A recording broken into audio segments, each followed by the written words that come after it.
Chapter 1 The Rizzi of a Secret Crush, Compensated with a Boyfriend. The night was thick and profound.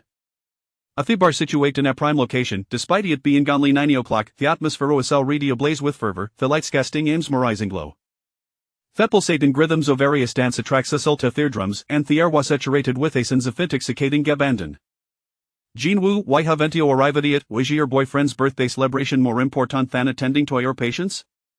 Do you have any idea how humiliating this is for him? Resign immediately, the doctor is exhausting and lacks prestige, you might as well devote your time to being with him. Receiving a message from Fuyuchin, Jinwoo, already burdened with a birthday cake, made her way to the bar. After a long day of demanding medical duties, fatigue was abiding in her eyes. As a glance at the screen filled with domineering messages, her lips pressed together, and Sargaza turned somber. Once again, those words echoed in her mind. From the moment she resolved Tobiko Medoctoran finally achieved her dream, her boyfriend had never offered support. Instead, he persistent libelled letter with this domineering and rigid tone, pressuring her to resign so that she could focus only on him, relegating her to thoroughly a fade creative atrophy. Jean was set her phone, refraining from responding, and calmly navigated through the noisy, crowded space towards the iProm. She had never believed it was right to sacrifice her cherished career for a man. Even though Fuyuchin was her long soft redemption and the object of her unrequited affection, she had never wavered in her resolve. This was her bottom line, her steadfast principle. It had nothing to do with the depth of their feelings. Upon reaching the door of the private room, she noticed it was ajar. Just as Jean was respectful, preparing to enter, familiar voices of ridicule suddenly pierced the air. Hugh, it's your birthday today, and the illegitimate daughter dare stobulate, if it weren't for your interest in her, what right would she have to join her gathering with her lowly status?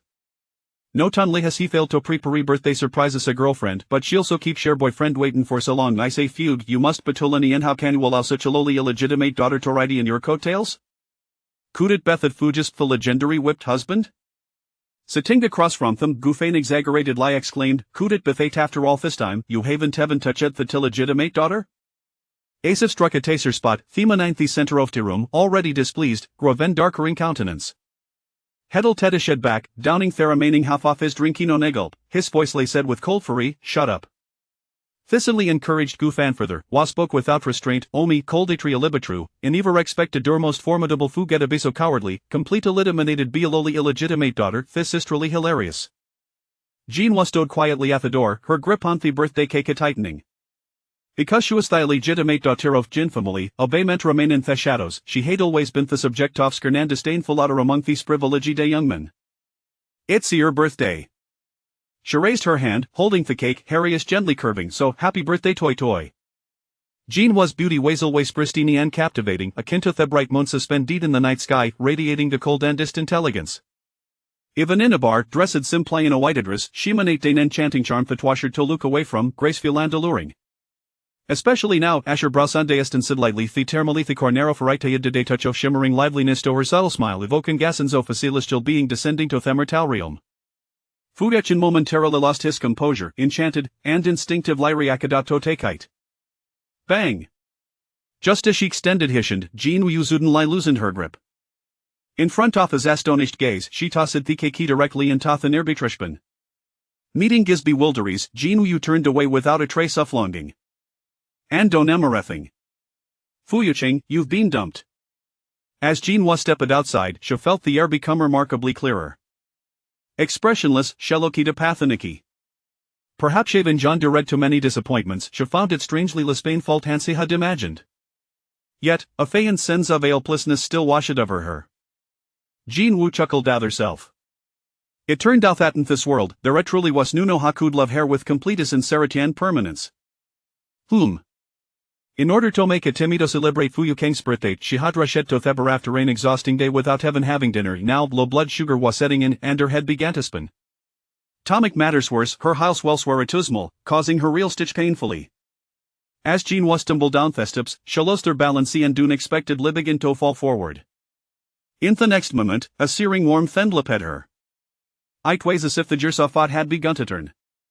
Thesenembra said the moon, forcefully and tenderly wrapping around her waist, drawing her into his arms, their heartbeats resonating gasif bedestini. What do you always ache sorish lie when we meet, little classmaniter? Before Jean Wu could react, a deep, magnetic voice, tinged with a hint of urgency, suddenly whispered seductively in hearer. Who was it? Jean Wu looked up in surprise, meeting them in deep, fiery peach blossom eyes. In that instant, all the raucous music faded away, replaced by the cicadas and breezes of a summer campus, a wavy of familiarity washed over her.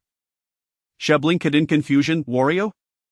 Duanshine gazed on other, his tightening slightly around their waist, his fingertips trembling as if to contain the surging motions beneath.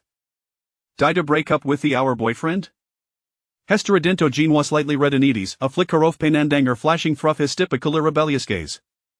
Quickly, Harrigan his usual languid composure, the corners of his elongate is curving in a captivating dark, a faint dimple peering at Geoff's lips. Let me bio you one, how about hat? Leaning in slightly, he met her gaze, his low, magnetic voice like Yahadenhook, illicit light again gather heartstrings, little classmaniter, what do I think of? Chapter 2 Follow me, don't give a the scumbag a chance. Before your Studeman with broad shoulders and a narrow waist, talon statuesque, easily around 6 feet 3 inches. Even with her heels, Jean Werberly reached his ear, that asperity and thirate striking.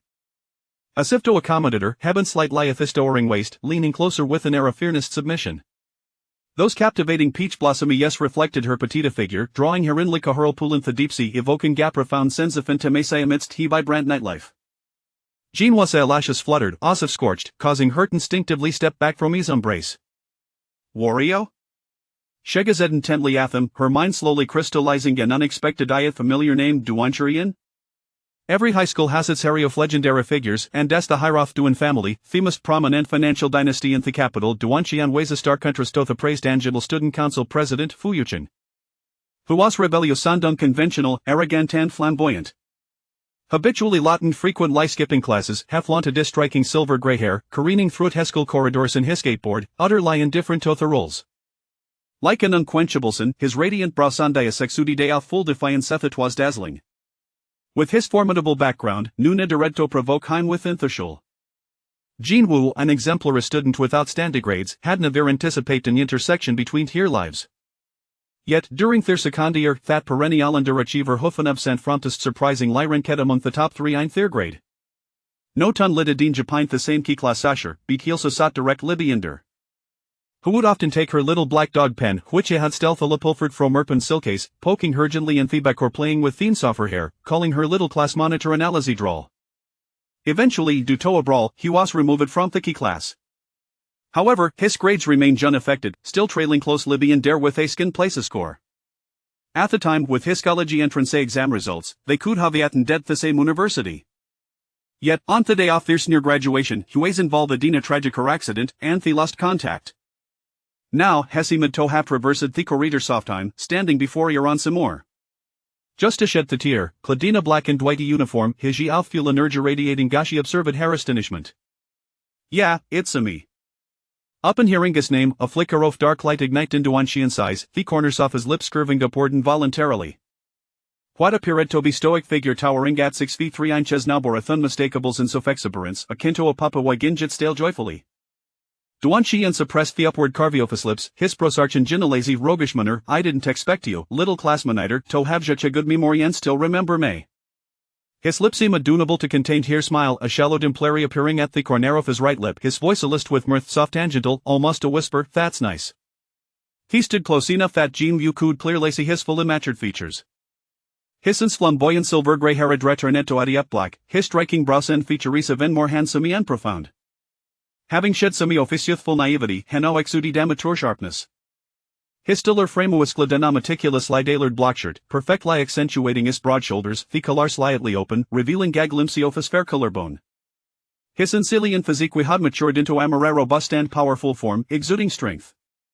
Even beneath the shirt, the contours of his body could not be concealed, hinting at a powerful physique that was neither exaggerated nor hidden. Thuft dressed formally, he retained an aura of wild, unrestrained arrogance, just as proud and spirit as before. He embodied the very freedom and exuberance she had always secretly envied.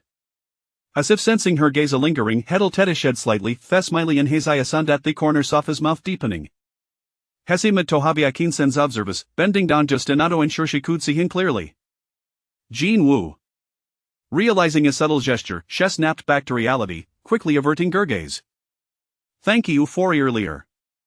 Regarding his previous suggestion, Jean wasumad you was merlijikingan brush a dite off, speaking with polite detachment, you probably have a thermatter sto tento, so I want keep you ill just.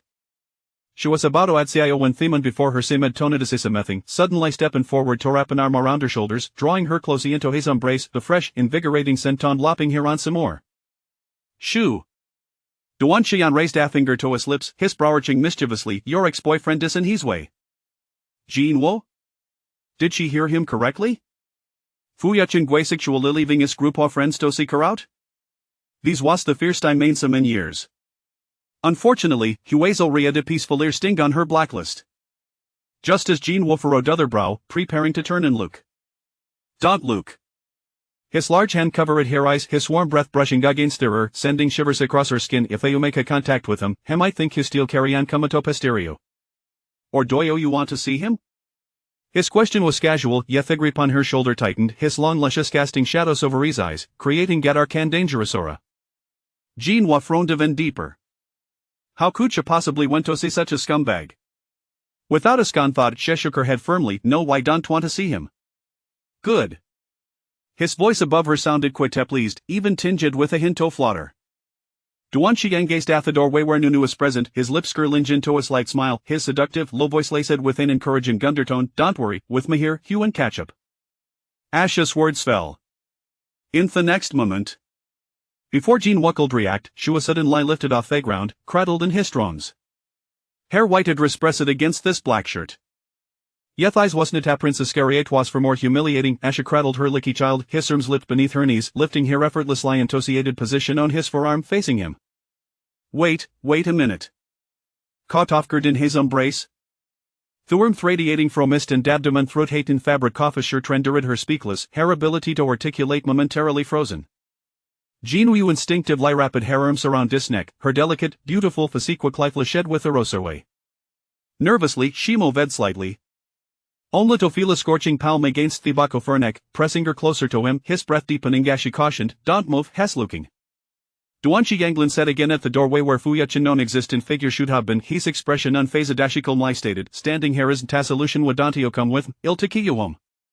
Don't giveth a scumbag a single chance. Chapter 3 Persuasion for Reconciliation. I have come to seize the opportunity. Jean Wu had never before felt that a seemingly short path could stretch out to such lengths. Her vision was momentarily obscured, her cheek pressed against his neck, while his powerful arms encircled her waist. The man's searing body heat penetrated her skin through the thin fabric, as if he sought to imbue her entirely with his warmth and essence. She bit her lip, feeling somewhat disconcerted. In truth, she was not accustomed to such intimate physical contact with others. This was precisely what Fu Yuqing had criticized her for. He often mocked her for her perceived aloofness, and now, being embraced by an old classmate whom she had just re-encountered should have made her uncomfortable. Yet, inexplicably, this sensation of being sheltered within his arms stirred a subtle familiarity within her. Jean Wu was startled by this thought, her arms tightened around his neck instinctively. Ouch, that hurts. Duan Shiyan raised an eyebrow leisurely, his tone laced with playful arrogance. Are you trying to strangle me, Dr. Jean? Despite his long legs allowing him to cover distances effortlessly, he strolled at a leisurely pace, seemingly prolonging the journey to the parking spot that was just a few steps away into a several hundred-meter trek. He chuckled softly, relax, I'm not going to sell you off. Jean Wu felt a bit embarrassed, letting out a small "oh." Like a slightly less vigilant little hedgehog, she lifted her head from his neck, her voice soft yet earnest, I'm sorry, I'll be more careful. How could she be so adorable? The way she earnestly believed his playful banter was simply too charming. Duan Shiyan felt his throat tighten, his heartbeat surged uncontrollably, as if it might leap from his chest at any moment.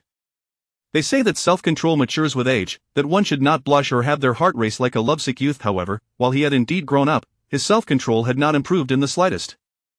Before her, he remained as helpless and surrendering as he had been 10 years ago when he first developed feelings for her. A globally limited Bugatti Voiture Noire was parked by the roadside.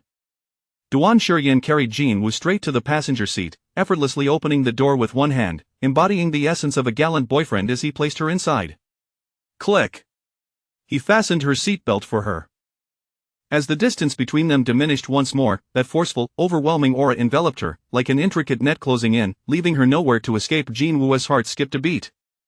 Her mind, which had been momentarily stagnant, slowly began to regain its function, from reuniting with an old classmate after a long time to now being cradled in his arms, and finally sitting in his car. Everything unfolded so abruptly. It felt as if the heavens had thrust a brand new script into her hands, leaving her in a state of bewilderment. The lingering warmth from his broad palm around her waist ignited an undeniable heat, like a flame that was difficult to ignore. What had she gotten herself into? She felt as if a kettle was boiling atop her head, and Jinwoo, belatedly aware, felt her cheeks begin to warm. Her usually cool and beautiful features were now adorned with a rare, dazed expression, complemented by a few faint blushes that created a striking contrast. Some were bewildered, some were rolling on the ground from the cuteness. Duan Shurian, against the overhead lights, gazed at the light blush on her face, his dark, deep-set eyes swirling with an intense desire. His throat betrayed him, dryly constricting, and his lips began to parch.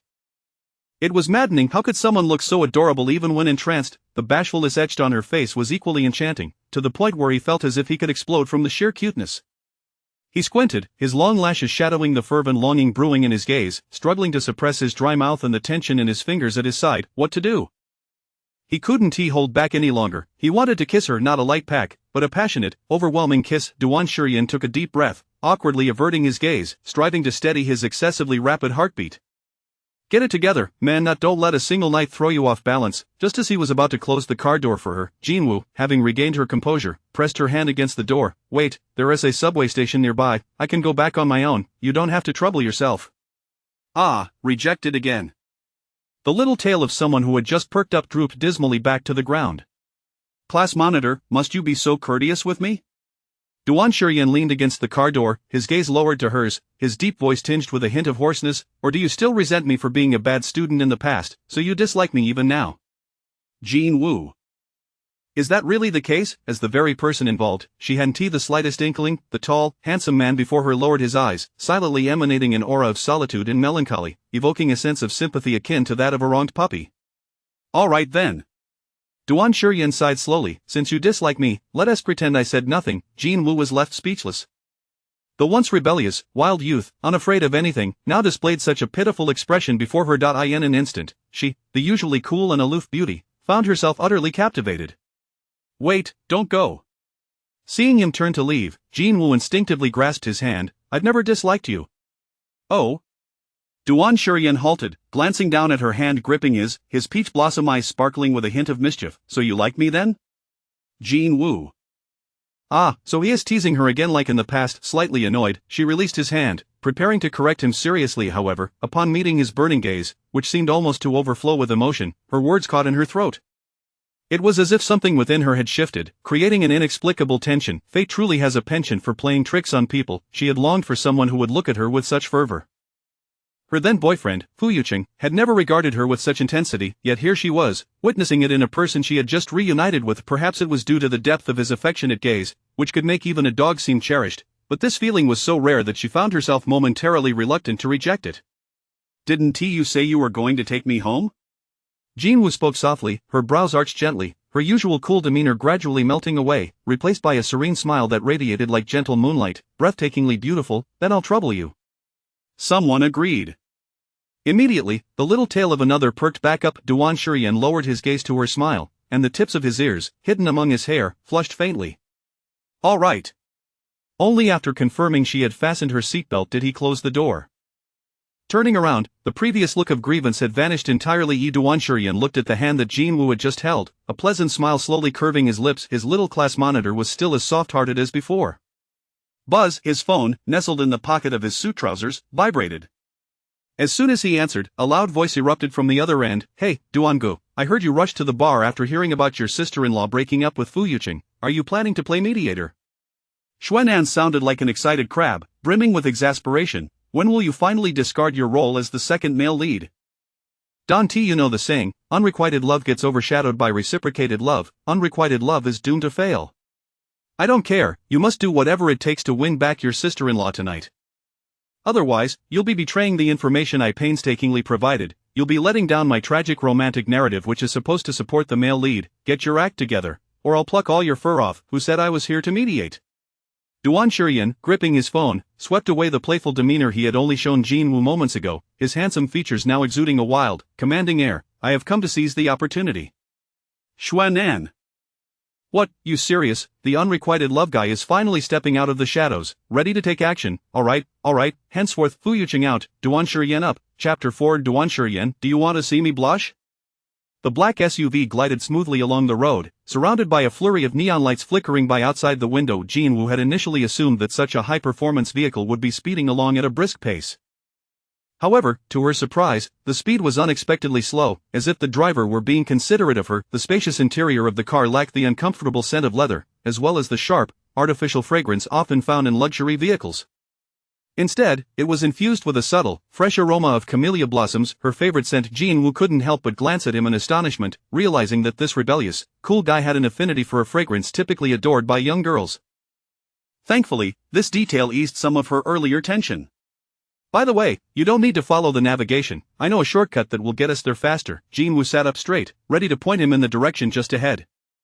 Duan Shurian was already turning the steering wheel toward the route she intended to indicate. I know, he replied casually. He knew. Jinwoo looked at him in surprise. Few were aware that this small road also led to the city hospital, a shortcut discovered by medical personnel who frequently visited the hospital and lived nearby. Yet, here he was, someone who had only recently returned to the country, knowing of this hidden path. What a remarkable coincidence. However, the most astonishing revelation was that Duan Shurian still remembered her. After all, they belonged to entirely different worlds, and Jinwoo had never deluded herself into thinking that someone as extraordinary as him would retain any memory of her. In contrast, her knowledge of him was scarce and fragmented, gleaned from hearsay in various economic publications.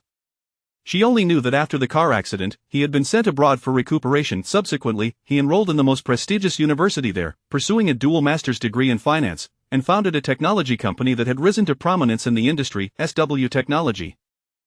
Among his many accomplishments, the most notable was the medical robot he invested in and developed, which was immediately provided free of charge to all hospitals in the country, under the pretext of supporting the medical field and contributing in a small way.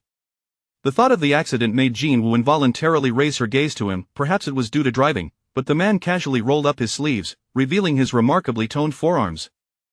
As he grasped the steering wheel with one hand, the faint blue veins on his pale skin became slightly pronounced, exuding a silent yet palpable sensuality. The soft glow filtering through the window danced across his chiseled collarbone and sharply defined Adam's apple, rendering him both handsome and regal in the night's embrace.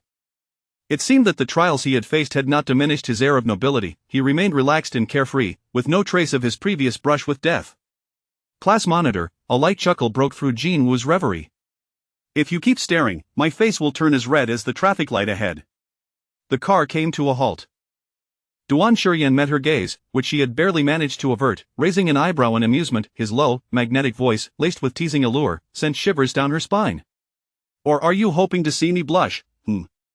Caught in the act, Jinwoo quickly shifted her gaze. No, I was just going to ask about your injuries from that accident years ago. Just as she was about to inquire about the severity of his injuries, a wave of discomfort washed over her once again, causing her to furrow her brow. She quickly opened her handbag, intending to retrieve the box of candy she always carried with her, only to discover that it was completely empty. Jinwoo pressed her lips together, her face paling slightly. She remembered now, after a long day of surgeries, she had been so disoriented that she had forgotten to replenish her candy supply while rushing to pick up a cake for Fu Yucheng's birthday celebration at the bar. Physical discomfort magnified all her negative emotions. The mood that had been nearly restored plummeted to an all-time low in that instant. Today had been utterly dreadful. At first, she had confronted the reality of her longtime crush, drawing a line between them, her sincere feelings becoming a subject of ridicule. Now, grappling with low blood sugar, she found herself without even a single candy to alleviate her discomfort. A wave of bitter acidity threatened to spill from her eyes, stinging painfully as she wearily lowered her gaze. It was fine, she just needed to endure, and it would pass. That hadn't she always managed to get through such moments before? Just as she was about to forcefully suppress her grievances, a sound of the car's storage compartment opening caught her attention. The next moment, her hand, which had been holding the empty box, was gently placed into a jar brimming with candy, encased in glass. Did you want some candy? Duan Shurian leaned back against the steering wheel, his deep, charming eyes curving with amusement. He had set aside his usual nonchalance and was now focused intently on her. I have plenty of candy here, and it's all yours. And so, our esteemed Dr. Jean will no longer need to feel disheartened by a lack of sweets. He reached out and ruffled her hair, a playful smile gracing his lips. Because I'm here now. Jinwoo's breath caught in her throat, her heart skipping a beat as if gently nudged. She looked down at the candy jar, surprised to find it filled with her favorite gummy bears, specifically in the flavors she adored, orange and grape. It was as if he had meticulously selected them from a vast array of fruity confections just for her. Was it mere coincidence? Jinwoo's fingertips lightly traced the glass jar as she murmured softly, how did you know I wanted candy? How could he possibly know something that even Fu Yucheng had never paid attention to? Weren't you previously diagnosed with low blood sugar? As the traffic light turned green, Duan Shurian's gaze remained fixed ahead, his profile strikingly handsome and defined, his voice calm and steady, as if stating the most natural of facts. So I prepared some for you, so that when you need it, I can offer it to you just like this. Because he was aware of her condition, he had kept a few of her favorite candies in his pockets, whether in his school uniform or now in his shirt pocket. This habit had unknowingly persisted for a decade. Jean Wu's lashes fluttered, her heartbeat quickening in that moment. How peculiar. Did he possess some kind of magical healing powers? The discomfort and bitterness that had previously besieged her seemed to dissipate remarkably at his words. She tightened her grip on the glass jar, her expression softening into a gentle smile, her bright eyes reflecting his figure clearly. Thank you, I truly needed this. The girl regained her spirits, her eyes crescent-shaped like a delicate moon, as if the entire cosmos had gathered in her gaze, twinkling with stars. Duan Shurian stole a glance at her, his hand on the steering wheel tightening involuntarily. The tips of his ears, hidden beneath his hair, betrayed a hint of crimson. Damn, how could she look so beautiful when she smiled? I like her so much. Duan Shurian, would you like some candy? Jean Wu popped a grape-flavored gummy bear into her mouth, her cheeks slightly puffed. She resembled a small creature finally letting down its guard, revealing its tender underbelly to him. Her tone was no longer formal or distant, but rather light-hearted. This gummy bear is delicious, would you like to try one? Duan Shurian's Adam's apple bobbed slightly. Like most boys, he held little interest in such sweet treats. However, during the times he had watched her, he had secretly sampled all her favorite snacks, and as a result, his preferences had broadened, except for, I don't like orange flavor. It's too sour. Just like his unrequited love, it was a bit tart. As Jean Wu contemplated that the orange-flavored gummy bears were nowhere near as sweet as the grape ones, preparing to offer him one, she heard him lazily say, but if Dr. Jean feeds me personally, I wouldn't find it sour at all. The man who had been casually steering with one hand now gripped the wheel with both, assuming the posture of a meticulous driver. A harmless smile curved his lips. Besides, I'm currently driving and can't spare a hand, so I must trouble Dr. Jean to feed me. Is that all right? I'm counting on you. Chapter 5 Today's missed, choose me, and I shall torment him to death. The man's voice trailed off languidly. It felt as though her ears were brushed by the soft head of a fluffy little dog. Jean Wu blinked, momentarily taken aback, struggling to comprehend the situation. What was this all about? Was he being coy? Yet, he was Duan Shurian, the scion of the Duan family, one of the 4 major families in the capital, born with a golden key in hand. He was the founder of SW Technology and the master of the Duan Group, a figure who commanded attention wherever he went, always the center of the crowd, a paragon of pride and privilege. The notion of him being coy was utterly incongruous with his proud demeanor. However, at this moment, despite his focused gaze on the road ahead, he would occasionally cast a glance her way, his eyes brimming with an almost palpable anticipation. One could almost imagine a tail sprouting from behind, wagging excitedly. Unable to contain her amusement, Jean Wu chuckled softly, the scene reminiscent of an audacious crossover between Voldemort and Lin Dayu, strange yet curiously harmonious. Alright, with a playful smile, she poured a gummy bear flavored like orange into her palm. Now, open your mouth. Duan Shurian obediently complied. He truly resembled a dog at that moment. The mirth in Jean Wu's eyes deepened as she prepared to bring the candy to his lips. Suddenly, a thought struck her, and her hand hesitated in midair. Wait, wasn't this a bit too intimate? Just as her mind wavered, the man beside her leaned forward, and in a swift motion, he playfully snatched the candy from her fingertips with a quick awoo. As if casually, his soft lips brushed against her delicate fingertip. Jean Wu, the spot where he touched, felt as though a tiny flame had ignited, sending waves of undeniable warmth coursing through her, causing her heart to race several beats faster.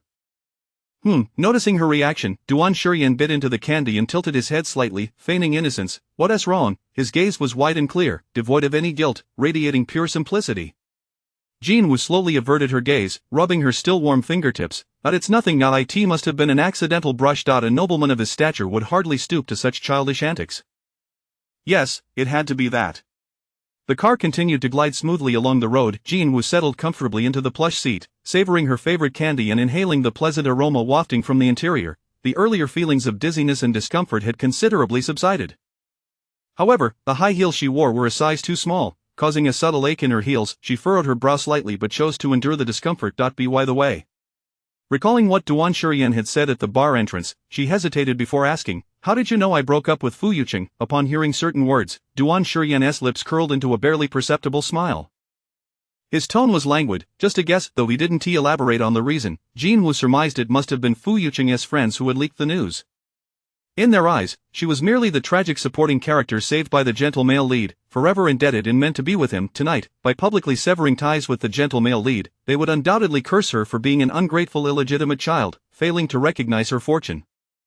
It was as if they couldn't see the true wrongdoers, still directing all their malice toward her, just as they always had she not heard such words so frequently, inscribed like a brand upon her. She wouldn't suddenly feel a moment of confusion, questioning whether her actions were truly ungrateful. Jin Woo, suddenly, someone called her name. It's his incompetence that failed to keep you. Duan Shurian lifted his chin, his rebellious gaze radiating an extreme sense of audacity. A man who cheats is akin to a rotten cabbage. Breaking up with such a scoundrel is a blessing, and you've done well. So, shake off those winter melon and cracked jujube words and discard them. He spoke with a confidence that suggested he could read her mind. You've done nothing wrong. You have already done exceedingly well. Jin Woo held the glass jar filled with candy close to her, gazing at him as if he were a brilliant, unyielding sun, a glimmer of light flickering in her eyes.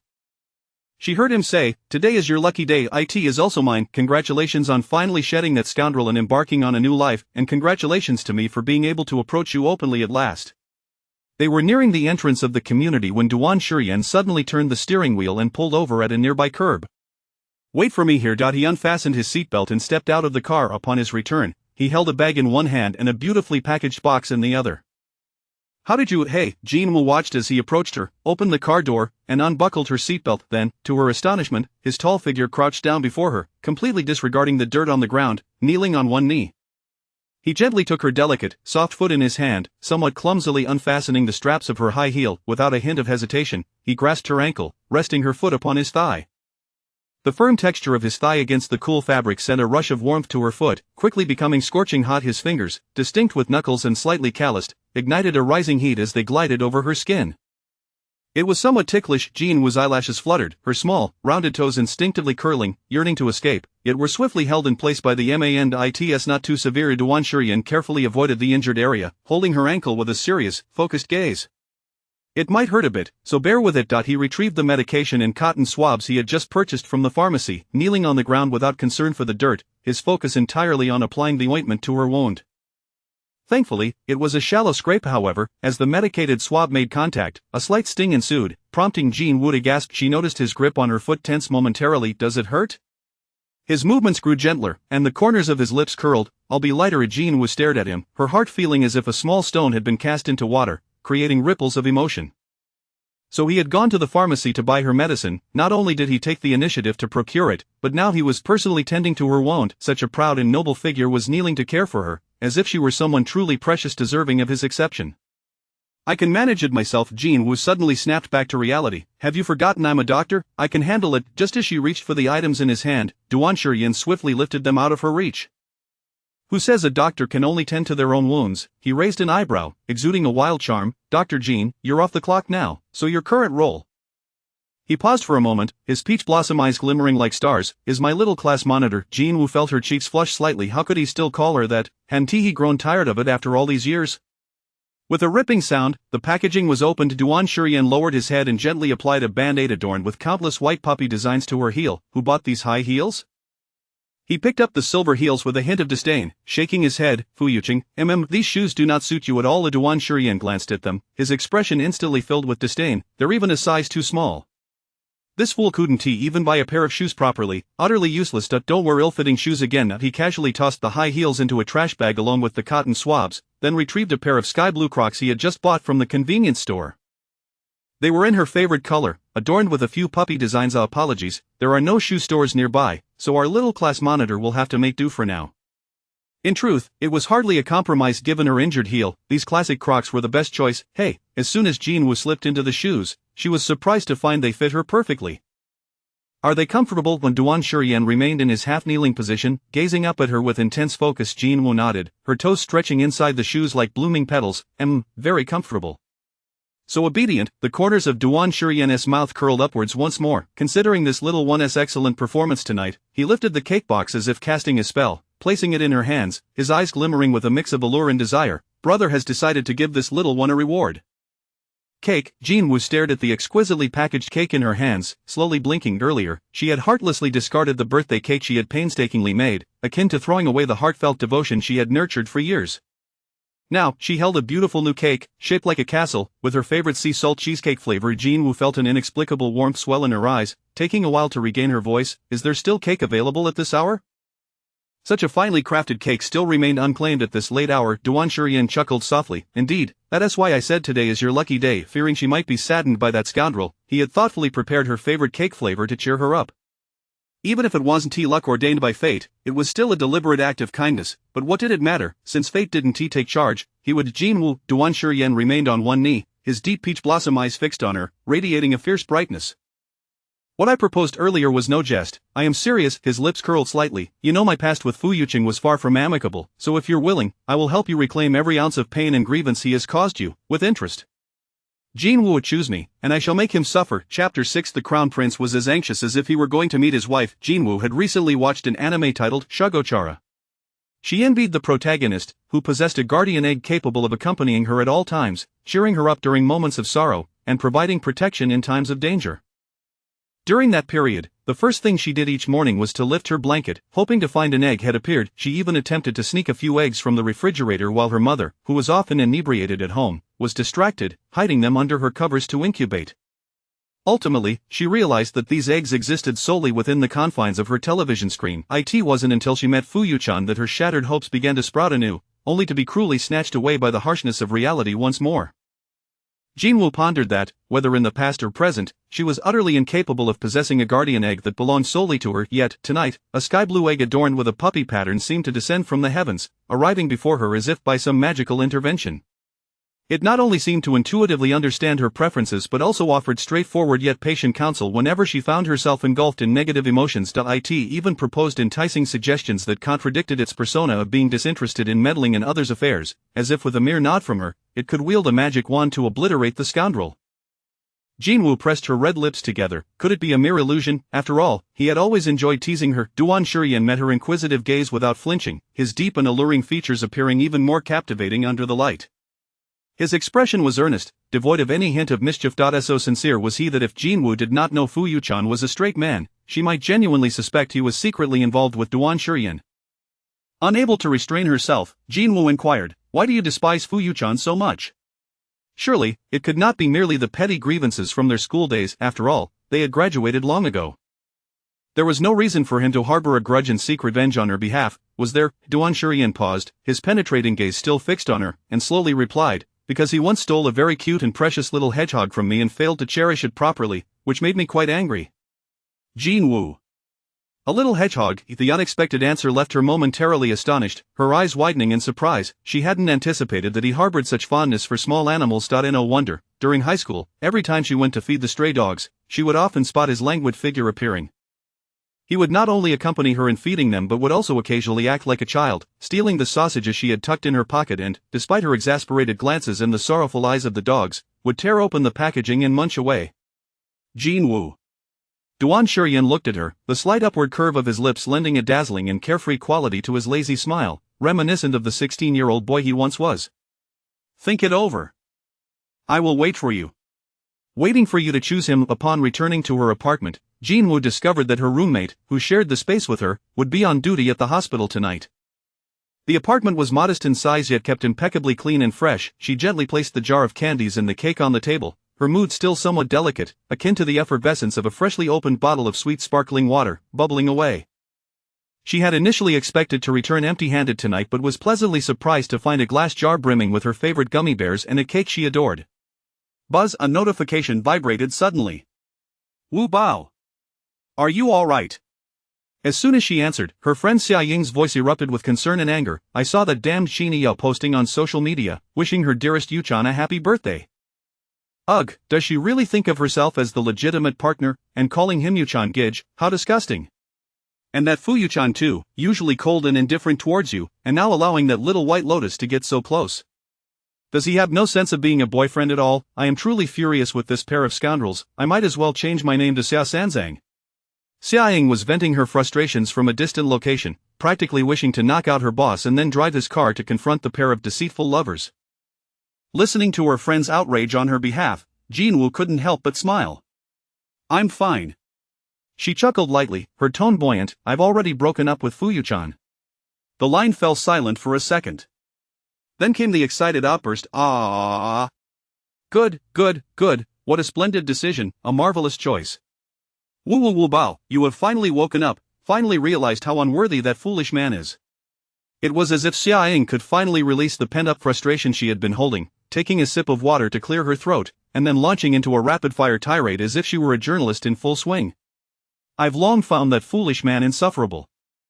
He may have a handsome face, but he struts around as if he were Wu Yanzu, as if he were deserving of anything. I see him as a little frog crossing the road, masquerading as a camouflage jeep. Hanging gourds in his room and thinking of himself as a grandpa, an utterly unremarkable fool, and he constantly gives you the cold shoulder, refusing to show you any kindness. Humph, it's for the best that you broke up. Let him be tied to that little white lotus Qiniao, a hypocrite and a fraud, perfectly matched, doing a service to society. Having vented her frustrations, Xia Ying rewarded herself with another sip of water to soothe her throat. But Wu Bao, are you really okay? She calmed down, her tone turning serious. We've been best friends for so many years. You mustn't force yourself. If something is bothering you, just say it openly, don't hold it in. This dear friend of hers had many admirable qualities, yet she had a habit of bottling everything up inside. Furthermore, with her aloof demeanor and introverted personality, others often found her difficult to approach. People would even subtly suggest that she was a highborn girl acting superior, not knowing who she was putting on airs for. Initially, Xia Ying had thought the same until one day, she accidentally fell down the stairs, pushed by some boys who were fooling around while others were still in shock. It was Jinwoo who silently stepped forward, carrying her all the way to the infirmary. Knowing she had difficulty moving, Jinwoo quietly helped her with meals and water for an entire week. Xia Ying was deeply moved and vowed then and there to be Jinwoo's lifelong sister. Rest assured, I am not pretending to be strong. Jinwoo nodded earnestly, giving her words a thumbs up. You are right. Fuyuchan is simply an unworthy little thing. Hearing her say this, Xia Ying finally felt a sense of relief. That's good, I was worried you might be heartbroken. By the way, do you remember Duan Shurian? Not wanting to dwell on the despicable man any longer, Xia Ying shifted the topic. I heard he returned to the country recently to take over the family business. Duan Shurian was a well-known figure from their high school days, a coveted topic among the media. From being a rebellious and arrogant school bully, notorious for his misdeeds, he astonished everyone by entering an elite class with remarkable grades. Although he briefly fell back to an ordinary class due to a fight, he shockingly secured admission to the prestigious Jing University with outstanding examination scores. Everyone believed this prodigy was destined for a bright future. However, during the high school graduation ceremony, turmoil erupted within his family's business, and someone plotted against him, attempting to harm him. It was reported that he sustained severe injuries and nearly lost his life due to blood loss. Many thought this prodigy was destined to fall from grace, yet, unexpectedly, not only did he recover and become strong, but he also founded a tech company, emerging as a new tech mogul, and now he has returned to take over the Duan family business. Wow, he truly is a favored child of destiny. No matter how many times he stumbles, he always manages to rise again. Xia Ying remarked, while others may experience ups and downs, he seems to have a continuous streak of success. He is truly an extraordinary individual. However, I also received intel that tonight the young master hurriedly left the company after receiving a phone call, as if he were about to meet his wife. Jinwoo, who was in the midst of enjoying her cake, coughed. Suddenly feeling a pang of nervousness, she licked her lips and said, actually, tonight I ran into an old classmate, and he was the one who brought me back. Xia Ying. The journalist within her instantly perked up. Who, is he one of our old high school classmates? Sticking to the previous topic, Xia Ying blurted out without a second thought, could it be Duan Shurian? Chapter 7. Discovering doubts, is Duan Shurian secretly in love with you? The air fell silent for a few seconds. Xia Ying. Could it be that she has inadvertently hit the nail on the head? As if to validate her thoughts, a sweet female voice gradually emerged from the other end of the phone. Yes, it's Matt. He hasn't changed much, but he's not as inclined to tease others as before. He's surprisingly gentle and patient. Xia Ying, gentle, patient, are you certain that the Duan Shurian you encountered tonight isn't his twin brother, Duan Shurian? How could he possibly be gentle and patient? Just because he possesses a strikingly handsome appearance and eyes that seem to exude a romantic charm does not mean he is a warm-hearted person. In reality, he is nothing more than an arrogant and aloof straight man. At that time, many girls were clearly enamored with him, and before they could even muster the courage to produce a love letter, his mere glance would send them retreating into silence. Even Chiniao, who once radiated the fragrance of Biluakan tea, attempted to feign a slip to draw his attention, only to have him step back, providing her with a perfect opportunity to fall flat on her face. This cold and haughty young master treats everyone with the same indifference, regardless of gender. It is simply unimaginable that he would suddenly rush out of the office to meet up, displaying such kindness by escorting an old classmate home. Without any ulterior motive, Xia Ying simply could not believe it. Wu Bao, I suddenly feel, Xia Ying slapped the table, causing the cup to tremble slightly. Could it be that Duan Shiyan has feelings for you? Jin Wu. Without a moment's hesitation, she quickly retorted, how could that be possible? How could it not be possible? Xia Ying countered just as swiftly, I've always felt that this guy treated you differently. Just think about it, every time it was your turn to check your appearance, he would always show up right on time. Such good fortune is something no one else could even dream of. And when he was the sports representative, we were all supposed to run 5 laps as punishment, yet he suddenly called you over to fetch some application form, making it clear he didn't want you to suffer that fate. And isn't there a saying? Xia Ying grew increasingly animated, causing the cup to rattle once more against the table. Boys in their adolescence tend to bully those they like. Otherwise, why would they engage in such childish antics, like tugging on pigtails? He clearly wants to capture your attention. This guy might very well be harboring secret affections for you. Wow, that's intense. Isn't this just like the male second lead rising to prominence in a drama I've been binge-watching, and he is also the arch-rival of Fu Yuchen? Just imagining the shock and regret on that scoundrel's face if you two actually got together fills me with delight. Jin Wu was momentarily taken aback. The weight of this information was quite overwhelming. Moreover, how could Duan Shiyan possibly be in love with someone? Secret love is so bittersweet. A person who has been a prodigy all his life would never willingly endure such torment. Jin Wu paused, gripping her fork, her mind echoing with his earlier proposition. Be with me, and I will help you reclaim all your suffering and grievances from him, with interest. Jin Wu, choose me, and I will make him regret it. It must be said, this was indeed a tempting proposal. She felt a flicker of attraction. However, she also feared that in the midst of it all, she might unwittingly become ensnared. Unable to extricate herself, she dreaded the thought of climbing out of one abyss only to plunge into another mire, fearing a repeat of past missteps. Jin Wu lowered her gaze, a hint of melancholy shadowing her eyes. It seemed she had lost the courage to fall in love with someone again. Wu Bao, I'm serious, have you considered trying to be with Duan Shiyan? I truly believe Xia Ying was in the midst of her argument when Jin Wu gently interrupted. Alright, I just want to enjoy being single and happy for now. I am not interested in any romantic entanglements. What is so great about love? It only leads to betrayal, causing her pain and heartache. It would be far better to focus on her career, becoming a strong, emotionless woman fortified like iron. After all, she had received little love throughout her life. She had long since grown accustomed to it, hadn't she? Sensing her friend's lack of enthusiasm, Xia Ying wisely chose to change the subject to something light and amusing. After chatting for a while, Xia Ying reluctantly ended the call. Noting the lateness of the hour, the room fell silent once more. Jin Wu set down her phone, her gaze resting on the little dog-pattern band-aid on her heel. The image of the man bending down, earnestly applying medicine to her wound, flashed through her mind, causing her heart to flutter gently. She slowly averted her gaze. Let us regard this as a simple reunion of old classmates. There likely won't be any further contact in the future. Buzz, at that moment, her phone suddenly chimed with a Weibo notification. The blogger you follow, 20, has updated, come and check it out. Chapter 8. The cool guy's pursuit of love. Hoping he achieves his desires. Once upon a time, Jin Wu delighted in chronicling the minutiae of her life on social media. She would share images of nameless wildflowers by the roadside, rainbows cast upon walls, languorous puppies rolling about, and the exquisite hues of a sunset gracing the horizon. However, her enthusiasm was met with derision from Fu Yucheng, who chided her. Could you refrain from posting such childish things in the future? Do you really think you're a 3-year-old? It's just annoying to see. From that moment onward, she ceased to share her thoughts online.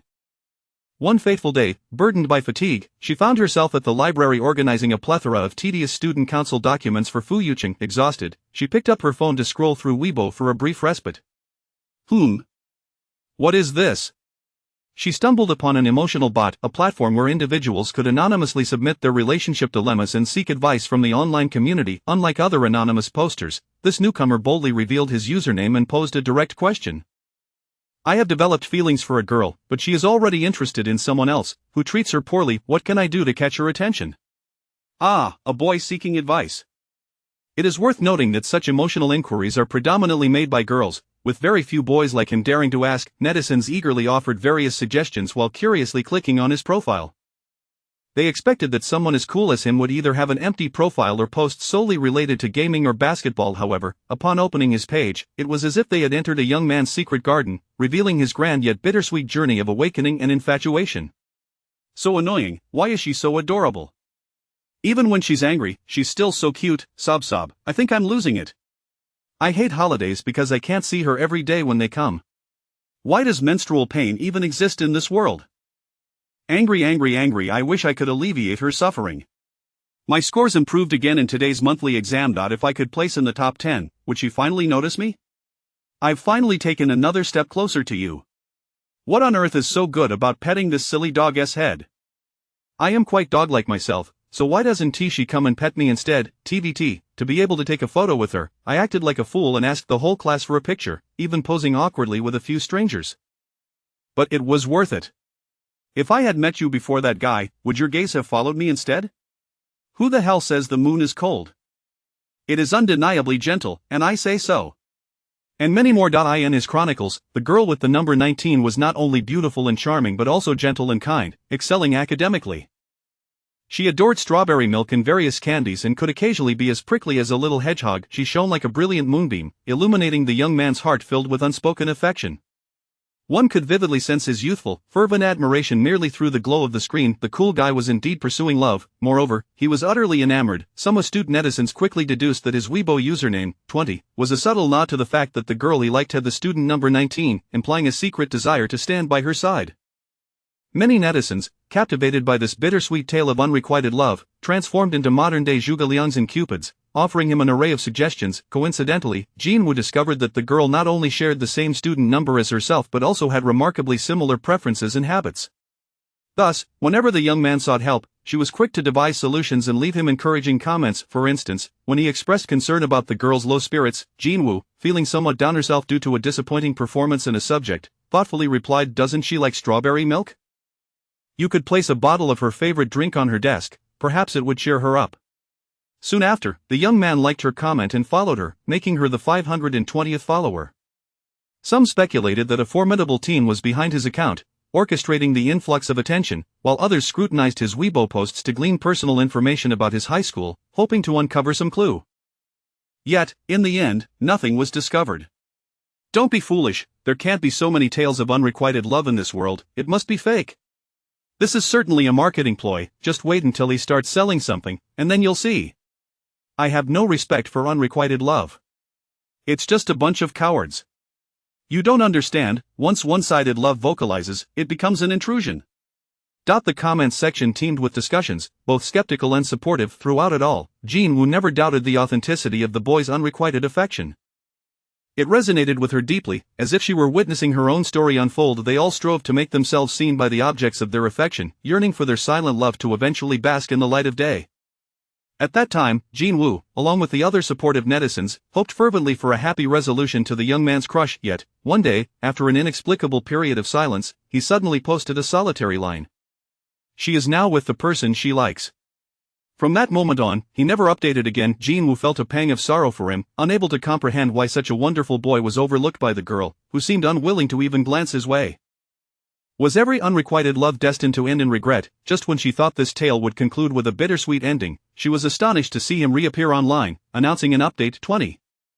I have reunited with my number 19, she is now single. What, they have reunited, and she is single? In that instant, the comments section erupted with excitement. Aha, my long-lost bittersweet love story has come back to life. Sob sob. Vocal, number 19 is finally single. This is the first time I've heard someone celebrate another's breakup so joyfully. That guy treated her terribly. Thank you, scoundrel, for not marrying her. Hurry, brother, will you continue to pursue her? This question is of utmost urgency, more pressing than any other. He promptly replied to that comment, frowny face. Of course, I will continue. Just 4 simple words made Jinwoo reminisce about when someone had once asked him, "Isn't unrequited love so painful that you've considered giving up, even for a second?" She distinctly remembered his response, frowny face, absolutely not. As time flowed on, it seemed unable to extinguish the fervent spirit of that courageous young man, who remained as passionate as ever. Jinwoo smiled softly, liking his Weibo post and joining the chorus of encouragement in the comments section. She genuinely hoped that a decade's worth of regrets could transform into a fulfilled love story. Chapter 9 of The Confident Cad. Jinwoo will certainly reconcile with him the following morning. As dawn broke outside, Jinwoo awoke groggily from her slumber. Just after silencing her phone alarm, she was greeted by a flood of messages and missed calls from Fuyuchen, 24 messages and 34 calls in total.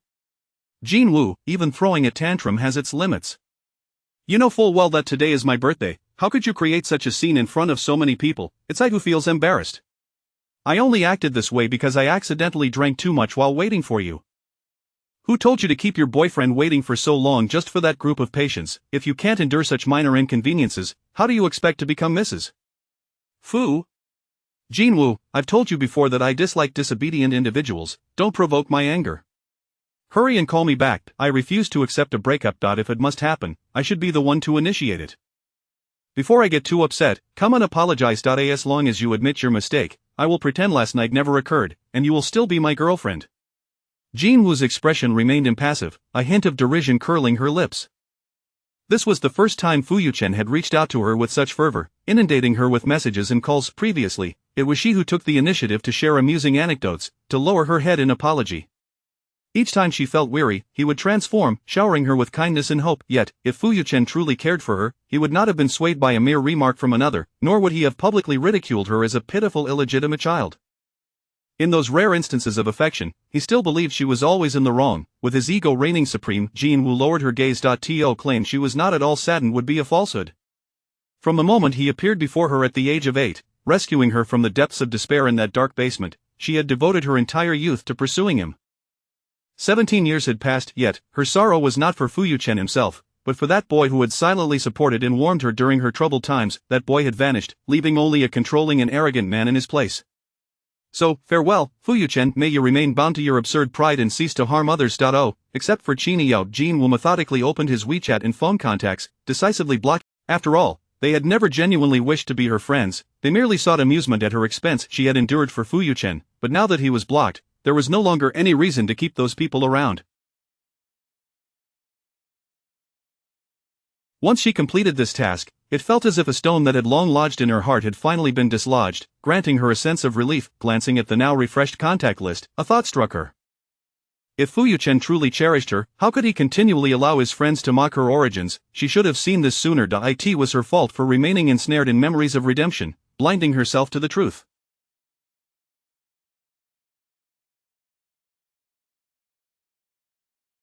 Thankfully, she had awakened. Jinwoo pulled back the curtains, allowing the gentle morning sunlight to bathe her in warmth. She stretched leisurely, her once cold and beautiful features now imbued with vitality. From this day forward, she would officially embrace a brand new and radiant life. On the other side, Fuyuchen sat in his bedroom, his demeanor dark and brooding, having spent the night awake. He still wore the suit from the previous evening, his meticulously styled hair now hanging limply over his brow. The usually composed and refined gaze now bore the shadows of fatigue beneath his eyes, exuding an air of despondency. It was nearly 8 o'clock. She should have risen by now. At this hour, she would already be at the hospital. So why had she not responded to his messages? Fuyuchen fixed his intense stare upon the phone clenched in his palm, immobile, as he had always despised overly assertive women. Jinwoo daring to embarrass him in front of so many on his birthday should have been enough for him to dismiss her completely. Yet, here he sat, foolishly waiting for her reply, refusing to change his clothes or even seek rest. TSK, damn it. Fuyuchen's expression soured further. Was he wrong in stating the truth? Jinwoo was, indeed, an illegitimate child, or was she upset because he had kissed another woman? But could he be blamed for that? Wasn't it she who had maintained such lofty standards, refusing any intimacy for so long? He was a normal man with needs, and he had been remarkably tolerant thus far. What more did she want? Moreover, he was destined to inherit the entire Fu family enterprise, which would entail even more social engagement. If she desired to be Mrs. Fu, she ought to broaden her horizons. He never anticipated that a mere kiss with another woman would drive her to demand a breakup. Fuyuchen smirked. It was ironic that his own mother was a mistress, yet he had to endure her pretensions of virtue. It's 8:30, and still no reply? Fuyuchen clenched his jaw, his irritation bubbling over into laughter. Fine, Jinwoo, you have the audacity to never. Just as he was about to light one, a memory of Jinwoo's distaste for the smell of smoke flashed through his mind, causing him to hesitate. Why should he concern himself with her? Why should he accommodate someone so defiant? In a fit of anger, Fuyuchen lit the cigarette and took a deep drag. Cough, cough, cough. Having not Instinctively, Fu Yuchen snatched it up, oblivious to the ash that fell onto his hand from his abrupt motion that he knew Jinwoo would not ignore him. How could she? However, upon opening it, a news article flashed across. The 26-year-old tech mogul Duan Shiryan has recently returned to China to assume the position of president of the Duan Group. He is set to manage two major corporations simultaneously. What remarkable feats will he bring?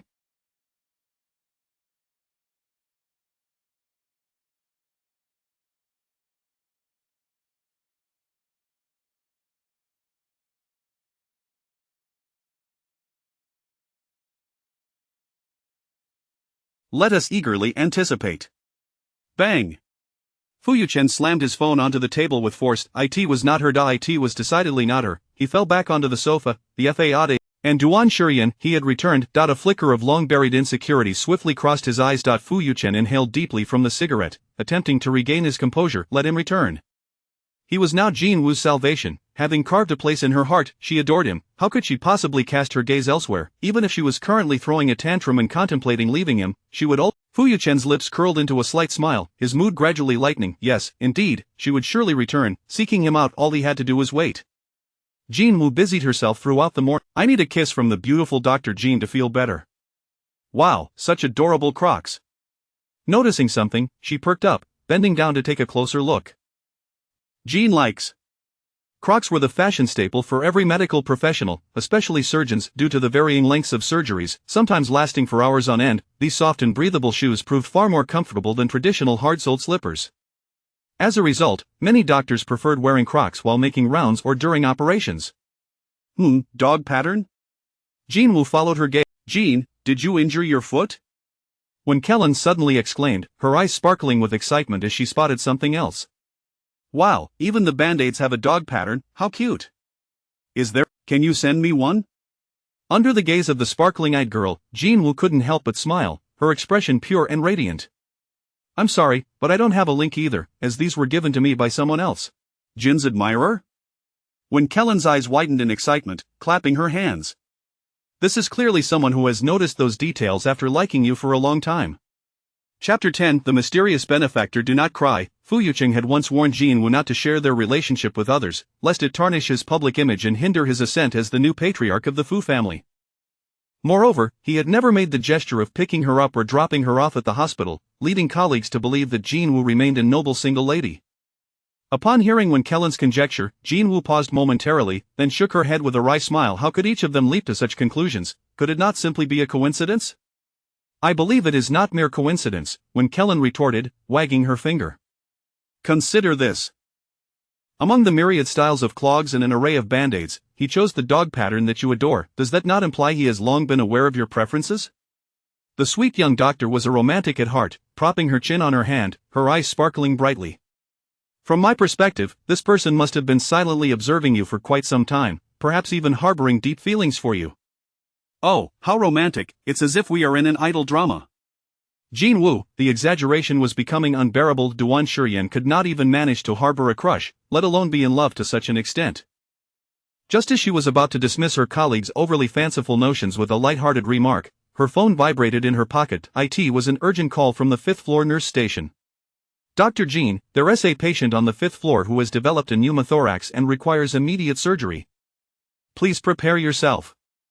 Understood, she replied. The situation was urgent, and they hurried along. The surgical room was already bustling with personnel, the air filled with commands, the sounds of equipment being moved, and the anxious cries of family members. This was a scene that unfolded daily in the operating theater. A young woman grasped a doctor's arm, her swollen eyes filled with desperation. Doctor, you must save my father. Trust me, Chuku replied, gripping the family member's hand firmly, his chin raised in a solemn promise. As long as I am here, the surgery will surely succeed. Hearing this, Jinwoo furrowed her brow. Typically, doctors were advised against making such definitive statements to families, for no one could guarantee that unforeseen risks would not arise during surgery. If anything, one could only assure them that all efforts would be made. Oh dear, what a spoiled brat, Wen Kellen muttered under her breath, her face filled with disdain. If it weren't for his father owning a pharmaceutical company, could he even find a vein to inject? How did he manage to become a first assistant? The patient is our priority, we must prepare, Jinwoo replied coolly, donning her surgical mask without casting a glance at the young man, and promptly entered the operating room. Given the patient's advanced age, his bodily functions were not as robust as before, and with the organs pressing against the lung vessels, this pneumothorax surgery became increasingly perilous. The atmosphere in the operating room was tense. Jinwoo stood at the lead surgeon's position, her gaze unwavering, her hands encased in surgical gloves steady and precise, even while wielding heavy instruments without an ounce of hesitation. Everything proceeded in an orderly manner. Whoa! Suddenly, during the incision, a small artery within the patient ruptured. Vivid red blood spurted forth, splattering across Juko's face just as he was about to take over. The second-generation heir, accustomed to a life of ease, gasped in shock, momentarily paralyzed, forgetting all remedial measures. Jinwoo, equally splattered, reacted with remarkable speed. She swiftly seized gauze to apply pressure to the patient's wound, her voice cold and commanding. "What are you standing there for? Hemostatic clamp, quickly!" Juko, who typically looked down upon female doctors, would have made a snide remark under normal circumstances, yet, at this moment, he was too preoccupied, hastily handing over the instruments. Jinwoo quickly staunched the bleeding, stabilizing the unforeseen crisis. Time ticked by, and as the final sutures were completed, the patient's vital signs returned to stable and normal levels. Once the surgery concluded, the patient was transferred back to the ICU for observation. After standing for an extended period and maintaining intense focus, Jinwoo rubbed her sore neck and emerged from the operating room. "Thank goodness Dr. Jin reacted swiftly, otherwise, I can't bear to imagine what tragedy could have occurred." Indeed, that is Dr. Jin. Once the top student in medical school, now the youngest chief surgeon in our hospital. We are so fortunate to have Dr. Jin, otherwise, the patient would have been in grave danger. Isn't it all thanks to someone who only knows how to boast in front of the family members? When Kellen chimed in cheekily. When it came to actual action, he was utterly useless, like a chicken squawking at the slightest provocation. Juko, who had been quietly attempting to slip away, immediately bristled. "Whose name are you invoking?" he retorted. "I merely failed to react in that moment. The patient has but one life." Jinwoo shot him a frosty glare, her slender figure reminiscent of a winter plum blossom standing defiantly against the cold. "Do you realize that your moments of inaction could have led to significant blood loss and the failure of resuscitation? Or are you merely posturing, incapable of admitting your own faults?" Everyone fell silent. Typically, Jinwoo was known for her serene demeanor, akin to a tranquil ink painting. Seldom did they witness her anger. They were surprised to see her confront someone. Not to mention, it was rather gratifying. Juko's face flushed with embarrassment, caught off guard by the public rebuke from a younger female doctor. "What of it? What makes you so exceptional?" he scoffed, his face contorted into a sneer. "What good is a female doctor like you, no matter how skilled, if you eventually resign to marry and return home?" As if aware of his shortcomings, he hastily retreated, embodying the essence of cowardice with a hollow sense of victory. Unbelievable. What a detestable person. When Kellen fumed, raising two fingers in a gesture of international solidarity behind him. Every time he loses an argument, he resorts to gender discrimination. What is wrong with female doctors? Have we taken any of his family's rice? What right does he have to lecture us, relying solely on his family's connections? Let it go, let it go. After all, his family background is formidable, someone remarked, casting a sidelong glance at Jinwoo. If only you had a powerful backing, you two could strut about like him. What do you mean by that? When Kellen interjected, her tone protective. Do you dare belittle our Dr. Jean? With her looks, her professional abilities, and her thick, lustrous hair that defies the passage of time, even the affluent would be clamoring for her attention. Just wait and see, she huffed. Dr. Jin's strength is on the rise. Soon, it will leave you all in awe. Kellen, it's your turn to sign, Jinwoo said, handing over the completed surgical report, ignoring the earlier snide remarks, her eyes gentle as she smiled. I need to visit the pediatric ward. Are you going to see Shaonan? When Kellen sighed softly. It's disheartening to think that some people, lacking any abilities, are born into wealth and can live without worry, while our little Anan, so bright and lovely, was abandoned at the orphanage's doorstep and endured such a severe illness at such a young age. Life is truly unfair. She reflected, but thankfully, there was a kind-hearted donor, otherwise, little Anan would not have lasted this long. Jinwoo smiled faintly. Indeed, we are fortunate to have him. The pediatric ward was affectionately dubbed the monkey's nest of the water curtain cave. Many pediatricians had mastered the art of interpreting children's cries as melodic music, adept at storytelling to soothe them, and could produce stickers and candies from their pockets at a moment's notice. Jinwoo greeted several colleagues as she made her way to the pediatric oncology ward. Sister Wu, you've come. A young girl, diligently cradling a small bowl of porridge, brightened upon seeing her. Her pale, delicate face was adorned with an innocent smile, entirely incongruous with the diagnosis of neuroblastoma that lay within her frail body. This rare solid tumor was known as the king of childhood cancers, with a high degree of malignancy and significant challenges in treatment, not to mention the astronomical medical expenses.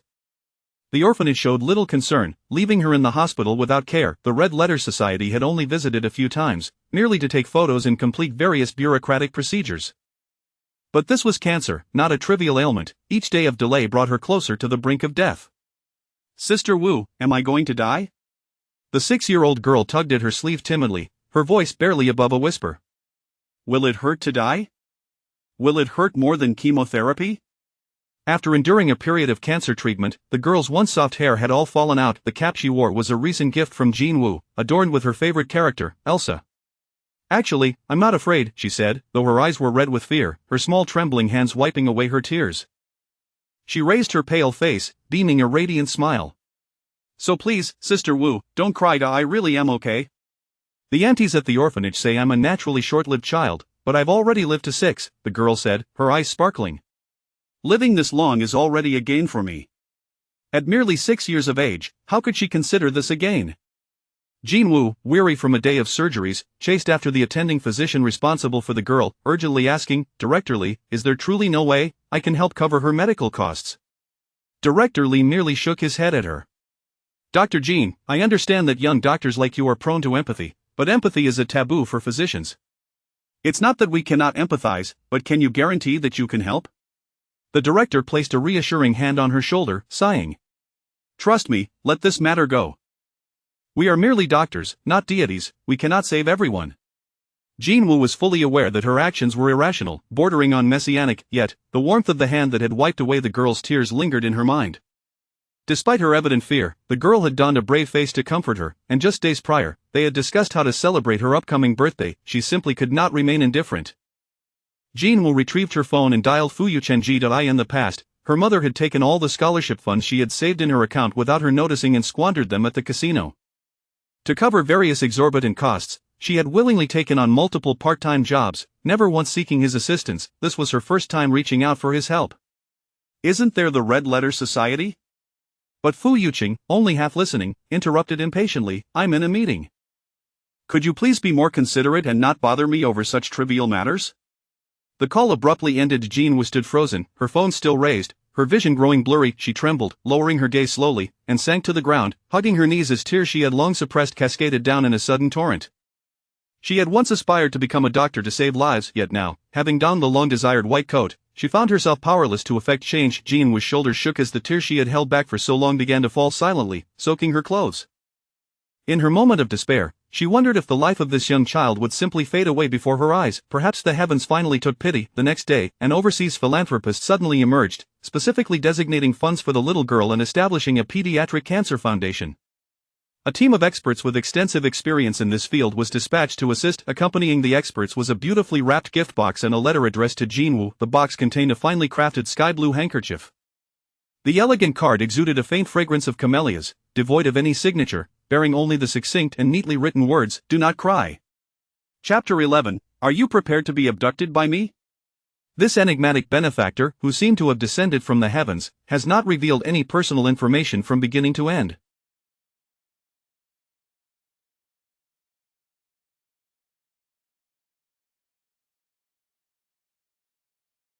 Jean Wu consulted experts, yet they all professed ignorance, merely referring to him as Mr. Evan. Typically, affluent socialites willing to part with such substantial donations relish in publicizing their generosity, reveling in the limelight. However, encountering someone as discreet and unobtrusive as him was a first for Jean Wu. Although she remains unfamiliar with him, she has cherished the letter he sent, along with the handkerchief, with immense gratitude. And then, having finished her meal, discreetly cast a sidelong glance at Jean Wu, who sat beside her. The little girl, now receiving appropriate treatment, appeared significantly healthier than before. Her previously emaciated frame had begun to fill out, and everything seemed to be progressing positively. She obediently took a tissue to dab at her mouth, hesitated momentarily, then softly inquired, "Sister Wu, may I make a small request?" Summoning her courage, she clenched her tiny fist. "Could you please distance yourself from that ugly uncle? Sister Xiaoying said that ugly uncle is very bad." Not only does he resemble a green-haired lion monster, but he's also bald. Oh, wait, that is not quite right. Lion monsters have more hair than he does, so he must be a green bull demon. Ning Ning, a seasoned participant in the Journey to the West contest, nodded earnestly. She then scrutinized Jin Woo again, her tiny brows furrowing slightly. I also heard that this green bull demon not only has a bald head but also a beer belly, stands barely at 1.60 meters, and moves as awkwardly as a kappa. Even the hospital's robotic assistants are more agile than him. Being unattractive was one thing, but he was also unkind to Sister Wu. He deserved a beating, and then puffed out her cheeks in frustration, wishing she could transform into the Monkey King right then and there, brandishing her golden staff to chase away the detestable green bull demon. Jin Woo could only sigh and rub her forehead. What peculiar notions had Xia Ying instilled in the children? Although the reality may have strayed somewhat, it was still rather amusing to hear. So, Sister Wu, you really shouldn't be with that ugly uncle anymore, and then asserted earnestly, grasping her hand, someone as wonderful as you deserves better. Jin Woo gazed at her earnest expression and couldn't help but chuckle. Don't worry, Sister has already said goodbye to that ugly uncle. She raised her hand to gently pat Anan's head, her delicate features curving into a crescent smile. From now on, I will keep my eyes wide open and will not make the same mistake again. Wait, had she really broken up? Hearing this good news, Anan's eyes immediately sparkled. That's fantastic. The little girl exclaimed, waving her hands in delight. Now I won't have to worry about that ugly uncle bullying you anymore. Woohoo! Yet, still a bit concerned, she puffed her cheeks again, resembling a small adult. No, to prevent any other ugly uncles from trying to bully Sister Wu, if you ever like someone in the future, you must remember to bring them to me for inspection. She patted her small chest, her tender voice ringing out, I'll be the guardian for Sister Wu. All right, Jin Woo replied, smiling as she continued to stroke her head. She noticed that beside the table, in addition to some fairy tale books, there was a large glass jar filled with a multitude of origami stars, prompting her curiosity. Anan, why have you suddenly folded so many stars? He, Anan hugged the glass jar, her smile radiating innocence, because I want to summon a wishing fairy. The book says if I fold enough stars, a wishing fairy will appear. How adorable! A deeper smile graced Jin Woo's eyes. She asked, if the wishing fairy truly appears, what wish would you want to fulfill, Anan? Anan blinked, her face a mask of mystery. It's a secret. In truth, she had always known her time was limited. Therefore, she wished to reserve her precious wishes for Sister Wu, hoping that the wishing fairy could grant her a chance to meet someone truly wonderful. That way, even if she were to leave one day, there would be no regrets. As a day of busy work came to an end, Jin Woo, free from duty for the evening, changed back into her casual clothes, rubbing her slightly fatigued neck as she walked towards the hospital entrance. Jin Woo. Suddenly, a familiar sharp female voice rang out from behind her. You really are here? A woman in an outdated luxury brand dress removed her sunglasses, her expression displeased as she strode towards Jin Woo. Years of heavy drinking had taken their toll. Despite the remaining signs of her youthful beauty, her demeanor exuded a sense of languor and despair. Zhou Yanning approached with a confrontational air, questioning, was it last night Yu Chen's birthday? How could you not accompany him properly and instead come to work at the hospital? Jin Woo had grown accustomed to the woman's unreasonable behavior. She met her gaze with calm indifference, responding coldly, I have already broken up with him. The revelation struck Zhou Yanning as if she had been hit by a bomb. What? You broke up? Her brows knitted tightly, her voice rising sharply. Jin Woo, have you lost your mind? After all the effort, you just let go of such a golden opportunity? Noticing the attention of onlookers, she suppressed her voice. What are you causing a scene for? Hurry and persuade him back. He is the young master of the Fu family, highly valued. If you can secure his support, our lives will improve tremendously. Perhaps your father might even acknowledge you as his legitimate daughter, and I could become his wife. Don't you want your father to recognize you? The woman grasped Jin Woo's hand, her sharp nails digging in, causing a faint sting. Do you wish to carry the label of an illegitimate child for the rest of your life? This phrase again. It was precisely because of this identity, which she had no control over, that she had been burdened by it throughout her life. Fearing abandonment by her mother, she endured the scorn and disdain from the Jin family, knowing all too well that each visit would only invite ridicule.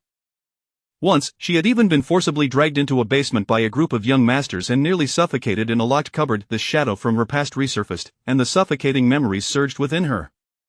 Jin Woo clenched her hands tightly by her side, struggling to catch her breath. I will not reconcile with him, Jin Woo asserted firmly, her spine straightening as she withdrew her hand from the woman's grasp. He cheated on me, hiding another woman behind my back. What does that matter? Zhou Yanning interrupted coldly, men are prone to infidelity. How can you not tolerate something so trivial? If you are so narrow-minded, how do you expect to be a wealthy matriarch in the future? It must be your stiff demeanor that caused Yu Chen to grow weary of you so quickly. If you were more proactive, how could he be attracted to another woman? It has to be your fault. Be a good girl and listen to your mother, go find him and reconcile, whatever it takes, beg him, seduce him, ideally, you should get pregnant with his child immediately. Even if there is no official status now, it would still be an opportunity. You can use this child to compel him to marry you. Jin Woo's gaze turned icy. If you desire that blessing, feel free to take it. A sardonic smile graced her lips. Turning an ex-boyfriend into a stepfather is quite amusing. If I cannot be Mrs. Jin, being Mrs. Fu is not too shabby either, considering it's the affluent life you so covet. What kind of attitude is this, Jin Woo? Zhou Yanning, wounded in her pride, was incensed by Jin Woo's words, her chest heaving, her voice low yet piercing. Aren't I doing this for your own good? I'm your mother, how could I harm you, you ungrateful daughter? Had I known you were so useless, a mere ingrate, I would have terminated the pregnancy when I realized you were just a daughter. Zhou Yanning's eyes turned red with anger. I thought you might be able to attract a wealthy young man, providing some value, and perhaps your father would notice you, allowing me to ascend in status. Yet here you are, proving to be so inept. You ought to run away at the slightest adversity. Had I known it would be like this, I should have let you go and tried for a son instead. Jin Woo's fingertips, feeling numb, tightened as her eyes began to sting with unshed tears. Normal parents would comfort their child, feeling pain upon learning of their betrayal. Even her friend, an 8-year-old child, would show her compassion, yet her mother, fully aware that she was standing on a hot stove, continued to push her forward, seeing her merely as a stepping stone to reclaim her place in high society. This was not the first time. It was precisely because it was not the first time that her journey through life had been fraught with challenges, devoid of affection. Thus, when Fu Yuchen extended a single kindness, she clung to it as if it were a beacon, blindly pursuing it without discerning his true nature, squandering a full 17 years in the process. Jin Woo, I haven't finished speaking. Where are you going? Come back. Are you deaf? Did you not hear what I said? After a long day at work, she was already exhausted, and now her mood was further marred by this forced confrontation. Jin Woo had no intention of enduring any longer. She dragged her weary feet and turned to stride towards the exit. She felt as if she were suffocating. Just as she sought to escape the incessant barrage of insults trailing behind her, a slender, bony hand grasped her wrist with precision, pulling her back with an assertive yet gentle force. A refreshing, pleasant scent enveloped her, akin to a gentle breeze wafting from a vast ocean, dispelling all the oppressive weight around her. The cacophony faded as if a pause button had been pressed, and all she could hear was that familiar, low, magnetic voice. Dr. Jean, are you ready to be abducted by me? Chapter 12. Stealthily pouting, the infatuated brother is thrilled. In a moment of daze, Jin Woo's eyelashes fluttered slightly as she was suddenly grasped by the wrist and pulled forward by the tall man before her. In that instant, the cacophony of irritating noises around her evaporated, leaving only the gentle whisper of the wind caressing her ears. As twilight descended, the sunset painted the sky in vivid hues, enveloping the entire city in a surreal sea of orange, almost dreamlike in its beauty. Duan Shuryan held her hand firmly, as if fearing she might collide with a passerby, occasionally glancing back at her. A soft breeze tousled his hair, and his deep, enchanting peach blossom eyes sparkled under the evening glow, illuminating her own downcast eyes as if they had been imbued with light. Jean was breathing involuntarily slowed. She suddenly recalled a fairy tale she had read in her youth, which spoke of moments in life when one encounters miracles, moments referred to as magical moments. At this instant, he felt like her very own magical moment. Be careful of your head. Coming back to her senses, Jin Woo found herself seated in his car. Unlike the wild supercar from the previous night, today's vehicle was a subtly luxurious black Maybach, yet, the aroma of camellia still lingered within, her favorite scent. Jin Woo gazed at the man who had unexpectedly abducted her, slightly bewildered by their serendipitous reunion. How come you're here? Are you feeling unwell, or? Duan Shuryan's lips curled into a faint smile. Ah, just passing by.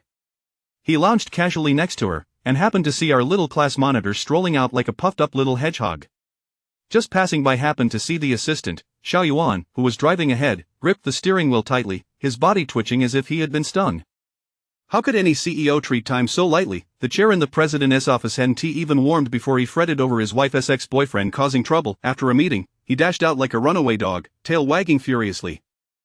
Midway, fearing he was being too obvious, he made a sharp turn, snatching a pitiful assistant still reeling from his boss's decade-long infatuation with his first love, continuing to bolt outside. Afraid that his sudden appearance at the hospital might disrupt her work, he lingered at the entrance for half the day. What happened just now? Duan Shuryen inquired nonchalantly, did you have a quarrel with someone? In truth, these matters were rather personal and not suitable to share with an old classmate he had only recently reunited with. Yet, for some reason, she felt compelled to divulge. Jin Woo lowered her gaze, speaking softly, it was my mother, she wants me to reconcile with Fuyuchen. Upon hearing this, Duan Shuryen's casually crossed, a man who lacks self-love is like rotten cabbage, consuming him will only lead to illness. Jin Woo chuckled at his words, her brows curving into a gentle smile. I did not agree to her. With her mood lightening, her tone became considerably more buoyant, you're right. A man who lacks self-love is indeed rotten cabbage, so I want to go back to my old ways. Duan Shuryen merely responded with a soft Then, turning slightly, he clenched his fist in a corner where Jin Woo didn't notice, the corners of his mouth secretly curving upwards. Xiao Yuan, observing through the rearview mirror, silently witnessed it all. Is President Duan secretly reveling in this? Ahem, so how did you refuse her? The infatuated brother, basking in his... Her eyes sparkled, the tear mole beneath her eye more vivid than ever. I also said if he wanted to pursue me, he should do it himself. I don't mind if my ex-boyfriend becomes my stepfather. Duan Shuryen. Wait a moment, does that mean she would have to call that scoundrel dad? How presumptuous, he certainly wouldn't grant that scoundrel such a privilege. However, Duan Shuryen gazed at the girl. She appeared so fierce yet adorably charming that he wanted to kiss her 100 times. He also wanted to do. Duan Shuryen's Adam's apple bobbed slightly as he suppressed the overwhelming desire that surged within him. Our little class monitor has done remarkably well.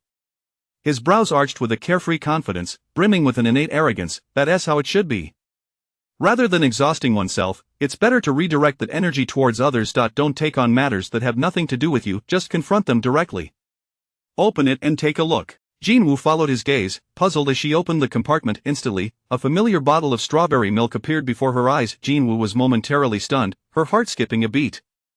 In her memory, every act of defiance had only led to suppressed grievances and pain. For instance, when she had once resisted cooperating with her mother, she was punished and locked in a dark room until she cried for release. Or when she had tried to confront the group of wealthy young ladies who often spoke ill of her, only to be dragged away by Fuyuchen, who patted her head and told her to endure a little longer, as he needed their votes for his campaign for student council president. However, since reuniting with Duan Shuryen, it seemed as if some magical force had the power to transform everything. In her first act of defiance, she received soothing gummy bears and a delightful sea salt cheesecake. In her second act, she was gifted her favorite strawberry milk. It felt as though, in his presence, every action deemed rebellious in their eyes was something worthy of praise. Thank you. Jin Woo held the still cool bottle of strawberry. Among the myriad of strawberry-flavored milk available on the market, he had managed to purchase her favorite brand. She felt akin to a child unaccustomed to receiving a little red flower on her forehead. At a loss for how to express her gratitude, she blurted out, "You're such a good person." The air fell into an oddly silent lull, struggling to contain his laughter. Xiao Yuan's shoulders trembled like a sieve from the driver's seat. Just as he was enjoying the spectacle, his peripheral vision caught a glimpse of the infatuated brother, who had just been awarded a good person card, gazing at him with a bemused expression. Xiao Yuan in crisis, he immediately suppressed his urge to grin, straightened his posture, and steadied his shoulders like a rock. Some infatuated brothers simply couldn't take a joke. Pointing fingers, seated in the back, Jin Woo's cheeks flushed slightly, feeling a twinge of embarrassment as she squeezed the strawberry milk in her hands. Why had her tongue become so clumsy? Just as she contemplated saying something to smooth over the situation, the man beside her spoke in his deep, magnetic voice, unhurried, "Since you wish to thank me, do me a small favor." Duan Shuryen's lips curved, "Accompany me for dinner." Just like that? Jin Woo tilted her head, somewhat taken aback, noticing her bewildered gaze. The smile in Duan Shuryen's eyes deepened subtly. He lounged comfortably, exuding an air of relaxed confidence. I just returned to take over the family business. Many eyes are watching me, especially those old fogies on the board. They're constantly vying for my position as the head of the household, almost itching to dress as women to entice me. Jin Woo, she found it hard to imagine the princely. Every break time, he was flanked by a throng of boys, with only a couple being familiar faces, while the rest varied from day to day, creating a lively and boisterous atmosphere. Duan Shuryen let out a melancholic sigh. Yes, many friends. He lowered his gaze slightly, his tone tinged with a hint of sorrow. But what good does it do? They call me Brother Duan when there is nothing going on, yet when something arises, it's always hello, I'm not around. After a pause, he sighed once more. Jin Woo, my life is truly tragic. Achu meanwhile, in a nearby mansion, an elderly lady clad in trendy streetwear inexplicably sneezed, her nose tingling. TSK. She set down her phone, which displayed a winning streak on a mobile game, taking a sip of bubble tea with a look of disdain. who was bad-mouthing your old granny behind her back? It must be those little brats, since they can't compete with me, they resort to backhanded insults. Jinwoo was utterly bewildered. It was difficult for her to fathom how the illustrious heir of the capital could be reduced to skipping meals due to a matchmaking arrangement. And the others? Jinwoo asked again, didn't you have quite a few friends before? In her memory, he had always been surrounded by admirers, a figure of charisma. Duan Shurian let out a soft sigh. Yes, many friends. He lowered his gaze slightly, his tone tinged with a hint of sorrow. But what good does it do? They call me Brother Duan when there is nothing going on, yet when who is cursing me behind my back? It must be that player on the opposite team, but she is really good. Xuanan opened the chat with Duan Shurian, noticing that he had unilaterally invited her to dinner while she had read the message but not responded. Feeling a surge of insight, he mused, perhaps our infatuated brother, also known as Brother Duan, is using us as an excuse to win over that little girl. The others, who, Brother Duan has a crush? Ha, not even a dog would believe it. Chapter 13. Are you really that sensitive, Teacher Xiaowu? The infatuated gentleman over there wore an air of calm composure. Of course, I understand that asking you to dine with me on such short notice may be a bit of an imposition. You are entirely free to decline. Duan Shurian's eyes were cast downward, exuding a sense of solitude and fragility akin to a once mighty ruler reduced to silence, even his typically low and magnetic tone now languid and drooping. Dining alone is nothing to be concerned about. Ive often dined alone while abroad and have grown accustomed to it. It's merely a tad lonely, but it's not a significant issue. You need not feel obliged to accept my invitation. Really, there's no need to force it. The calm demeanor of Duan Shigu, who secretly donned fox ears in his mind, belied an unyielding resolve. It truly doesn't matter in the slightest. Jinwoo felt as if her CPU was beginning to overheat. Rationality warned her that there might be a hidden agenda at play, yet the man before her had always been a paragon of confidence and pride, a favored son of heaven. Now, however, he seemed to be subdued, his brows knitted in search of a dining companion, emanating an aura of pitiable vulnerability that tugged at one's heartstrings. What is the issue of obligation here? You've assisted me twice, it's only fitting that I treat you to a meal. Jinwoo nodded with enthusiasm. All right, then let us dine together tonight. The corners of He turned his face slightly, his deep, rebellious eyes betraying a concealed delight. In the quiet glow of their surroundings, Xiao Yuan observed, once again, President Duan is in high spirits. Then it's settled. Duan Shurian gazed at her, his peach blossom eyes glimmering with charm, as if ensnaring her in a web of allure. His voice, a magnetic drawl, laced with yearning, revealed a dimple at the corner of his lips. Dr. Jean, you are simply the best. It felt akin to a gentle nuzzle from a puppy. Jinwoo's cheeks inexplicably flushed. It's nothing. She sipped her still-cool strawberry milk, attempting to lower her temperature. Recalling his earlier mention of blind dates, she felt a twinge of disbelief. I must admit, I'm quite surprised. Ive always thought someone as proud and perfect as you could effortlessly navigate any endeavor without a care. Just as her words lingered in the air, the smile at the corner of Duan Shurian's mouth gradually faded. Is that, the top floor has hosted countless dignitaries and celebrities, a venue reserved for those of significant status. On a summer evening, the stars twinkled like diamonds scattered across the sky. The immense glass dome inside was adorned with thousands of crystals, while the panoramic floor-to-ceiling windows reflected the dazzling nightscape of the city, as if one were enveloped in a celestial embrace. Arriving at such an extravagant venue, Jinwoo instinctively glanced down at her simple attire, her steps faltering. What is the matter? Duan Shurian halted beside her just in time. Jinwoo felt a twinge of embarrassment. Am I dressed too? Had it been Fuyuchen, he would have undoubtedly frowned and criticized her appearance, questioning her regard for him. Duan Shurian merely smirked. Not at all, you look beautiful. The moon hung in the night sky, radiant and lustrous, easily visible upon raising one's head. Yet, his attention was solely focused on her, his low, magnetic voice tinged with tenderness, brimming with affection. You have always been beautiful. A simple phrase, yet it sent ripples through her heart. Jinwoo met his deep, attentive gaze, momentarily taken aback, before her lips curled into a shy smile. How peculiar. It was merely a courteous compliment, yet it brought her such joy. The affluent air of Kyoto, seeking to evade blind dates, reserved the entire venue with a grand flourish, bringing along his newly acquired dining companion. Please, you too. The impeccably dressed waiter, trained to perfection, pulled out their chairs, and once the chef confirmed the dishes, they began to arrive in succession.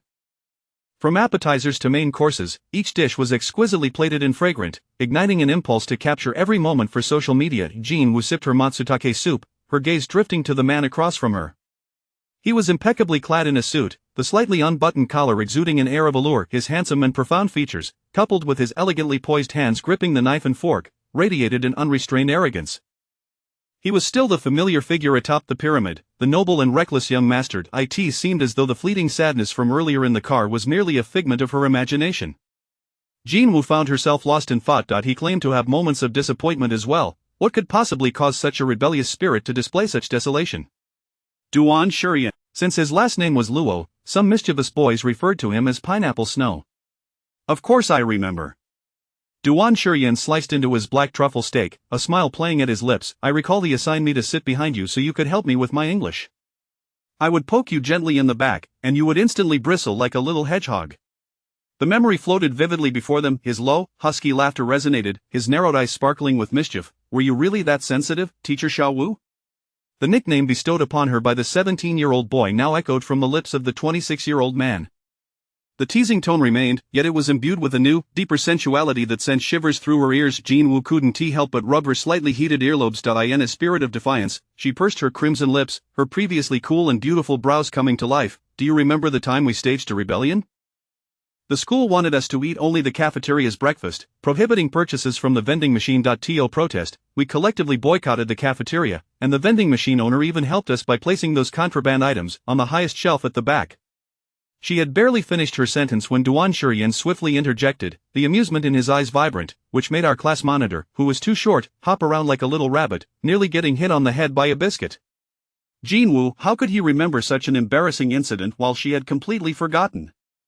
What a peculiar creature she was, a mix of a hedgehog and a rabbit. Jinwoo puffed her cheeks slightly, resembling a debater ignited by a competitive spirit, her pristine eyes shining brightly. Do you remember that stray dog we... Otherwise, I would have loved to personally thank them for taking Lulu home. Her voice was melodious, her delicate brows dancing with a soft smile, reminiscent of a bright, clean moonlight. Duan Shurian's fingers curled slightly, his dark eyes were fixed on her radiant smile, brimming with an intense warmth. His heart raced, each beat echoing with fervor. That foolish dog was your greatest concern. He snapped back to reality, his voice low with a hint of jealousy. Whenever the weather turned foul, your eyes would nearly pop out. During one torrential downpour, you even skipped your favorite Chinese class, with me, under the pretense of a stomachache to rush out and find that silly dog. The atmosphere was light and relaxed. Jinwoo let out a soft hum, playfully retorting, what do you mean I was the only one concerned? In that downpour, weren't you the one who ran out with me? Clearly, you cared for Lulu too. Long-forgotten memories surged forth, and she couldn't help but chuckle. You claimed you hated meddling in others' affairs, yet you were just as concerned about our Lulu. Duan Shurian's gaze flickered, his thoughts drifting back to that year's storm. Summer weather was notoriously unpredictable. One moment, the sun blazed overhead, and the next, dark clouds loomed. Duan Shurian, you arrived just in time. Could you do me a favor? The girl, damp from the rain, carefully placed a small dog wrapped in her uniform into his arms. The rain was too heavy, and Lulu's bed got soaked. Can you check on Lulu while I see if I can find a new box from the student council? She leaned in close enough for him to catch her delicate fragrance.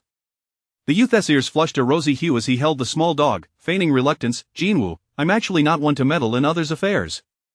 He fought against the rising heat in his ears as he averted his gaze, but that I'll leave it to you. Before he could finish his sentence, she had already turned and hurried away, leaving him standing there with the rain drowning out his unspoken words. But if it's for that person, then it's no trouble at all. Chapter 14. You are the first and the last returning to the present. Duan Shurian gazed quietly at her. The girl seated across from him had bright, expressive eyes, as if she had resolutely concluded that he was indeed an arrogant individual, caring deeply yet unwilling to admit it. With a melancholic smile, he lowered his gaze and softly remarked, Jinwoo, you truly are a fool. Jinwoo, what sudden personal attack is this? Yet, what was he thinking? His expression seemed to reveal a hint of desolation. As she watched, Duan Shurian handed her the already sliced steak, reverting to his usual languid demeanor. Go ahead, little fool. So this steak was cut for her. Jinwoo blinked in surprise, taken aback. Noticing her reaction, Duan Shurian raised an eyebrow and asked, What's wrong, don't you like it? He recalled how she used to relish beef. Every time the cafeteria served stir-fried beef cubes, she would quietly ask the cafeteria lady for a little extra. If her voice was too soft for the lady to hear, he would click his tongue from behind her and say, Could you give her a bit more meat? Do you want to starve our top student? He would then see the girl in front of him blush, her ears peeking out from her hair. How adorable. If not for fearing her ire, he would have liked to pinch her cheek. I don't dislike it. Jinwoo shook her head and candidly replied, I just didn't expect you would personally cut steak for someone else. In her mind, someone like him, it was inconceivable that he would engage in such acts of kindness, unlike Fu Yuchen, who would never offer to cut steak for her. Duan Shuryen raised an eyebrow slightly. Do you think I help everyone? His tone was languid. Duan Shuryen leaned back comfortably, his low, magnetic voice exuding the nonchalance and freedom of a privileged young master. So eat well, don't waste my kindness. If it's not enough, just tell me, don't be polite, understand?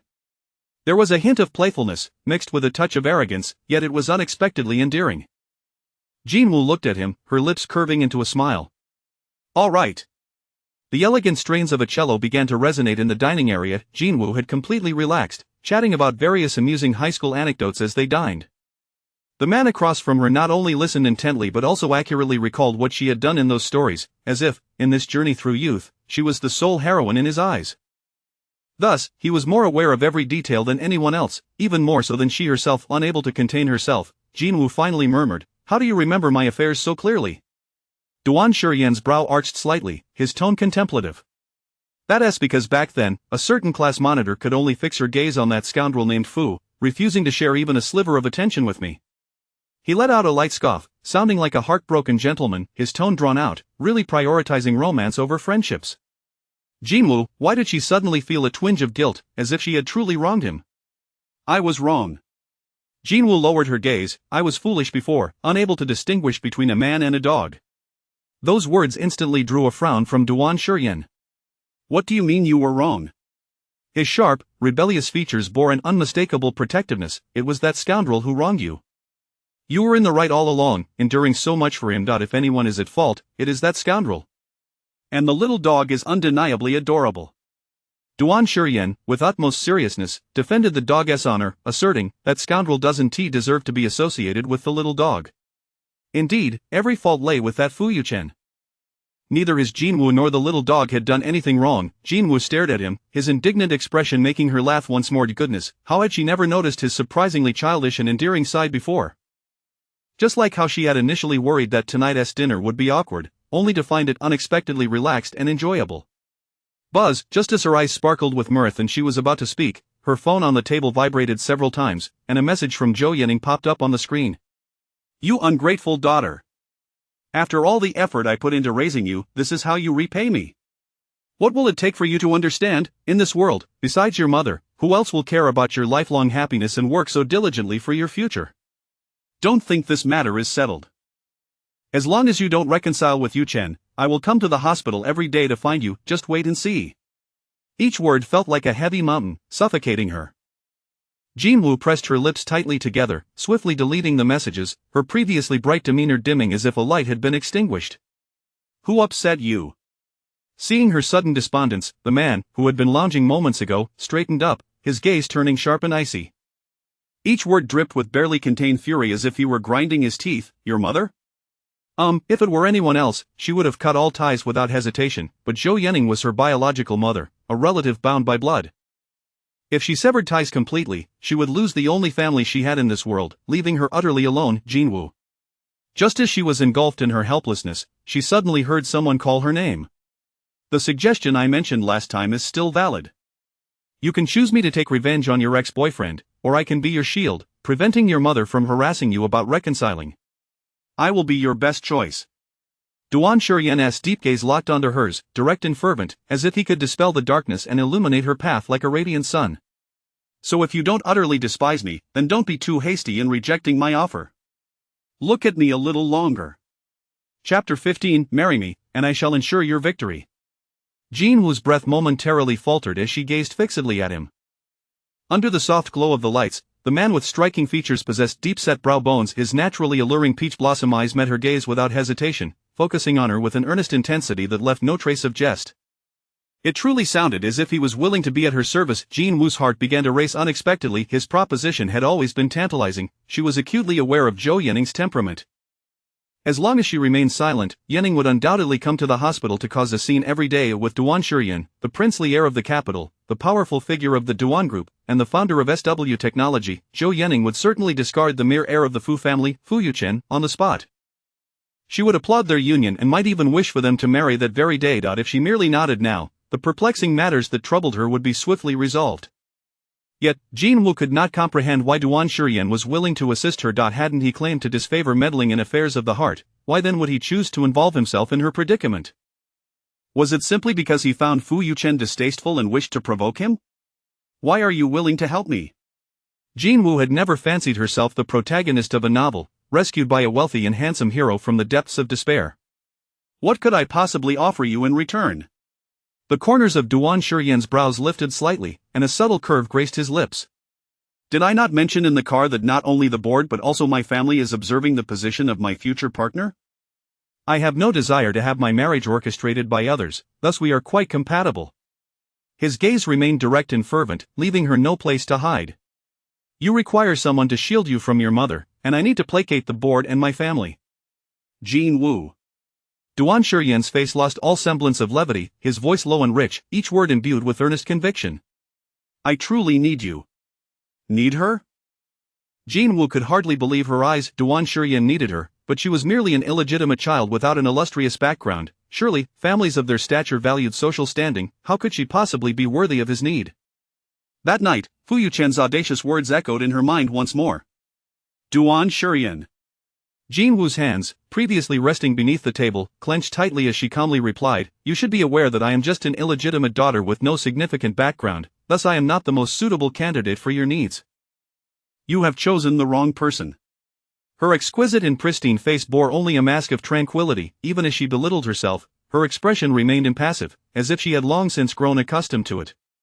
Duan Shurian's tall frame trembled slightly, his gaze darkening in an instant, his heart churning with an unbearable ache. Even if the initial attempt had faltered, one would expect to feel surprise or excitement upon unexpectedly acquiring a coveted SSR item. Surely, one would at least exhibit signs of distress or anger, stirred by the whispers of gossip, yet she showed none of that, only a serene acceptance of everything, as if she had been inundated with negativity from too many sources, and even running with her ears covered had proved futile. In the end, she could only embrace herself, battered and bruised, choosing to accept everything with a numb calmness, but the more tranquil she appeared, the more his heart ached for her. Jin Woo. Duan Shurian regarded her intently, suddenly serious. Shake your head. Jin Woo. Though perplexed, she obediently shook her head left and right. A smile crept to Duan Shurian's lips.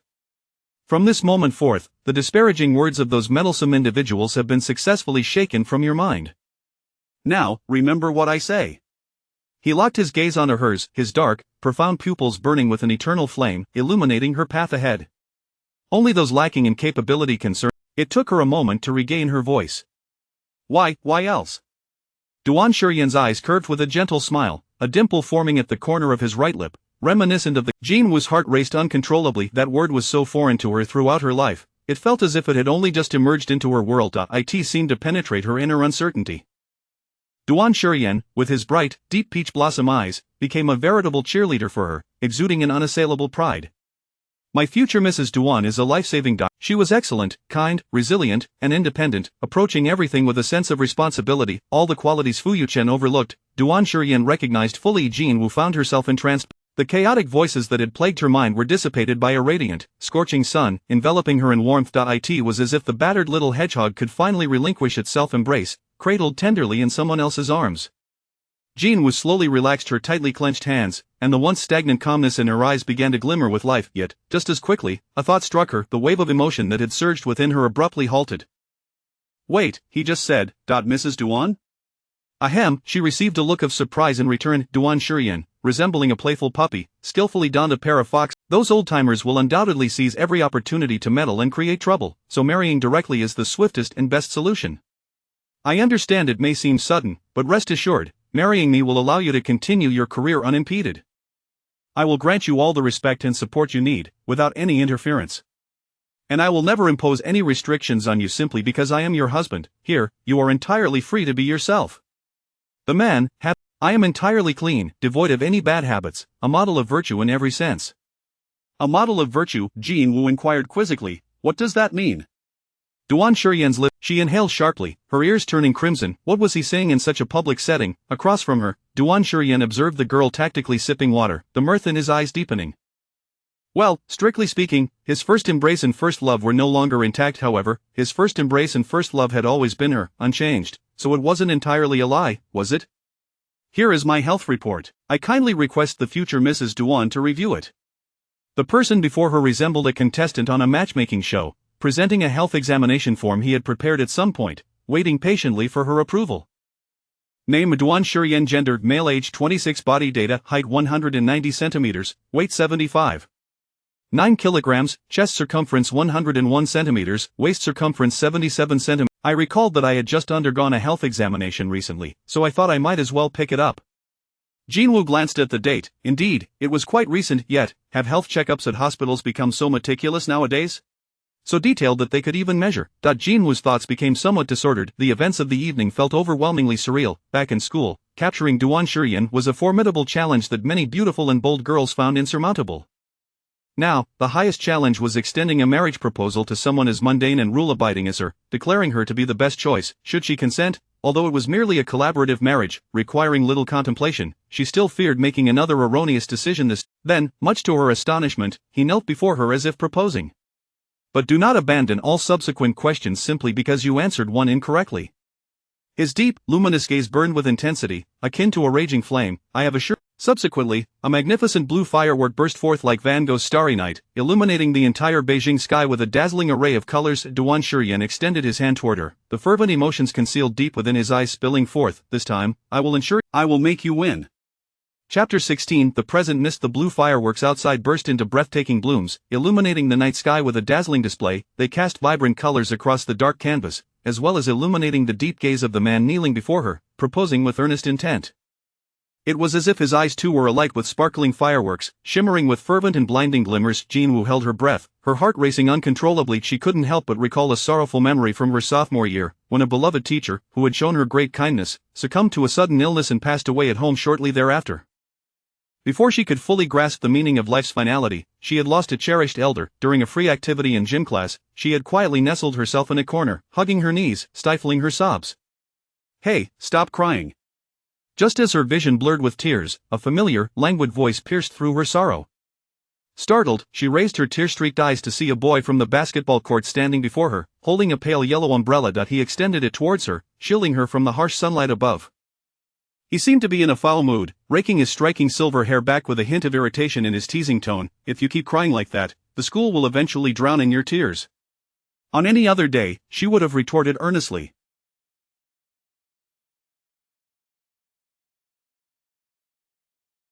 But now, consumed by her grief, she lacked the energy to respond. Jinwoo sniffled, burying her face back into her knees. Oddly enough, the boy, who typically shunned meddling in others' affairs, did not turn away.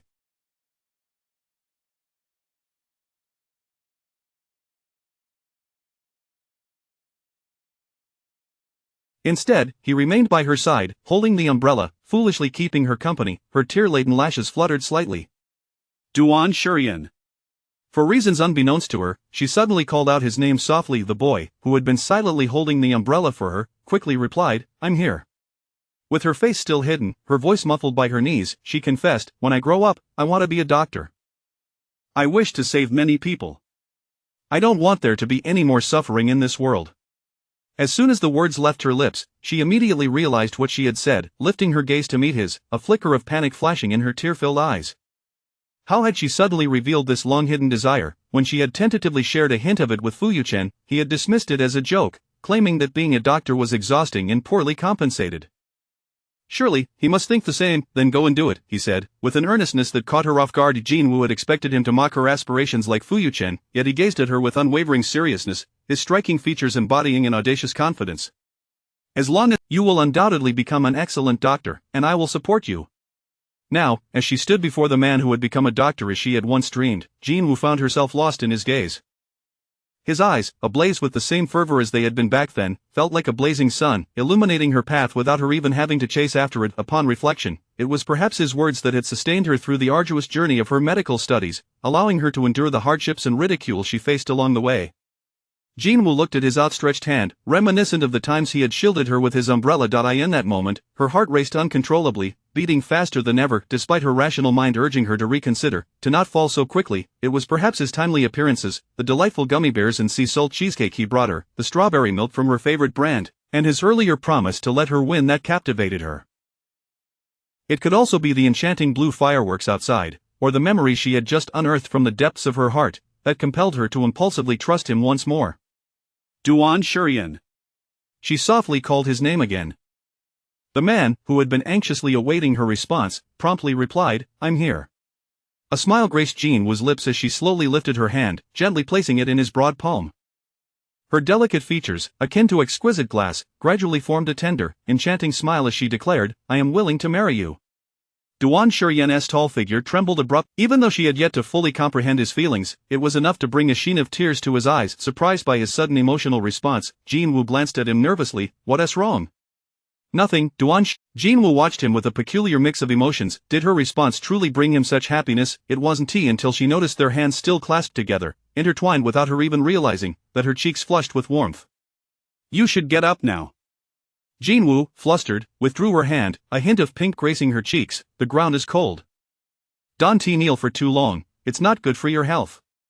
Her soft touch slipped away, leaving only a trace of her gentle warmth. Duan Shurian thought to himself, "Ah, how careless of me." Caught up in his joy, he had let her slip away. He absent-mindedly brushed his fingertips, a smirk forming at the corner of his mouth, but it was of no concern. There would be countless opportunities ahead. As a man who had successfully ascended to a prominent position, he would naturally learn how to woo his wife properly, making up for all the regrets of the past.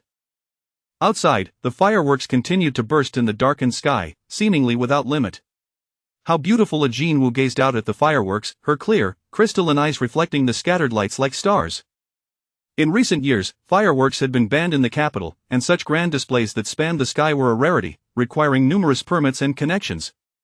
Is today a special occasion? Duan Shurian, having chosen a chestnut cake for her from a waiter, smiled lazily as he replied, "Perhaps someone wishes to win the favor of someone they adore." What impeccable timing, she thought. After such a long absence of fireworks, they just happened to coincide with Duan Shurian's proposal. Had it not been for the impromptu dinner tonight, she might have believed he had orchestrated it all. Jinwoo couldn't help but exclaim, "What a coincidence!" "Indeed, quite fortuitous," Duan Shurian replied, his smile deepening, his gaze towards her growing more profound and affectionate, like an invisible hook pulling her closer. "Thanks to our little lucky star, I could borrow this spectacle to propose to my future Mrs. Duan, who is you, in such a romantic atmosphere." Jinwoo's heart skipped a beat. His linguistic prowess was often as unpredictable as a blind box, fluctuating between brilliance and mediocrity, yet he always managed to bestow upon her the most peculiar and endearing nicknames. Not intrusive, yet quite charming. Had he secretly practiced, how could he call her Mrs. Duan with such familiarity and intimacy? Jinwoo pressed down the rapid flutter of her heart, strategically taking a bite of cake. "So, when shall we officially register?" As soon as the question left her lips, she immediately regretted it, closing her eyes in embarrassment. Oh no, it sounded as if she were in a hurry. Just as she scrambled to think of something to smooth over her blunder, she heard him reply eagerly, "How about tomorrow?" Jinwoo, aha? Duan Shurian, pulling out his phone, opened a bookmarked website for checking auspicious dates, presenting it to her with an air of calm nonchalance. "I just looked it up, and guess what? Tomorrow happens to be an auspicious day, perfect for marriage." The unassuming boy secretly smirked. "Since fate has arranged it so conveniently, shall we heed the heavens and register tomorrow?" Chapter 17, I am yours. "You must take responsibility for me. Is tomorrow an auspicious day? What a coincidence!" Jinwoo gazed in astonishment at the Wangley displayed on the screen, where the circled number 19, indicating tomorrow, was adorned with the resplendent words, "Suitable for marriage." What a remarkable coincidence! Jinwoo, somewhat dazed, returned her phone to Duan Shurian, who received it with a slight arch of his brow, appearing nonchalant as he casually inquired, "What are your thoughts?" His tone was languid. "If tomorrow is not suitable, we can reschedule. But after tomorrow, the subsequent dates are rather mediocre." Duan Shurian lowered his head to quickly peruse the well-studied Huangli, still maintaining his lazy demeanor. "Thus, I suggest that if feasible, we should obtain the marriage certificate tomorrow. The sooner, the better for peace of mind." He lifted his gaze, his eyes sparkling with sincerity as he added, "Apologies, but I tend to be a bit superstitious." Jin Woo, Duan Shuryan is superstitious? This revelation was as shocking as discovering that someone who despises cilantro has vowed to protect it worldwide. Jin Woo searched his eyes for any hint that he might be jesting. Yet he did not shy away, meeting her gaze with unwavering confidence, even mischievously winking with those soulful peach blossom eyes, exuding an undeniable charm. Jin Woo felt her cheeks flush, quickly averting her gaze, her heart racing as if something were amiss. In truth, it was not entirely unreasonable. After all, affluent individuals often place their faith in metaphysics. His superstitions were not entirely implausible. Moreover, since she had already agreed to marry him, it mattered little when they obtained the certificate. All right. Jin Woo nodded. I have no objections. Let us get the certificate tomorrow. As soon as her words fell, the man who had just exuded an air of languid relaxation suddenly appeared, taken aback, slowly blinking his lashes.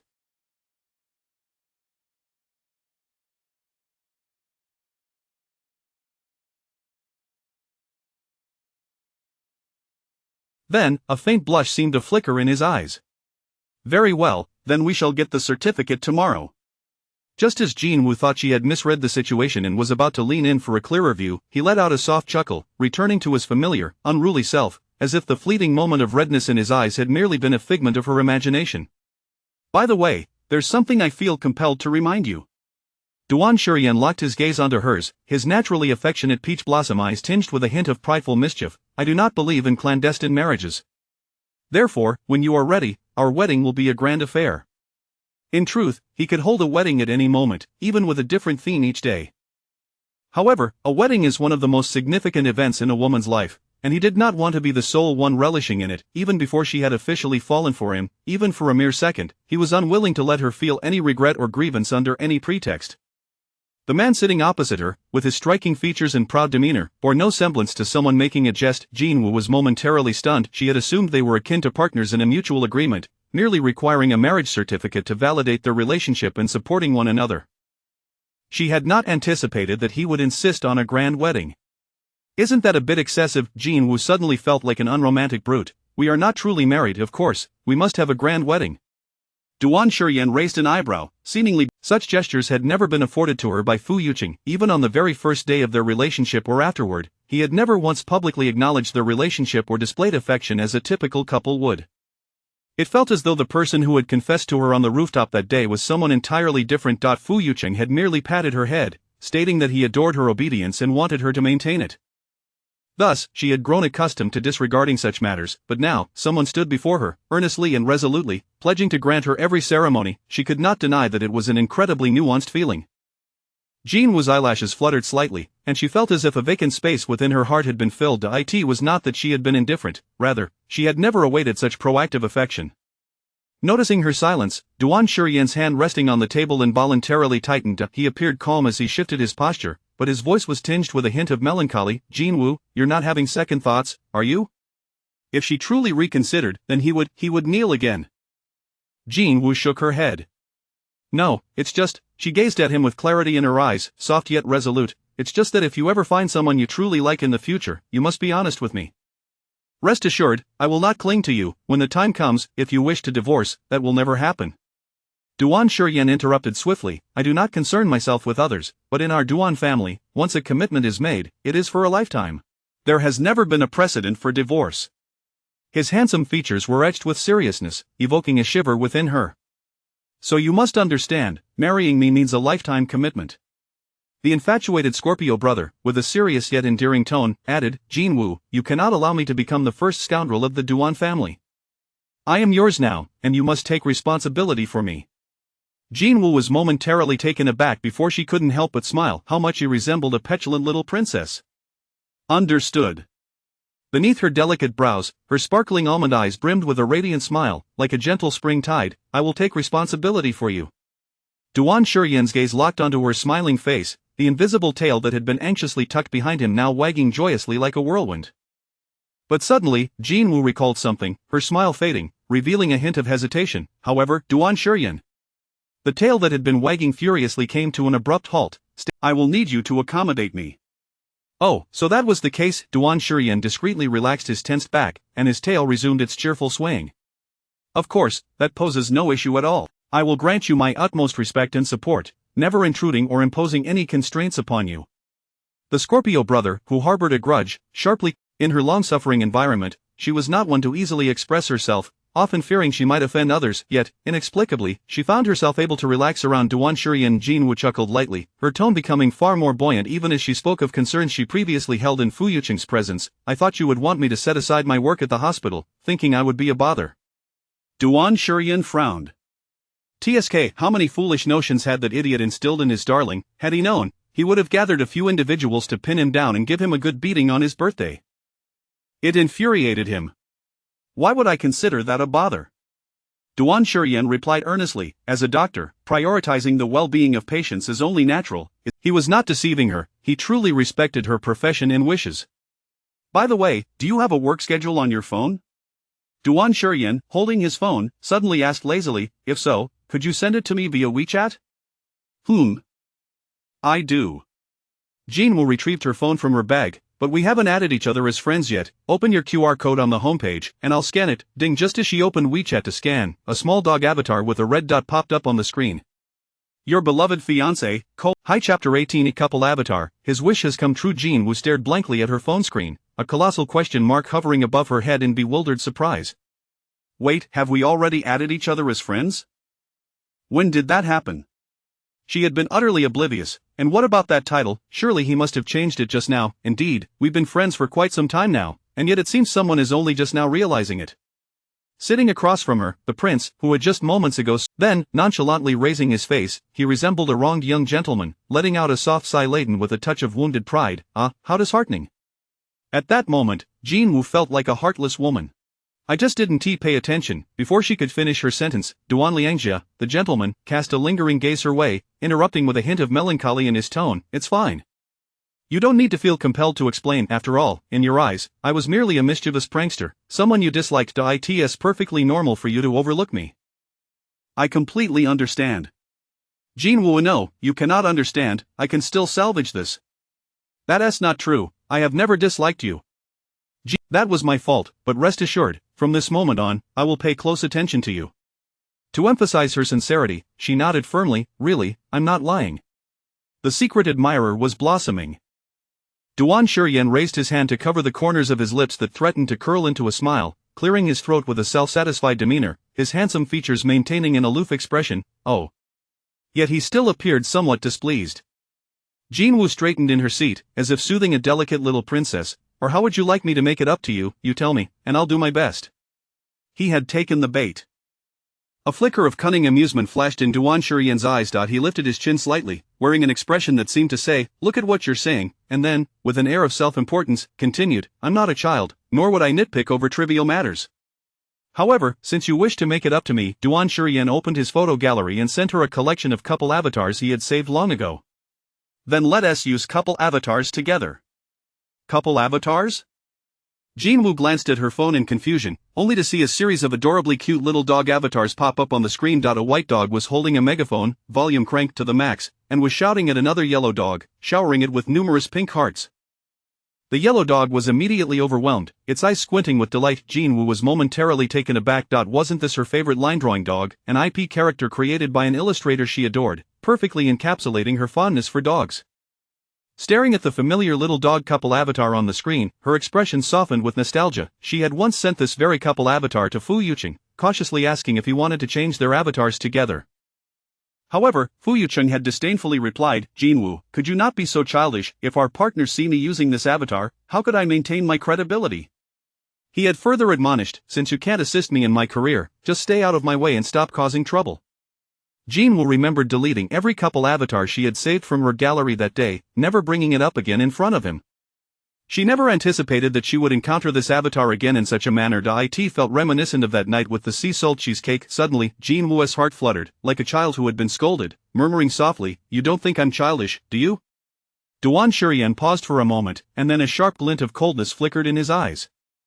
So that was it. No wonder she had once adored those cute little dog avatars but had abruptly switched to a plain white one. It must have been that foolish scoundrel's doing.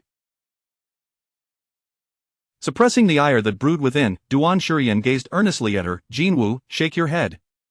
Jinwoo hesitated, feeling puzzled, yet she gently swayed her head from side to side.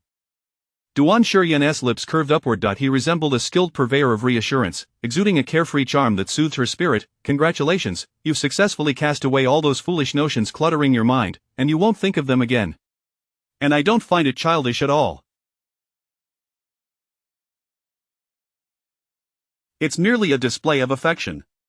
Duan Shurian proudly tilted his chin, a smirk escaping his lips. Only certain tasteless men would deem it childish. They deserve to be discarded. She couldn't help but smile softly. Aren't you afraid that those partners will mock you for being childish? Duan Shurian raised an eyebrow playfully. Let them laugh to their heart's content. He grinned, his entire demeanor brimming with confidence, akin to a king who could command it all. I challenge anyone in this capital to dare mock the Jinwoo found it difficult to articulate this feeling. It was as though she had discovered a missing piece of a puzzle, filling the emptiness within her. Her lips gradually curved into a smile, a refreshing and enchanting light glistening in her eyes, accentuating the faint tear mole that seemed to blush with a soft hue, pure and radiant. Alright, let us use couple avatars together. May I use the white one? We of the secret admirer blossomed once more. Good. Duan Shurian gazed deeply into her smiling face, murmuring, I couldn't have wished for more. After they had changed their avatars, he lowered his always haughty gaze, looking at the couple avatars on the screen, as if melting into profound affection, the corners of his lips slowly lifting. How wonderful, another wish from his list had come true. Chapter 19. He approached her, fiery and close, calling her BB. Exiting the restaurant, they stepped into the transparent observation elevator of the hotel. Jinwoo stood by the glass edge, where the resplendent night view of the capital unfolded before her, magnificent and breathtaking. Why does it feel like the air conditioning here has intensified? As she admired the nightscape, Jinwoo suddenly sensed the chill around her had grown more pronounced, prompting her to wrap her arms around herself. Cold? Behind her, Duan Shurian stood tall and imposing, his broad shoulders perfectly filling out his suit, sculpting an alluringly wild silhouette. His striking features were accentuated by the interplay of light and shadow, exuding an irresistible charm. He glanced up at the camera above the elevator, and the staff in the background promptly signaled an okay before swiftly shutting off the lens. Put this on. The man's disrobing was casual and languid, yet as he draped the coat over her, it was imbued with intoxicating tenderness.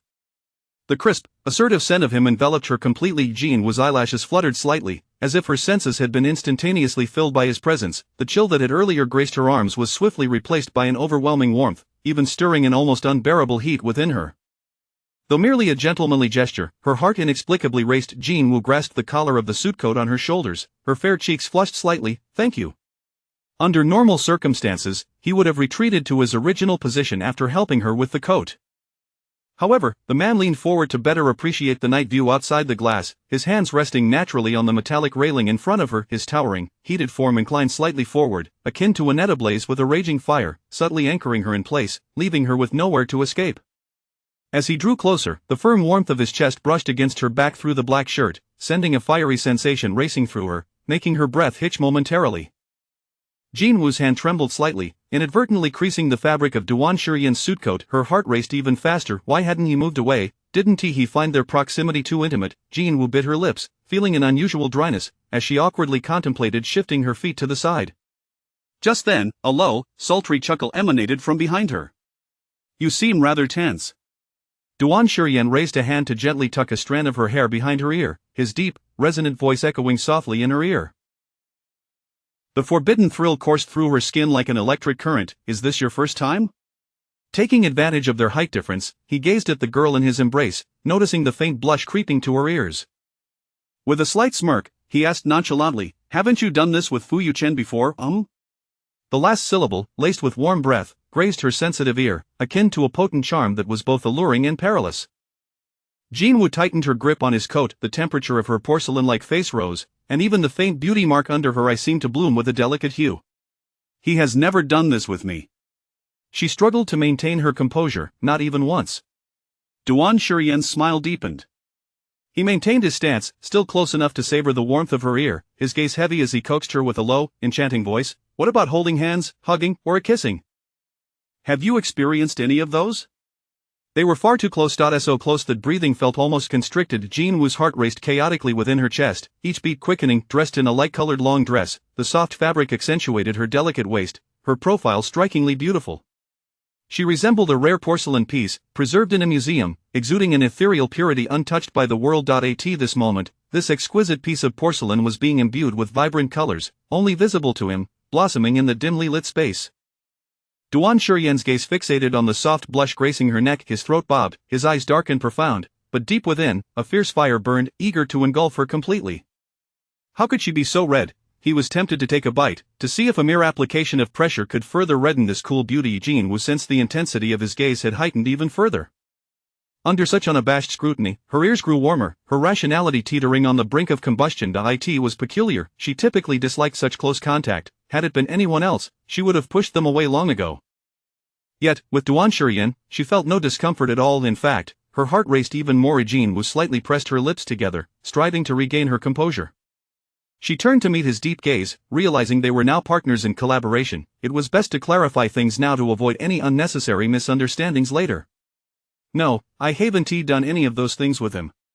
The hospital's work was always busy and irregular.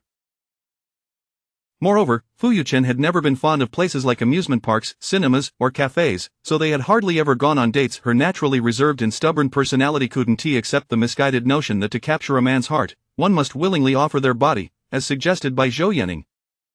Thus, she had always maintained a certain distance, adhering to her own boundaries, but there was another reason. Each time Fu Yuchen attempted to kiss her, the moment she caught a glimpse of his naked desire, her body instinctively reacted as if faced with danger, and she would instinctively push him away. Over time, he ceased making any advances toward her. Jean Wu couldn't help but speak softly. Do you think I'm rather rigid and uninteresting? Holding hands and kissing were normal activities between couples, yet she always felt inexplicably anxious, leading her to push him away. Duan Shurian's lips curled into a teasing smile. I don't think so at all. He regarded her, his enchanting, deep-set eyes curving playfully. Jean Wu's heart skipped a beat, her expression momentarily adorably bewildered. What did you just call me? Is there anything wrong with that? Duan Shurian tilted his head innocently. Since we decided to marry, it wouldn't be very romantic to call my wife by her full name, would it? If you don't like this title, then. The wicked curve of his lips deepened, his tall frame leaning closer to her. His warm breath brushed against her slightly blushing ear as his low, resonant voice became even more magnetically sultry in the dim light. Baby darling sweetheart little cub. The man gazed at her increasingly rosy ears, a low, sultry laugh emanating from his chest, stirring her heartbeat even more. Or perhaps, BB? Chapter 20. Can you bear to leave me alone in this empty room? Susi's captivating Cantonese accent suddenly resonated in her ears, sending a surge of adrenaline coursing through her veins, igniting her blood in a fervent blaze. Jean Wu's ears flushed crimson, resembling a ripe and luscious lychee, irresistibly tempting to pluck. Duan Shurian's gaze darkened slightly, his Adam's apple bobbing. He felt an urge to bite. The breath hovering just above her head seemed to grow heavier, and the chest pressed against her back felt warmer than before, radiating an intense heat. Unable to resist, Jean Wu tightened her grip on the suit jacket draped over her shoulders. When she finally spoke, her typically cool voice trembled slightly. You can just call me Wu Wu, or even my full name, no need for such flattery. Where's the flattery in that? Duan Shurian raised an eyebrow, his tone unapologetically bold. I even want to call you wifey Jean Wu. She turned slightly, her fair and delicate features tinged with a faint blush, accentuating the tear mole beneath her eye. Ever since childhood, she had been slow to warm up and quiet, only activating her confrontational mode when pushed to her limits. Now, with her ears still flushed, she glared at him, resembling a small creature finally ruffled by teasing, unable to resist swatting at him playfully. Just like the times in school when he would annoy her, she would turn around, glare, and seriously tell him to stop. Duan Shurian couldn't help but smile, his dark, deep-set eyes glimmering with affectionate indulgence. Truly adorable, his precious one. All right, I'll behave. Responding to his fiancée's warning, Duan Shurian let out a low, lazy chuckle. Then I'll call you Wu Wu for now. There would be plenty of opportunities in the future to use all those endearing nicknames. Jean Wu felt a secret sigh of relief as he ceased insisting on those overly sentimental terms. What about me? The handsome, rebellious man before her gazed at her like a large, eager puppy, his dark, profound eyes burning bright. I want an affectionate name from Wu Wu too. Of course, I'm easily satisfied. If you truly can't think of one, you may call me. Duan Shurian leaned closer, his lips brushing against her soft ear, his low, magnetic voice dripping with charm and mischief. Husband. His cool breath swept over her with an overwhelming possessiveness. Jean Wu's breath hitched, her cheeks warming once more. Though they were to become a legitimate couple the following day, using the term now felt a bit premature, yet, for someone who had just embarked on the path of love, it felt slightly beyond her comfort zone. Jinwoo met his intense gaze, her fair cheeks still holding remnants of blush. She bit her lip, finally whispering softly, "Shurian." Her clear, crisp voice rang out like a small stone cast into a lake, creating ripples of profound emotion. Duan Shurian paused, his gaze igniting with an intense fervor, as if a sudden flame had flared up, threatening to engulf her. Feeling the heat rise in her cheeks under his scrutiny, Jinwoo thought he heard her clearly and awkwardly repeated, "Is it okay if I call you Shurian?" Duan Shurian's Adam's apple moved slightly, the hidden affection in his eyes igniting a wave of warm delight. He had expected the shy little hedgehog to immediately change the subject or admonish him to stop teasing. To his surprise, she was cooperating with him. Could this indicate that he was beginning to hold a small place in her heart? Good. This simple name, stripped of all complexity, made the rebellious heir's brows curve into a smile, his joy radiating from his handsome features. If there had been anyone else present, they surely would have exclaimed, "This experimental brother is on cloud 9. A sleek black Maybach came to a gentle stop beneath the staff dormitory of the hospital. "I've already reviewed your work schedule. Tomorrow happens to be your day off." Duan Shurian tilted his head slightly, his demeanor languid as he casually suggested, "Since we have ample time, why not check out our new home after we obtain our marriage certificate?" "New home?" Jinwoo looked at him in surprise. "Is it ready so soon?" Indeed, the man, now adept at donning his fox ears, met her gaze with unwavering calm, bolstering his, "To appease them, I prepared everything in advance. See, I was not deceiving you." Duan Shurian's lips curled into a slow smile, his deep, alluring eyes How strange, ever since their reunion, her heart seemed to respond to him, accelerating at his every word, glance, and touch. Even she, who typically shied away from physical contact, found herself not only accepting his touch but also blushing and racing heart. Was this normal? She had just parted ways with her longtime crush, yet here she was, barely days later, feeling something for another man, her ex-boyfriend's rival. Jinwoo felt a bit bewildered. Was it possible she was a heartbreaker? By the way, I just checked that lunar calendar website again. Tomorrow, besides being an auspicious day for marriage, is also, Duan Shurian casually mentioned, a smirk playing at his lips, a good day for moving. So, since the stars have aligned perfectly, why not just move in together after we marry tomorrow? The playful Duan Shurian, donning his fox ears, began to calculate. You know those cunning old-timers from the business world. If they find out we married but aren't living together, they'll definitely start to suspect. Woo-woo, Duan Shurian teased, his handsome features enhanced with a charming smile, his low, lazy voice dripping with a seductive intimacy. You wouldn't want to leave your fiancé to guard an empty house alone after we get married, facing a slew of old menace questions, would you? Who would have thought that the rebellious heir of the top-tier family in the capital not only excelled at playing tricks but also at being endearingly clingy? Who would believe it? Unable to resist, Jinwoo's eyes curved into a smile, the silvery moonlight seeming to melt into her brows, exuding a gentle warmth. All right. She nodded. Upon hearing her willingness to start a cohabitation life, Duan Shurian, who appeared as steady as a rock, immediately straightened his posture, suppressing the urge to smile. No rush. He spoke modestly, you should first organize your personal belongings. I will assist you in contacting a moving company. This moving company is the most professional in the capital, though it can be hard to book. To avoid scheduling conflicts, I'll make an appointment now. Duan Shurian quickly found the number of the already saved moving company in his contacts, messaging while asking, is it possible to book for tomorrow? I'm not in a hurry. He continued in a languid tone, I'm mainly concerned that if we miss tomorrow, scheduling another appointment later will take longer. And tomorrow is a good day for moving. The playful Duan Shurian swayed his foxtail, you know I'm a bit superstitious about these things. I hope you'll understand. Jinwoo nodded, alright, I have no issues with that. Then it's settled for tomorrow. Duan Shurian raised one eyebrow, his lazy voice tinged with a mischievous delight. Because this moving company has a rule. Once booked, the appointment cannot be cancelled. Meanwhile, the earnest little assistant, Xiao Yuan, who had been silently acting as a high-wattage light bulb from the driver's seat, thought to himself, who would have thought there exists a moving company that requires the esteemed heir to personally make a non-cancelable appointment? And you say you're not in a hurry, yet you can't help but sneak glances at your wife? Moreover, how could a man who runs away from ghosts be superstitious? This is all a trap, it's all a scheme, Xiao Yuan internally lamented 1,000 times, yet he dared not voice a single word, silently glowing as he listened to his boss's clever maneuvering. Since everything is nearly settled, I'll head back now. Once all matters were addressed, Jinwoo exited the vehicle, returning the suit jacket that had been draped over her shoulders to Duan Shurian. The jacket's smooth, exquisite texture revealed the slight creases she had inadvertently created while in the transparent elevator. I'm sorry. Jinwoo felt a bit embarrassed. I accidentally wrinkled your jacket. Seeing the small crease, Duan Shurian let out a soft chuckle. So, the little hedgehog becomes this endearing when shy. He couldn't help but wonder if the scenario were shifted to the bedroom, would she still be this charmingly flustered? Duan Shurian's throat suddenly felt dry as he gazed at her, his eyes ablaze with a deep, simmering desire, akin to molten lava, silently pulling her into a whirlwind.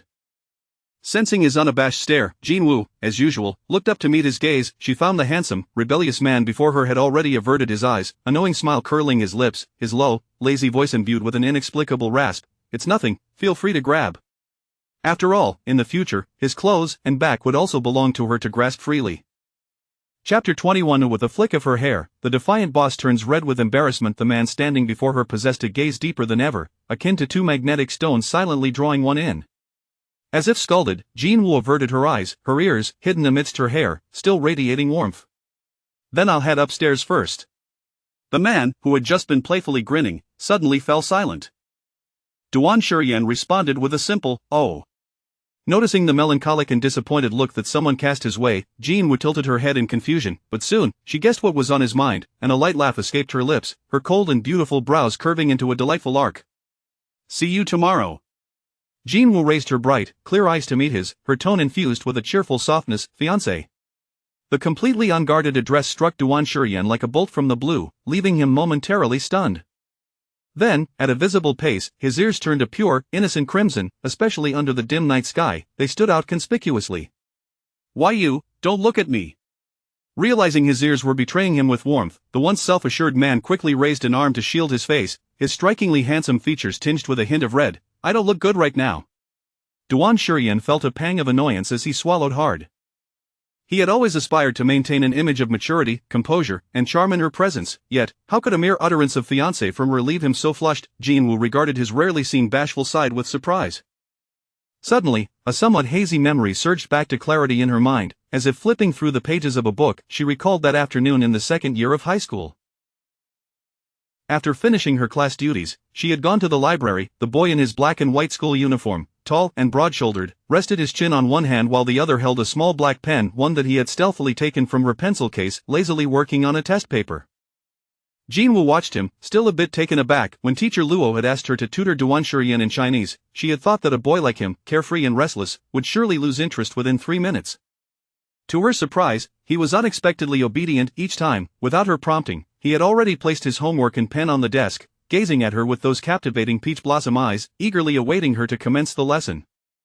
If she was late, he would sit there patiently, just as he was now, being in the library and seeing him engrossed in his test. Jinwoo slowed her steps and quietly approached him from behind. The boy, who had been writing with little enthusiasm, suddenly paused. Little Wu teacher, you're here. He lifted his head just as Jinwoo noticed an error in his translation, and naturally bent down slightly to point it out, her voice a soft whisper. Duan Shurian, you've made a mistake in this classical Chinese translation. Bang!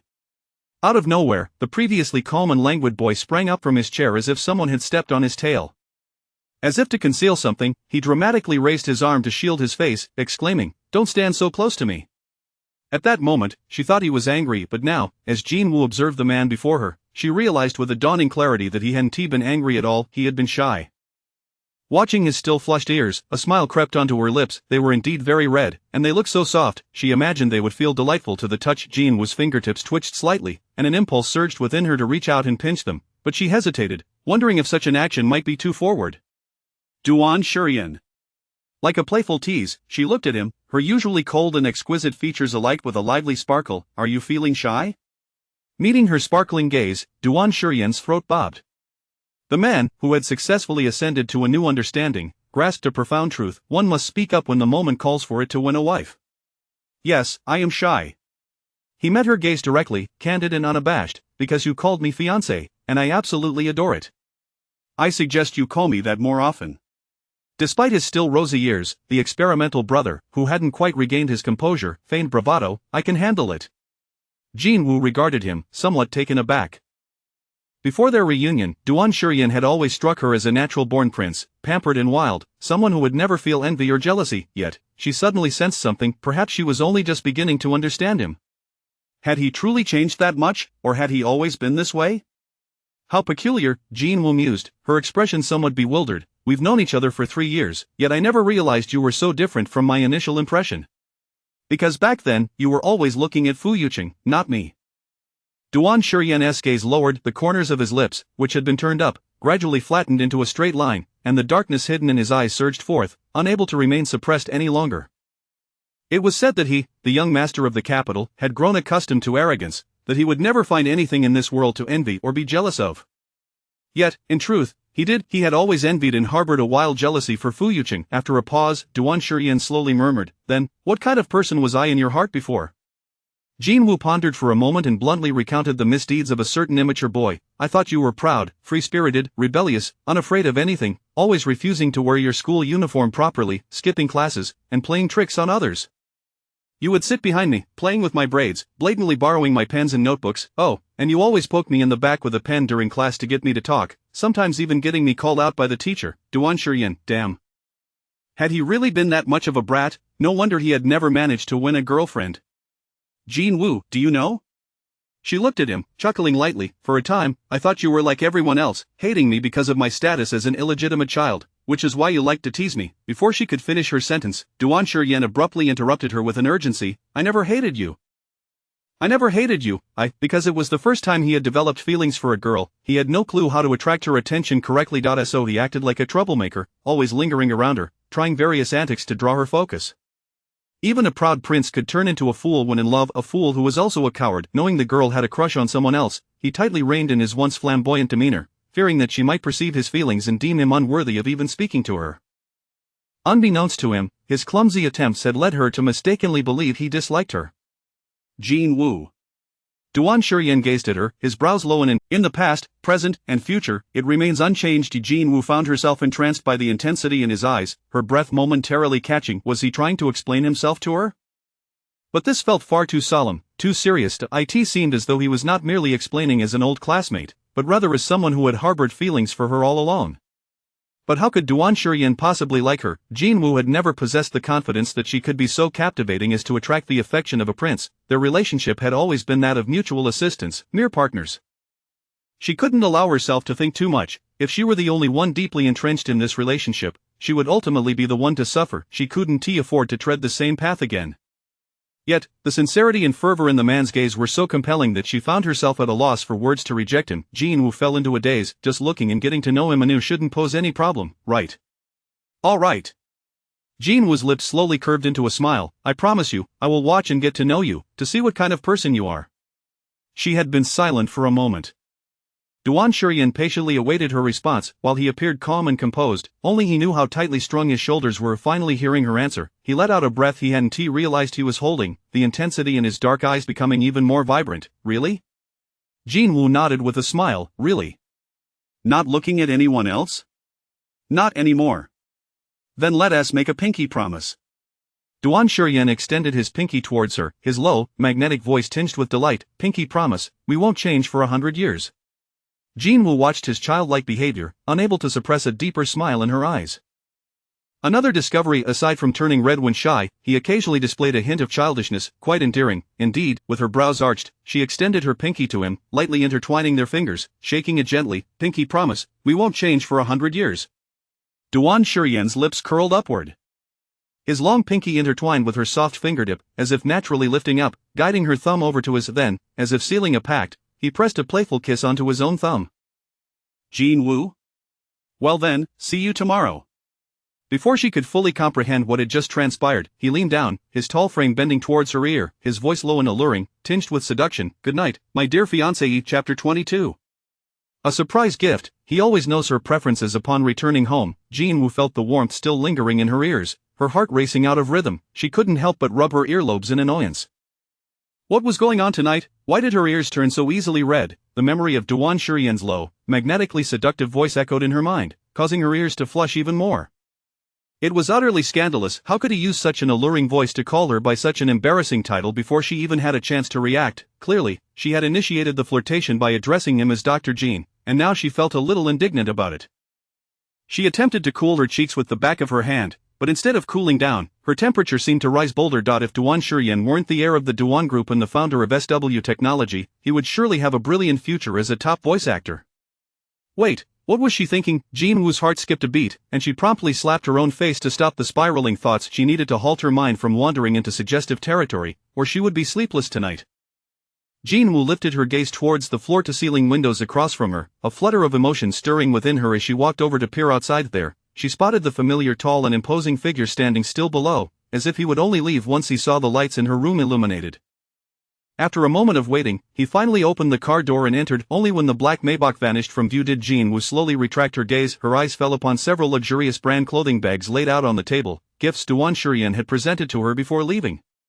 "This is a gift to celebrate our impending marriage," he had said. "I hope they help my fiancée look even more beautiful on our registration day." Jean Wu suddenly realized that every time she met with Duan Shurian, she always returned with her hands full. This was the first time she hadn't taken the initiative, yet someone had filled her previously empty hands with treasures. "This is..." Jean Wu exclaimed as she unwrapped one of the bags, revealing an exquisitely elegant pearl-white qipao that took her breath away. In recent years, a wave of traditional Chinese fashion had surged in popularity, and elements such as kipaos and floral hairpins had captured the hearts of many, herself included. She had documented on Weibo her desire to have a tailored qipao made whenever she found the time. However, due to her busy schedule at the hospital and the lack of suitable custom shops, her plans had long been shelved. To her astonishment, what had been a mere dream suddenly materialized before her eyes, crafted in the simple yet elegant style she adored. It even bore the refreshing scent of high-end dry cleaning. "It fits perfectly." Jean Wu couldn't resist trying it on. To her shock, the qipao seemed as if it had been tailored specifically for her, hugging her figure in all the right places, neither too tight nor too loose. Even the matching low-heeled and high-heeled shoes he had prepared for her were equally comfortable in size. Gazing at her reflection, she was astonished. How could someone always guess her preferences and sizes so accurately? Was this the power of a favored son of heaven? Someone as fortunate as Duan Shurian could easily win the lottery with just a casual trip to the store, couldn't he? Jean Wu picked up her phone, opened WeChat, and tapped on the little dog icon. "Jean Wu, thank you for the clothes and shoes, they fit perfectly, and I love them." It seemed her phone was always within reach, as the moment she sent the message, he replied almost instantaneously. "Your beloved fiancé, : I'm glad you like them. If you need anything else, remember to come find me. Your beloved fiancé, your dear fiancé is always at the service of his beloved fiancée." Little dog holding flowers. Jean Wu couldn't help but chuckle softly, her eyes twinkling with delight. Initially, she had wondered whether she might regret marrying him once the excitement wore off, whether she might feel her decision had been impulsive. Yet, she realized she would not regret it. After changing out of the qipao and hanging it on a rack, Jean Wu began to pack her belongings. Having worked at the hospital for years, she didn't know many clothes or accessories, and she quickly made progress. Until she noticed 2 boxes beneath the bookshelf. Her gaze paused as she reached for one of them. Inside were mementos from Fuyuqing, gifts he had bought for her during his business trips, coffee beans, aromatic candles, a silver snowflake necklace, a rose brooch. Most of what he had given her wasn't truly to her taste. She disliked bitter coffee, found strong scents overwhelming, couldn't wear shoes smaller than size 37, and preferred the subtle elegance of camellias over the vibrant allure of roses. However, for someone who had long been empty-handed, receiving gifts from someone she cared about had brought her joy for an extended period. Thus, even though the ill-fitting high heels would pinch her feet, she had treasured them like precious keepsakes. Yet now, they were no longer needed. Jean Wu decisively closed the box and pushed it aside, then opened the other one. This box was filled with gifts from others, but unlike the previous box, everything inside was to her liking. There was a sky-blue thermos she adored, a hand cream with a refreshing scent, an adorable dog figurine, and a camellia brooch. Jean Wu pulled out a transparent storage box, opened it, and found it neatly filled with a stack of exquisite cards. Among them were those from a mysterious benefactor who had once donated to her, as well as one from a donor who had established a scholarship for her medical school during her university years. This donor was exceptionally generous, offering a scholarship amount greater than those from other schools and sending her a gift box every year on her birthday, as if perfectly attuned to her preferences, with each year's gift differing yet always hitting the mark. Suddenly, Jean Wu noticed something on the cards sent by the 2 benefactors. "This is..." She held up the 2 cards to the light, astonished to find that the bottom of both cards bore a small, subtle yet beautiful pattern. The shape resembled a tiny daisy. Could it be a mere coincidence? Jean Wu stared at the cards in disbelief. Surely, they couldn't be the same person? Could there truly be so many coincidences in the world? Jean Wu carefully placed the cards back, alongside the jar of gummy bears Duan Shurian had gifted her that day. It couldn't possibly be such a coincidence. Perhaps they had simply used the same batch of cards while abroad. Done with her belongings nearly packed, Jean Wu clapped her hands together. "The rest can be handled by the storage company." Buzz, suddenly, her phone on the table chimed with a WeChat notification. Jin Woo picked it up to see. Your beloved fiancé, just popping in, your beloved fiancé, a friendly reminder, it's already 12:30 odd if my beautiful fiancé is still packing, please take a break and wash up for bed. Otherwise, you'll turn into a panda tomorrow, your beloved fiancé, good night, wishing my fiancé sweet dreams, your beloved fiancé, see you tomorrow little dog looking forward. Jin Woo gazed at the little dog emoji on the screen, unable to suppress her smile. How adorable. Jin Woo got a little dog looking forward. Just as she returned to the page, a Weibo notification chimed, and a new post from a blogger she followed popped up. 20. Tomorrow will definitely be a good day. Jin Woo paused for a moment, then her lips curved into a gentle smile. Though she didn't know what he meant, she too felt that tomorrow would indeed be a good day. Chapter 23 Inch Fiancé, I have come to fetch you. The following morning, Jin Woo donned a qipao, a new traditional style in lustrous pearl white silk that gracefully accentuated her slender figure. Her long, dark hair was simply styled into a bun with a hairpin. Her fair, delicate visage bore a hint of subtle makeup, enhancing her already exquisite features. Should she perhaps adorn herself with some jewelry? Which one should I choose? Jin Woo pondered, her brow furrowed as she surveyed the accessories on the table, feeling as if something was lacking. Suddenly, an idea sprang forth in her mind. Her eyes brightened as she hurried to open the box containing the gifts from the benefactor. Retrieving a delicate camellia brooch, she gently pinned it to her lapel. It felt as if the qipao and the brooch were destined to be together, and an instant harmony enveloped her. Buzz, the phone beside her chimed with a WeChat notification. Your beloved fiancé, : Peeking in, your beloved fiancé, good morning, my beautiful fiancé, your beloved fiancé, your fiancé is fully prepared and awaits your arrival. If this lovely fiancé is ready, please press 1. If you require a moment longer, please press 2. Jin Woo could not help but smile as she read the messages on the screen. Jin Woo, 1, your beloved fiancé, have you packed everything? Do you need your handsome, mature, and composed fiancé to assist you? Jin Woo's lips curved into a smile once more. She glanced at the suitcase and 2 boxes by the door, her heart fluttering slightly. Having grown accustomed to being strong on her own, she rarely thought to trouble others, yet, for some reason, she felt a sudden desire to lean on him. Jin Woo, I do need your help. She sent him her floor number.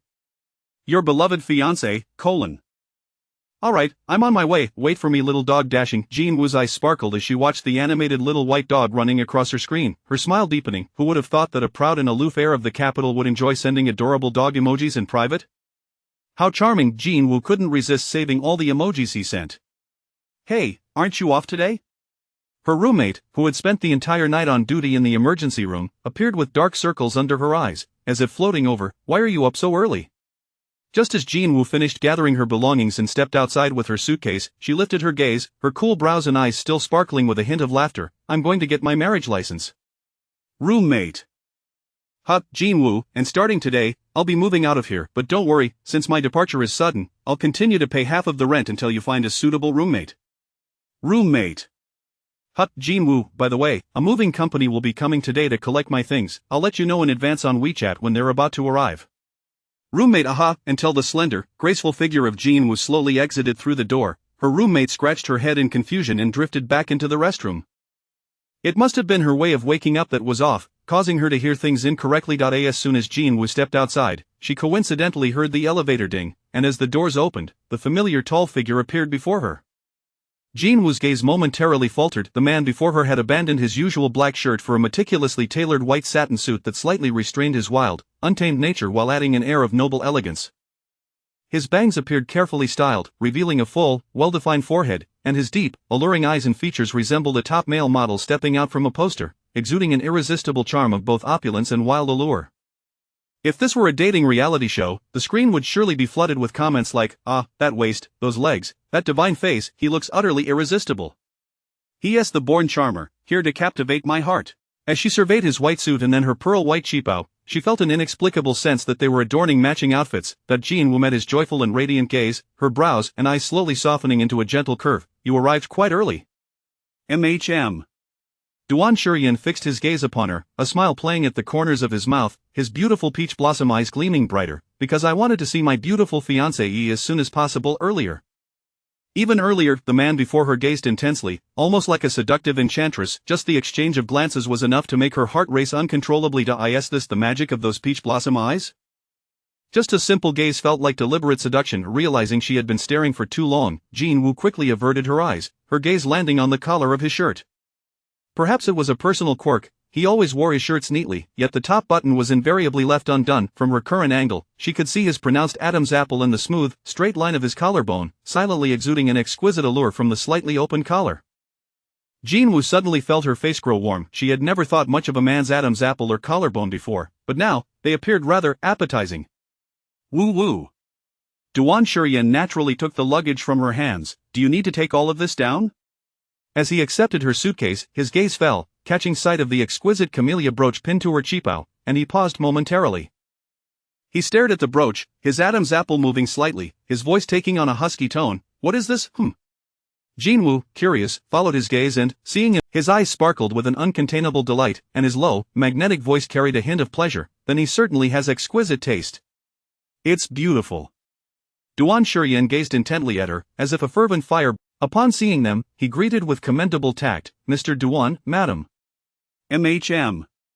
The usually taciturn experimental brother not only responded unusually but also cast a rewarding. It felt as if the story belonging to her and Fu Yuqing had finally drawn its curtain. Jinwoo did not look back but turned to walk towards Duan Shuryen, who had been intently watching her. The weather was clear and comfortable, with the gentle, warm sunlight casting a golden glow upon him, more radiant than a lighthouse. Jinwoo felt her heart brighten, her steps quickening.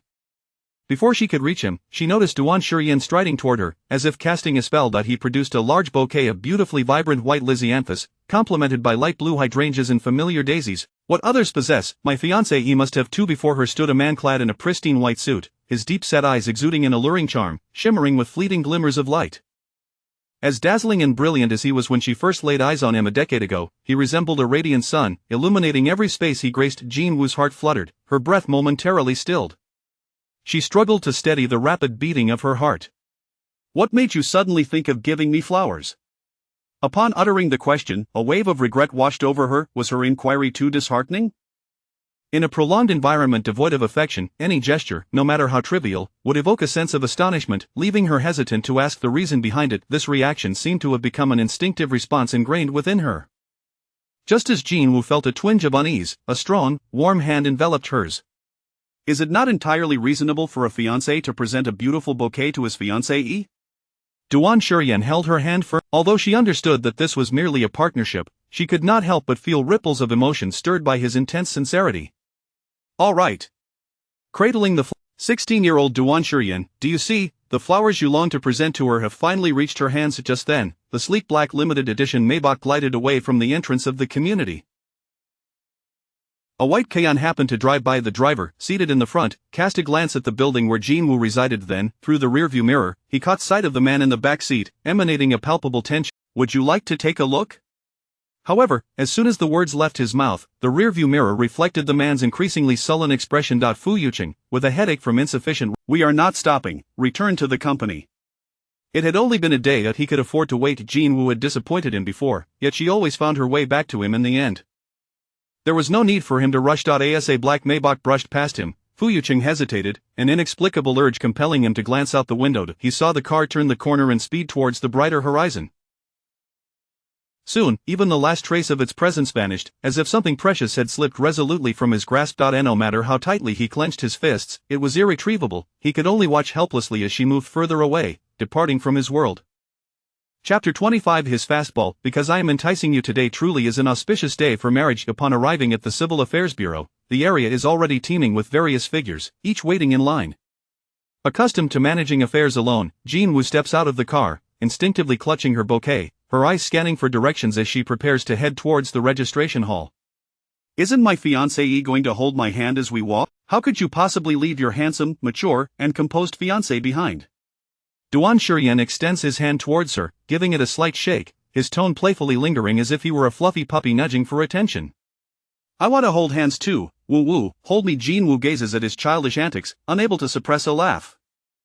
It feels as though she is witnessing a large white dog playfully tugging at its leash, yearning to place it in her hand.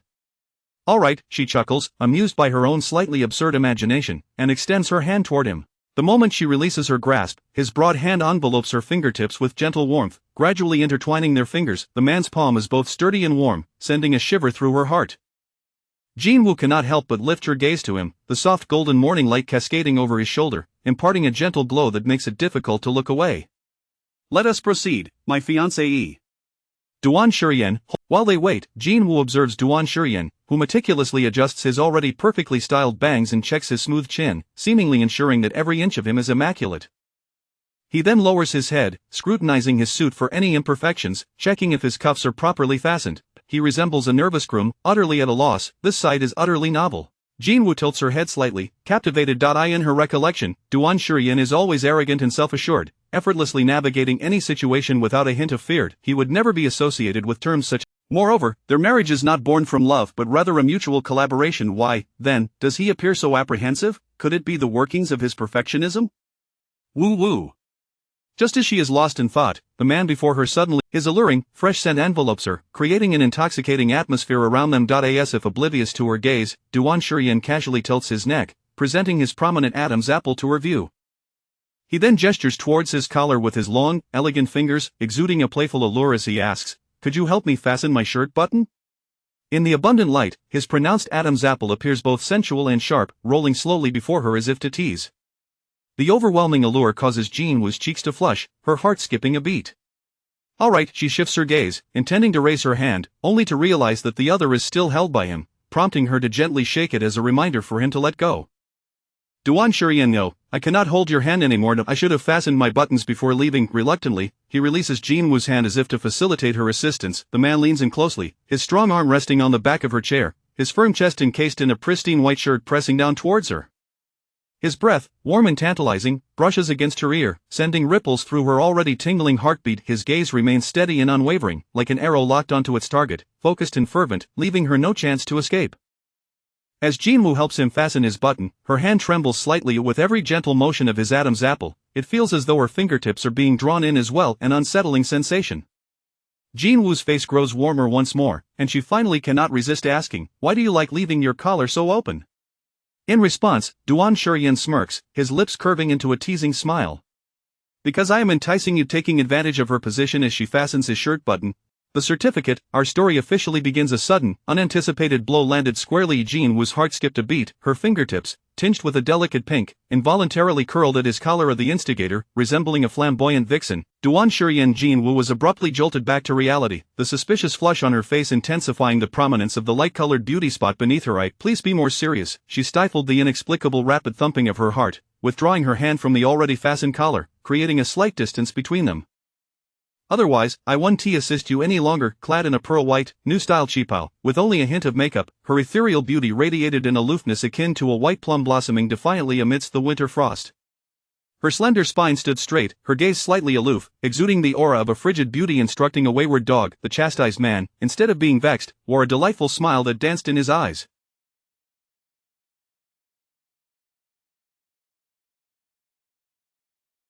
Alright, Duan Shuryen surrendered, raising his hands as if inviting her to shoot him at will, the corners of his eyes lifting playfully. "I'll be good." If Xuan An and Xia Yuan had been present, they would have stifled their giggles, whispering, "Sister-in-law, please. I also heard that married men must uphold male decorum, so you should refrain from leaving your collar so wide open in the future." Feeling as if she were truly a wife admonishing her husband, Jin-woo cleared her throat and quickly added, "I merely say this out of concern for any potential embarrassment. It is absolutely not meant in any other way." The usually audacious and flamboyant young master would certainly not be easily swayed by her few words, yet, to her surprise, this young master was indeed so willingly ensnared by her.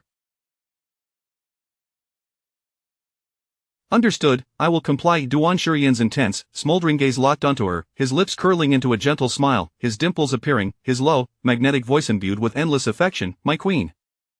Whether by fate or coincidence, their number was serendipitously 9, symbolizing longevity. Following the notary's guidance, they filled out the paperwork and proceeded to take a joint photograph. Throughout the entire process, Jin-woo's heart raced inexplicably, refusing to calm.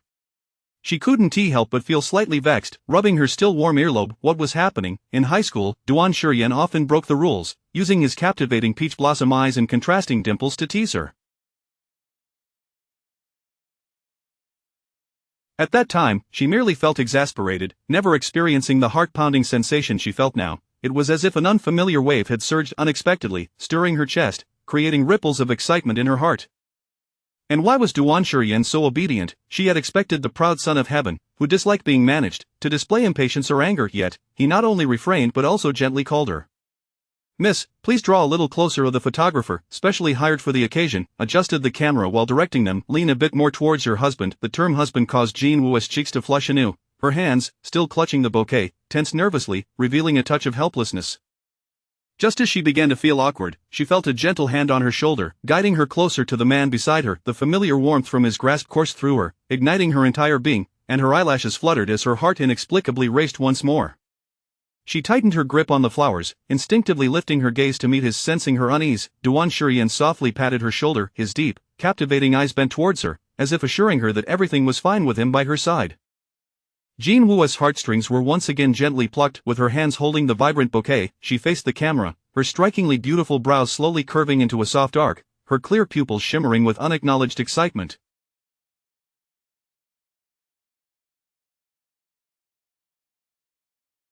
Click, the moment was captured. Now, let us have another shot of you two gazing into each other's eyes. Don't waste such a wonderful atmosphere. As the photographer's voice faded, the man in the pure white suit turned to face the enchanting beauty in the cheapo, the object of his decade-long affection. Coincidentally, Jean Wu also lifted her gaze to meet his. In that instant, their eyes locked. Duan Shurian's gaze fell upon her. It was as if, transcending time, he unveiled emotions that had been buried for years, finally seizing the opportunity to express. His heart thundered violently in his chest, dark, profound depths brimming with unspoken affection. Had the accident not occurred, after their high school graduation ceremony, he would have found a moment like this on the school rooftop.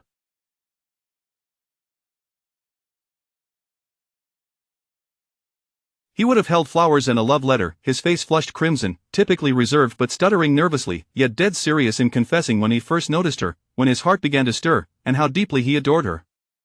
Then, he would stand there, awkward and endearing, awaiting her response. The depth and heat of his gaze were akin to a blazing inferno, even the briefest connection of their eyes ignited a fervor within her. Jean Wu's heart, which had just begun to settle, surged once more. She couldn't help but peer into the depths of his eyes, feeling as though he was silently conveying something profound to her. In that shared gaze, Jean Wu regarded the man she had secretly envied during her school days for his audacious freedom, suddenly realizing if it had not been for Fu Yucheng, he would have undoubtedly been the one to captivate her entire youth. The subsequent process was swift and seamless. Once seated outside, Jean Wu gazed at the freshly minted marriage certificate in her hands, her feelings stirring with a peculiar complexity. She had married an old classmate. Now, this once unattainable man had become her legitimate husband shortly after their reunion. Though this all commenced under the guise of cooperation, she couldn't help but marvel at the unfathomable nature of fate. Jean Wu opened the marriage certificate, revealing a standard red background photo. In the image, a girl clad in a meticulously tailored pearl white cheapo held a bouquet, her translucent, lovely brows curving like a crescent moon. The initial cold detachment had melted away, replaced by the vibrant essence of spring in full bloom. Beside her stood a man in a pristine white suit, his well-groomed hair framing a face that usually radiated in untamed arrogance. Yet, as they posed before the crimson backdrop, that arrogance dissipated, his eyes sparkling with warmth, the fervent emotions nearly spilling over. Jean Wu caught her breath, realizing that, at a glance, they truly resembled a loving newlywed couple. It was as though a memory had been triggered. She could almost hear the photographer's excited voice from moments ago. Perfect match, you two are undeniably meant for each other." Jean Wu's heart began to race anew. What is happening to me? She placed a hand on her chest, bewildered by the rapid heartbeat beneath her palm. Why am I so unusually reactive today? Stay calm, she had to remain composed. This was merely the first step in her collaboration with Duan Shurian. She must maintain her resolve. She could not allow herself to become entangled so quickly. Despite her attempts to convince herself, her heart had its own agenda, continuing to race fervently. Jean Wu having completed the remaining formalities, Duan Shurian approached, brandishing the red marriage certificate with an air of triumph. He sat beside her, pressing his certificate intimately against hers, his bright eyes. "We are married from this day forth. Our story is finally about to begin in earnest." Chapter 27. Beyond handholding and embraces, there are also kisses. The man's deep, magnetic voice, laced with an almost electric allure, danced provocatively around her ear.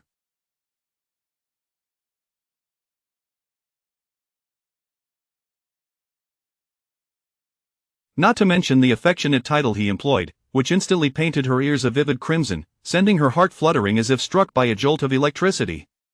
"Didn't you say I should just call you that as before?"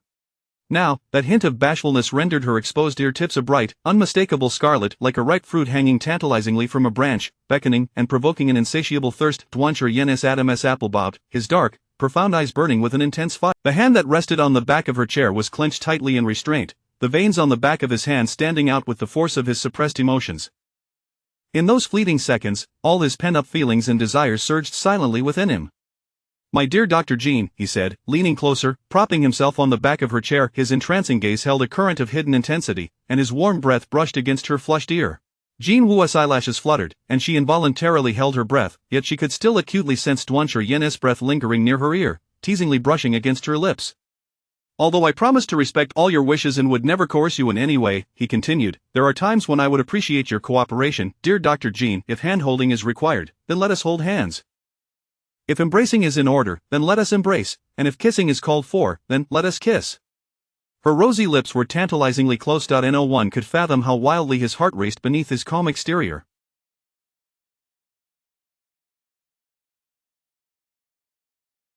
As he gazed at her with increasing intensity, his voice grew huskier. "Otherwise, if they see us married yet maintaining such a frosty demeanor, they will undoubtedly suspect our marriage is a sham." Duancher Yen slightly tilted his chin. "Therefore, to avoid any suspicions, I suggest we should frequently use those affectionate names.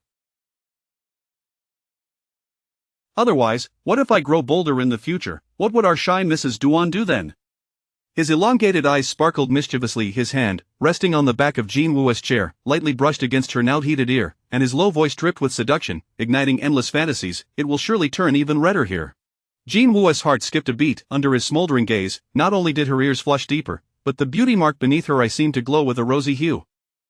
Jean Wu remained silent, and the man, who had been so effortlessly seductive, suddenly felt a wave of anxiety wash over him. Oh no, what if he had pushed too far and truly angered her? He was genuinely afraid that his earlier antics might scare away the wife he had finally managed to charm. Duancher Yen cleared his throat. "If you truly find it challenging to embrace this title, then," before he could finish, a clear and melodious voice chimed in, "Okay, husband." "Duancher Yen, didn't you say you wanted to get accustomed to this title sooner?" Jean Wu nodded earnestly. Despite her fair, delicate features blushing with embarrassment, she maintained a commendable professionalism as a partner. "Although I felt a bit shy at first, I will strive to overcome it." Just like confirming with a certain experimental colleague, she took. Although her tone was soft and devoid of any suggestive inflection, his heart raced uncontrollably. Duancher Yen's Adam's apple rolled again, and the calm demeanor he had maintained was shattered in an instant.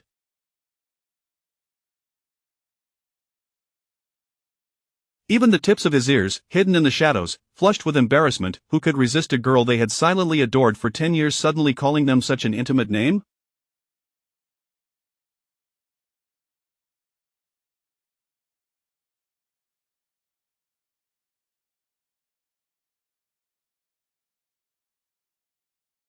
Though she lacked emotional depth in her tone, he found himself irresistibly captivated, his heart on the brink of explosion. He was doomed. He, Duancher Yen, would forever be ensnared by the girl named Jean Wu. Duancher Yen swallowed hard once more, ultimately defeated, resting his chin on her shoulder, his face nestled into the crook of her neck in a display of vulnerability. "Jean Wu, who said you wouldn't be alluring?" he murmured like a puppy seeking solace. "You are clearly a master at this." "Ha?" Had she been alluring just now? Jean Wu blinked in confusion. She lowered her gaze towards the man who resembled a small puppy, resting against her shoulder, especially noting the suspicious flush of his pale ears. Coupled with his current demeanor, he appeared to be shyly concealing his embarrassment. Jean Wu was taken aback for a moment before her lips involuntarily curled into a smile. Although she hadn't intended to tease him earlier, as a professional partner, she felt it was her duty to cooperate rather than allow her own shyness to hinder their credibility. However, seeing his ears gradually reddening brought her an unexpected sense of joy, as if she had scored a point in their playful banter. An addictive thrill. His soft hair brushed against her neck, causing a slight tickle. He seemed to struggle to maintain his composure, ultimately raising an eyebrow. "Dr. Jean, I feel compelled to remind you that I possess but one heart." He gestured to his chest, lazily continuing, "If it truly were to explode, what would we do? Would you be responsible for putting it back together?" The laughter in Jean Wu's eyes grew more pronounced. Her tone was lighthearted. "Sure, I'll help you put it back together." Duancher Yen raised an eyebrow. "Then it's settled. If we're to mend it, it must be for a lifetime."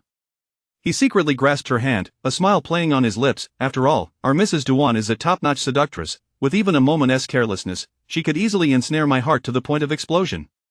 "How exaggerated." Jean Wu laughed, her eyes gleaming, entirely oblivious to his hold on her hand. "I'm not nearly as formidable as you claim." "Indeed, you are."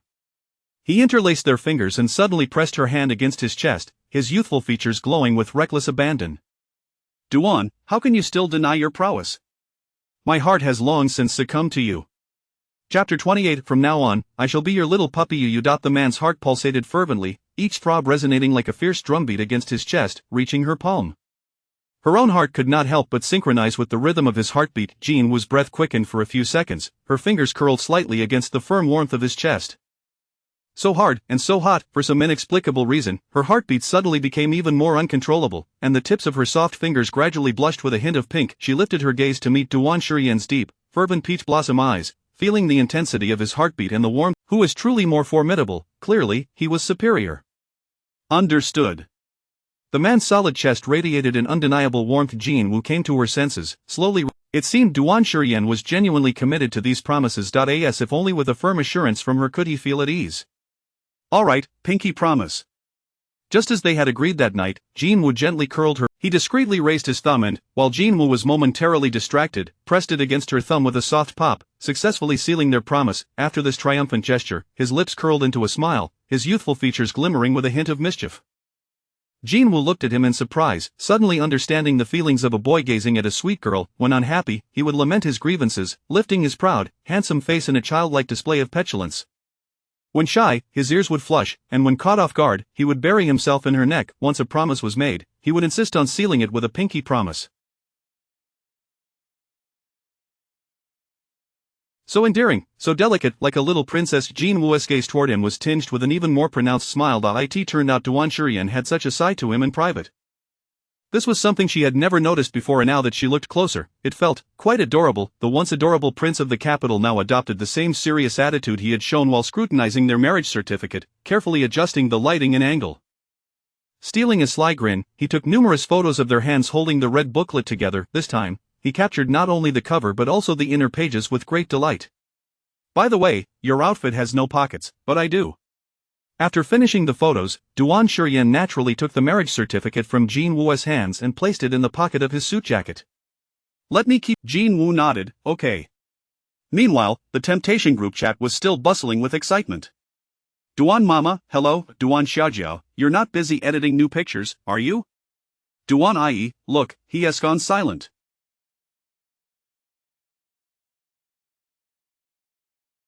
That means he is feeling guilty. Duan Erbo, oh dear, just indulge him, the child has been single for 26 years, it's not easy. Duan Biaozi, brother, are you really not going crazy?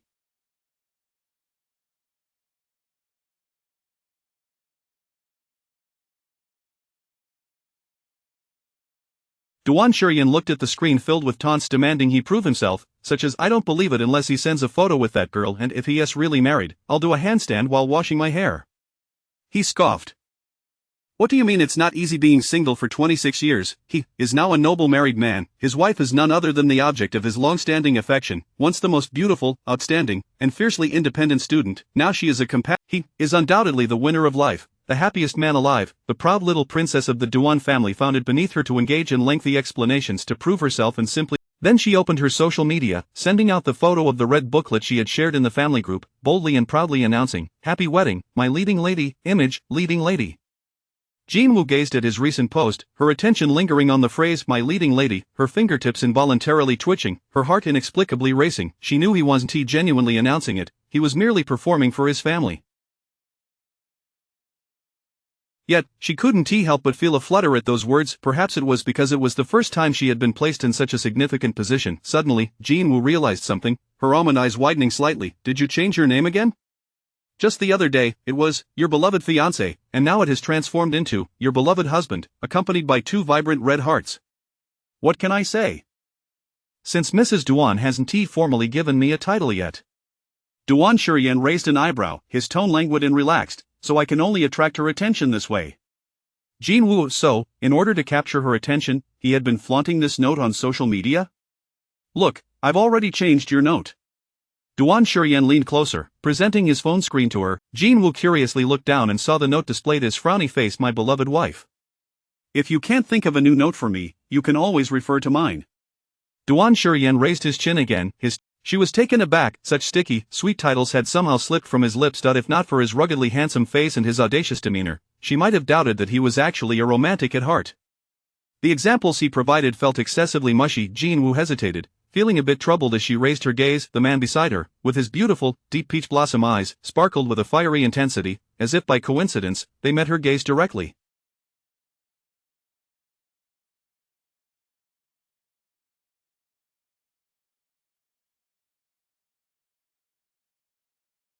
He looked like a noble breed, a big dog that no one could tame. Now gazing at her with eager expectation, Jin Woo's heart fluttered, and an idea formed. She clicked on Duan Shurian's profile on WeChat, updating his note to "My little puppy you. What is this?" As soon as Jin Woo changed the note, the ever-watchful man leaned over, his brows raised. "My little puppy?" Fearing he might misunderstand her intentions, Jin Woo smiled gently, her expression earnest as she explained, "It's not meant to imply you're a dog. Sometimes I feel like you resemble a spoiled little puppy." Duan Shurian, when did he ever act like a little puppy? Him, spoiled, how could he possibly be good at being spoiled? Actually, I really like puppies. Just back then, I really wanted a loyal, unbetraying puppy that belonged solely to me. A puppy that would love her passionately and sincerely, forever. Seeing that he remained silent, Jin Woo blinked her eyes lightly. "If you dislike it, I can think of something else." "Who said I don't like it?" Before she could finish, Duan Shurian was already looking at her. "This is it." Jin Woo. His dark, profound eyes seemed to burn with an everlasting fire. "From now on, I shall be your little puppy." What's wrong with being a dog for his wife? Since she said that a puppy's love is ardent and sincere, he would become that little puppy who belonged solely to her. Whatever she desired, he would fulfill. Jin Woo's heart raced again, echoing with anticipation. "But don't you think the note feels a bit empty?" Suddenly, the little puppy frowned, staring at her phone screen with an air of discontent. He poked at her screen. "Why not add a heart?" "No, one heart is too lonely." He poked the screen again. "Let us add another, making it a pair." Jin Woo looked at him, and a smile crept into her eyes. His sense of ritual was indeed strong. Jin Woo's gaze wandered, feeling somewhat dazed. In truth, things like changing couple avatars, creating special notes for each other, and being able to obtain a marriage certificate with the one she cherished on a bright, pleasant day, all of these had long been on her wish list. The sense of ritual that Fu Yuchen had always been stingy with was now being sincerely and solemnly bestowed upon her in a different form, by another person. It was as if her wishes no longer needed to be hidden away.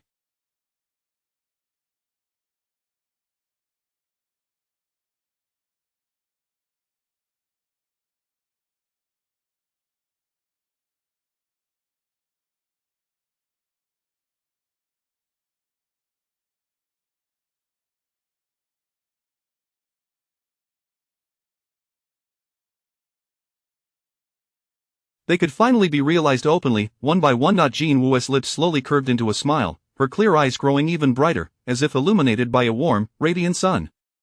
"Duan?" Then he watched as she opened her social media, selecting the photos just as he had done, editing the captions, and then clicking send. "Happy wedding, my leading man, image. Chapter 29. You are now my leading man. The world seemed to descend into silence. The only sound that could be heard was the tumultuous beating of his own heart echoing within his chest. If there had been a device to measure his heart rate at that moment, it would have likely soared to 130. Duan Shurian lowered his gaze, fixating on Jin Woo. His long eyelashes fluttered, his Adam's apple bobbed gently, and the corners of his eyes appeared to be tinged with a faint. After a considerable pause, Duan Shurian slowly regained his voice. "Am I truly your leading man?" His voice was somewhat hoarse and soft, as if he feared this was merely a dream conjured by his imagination. Jin Woo raised her eyes, astonished by his reaction. What was the matter with him? He seemed to be significantly affected by this title. Could it be that he disliked it? "Did you not say I was your leading lady?" Although she understood this was merely a collaboration, Jin Woo felt her cheeks inexplicably warm. "Thus, you are indeed my leading man." It had been a decade. He had never dared to dream that one day he would hear these words directly from her lips. Even if, for her, it was only a collaboration, a mere formality, it was enough to make his heart race, his eyes blush, and the corners of his lips curl upwards uncontrollably. Jin Woo. Duan Shurian gazed deeply at her, as though transcending time, overlapping with the 16-year-old boy he once was, his low, husky voice laden with countless longings and hopes. "I wish to hear that phrase once more." What a peculiar request.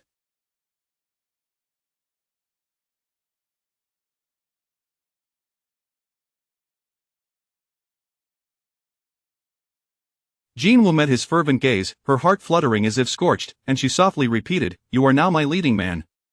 A gentle breeze rustled through the dense treetops beside them, creating a clear, whispering sound.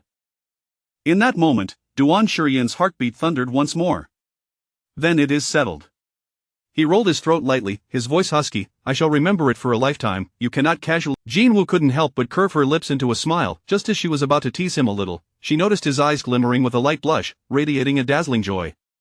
Jinwoo, I am truly very happy right now. I am almost. Duan Shuryan had actually gotten married without a word. Such a proud and carefree individual, who had never shown interest in women, had suddenly announced his marriage. Oh my goodness.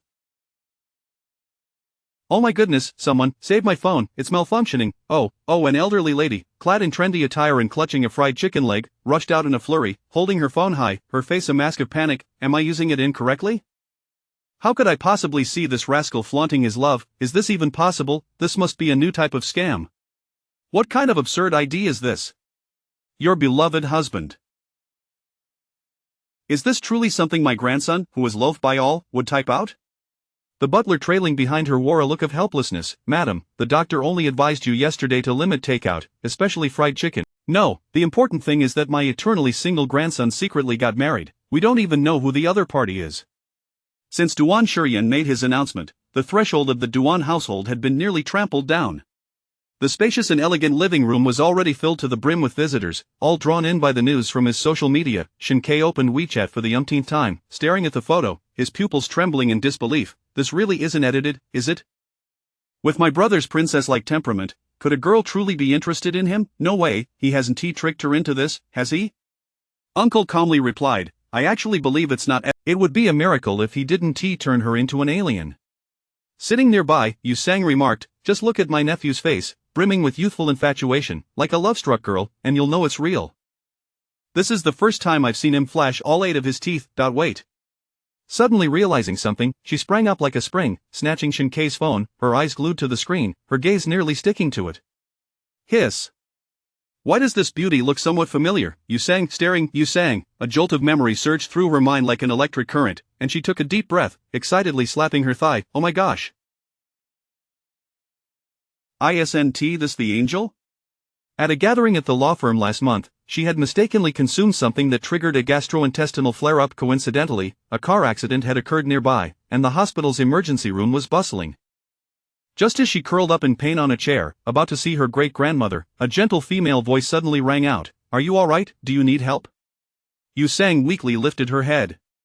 She beheld a girl clad in a white coat, strikingly beautiful, exuding an air of trustworthy warmth and professionalism, extending a hand of rescue towards her. Why Yu Sang's sad face, in that moment, it felt as if a divine light had descended, a beautiful angel descended from the heavens, and it seemed like a choir of high-pitched voices was singing hallelujah in her ears. This is truly Dr. Jean, the angel who saved my life. Yu Sang shook Shin Kei's phone. How dare you, Duan Shuryan, silently marry my angel before I even had a chance. I shall not rest until I confront you. Shin Kei, great, yet another one gone mad. Oh truly, I must have given birth to a remarkable child. He certainly possesses my former flair. Yu Jiu lazily leaned against the man beside her, her enchanting peach blossom eyes curving, tenaciously pursuing, seizing the opportunity. She is the beloved of the group, the aristocratic family collectively increases affection. It has been a full decade. Finally, this insufferable brat has truly waited for her. Of course, compared to me, his dear mother, Duan Xiaojiu is still a bit inexperienced. Yu Jiao resembled a triumphant little fox with her tail held high. If I were Duan Xiaojiu, I wouldn't wait at all.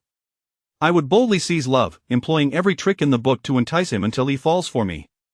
Back in her day, she was so audacious that even the most elusive figure in the capital's elite circle, known as the Ice Mountain Buddha, the head of the Duan family, Duan Xinghe, was effortlessly captured by her.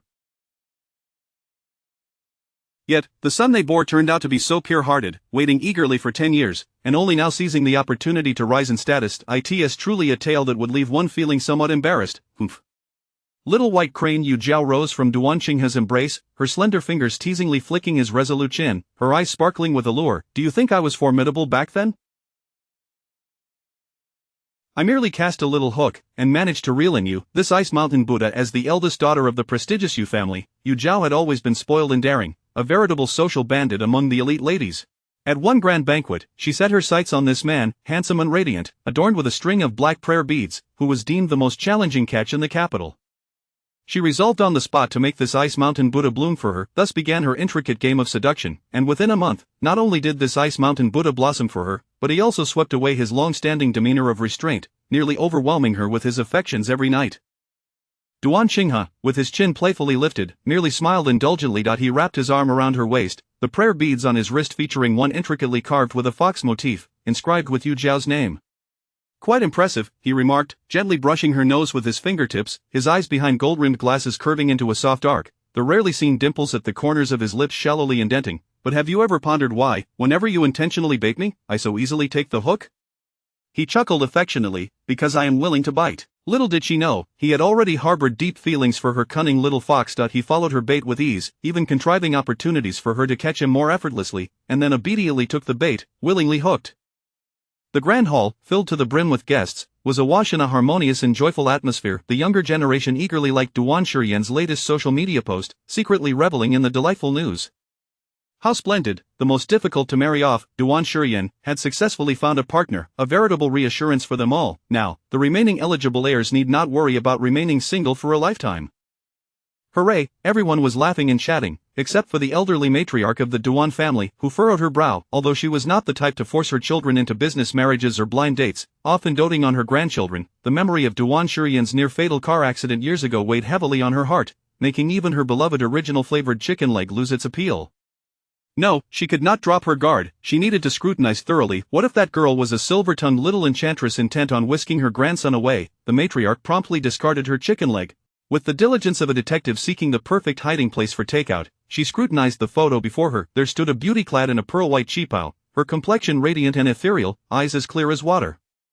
A light-colored tear mole graced her, an exquisite touch that added a hint of brilliance to her otherwise cool and pristine demeanor. As her brows arched and her eyes glimmered, her rosy lips curved gently, lending her an air of vivacity and an untainted celestial aura. The matriarch sad face. Ah, where did this fairy come from? Did the fairy accidentally lose her wings when she descended to earth, leading her to be ensnared by this grandson of mine?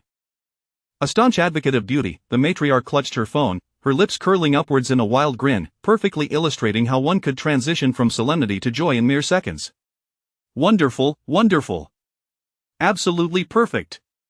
Her granddaughter-in-law was truly enchanting, and an exemplary doctor at that. Clearly a good child. It seemed her grandson had inherited her discerning eye. This is my granddaughter-in-law, my granddaughter-in-law.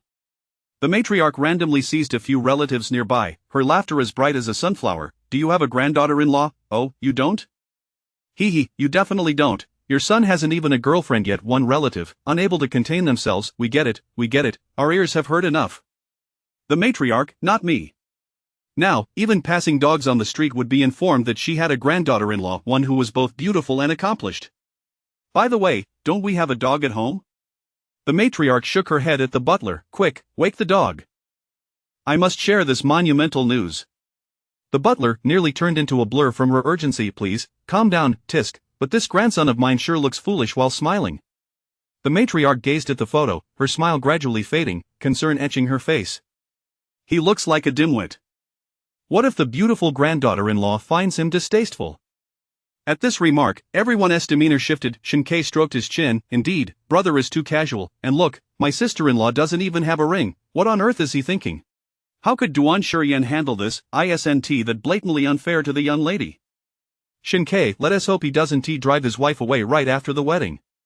You sang, don't say that. It's entirely possible, hee. Shinkei, oh no. You sang, oh no matriarch dame. In an instant, the jovial atmosphere dissipated, replaced by a serious. Nearby, Yu Zhao promptly reached out to the bank, ensuring her dedicated representative would retrieve all her jewelry stashed in the safe. The matriarch, like a whirlwind, dashed back to her room. After rummaging through a pile of gaming paraphernalia, she finally unearthed an old, slightly worn key. Despite its age, this key was the master key to a palace reminiscent of ancient empresses, housing various rare treasures. Each jewelry piece within was worth a fortune, epitomizing luxury. He, found it. The matriarch held the key aloft, her face beaming with joy. I shall gift all these trinkets to my granddaughter-in-law, hoping she will love them. Yet, none sought to pry into the background of the young lady or utter a word against her. Instead, their first reaction was to perceive that Duan Shiyan had mishandled the situation, causing distress to the young girl. They immediately began contacting their assistants or networks to prepare the most lavish gifts for the upcoming meeting with the future matriarch of the Duan family. Even the younger generation hurriedly dug into their pocket money, logging onto the official site. There was no other choice, since Duan Shiyan was inept at handling such matters. They all had to mobilize to pamper this future lady of the Duan family, ensuring he would win her heart.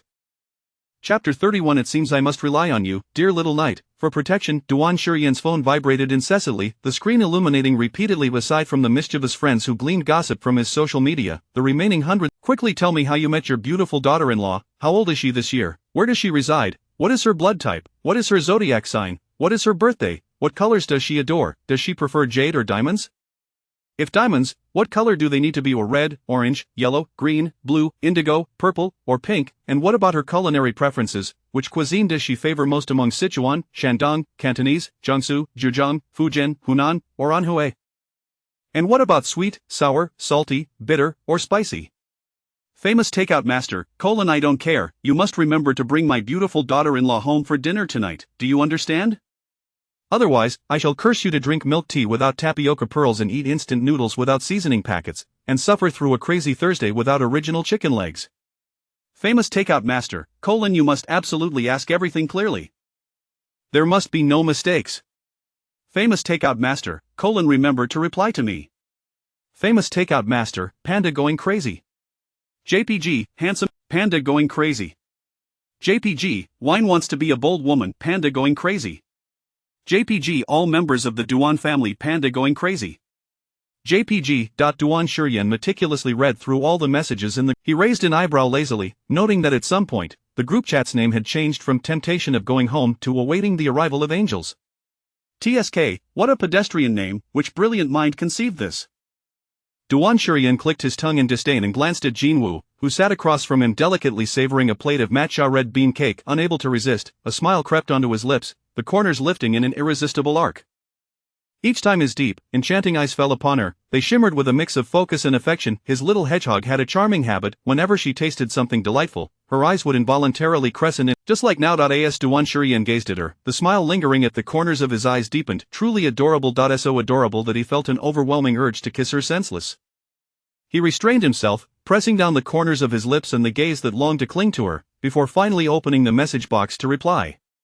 DSY, she isn't particularly picky, but please prepare more desserts, preferably in sea salt cheese, grape, and matcha flavors. She enjoys strawberry milk as a beverage, specifically from the XXX brand. Her favorite colors are blue and purple. As for the rest, you may handle it as you see fit.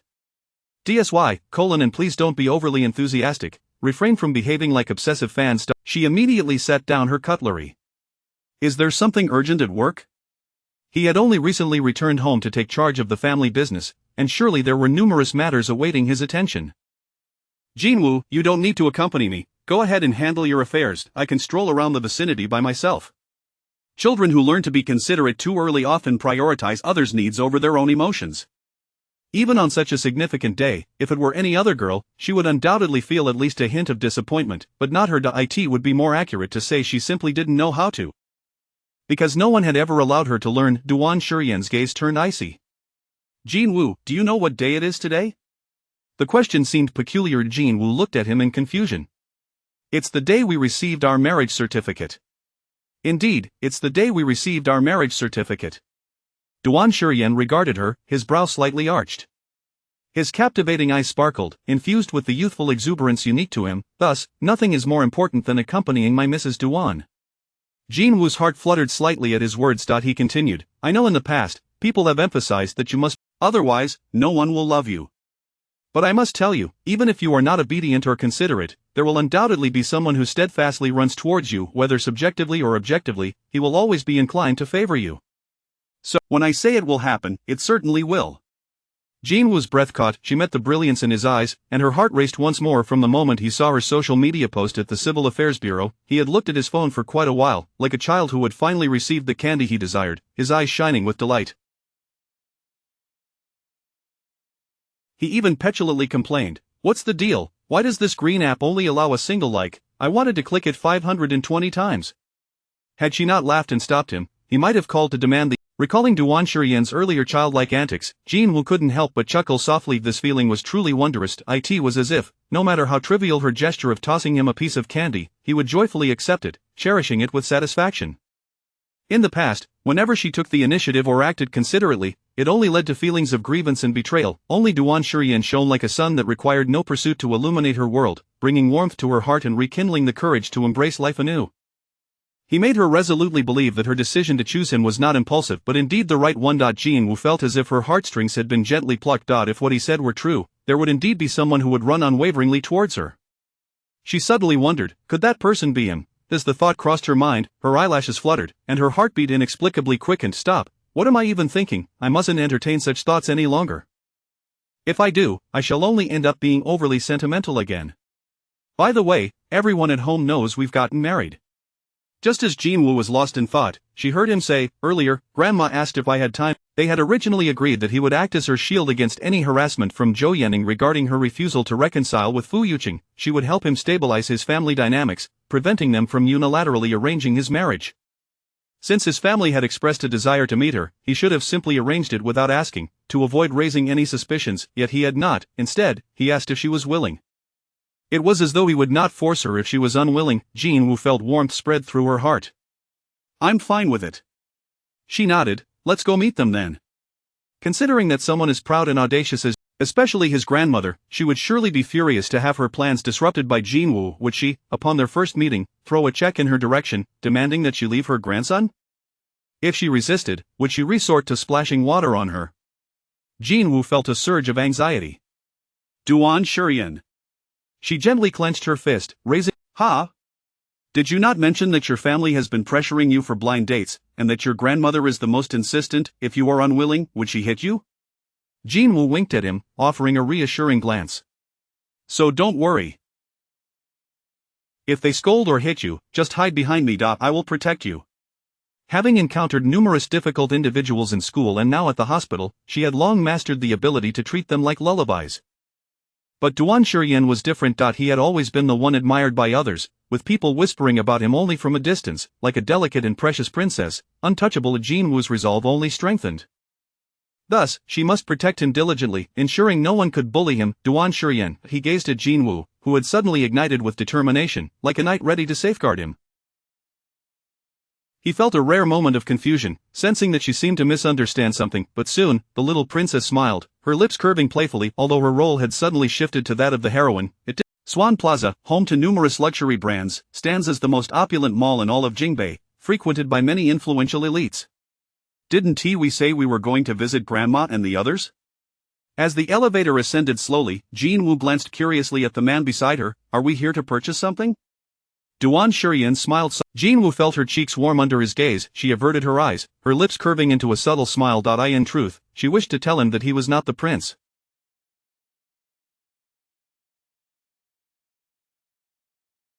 She was the little princess. Ding! The elevator doors opened slowly at the top floor, decorated like a vibrant Monet garden, came into view, and Jin Woo's steps faltered as she peered outside. This was the jewelry hall founded by the award-winning, globally ranked third Chinese jewelry designer, Xuanan. The spacious, brightly lit lobby was lined with glass display cases, each showcasing exquisite, high-end jewelry that sparkled with dazzling brilliance. Further down the corridor lay the VIP reception room, accessible only to those who met certain criteria.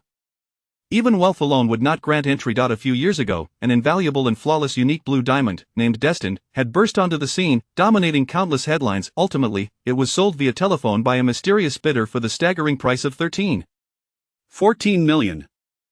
Subsequently, it was entrusted to the renowned designer Xuanan for crafting, and after thorough evaluations by industry experts, its value had since skyrocketed far beyond the original auction price. Yet, curiously, this uniquely designed blue diamond ring, which should have become the prized possession of that mysterious bidder, was instead kept in Xuanan's VIP reception room, concealed behind a threshold known only to them, leaving no one to behold its true visage until now. Jin Woo recalled her first visit here with Fu Yuqing. Every time, their friend Qin Yao would cling to Fu Yuqing's arm and pout. Yuqing, I heard that the blue diamond has been crafted into a ring. It must be beautiful, take me to see it. As if just realizing the presence of another's girlfriend, she would turn, flashing an innocent smile, her voice sweet. Little Woo, why don't you join us? It's the kind of exquisite treasure that someone like you would hardly ever have the chance to see. Jin Woo stood at the door, not daring to enter, but soon enough, she saw Fu Yuqing emerge with a sullen expression. What's so great about it? Qin Yao, following. Why insist on only showing it to the most esteemed guests? Why aren't Yuqing and I considered the most esteemed? It's infuriating. At that moment, Jin Woo thought she would never have the opportunity to step into this place again. Little did she know, not only had she come, but Duan Shurian was holding her hand as they walked inside. Oh, the stars and moon have aligned, finally welcoming the two most esteemed guests. Do you know how long I've waited? Just as Jin Woo was still in a daze, a familiar, carefree voice rang out, "Hey, genius from Jing, do you remember me?" Xuanan, with a head of curls, bounced up to Jin Woo under the icy gaze of a certain experimental brother. With a face full of enthusiasm, he pointed at himself and grinned, revealing his adorable little canine teeth. "I'm the one who used to be squeezed by Duan Shurian back in high school, playing both dad and mom, your best friend and love's bodyguard, Xuanan." Ah, who would have thought he would one day witness this boyish hand holding a girl's? It seems the past infatuation has finally blossomed. It's been so long since we last met, and you haven't changed a bit, genius. You re still as beautiful as ever.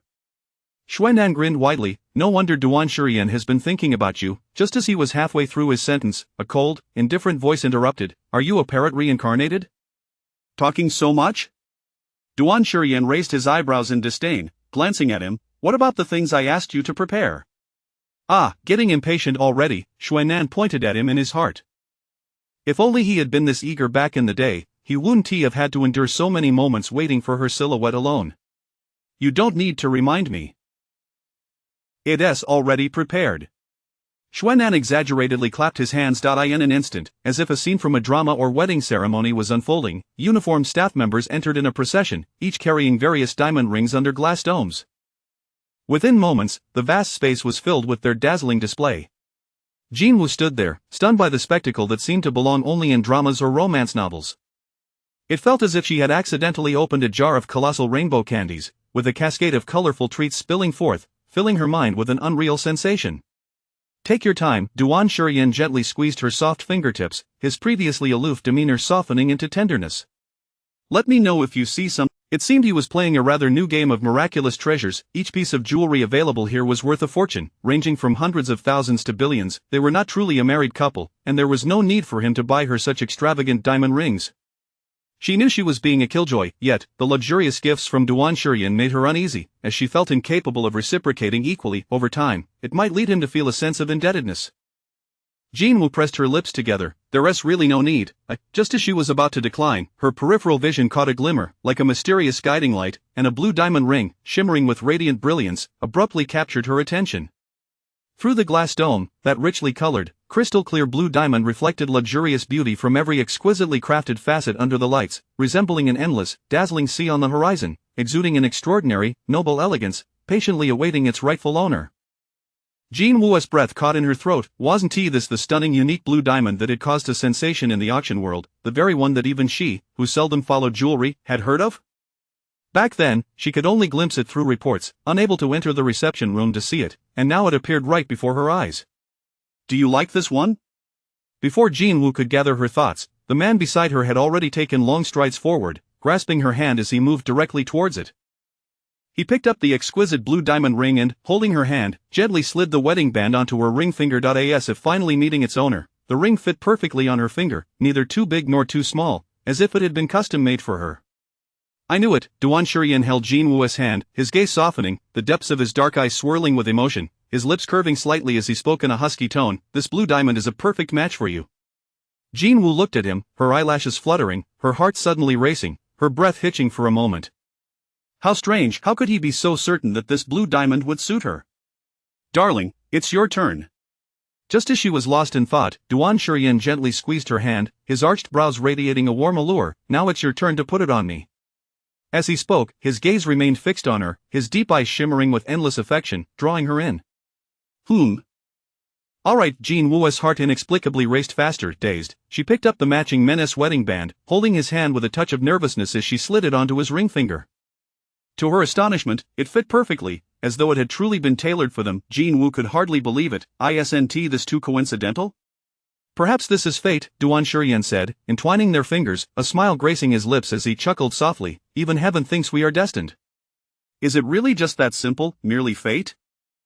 Jin Woo's heartstrings stirred. Though the mysterious bidder had revealed no information about their identity back then, there had been speculation in reports. The one who successfully auctioned off this globally sensational unique blue diamond for the highest price was rumored to be a noble from Kyoto.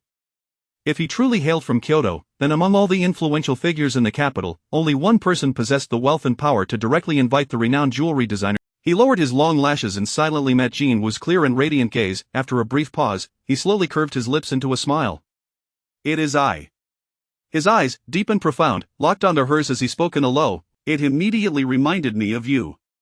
Reminded of her, Jean Wu's eyes widened in astonishment, her face a portrait of confusion. Their connection had merely lingered through 3 years of high school, at best, existing as ordinary classmates.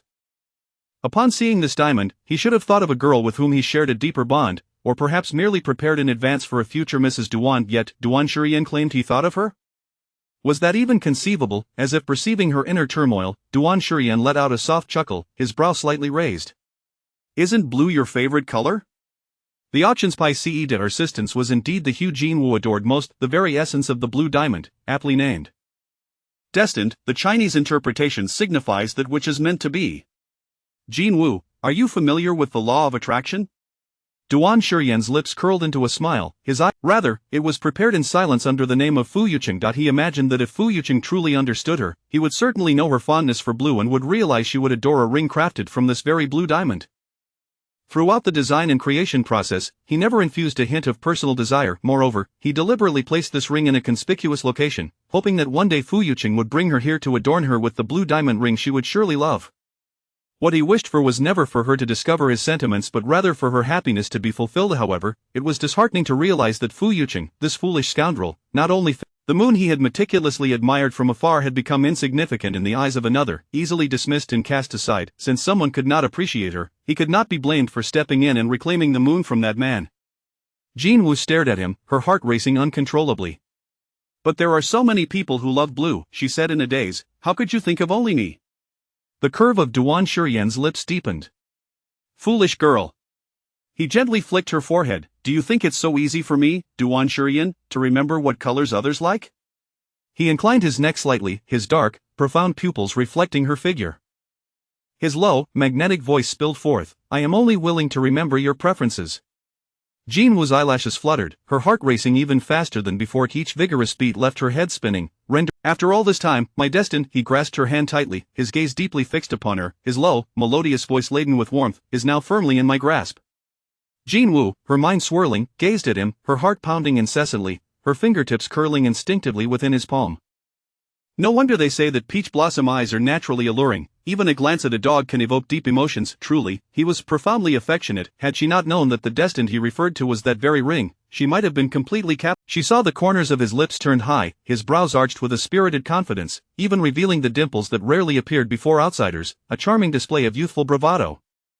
It was so audacious yet tinged with a hint of endearing immaturity, like a child proudly showcasing the candy they had long desired, strutting with a rhythmic clap of their feet.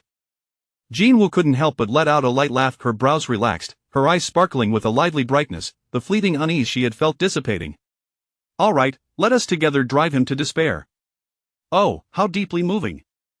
Surely, the one who has long harbored a secret crush is truly exceptional. Enlightenment breeds a sense of happiness and security. Seizing the opportune moment, the love guardian, Xuanan, gracefully leaped onto the stage, holding a delicate deep blue box. Pardon the interruption, but after creating this diamond ring, some materials remained, and it was specifically instructed that since Mrs. Duan is a doctor and often works in the hospital, wearing a ring may be inconvenient. As Xuanan opened the box, he added, "Thus, I was told to craft the remaining materials into a necklace for this beautiful Mrs. Duan to behold." As the box opened, a silver necklace glimmered with a dazzling, noble light, catching her gaze in delightful surprise. Jean Wu held her breath. The slender silver necklace exuded an understated luxurious sheen, adorned with a crescent moon pendant crafted from a blue diamond. Though petite, it was as breathtaking as the ring on her finger, captivating her attention completely. "I'll help you put it on." Before Jean Wu could regain her senses, she felt the firm, warm chest of the man pressing lightly against her back through the thin fabric of his clothing. His low, sensual voice fell softly upon her ears, mingling with the heated atmosphere that instantly overwhelmed her senses, causing her heart to flutter. "Is this all right?" Duan Shurian stood behind her, his long fingers bending slightly as he positioned the necklace, his tall frame leaning closer. As their breaths intertwined, the air around them crackled with an intoxicating tension, sending her pulse racing. "Should I loosen it a bit more?"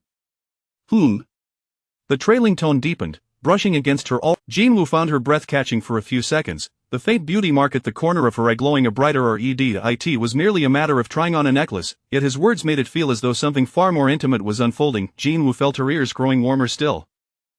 Her eyelashes trembled, her gaze flitting away in shyness. Not tight, just right. As her words faded, she heard a low, delightful chuckle from behind.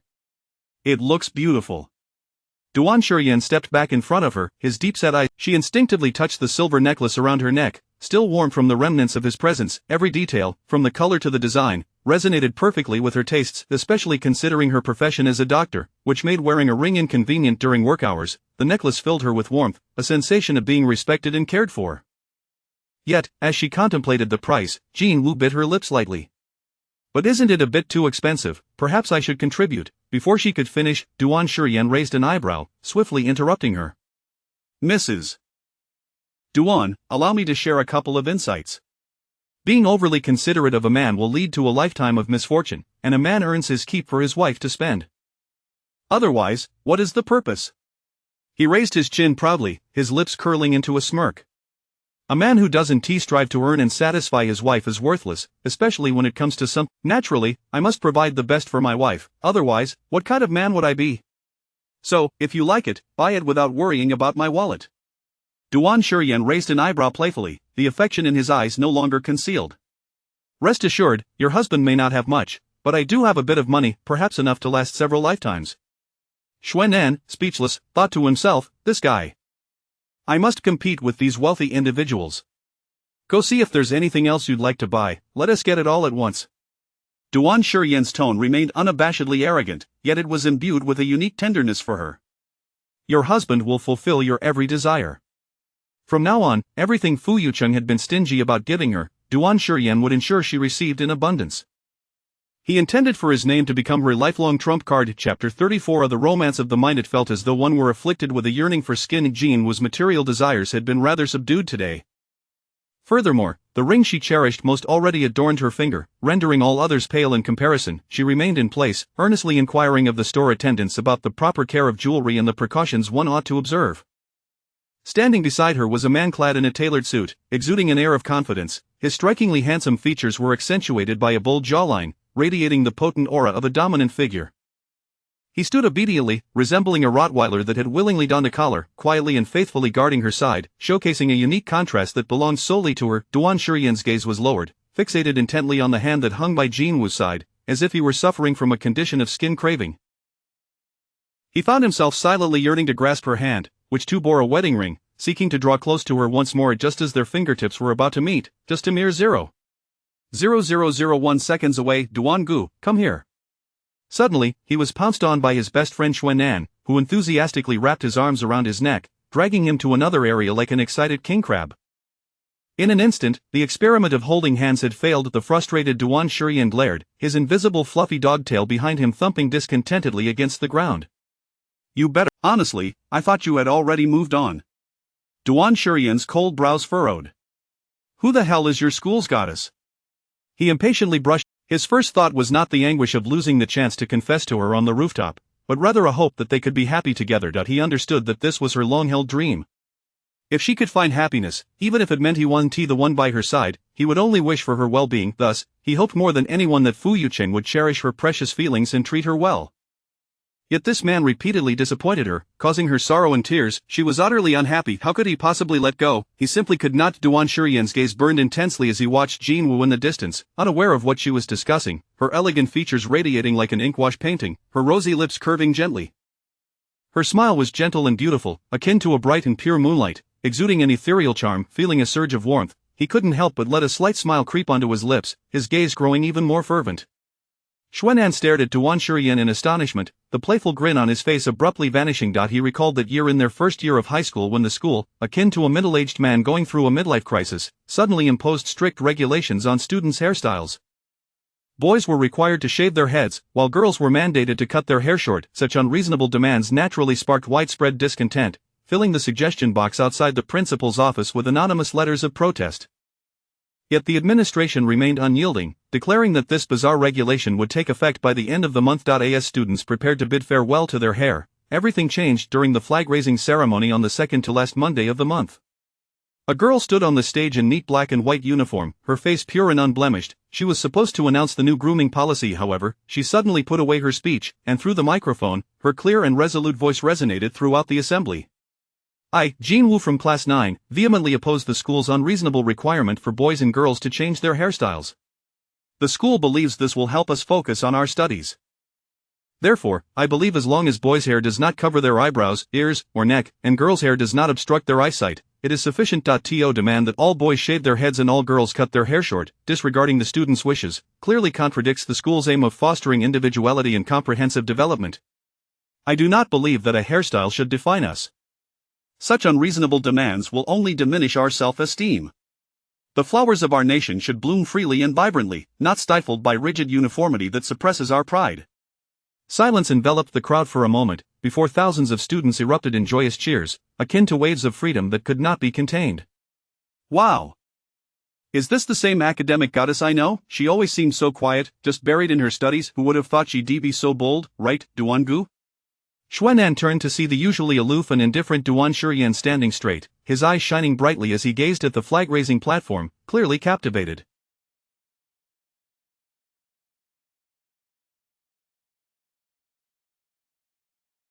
Duan Shurian, known for his rebellious nature and lofty demeanor, seemed genuinely enthralled. Xuanan scratched his head in confusion, dismissing any thoughts of romance. He assumed Duan Shurian was merely. Then, bizarre events began to unfold. The boy who once regarded studying with disdain started attending classes regularly, diligently working through practice papers with a black pen adorned with a puppy design, seemingly stolen from who knows where.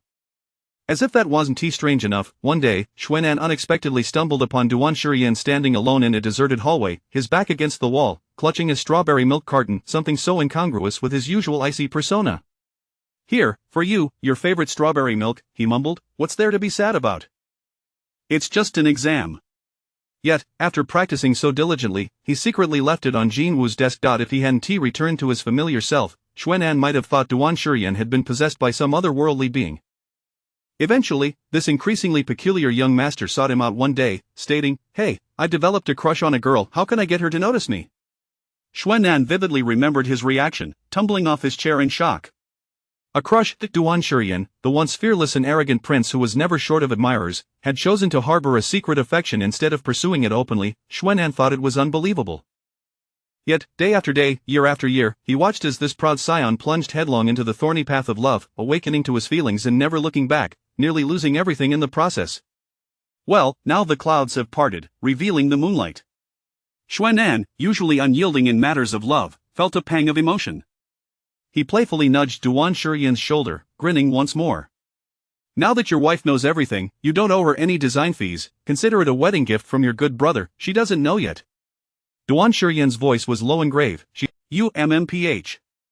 Receiving a sharp glare from Duan Shurian, Xuanan quickly covered his mouth, lowering his voice.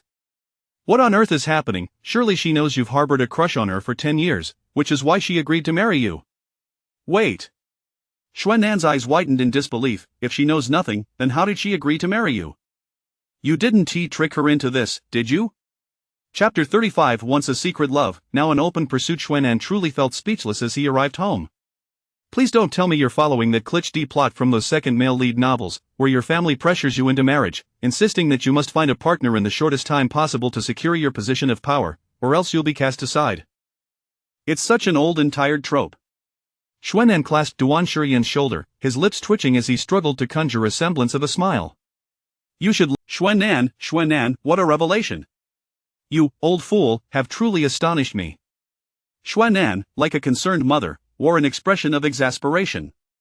Back during your high school graduation, you nearly sacrificed your life just to present her with a bouquet of flowers. If it weren't for that rascal Fu Yuqing's infidelity, who knows how long you would have continued to wait, 10 years, 20 years, 30 years, or perhaps a lifetime? In my opinion, you should tell her now how much you've sacrificed for her, and demand her unwavering loyalty in return. Xuanan simply could not comprehend it. How could the once fearless, rebellious, and unrestrained young master of the capital willingly place himself in such a humble, passive role? He would rather be a foolish secret admirer, silently guarding her, than take a single step forward, even going so far as to prepare a wedding ring for that scoundrel Fu Yuqing. You previously refrained from being honest with her because you feared causing her trouble or making her uncomfortable. But now that she has broken up with Fu Yuqing, what are you still afraid of? Just as Xuanan finished speaking, he heard the usually proud and self-assured man's low voice resonate. I fear she may feel pressured. She once admired Fu. Do you think she would be moved? She would not. She would only feel anxious and unsettled. Like a hedgehog that had never known true care, believing she had finally found someone to provide warmth. Thus, she would make every effort to approach, softening her defenses and exposing her vulnerable underbelly, yet that person would trample her sincere heart beneath their feet, leaving her scarred and battered. She would no longer harbor hope for love, she would erect her defenses anew, wary of falling into the trap of emotional dependency and suffering yet again. The little hedgehog would cautiously begin to build a sturdy wall around herself, only for someone to suddenly tear down. That intruder would then swagger in, babbling about all he had done for her in the past, demanding that she offer up her heart in return for his long-standing devotion. How could she possibly feel touched? She would only be left bewildered and frightened, wishing to escape. I do not wish for this. I do not want her to accept me out of anxiety or obligation. Duan Shurian lifted his gaze, his intense stare fixed on the misty horizon ahead, a gentle smile gracing his lips. I hope she can revel in love, rather than feel burdened by it. Xuanan opened his mouth, his previously indignant expression gradually calming. But don't you think that's a pity? He sighed. You've liked her for so long, my affection for her and the kindness I've shown have always been one-sided. Duan Shurian continued to gaze into the distance, as if he were overlapping with the 16-year-old boy he once was, his eyes blazing with an unwavering passion. She has never owed me anything. His greatest distinction from Fu Yuqing lay in the fact that he never once considered using his sacrifices to bind her to him. Love should not be a cage, rather, it should be a boundless sky that allows the moon to rise freely. Xuanan stared at Duan Shurian, his mind racing as if the CPU were about to overheat. No wonder they say love is like a drink, whoever indulges in it becomes intoxicated. If he hadn't spoken, no one would believe that this once rebellious paragon of youth had once been a naive young man, unsure of how to win a girl's affection, seeking advice on social media. One last question. Xuanan, once again resembling a worried mother, pressed on, don't you think you should be a little more vigilant? Aren't you worried that your fiancée might rekindle her old flame with that scoundrel Fu Yuqing and leave you to reunite with him? Duan Shurian, this rascal, had endured a decade of unrequited love. What more could be expected of Jingwu, who had once only had eyes for Fu Yuqing? What if that scoundrel regretted his actions, sweet-talked her, and won her back? At that point, it would be far more than just the end of a secret love. It would be a glaring betrayal. Xuanan felt like a palace eunuch, anxious on the emperor's behalf. No. He was so agitated that he almost seized Duan Shurian by the ears. While I admit there is some truth in what you said, it's better to be. Once she has been charmed, they should press the advantage and eliminate all potential threats. Xuanan whispered ominously, be careful, or one day your fiancée may run off, and you'll find yourself transformed from a secret admirer to a cuckold. Duan, she is braver and more resolute than you can imagine. When faced with injustice, she would boldly step forward to speak out for others. She aspired to be a doctor, undeterred by the ridicule and lack of support, even from Fu Yuqing, whom she once idolized. She never faltered or abandoned her dreams. She had always been earnest and resilient, unafraid to love or hate, and once she had decided on something, she would see it through to the end. Once she set her mind, there would be no turning back. Duan Shurian's eyes softened, his heart racing with warmth because of her. It was this slightly foolish persistence that had captivated the 16-year-old version of him, leading to an unforgettable youth filled with wonder, prolonged secret admiration, and a patient wait for a response. Oh. I understand now. Xuanan regained his composure momentarily, but he quickly pushed back against the calm. No, understanding matters little. What good is it if the audience remains in the dark? If the heroine remains oblivious to everything, then he was still the audacious, free-spirited youth of yesteryears. It was as if time had left no mark upon him, still brimming with youthful ardor and boundless pride. I once harbored a secret love. Now, I shall openly pursue her. I will chase her. If one attempt is insufficient, I will continue until she is willing to love me in return. Chapter 36. You can entice her, seduce her. Xuanan stared at him in a daze. Who could have imagined that the once rebellious and aloof cool guy would willingly descend into the realm of a top-tier love-struck individual? Yet, as a brother, it was imperative for him to play the role of the ultimate wingman and make the most of his capabilities. Come closer, lend me your ear, and allow me, the chosen cupid of... What a ridiculous statement, you, a mere pup endowed with such striking features, a remarkable physique, and an illustrious family background, have only just taken your first step after a decade of waiting. What right do you have to critique him, a rare bachelor of distinction? Xuanan placed his hands on his hips, exuding an enigmatic aura. Ah, you simply don't understand. Haven't you heard the saying? With his hands in his pockets, he remarked, then do enlighten me. Ah, the little wife slave, let us see how well you play your cards, Xuanan grinned, extending a finger. First and foremost, you must relinquish your humanity and embrace your inner canine. Wait, that's incorrect. You were never human to begin with, merely a dog.so, disregard what I just said. Noticing the frown on Duan Shiyan's face, Xuanan quickly added with a playful smile, now, you and your sister-in-law are already married, destined to share the same roof, so you must make the best use of your assets. Do you grasp the essence of showing your charms? Make sure to reveal your Adam's apple, collarbones, and those abdominal muscles, your V-line, and so forth, to entice her. And swap out all your homeware for gray. Do you know why? Xuanan revealed a knowing smile. Because it's simply more eye-catching. Although your sister-in-law may appear quite proper, she might just be taken in by a charming rogue. He patted Duan Shiyan's shoulder, resembling a doting mother fretting over her child. Just flirt a little, entice her. If you're uncertain about how to seduce her, watch some palace dramas and learn how the concubines captivated the emperor. Do you understand, Duan Fei? Alright, I'm done. Xuanan dramatically spread his arms wide. Applause. Just as he believed he had successfully captured Duan Shiyan's attention, expecting to receive a gaze filled with admiration and enthusiastic applause, he was taken aback when Duan Shiyan merely let out a low chuckle. Xuanan, still reeling from the unexpected response, he heard the man before him lazily hum a laugh. What you've just said, I've already mastered. Not to mention, he recalled the moment at the registration office when Jin Wu had helped him fasten the top button of his shirt, the blush gracing her cheeks. Duan Shiyan's lips curled into a smirk, his deep, alluring eyes glimmering with a hint of mischief. I've been quite adept at it. Chapter 37 Shock. Who is the woman beside Duan Shiyan? Having been separated from his wife for nearly half an hour, the love-struck man began to feel a desperate yearning, akin to a skin hunger, compelling him to be close to his wife once more. Thus, he decisively abandoned his bewildered companion, swaying his imaginary fluffy dogtail behind him, and strode purposefully toward Jinwoo, who was not far ahead. What are you discussing? Duan Shiyan inquired as he approached Jinwoo, extending his hand which bore a wedding ring, subtly intertwining his fingers with hers, who also wore a wedding ring. Then he tightened his grip, their fingers interlocking. Jinwoo, engaged in light banter with the female staff, turned her head, her gently arched brows sparkling with a lively and enchanting smile, akin to the melting of an ice mountain, revealing the bright and pretty. Just as the corners of her lips began to curve upwards in preparation to speak, one of the staff members, unable to contain her excitement, exclaimed, President Duan, you are truly fortunate to have married such an exceptional woman like Dr. Jean. With a beaming smile, the staff member gazed at Jinwoo with immense gratitude. A year or two ago, thanks to your skilled hands during my grandmother's nerve cancer surgery, everything went smoothly, and she is now in much better health. I sincerely thank you. You overstate the matter, Jinwoo responded with a gentle shake of her head, her demeanor composed yet unassuming. This surgery was not solely my achievement, it was your grandmother's unwavering determination, coupled with the collaborative efforts of our dedicated medical team, that allowed us to achieve such a successful outcome. She chuckled lightly. I still remember how your grandmother gifted us numerous homemade tea bags before her discharge. Our entire department enjoyed them daily, praising their delightful flavor, to the point where they were nearly in short supply, as everyone clamored to have more. Genuineness is indeed the most potent weapon. The staff member was both surprised and delighted. The influx of patients at a prestigious hospital like Jingfu Hospital far surpasses that of an ordinary one. She never expected that Jinwoo would remember such a seemingly trivial detail so vividly.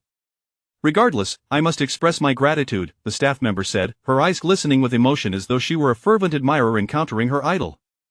Without thinking, she exclaimed, President Duan, you truly have married well. In that instant, the atmosphere abruptly fell into a profound silence. Naturally, Xuanan, the quickest to react, Xuanan. He promptly straightened his posture, his grin vanishing, hoping for mercy. I certainly have married well, Duan Shiyan asserted, holding Jinwoo's hand, completely unconcerned about whether this term might undermine his masculine authority. In fact, he proudly lifted his chin and smirked. After all, my Mrs. Duan is the most remarkable person in the world, it is I who have climbed high to be her partner. Staff member, Dr. Jean is akin to Hua Tuo reborn. Duan Shiyan, my wife is truly an angel descended from the heavens. Staff member, a blessing for patience. Duan Shiyan, a glory for her typically pale and cool complexion was now graced with a faint pink hue. You are being overly dramatic. I am merely fulfilling my duties. Why do you have to join in the merriment with others? Duan Shiyan raised an eyebrow slightly. What is exact? She merely struggled with the concept of love, as she never placed herself in the foremost position, but what does that matter? Duan Shurian smiled softly, tightening his grip on her hand. He would shower her with abundant love and possess the patience to wait for her realization, allowing her to understand that she has always been worthy of love. What did you say? Upon entering the mall, Gu Fan abruptly halted, his face a mask of shock as Duan Shurian actually got married. Gu Fan felt as if his brain had shriveled. Duan Shurian, married, the man of lofty ideals, who held both men and women in disdain, and never regarded anyone with respect, the pinnacle of the elite in the Jing circle? He actually announced his marriage so nonchalantly. Could this be possible? This was even more astonishing than the night of Fu Yuqing's birthday party when he heard Jinwu, the illegitimate daughter, shamelessly declare her intention to break up. Just as Gu Fan sought clarification, he caught sight of a striking couple emerging from the elevator not far ahead. The man clad in a pure white suit was smiling and conversing, his head turning slightly, revealing a familiar and handsome visage that instantly captivated Gu Fan's gaze. Gu Fan stood frozen. Wasn't he that Duan Shurian? He fixated on the conspicuous blue diamond ring on the man's finger, blinking in disbelief. His astonished gaze swiftly shifted to the slender figure held by the man's hand. The woman, dressed in a pearl-white qipao, faced away, obscuring her complete features, yet, judging by her exquisite and delicate silhouette, it was evident she must be a great beauty. Gu Fan stared in astonishment. Good grief, Duan Shurian truly did get married. Could the woman he was holding hands with be his wife? Who on earth was she? Chapter 38 of Fu Yuchen. Whom did Duan Shurian marry? Huan Fu group of the door to the conference room, where the meeting had just concluded, creaked open, revealing a figure clad in a tailored suit who stepped out with deliberate grace. Fu Yuchen lowered his eyes, having lost count of how many times he had glanced at his utterly silent phone. His clear and gentle features were once again shrouded in a veil of coldness. It felt as though a lump of pent-up frustration had lodged in his throat, leaving him in a state of inexplicable discomfort. Unappreciative wretch. Fu Yuchen, suddenly irritable, tugged at his meticulously knotted tie, and the atmosphere around him grew even more ominous and furious than before. It had been more than a day. How dare Jinwu not respond to his messages, not even a single punctuation mark. He had stooped to the level of seeking her out, yet she remained so dreadfully unperceptive. With an unsightly expression, Fu Yuchen clenched his jaw. She had once delighted in sending him an array of messages, capturing even the most trivial moments, like a flower by the roadside or a cloud in the sky, and sharing them with him. Eventually, he had found it bothersome and requested that she refrain from sharing such childish whims. She had complied, but she had never before displayed such cold indifference, not even offering a single reply. Not even that ugly little white dog emoji had graced his screen since. Yuchen, what's the matter? You seem rather unwell. As Fu Yuchen entered the office, Qi Niao, donned in a pastel dress, approached him, casually linking her arm with his.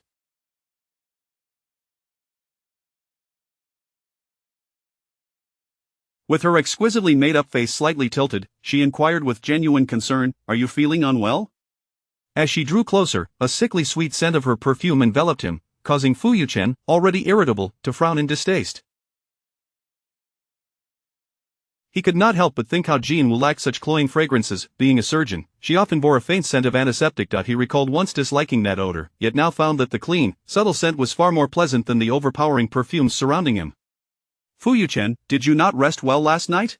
Her tone carried the weight of formality, lacking the softness typically associated with a mother's concern. You mustn't forget that there are many others bearing the Fu surname behind you. If you don't muster the energy to manage the company's affairs well and anger your father, both you and I could find ourselves ousted from the Fu family, leaving us with nowhere to stand. Yuchen, have you forgotten why my legs cannot move? Song Lan fixed her gaze on him, her well-maintained face betraying a hint of sickly intensity. He had heard such words countless times before. Each time, they felt like a great weight pressing down upon him, suffocating him and igniting a desire to flee this cage-like existence. Yet, when he looked at the woman seated in the wheelchair, her legs shrouded by her gown, his clenched fists slackened, and he acquiesced in a low voice, "I understand." At his response, Song Lan's expression softened somewhat. However, a thought seemed to disturb her, and her brow furrowed once more. By the way, are you still in contact with that woman? Fu Yuchen is a lowly illegitimate daughter like her is utterly unworthy of our Fu family's standing. She is merely a plaything, don't take her seriously.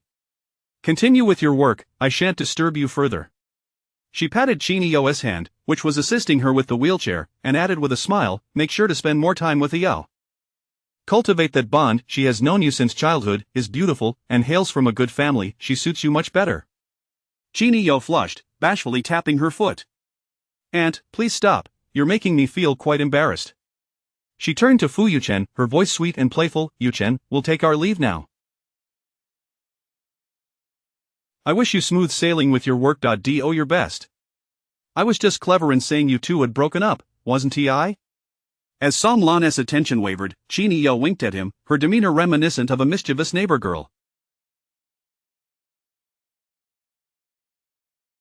She lowered her voice conspiratorially. Don't worry, Jinwoo was merely throwing a tantrum. She adored following you around like a little puppy. How could she truly want to break up? With a bright smile, she continued, I wouldn't mind if you kissed me.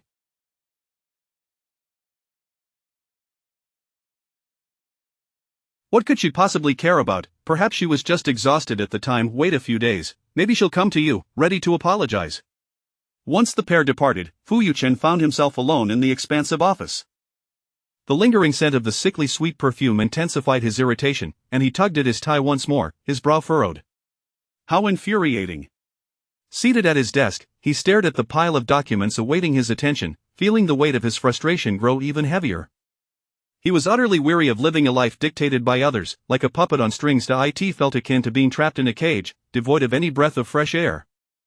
Fu Yuchen instinctively reached into his pocket for a cigarette, but his peripheral vision caught sight of a pen carelessly placed on his desk, engraved with his initials. It was a gift from Jinwoo, claimed to be a Valentine's Day present. He picked up the pen, its gold tip slightly dulled from prolonged use. She had always delighted in gifting him trivial items on seemingly random occasions. Initially, he had found it distasteful, yet inexplicably, he had kept it close, as if accustomed to its presence. If she were here, Fu Yuchen mused, caressing the pen, suddenly it was childish, yet it had always worked, but now, she seemed to have vanished from his world, offering no reply whatsoever. She had never been like this before, not one to control him or manipulate him like others did. She was obedient, compliant, save for the physical affection she withheld. She was almost always at his beck and call. He cherished her submissiveness, relishing the sensation of possessing something he could control after all these years. Yet, she had chosen to end things over a trivial matter and was now ignoring his messages. Anger simmered at the corners of Fu Yuchen's eyes. Had she forgotten that he adored her docility? Otherwise, given her background, how could he have ever spared her a second glance? This buzz, his phone, resting beside him, vibrated unexpectedly. Fu Yuchen abruptly grabbed it, glancing at the screen without regard for the caller, and blurted out, Jinwoo, you finally decided to reach out. Before he could finish, Gu Fan's astonished voice echoed through the receiver. Fugo, the world has turned into a place I no longer recognize. I just arrived at Swan Plaza, and guess who I saw? It's Duan Shuryan. Duan Shuryan actually got married and is even buying a ring with a woman. Fu Yuchen's brow furrowed deeply, the flicker of joy that had unconsciously surfaced in his eyes swiftly dissipating. Duan Shuryan had suddenly gotten married. Hadn't he once harbored feelings for Jinwoo? Clarify this for me. Fu Yuchen tightened his grip on the phone, his voice icy. Who did Duan Shuryan marry? Chapter 39. The two figures drew close, as if engaged in a kiss. In the parking lot of the square, Gu Fan clutched his phone while stealthily trailing behind Duan Shuryan like a thief. The prince, born at the pinnacle of society, seemed to truly cherish that woman. Since stepping out of the elevator until they reached the parking lot, he had not once let go of her hand, occasionally giving it a gentle shake. The two blue diamond rings, worth a combined fortune of billions, nearly blinded him with their brilliance. It was unclear what they were discussing. The enigmatic beauty held by Duan Shuryan appeared to be in high spirits, her slightly turned profile revealing a pair of enchanting eyes, curving into a delicate arc, exuding an ethereal grace. Each time Gu Fan, hidden in the shadows, sought to stretch his neck for a better look, she would turn her head back, leaving him only with the sight of her slender back, elegantly draped in a meticulously tailored qipao. Brother Fu, are you unaware? Gu Fan whispered, cautious of being discovered. Duan Shuryan got married today and even posted it on his Moments. A friend told, it's so cringeworthy, like he's finally married the object of his long-standing obsession. But does it seem plausible? He cast a surreptitious glance at the couple ahead, then covered his mouth, his voice elevated by shock. This is Duan Shuryan we're talking about. A scion of a top-tier financial dynasty in the capital, who not only runs a global top-3 tech company but has also recently taken over the Duan family conglomerate. Such an illustrious man, how could he forsake the I never imagined he would leap straight into marriage. Noticing the silence from the other end of the call, Gu Fan finally realized something was amiss and asked, Brother Fu, are you even listening? Fu Yuchen, seated at his desk, tightened his grip on the pen, an inexplicable unease rising within him. Duan Shuryan truly got married, to a woman of unknown origins. Had he really given up on Jinwoo? At that moment, Gu Fan had taken refuge behind a pillar, observing Jinwoo from a distance, and the longer he looked, the more he felt that her silhouette seemed oddly familiar. It felt as if he had seen her somewhere before, until a name he had always dismissed with disdain suddenly surged into his mind, causing Gu Fan's eyes to widen in shock. Oh no, this is bad, he rubbed his eyes. Brother Fu, I think I'm losing my mind. I can't help but feel that woman bears a striking resemblance to that illegitimate daughter. Impossible. Without a moment's hesitation, Fu Yuchen furrowed his brows, firmly rebutting, it cannot possibly be Jin Wu. What a ridiculous notion. Duan Shurian, like him, hailed from a prestigious family. Even he believed that with Jin Wu's humble background, she was unworthy of him, let alone someone as powerful as Duan Shurian.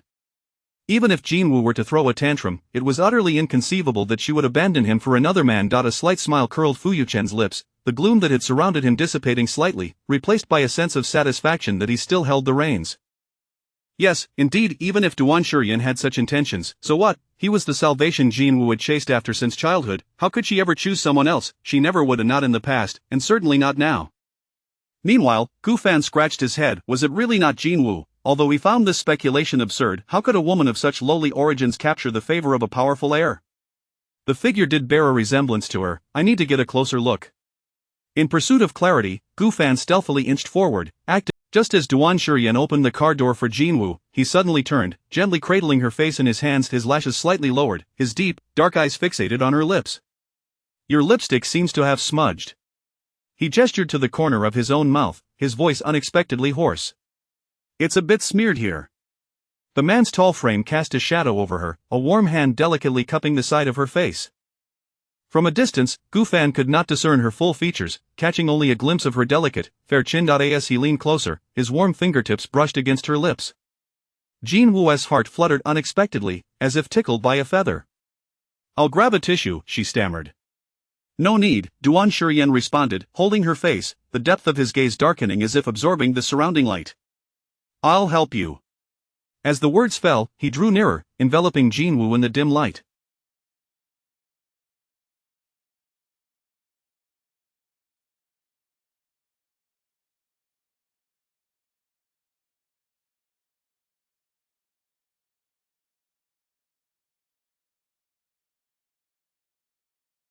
His crisp breath surged with an overwhelming desire. Jin Wu instinctively held her breath, and upon meeting his intense gaze, her heart raced. The charged atmosphere was palpable, their silhouettes drawing tantalizingly close. Jin Wu's heartbeat quickened. The man's deep, dark eyes seemed to possess a magnetic pull, making her feel as if she were being drawn into an abyss, her body tingling with a sensation that transcended words. Perhaps due to the dimness of the parking lot, he leaned in closer, his nose nearly touching hers, his lips tantalizingly near. Woo woo. Duan Shurian's gaze burned with intensity, as if fueled by an inner fire. His warm thumb caressed her lips, and amidst their shared breaths, his husky voice, laden with seduction, whispered into her ear, "Open your mouth." Jin Wu's heart tightened suddenly, her ears. The moment the man restrained his childlike antics, he radiated an intense, primal energy, just like now. Not to mention, at this proximity, she could distinctly feel the warmth emanating from his lips. Her heart raced uncontrollably, suppressing her wildly beating heart. Jin Wu tilted her face slightly upward, parting her red lips ever so slightly. Their figures, entangled in an intimate and suggestive closeness, appeared as if they were kissing. Chapter 40. His voice was husky as he murmured, so soft. The pads of his fingers bore a delicate layer of callus. As they grazed the corner of Jin Wu's lips, that warm sensation brushed against her. It felt as though her heart was electrified, and her spine tingled with an unbearable softness. What was merely an act of wiping away the remnants of lipstick from her lips had transformed into something akin to a kiss. Jin Wu parted her lips slightly, her snow-white ears subtly tinged with crimson. She could not help but flutter her trembling eyelashes, her gaze landing on the man's lips, mere inches away.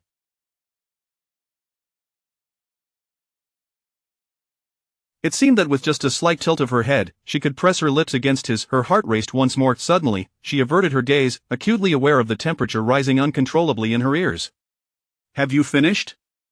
As her lips moved, her breath fell softly upon the fingertip that lingered at her lips, as if kissing his fingertip.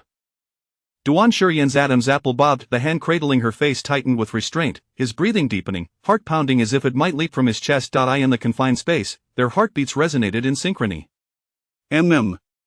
Duan Shurian slightly distanced himself, yet with an apparently casual movement, his thumb grazed her lip again before he slowly withdrew. All done. He raised the fingertip that had just brushed against Jin Wu's red lips, which bore no traces of lipstick, and nonchalantly rubbed it against his own lips, the desire palpable, no need. As if to share a secret. Duan Shurian leaned in closer, his low, magnetic voice enveloping her ear, laughter vibrating through his vocal cords, igniting a blush-inducing allure, just as I imagined, Mrs. Duan's lips so soft. The temperature on Jin Woo's face surged. She had never anticipated that this typically arrogant and unyielding man could be so suggestive. Duan Shurian. She instinctively raised her slightly reddened face to glare at him, her cool voice tinged with an unintentional sweetness, the beauty mark beneath her eye now glaringly red. The exquisite beauty in her qipao had a delicate, pale face faintly brushed with a rosy hue, resembling a celestial being drawn into the mundane world, blooming with an allure invisible to others only before him. Duan Shurian's gaze deepened, his Adam's apple rolling again, the fingertip that had just caressed her lips felt electrified once more, causing his entire body to tense momentarily. I can't help it. Duan Shurian sighed, his voice husky, my self-control is always defeated by you in an instant. So, I must ask my doctor. Jin to get used to this, for in the days to come, I will find it irresistible to express my affection for you. He leaned closer, the corners of his eyes lifting, his low, seductive voice curling around her ear, desire soaring, to declare. She felt that even her skin, touched merely by Duan Shurian's gaze, was beginning to burn. She found herself in a state of bewilderment. In the past, she had never experienced such a racing heart or flushed ears when facing Fu Yuchen. It could only be said that Duan Shurian was exceptionally skilled at seduction, managing to sway even her, who had long given up on love. And not far away, Gu Fan stood, mouth agape in astonishment. Could someone please tell him that the man before him, wearing an expression of disdain, was indeed the overbearing heir of the Duan family he knew? Just as he was lost in thought, he noticed the black Maybach preparing to drive away. Startled, he instinctively grasped his still recording phone, wanting to pursue. However, as he began to chase, the black Maybach kicked up a cloud of dust, instantly covering him in grime. Infuriated, Gu Fan wiped his face, holding his phone, and quickly sent the recorded video to Fu Yuchen. Damn it! If Duan Shurian's hand hadn't blocked my view, I would have seen what that woman looked like. But I can assure you, that woman is definitely not Jin Woo. A mere illegitimate child could never possess the charm to make Duan Shurian treat her like a treasure. I'll make a bold claim here: if the woman Duan Shurian marries is Jin Woo, I'll wash my. His brow furrowed suddenly, and he straightened in his chair. Wasn't that the blue diamond that had stirred global sensation, fetching the highest price in the history of luxury auctions? So the mysterious bidder was indeed Duan Shurian. Fu Yuchen's gaze darkened as he focused on the rings worn by the two. It was this very diamond that had barred him from entry, leaving him humiliated as the heir of the Fu family. So tiresome, Fu Yuchen scoffed coldly. If it was originally meant for himself, why go to such lengths to place it where others cannot access it? His gaze shifted, suddenly pondering whether Jin Woo had a fondness for blue. The video continued playing until the chipao-clad beauty slightly tilted her chin, her rosy lips parting ever so slightly toward the man opposite her. Fu Yuchen's grip on his phone unconsciously tightened. His heart suddenly felt as if it had been struck by a hammer, an inexplicable dull pain coursing through him. Fugu, I think my eyes are going crazy. I actually feel like that woman resembles Jin Woo. Gu Fan's stunned voice suddenly rang in his ears. It can't be her. Fu Yuchen reacted vehemently, his gaze fixed on the video, his serene and refined features momentarily losing their composure. He replayed the footage repeatedly, desperately searching for flaws to convince himself. He knew Jin Woo all too well. She was the type to feign superiority, never allowing him to touch her in private, let alone display intimacy with another in public. That voice could not possibly belong to her. Jin Woo had never spoken in such a delicate tone, not even with him, her boyfriend, let alone with anyone else. Thus, even if that woman bore a slight resemblance to Jin Woo, it was merely a coincidence. It could never be her. I must be going insane. Fu Yuchen gradually relaxed, self-deprecatingly laughing. I actually believed for a few seconds that woman was Jin Woo. But he could not blame himself for such thoughts. While others perceived Duan Shurian and Jin Woo as completely different worlds, he alone knew that Duan Shurian would sneakily place a bottle of strawberry milk on her desk when she wasn't looking. He would carry her, feverish and unconscious, to the infirmary in a frenzy. Even during their senior graduation ceremony, he had left a love letter on her desk. Fu Yuchen's gaze turned cold, his expression darkening once more. It was truly vexing. That was his possession. Unless he relinquished it, no one else could even entertain the thought of touching it. Thus, he had discreetly taken the love letter from Duan Shurian meant for Jin Woo. Fu Yuchen redirected his attention to the man in the video, a sardonic smile curling at the corners of his mouth. Look at him, feigning deep affection, only to end up marrying another woman. He had always known Duan Shurian's actions were merely provocation, a deliberate attempt to snatch away what was his. Fortunately, he had acted swiftly, preventing Duan Shurian from succeeding. Prepare a lavish congratulatory gift for me. Fu Yuchen summoned his assistant, instructing the Duan. Reluctantly, he would have to maintain appearances. On the day of the Duan family's banquet, he would personally deliver the gift and see which young lady could be cherished so dearly by Duan Shurian. Chapter 41 A Kiss Anywhere You Desire. The sleek black Maybach glided smoothly along the road. Jean Wu sat inside the car, her heart still racing uncontrollably, the echoes of the earlier moment with Duan Shurian still lingering within her. The warmth remained on her cheeks, especially on her lips, which had been touched by him. The sensation still searing and electric. It was as if an automatic switch had been flipped, bringing forth the tantalizing images from just moments ago. Frustrated, Jean Wu instinctively closed her eyes. Clearly, Duan Shurian had meant well by wiping the lipstick from her lips, yet it had stirred her heart, leading her to indulge in reckless thoughts. She cautiously lifted her gaze to the man seated beside her. There was Duan Shurian, lounging in his seat, his impeccably tailored suit accentuating his broad shoulders and narrow waist, his long legs elegantly crossed. Beneath the neatly pressed trousers, a glimpse of black formal socks embraced his alluringly contoured ankles. One hand casually supported his chin against the car window, his rebellious brow and eyes exuding a relaxed confidence, reminiscent of a languorous large dog, radiating a captivating blend of nonchalance and wild charm. As if on cue, he lifted his chin, his thumb caressing his own lips, releasing a silent wave of desire that resonated in the air. Jean Wu's heart skipped a beat, her pulse quickening at his subtle gesture. How could he, after helping her remove the lipstick, then touch his own lips with the same fingers? Was he not concerned about the implications? Heat flooded her ears, and she felt as if a tiny hedgehog, embarrassed and shy, was curling up within her, rolling around in confusion. She struggled to contain her racing heart, her gaze inadvertently drawn to his sensuous lips, which beckoned to be kissed. Jean Wu blinked in bewilderment, her eyes darting away in a flurry of panic. What was happening? Were those tantalizing thoughts truly conjured from her own mind? She had never been so flustered before, never had a mere glimpse of a man's Adam's apple and lips ignited such vivid fantasies, quickening her heart. Even in the presence of Fu Yuchen, she had never felt so unlike herself, resembling a bashful schoolgirl in the throes of newfound emotions. Jean Wu pressed her lips together, sensing her heart racing even faster.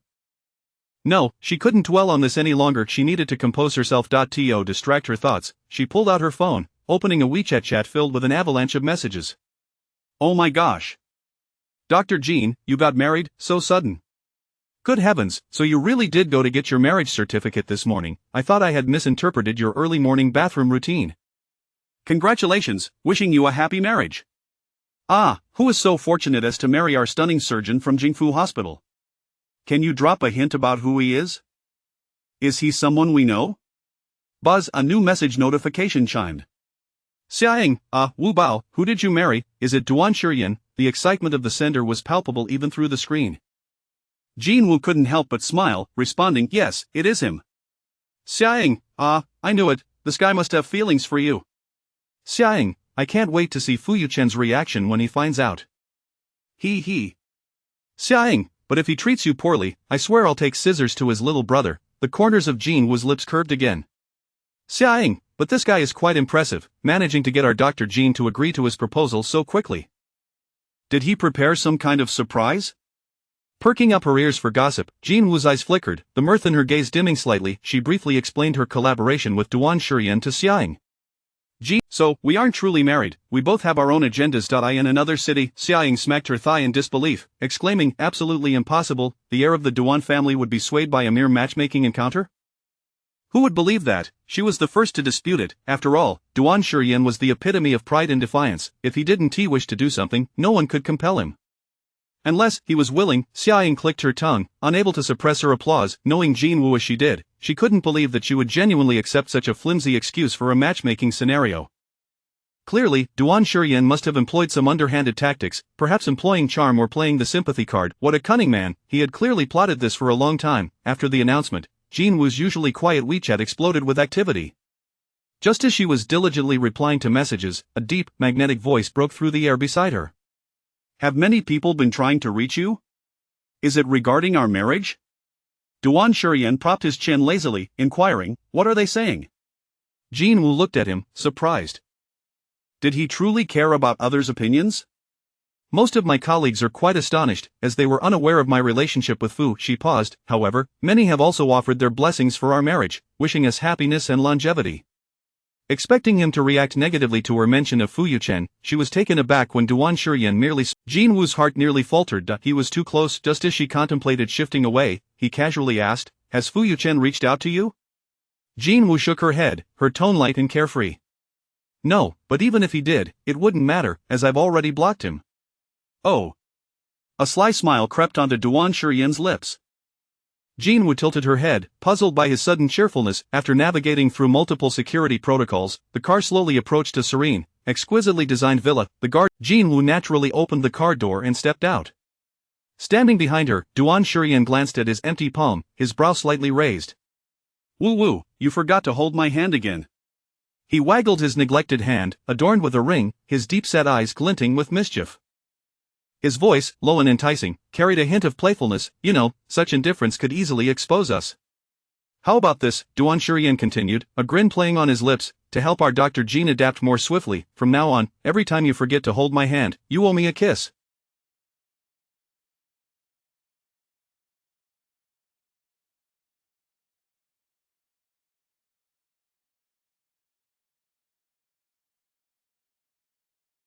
Anywhere you choose. As he took a long stride, intertwining their hands, he leaned closer to her ear, the playful curve of his eyes deepening. When selecting a location, feel free to suggest one that requires me to undress. The warmth of his breath was undeniably intoxicating. Jin Woo felt a rush of heat flood her spine. That won't happen, she murmured, her fingers curling in his palm, her ears flushed with warmth. I promise, I will remember from now on and won't forget.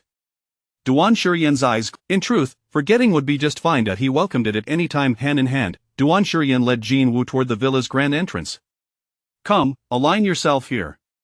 He raised his other hand to operate a device hidden behind the door, then gently guided Jin Woo to stand before the screen. With a playful smile, he lowered his voice, infused with delight. Now, let us grant our family's sole mistress the highest privileges. Chapter 42. Sharing a... Its large, shiny black eyes blinked adorably, with two faintly rosy cheeks and pointy ears resembling a dog's perched atop its head. Jin Woo gazed in astonishment at the intelligent robot before her. The electronic screen on its chubby white belly joyfully displayed a burst of colorful fireworks. Can Mama give me a pat? It tilted its little head adorably, its eyes blinking like black grapes. I really like you so much, so cute. Jin Woo's heart was instantly captured by this little robot. Although she felt astonished, she couldn't resist squatting down to stroke its round head that had nestled up to her, her cool and beautiful brows curling into a gentle arc. Little robot sad face. Oh, Mama touched my head. What a grand occasion. What day is it today? It must be remembered. Every year on this day, it must pop open champagne. No, it must uncork the finest lubricant to celebrate. Oh, the little robot continued to nuzzle joyfully, stealthily extending its tiny hands to grasp Jin Woo's fingertips, its eyes sparkling with hearts. Hee, Mama's hand is so soft. I like it so much. Can I touch it more? Oh no. Just as it blissfully wriggled its chubby body, its bottom was unexpectedly kicked by the man behind it. The entire robot was immediately sent spinning away. Don't touch my wife's hand in front of me. Duan Shiyan stepped forward, reclaiming Jin Woo's hand and skillfully sliding his long fingers between hers, entwining their fingers possessively. My wife. If you wish to touch, find your own wife. Oh, right. A scorpion experimental brother showcased his vengeful side. Almost forgot. You're just a robot, you don't have a wife. Who was it that accompanied you when you practiced your confession with that love letter back in the day, and when you were exhausted from work, who delivered the coffee that was so bitter it could make your teeth fall out but was incredibly refreshing? You've forgotten your origins since you got a wife. Ultimately, it was a misplaced affection. In a tone reminiscent of Huan, the little robot covered its face, its heart-shaped eyes transforming into a crying shape. Woo, Duan is so fierce. No wonder it was created by someone. Even its tiart and cutesy demeanor seemed like a copy-paste. While covering its face, it stealthily maneuvered its wheels closer to Jin Woo. Then, with its bright, sparkling eyes, it pouted its little mouth, its soft voice elongated. Only a kiss from Mama can fix this, Mama? Jin Woo's ears turned slightly red at this endearing title. She bent slightly, gazing at the little robot. How did you come up with this name? Who taught you? Duan told me to call you that. The little robot winked at her, forming a heart shape with its tiny hands. But Mama, don't worry, I only call you that because you're the only lady of the house. Jin Woo's heart was suddenly stirred, the rhythm of her heartbeat quickening. She couldn't help but recall the man behind her, who had gently draped his arm over her shoulder, calling her the only lady of the house in a low, magnetic voice that seemed to resonate within her heart. Jin Woo's lips curved into a soft smile, a captivating glow blooming in her eyes. This little robot's straightforward personality truly mirrored Duan Shiyan's. Jin Woo turned her gaze towards Duan Shiyan, her eyes shimmering. It was surprising to see how far he had come, transforming from homemade chips to the intelligent robot before her. Duan Shiyan's throat rolled slightly. What to do? When she looked at him with such bright eyes, it was utterly enchanting. It made him want to disregard everything else and fervently kiss her breathless right then and there. The little robot, excitedly covering its mouth, blinked its big eyes. Oh dear, someone's heartbeat was racing uncontrollably, nearing 130 beats per minute. I designed it. Duan Shiyan's lips curled into a slight smirk, his brow and eyes radiating his characteristic rebellious charm, exuding an air of confidence. It's nothing difficult, just a little gadget I whipped up. If anyone else had said that, Jinwoo would have thought them overly arrogant. Yet, this was Duan Shiyan. That he had always been the proudest, most spirited person, and from the past to the present, Jinwoo believed that anything he set his mind to would undoubtedly succeed. What do you think? Jinwoo's eyes curved into a brighter smile. I like it. Jinwoo looked up at him with her luminous eyes. Duan Shiyan, you're truly amazing. Mama praised me, Yet, after a brief moment of restraint, his lips curled into a high smile. Some secretly infatuated individuals did not just revel in the praise, even an invisible tail behind him was wagging joyfully like a whirlwind. It's nothing. Duan Shiyan chuckled softly, his deep, alluring voice resonating in her ears, carrying an enticing hint of longing. Your husband has even more impressive things up his sleeve. You'll find out soon enough. As Duan Shiyan moved closer, the warmth of his breath brushed against her skin, evoking a delightful shiver like feathers. It tickled Jinwoo's heart, making it race uncontrollably. Her ears felt warm, her gaze darting about nervously. It fell upon the little robot, which was secretly making a heart shape for her, and she suddenly recalled the medical robots at the hospital. They all bore the same pristine white appearance as the little robot at home, the only difference being the dog-ear design atop their heads. Duan Shiyan, Jinwoo turned to him again, inexplicably curious. Why did you suddenly think of developing? In that instant, Jinwoo's mind went blank. She gazed into Duan Shiyan's fervent eyes, which seemed to burn with intensity, her heart racing in disbelief. Because of me? Seeing her bewildered expression, Duan Shiyan chuckled softly. Did I not tell a certain little crybaby that as long as it's you, the rest no problem? You will undoubtedly become an excellent doctor, and I will support you. Jinwoo. Duan Shiyan's gaze was unwavering as he looked at her, his eyes serious like the blazing sun. This is why I developed medical robots and provided them free of charge to all hospitals. She had never imagined that the words of support spoken by the boy from years ago were never mere lip service, but rather actions imbued with meaning. In his own way, he had quietly followed in her footsteps. Jinwoo's lips parted slightly, her heart racing even more uncontrollably. She suddenly wondered, besides developing medical robots for her, what else had Duan Shiyan done behind her back that she remained unaware of? Let's go, Duan Shiyan said, taking the initiative to step. To her surprise, it leaned entirely towards her dream home aesthetic. The courtyard was filled with camellia trees that she adored, and as the gentle breeze blew, the air was infused with delightful floral scents.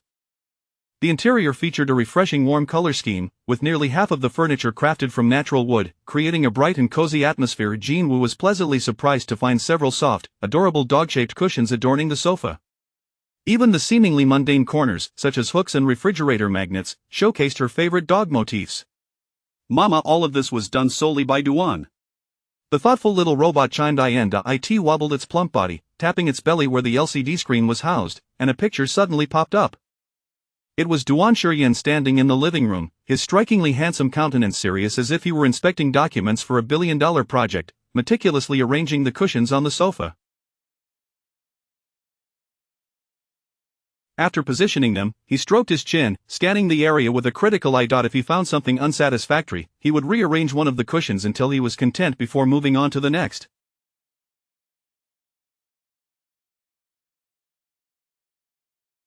Jinwoo stared in astonishment at the scene, her face filled with surprise. She had always assumed that this house was decorated by a team of professionals at the behest of the delicate little prince.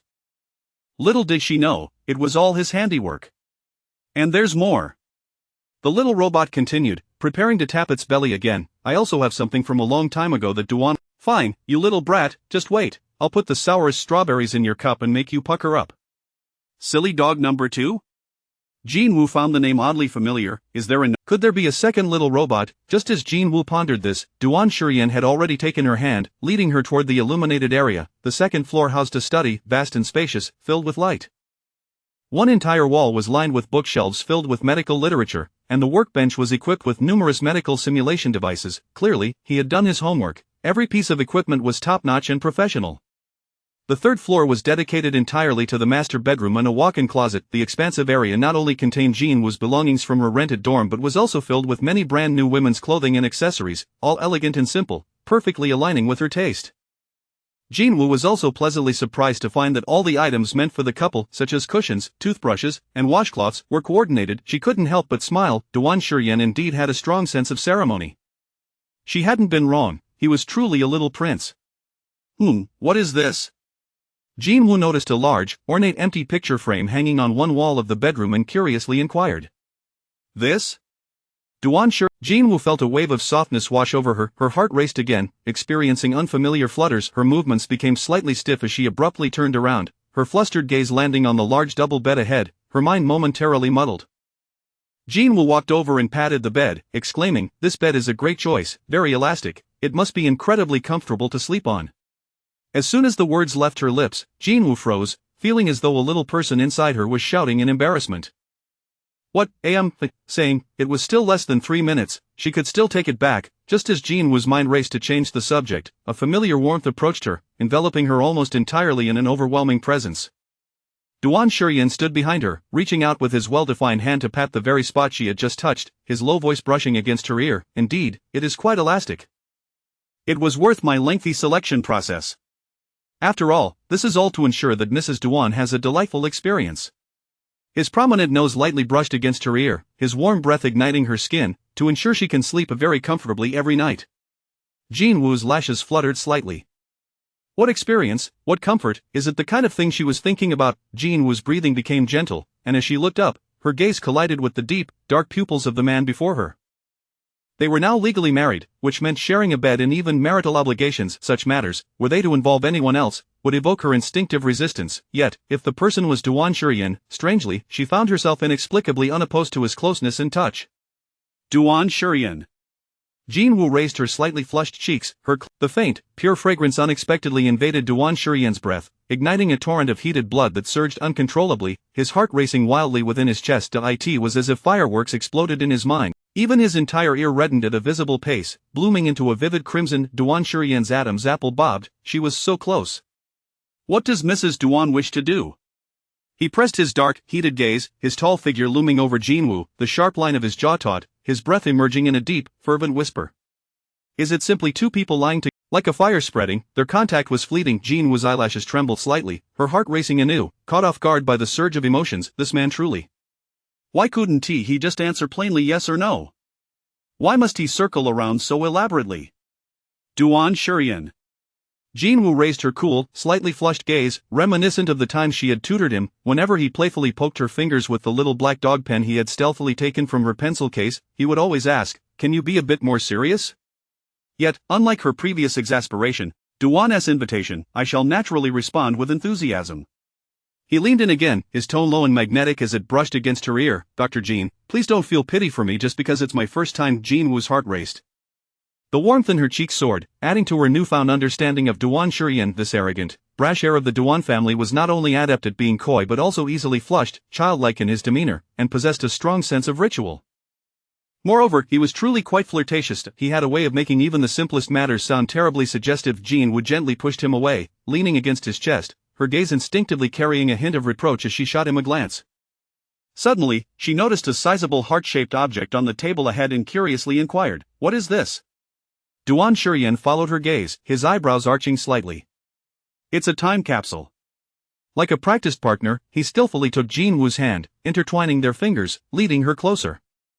"Inside lies something very important to me." He opened a drawer and placed. Jinwoo stared at the key in astonishment. Such a mysterious setup, could it possibly contain something currently hidden from view? She hadn't anticipated his romantic inclinations. Not only was the time capsule heart-shaped, but so was the key. Jinwoo found his unexpected charm delightful. Gazing at the heart key, she couldn't help but smile softly, whispering, "Little princess." Dum, sorry to keep you waiting." Just as Jinwoo tucked the key away, a small robot appeared at the doorway, expertly balancing 2 cups filled with strawberries and cream on its tray. "This cup with the white puppy design is for Mama." The robot's large eyes sparkled with excitement as it handed Jinwoo a cup exuding a rich. It then turned to Duan Shuryen, its expression transforming dramatically. "This cup with the yellow puppy design is for Duan. Truly an exceptional intelligent robot." The freshly brewed strawberry tea was sweet and rich, surpassing any beverage from the finest tea shops, even more delicious than she had anticipated.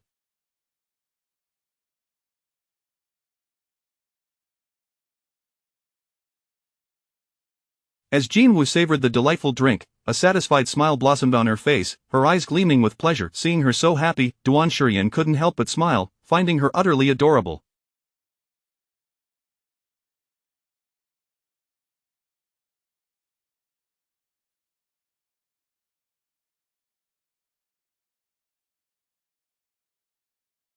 He longed to kiss her. Typically indifferent to sweets, he gazed at his wife's smile, raising his cup to his lips. However, upon taking a sip, he nearly recoiled from the sourness, exclaiming. A warm breath cascaded over her fingertips holding the juice, causing her heart to race anew.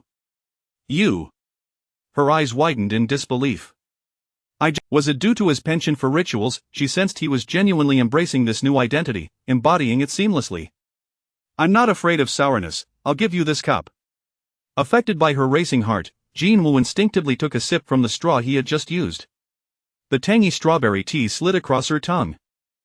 Only then did she realize she had just used the straw Duan Shuryan had sipped from. Instantly, her cheeks flared with heat, her heart pounding furiously. Duan Shuryan observed her adorable reaction, letting out a low, amused chuckle. They sat in a row on colorful stools, captivated by the images on the screen. Yu Sang exclaimed, "Ah, what are they whispering about? Is there something this VIP cannot hear?" Shin Kei exclaimed, "What the hell? Who is this flirtatious man? Is he truly the same guy I've known for so many years?" Third uncle remarked, "Is it inappropriate for us to secretly watch our nephew like this? She is simply my dream girl. No way, she must get this beautiful and radiant girl to call her mom multiple times. She would treat her as lovingly as a biological mother would." Yu Zhou earnestly examined the rings they wore, nodding in satisfaction. It seemed this young man had good taste in rings, otherwise, he wouldn't be welcomed into this family. Just then, the elderly matriarch, who had been supervising in the kitchen, appeared in full formal attire, bursting forth like an excited child. She pulled out her phone and snapped numerous photos of the beauty on screen before dashing back to the kitchen, her excitement palpable. "Move faster, faster, faster, don't let my darling granddaughter-in-law go hungry." As the daylight faded and the evening approached, Jinwoo stepped outside, the warmth still lingering on her face, her heart yet to fully regain its composure. She couldn't help but feel a twinge of regret. As adults, how could they still be so easily stirred by a single remark, reminiscent of a girl experiencing her first infatuation? Buzz, just as Jinwoo inhaled the fragrant scent of camellias in the air, attempting to calm her racing heart, her phone chimed with a message notification. Instinctively, due to her profession as a doctor, she reached for her phone at the sound, anxious not to miss any urgent news from the hospital. It was precisely 5:20. The screen displayed a new tweet from Weibo that caught her eye. At 20 frowny face, I married my 19. Chapter 44, today, Fog, who says I cannot have a secret crush? As soon as this latest update was released, it sent shockwaves through the entire fanbase. What the heck? What the heck, am I seeing things? Bro, are you alive? No, wait, bro, you got married to the girl from number 19. Ah, I knew he and number 19 were destined to be together. I had a fortune told before, and it said they were truly meant for each other. And no matter how long it took, they would eventually bear fruit. Look, isn't this the fruit of their love? Ah. I just saw this Weibo post while in the bathroom, and I'm already crying so hard I might burst. 10 years, a full decade, he waited for number 19. Finally, the clouds have parted, and the moon is shining through. Sob, I'll cry first in honor of my family. Who understands this guy's romantic side? He chose to announce it on 5:20, he truly loves her. Bro, congratulations on your secret crush coming true. Jinwoo's footsteps abruptly halted as she stared blankly at the Weibo post on the screen, her eyes inexplicably growing warm. They say that a secret crush is a silent admiration, pretending not to see while stealing glances 1,000 times. As he candidly recorded his feelings for girl number 19 in simple, straightforward words, she, too, resonated with him as a fellow secret admirer. Each time she liked his posts or left a comment, she would silently pray for that young man, wishing for his secret crush to blossom into reality. Later, when he exited due to his regrets, she secretly mourned for a long time until she saw him reunited with his longtime crush, and now witnessing him finally step into the realm of marriage with the one he adored, she felt the echo. The corners of Jinwoo's lips slowly curved upwards. How wonderful, her prayers had finally been heard. Duan Shuryan, look! She exclaimed, her bright eyes gleaming as she eagerly presented her phone screen to the man who had just approached, her expression radiant with delight. The blogger I used to follow just got married to the girl he has had a crush on for 10 years. He was so cool. Everyone else submitted anonymously, but he was straightforward, hiding nothing, as if afraid no one would see. But don't let his cool demeanor fool you into thinking he is aloof.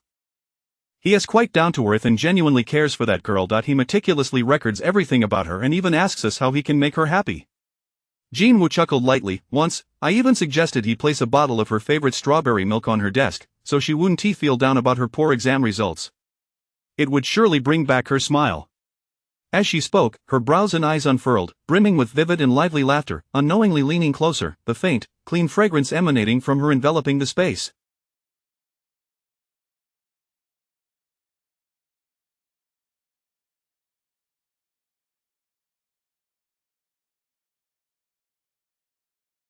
It was irresistibly charming, making it hard for one to tear their gaze away. Duan Shurian gazed intensely at her radiant smile, his throat tightening, the passionate emotion simmering in his eyes igniting uncontrollably.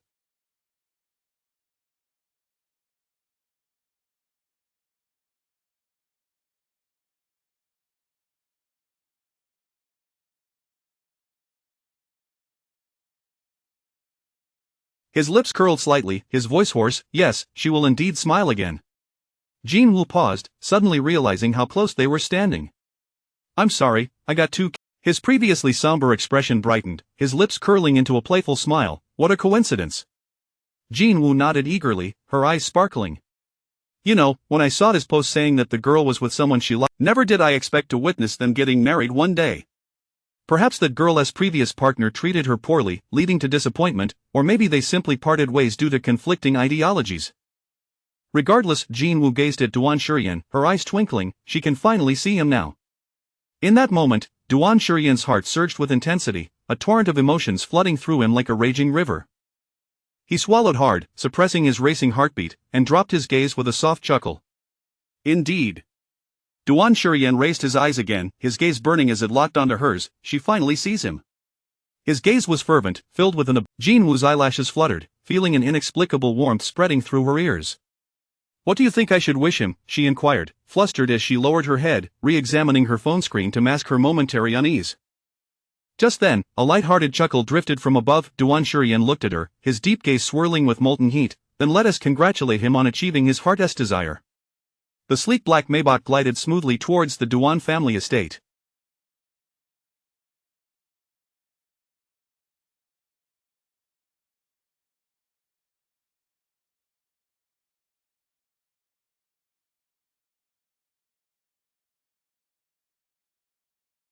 Jinwoo shook off her earlier excitement, sitting up straight, her expression now serious as if preparing for an exceptionally challenging exam. Someone observed her with a calm demeanor, though internally, she felt a pang of frustration at herself. How could she have forgotten such an important matter as meeting Duan Shurian's family? She had even boasted about wanting to protect him. Is it really okay for us to just show up like this? Jinwoo asked anxiously. Shouldn't we bring to claim his wife? If he happened to lag behind even a moment, he might not even get through the door. Suddenly, an idea struck Jinwoo, and she gently nudged Duan Shurian's shoulder, lowering her voice. By the way, should we go over our story now? Just in case they ask how we met and got together, we should be prepared to answer and avoid any slip-ups. Duan Shurian raised an eyebrow slightly. He lowered his hand that had been propping up his chin and leaned closer to her, his lips curling into a smirk. I've already. This line of reasoning, is it not a touch too absurd? First of all, someone as proud and aloof as Duan Shurian would never harbor a secret crush. Others might have a secret crush on him, but not the other way around.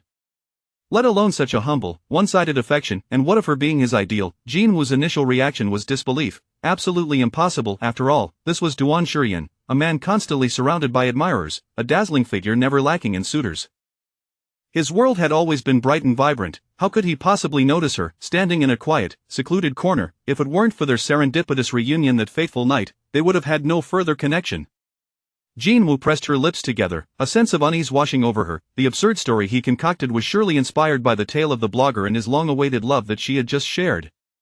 Your fabrication, a direct hit, because I like you. Duan Shurian's gaze burned with the intensity of fire, as if swirling with some rich and fervent emotion, locking onto her with an unadulterated stare.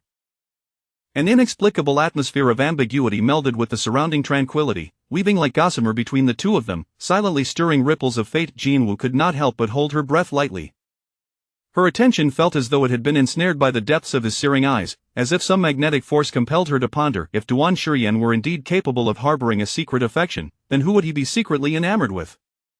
Realizing her thoughts were veering off course, Jinwoo's eyelashes fluttered slightly, and she hurriedly steadied her somewhat tumultuous emotions.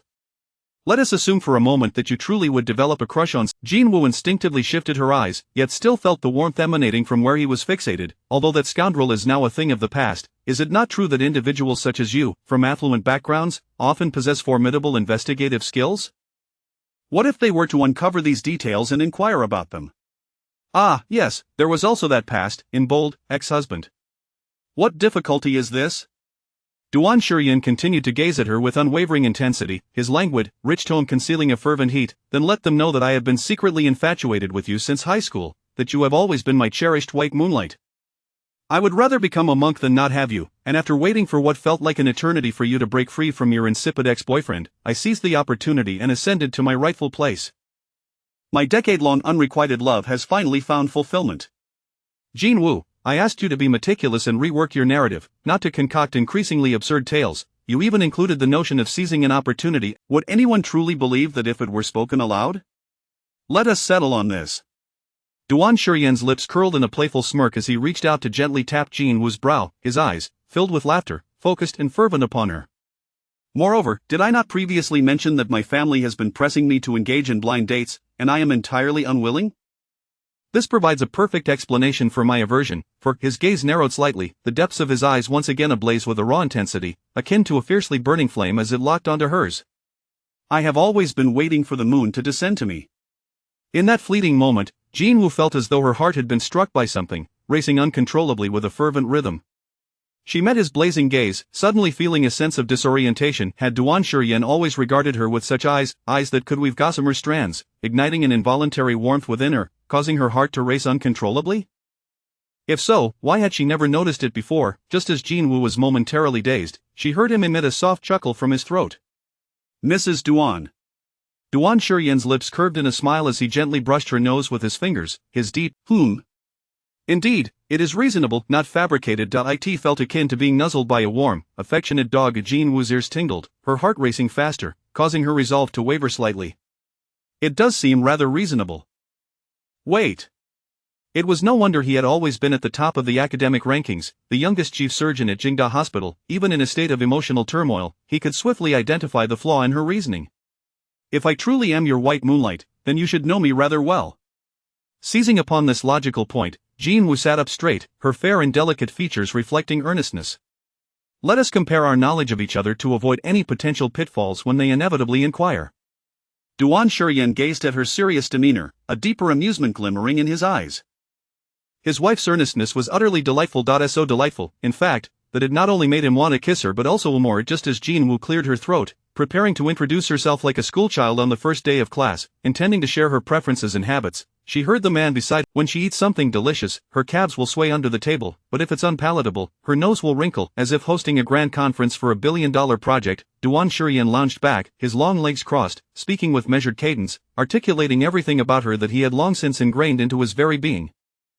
Jinwoo sat in stunned silence. The information he provided was not only entirely accurate but also revealed a depth of understanding surpassing her own. But it truly felt as if, as he had claimed, he had been secret. Jinwoo's breath slowed. The words he had just spoken reverberated in her ears. Jinwoo, what if I told you that I genuinely could develop a one-sided crush on someone?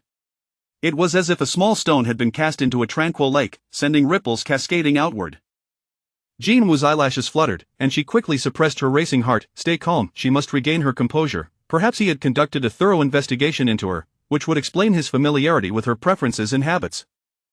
Yes, that must be it. Surely, he could not have randomly chosen an old classmate to marry without prior diligence. Despite her rational thoughts, as she met Duan Shuryan's still fervent gaze, she could not resist asking, Duan Shuryan liked her. This must be a joke. How could he possibly harbor feelings for someone so ordinary and unremarkable, with a less than ideal background, quiet and reserved as she was? As if sensing her inner turmoil, Duan Shuryan raised his chin slightly. Did I not candidly express that what you saw previously was not the truth? I have never disliked you. The astute doctor. Jin surely knows what the antonym of dislike is? He gazed deeply into her eyes, slowly articulating 3 words, it is like.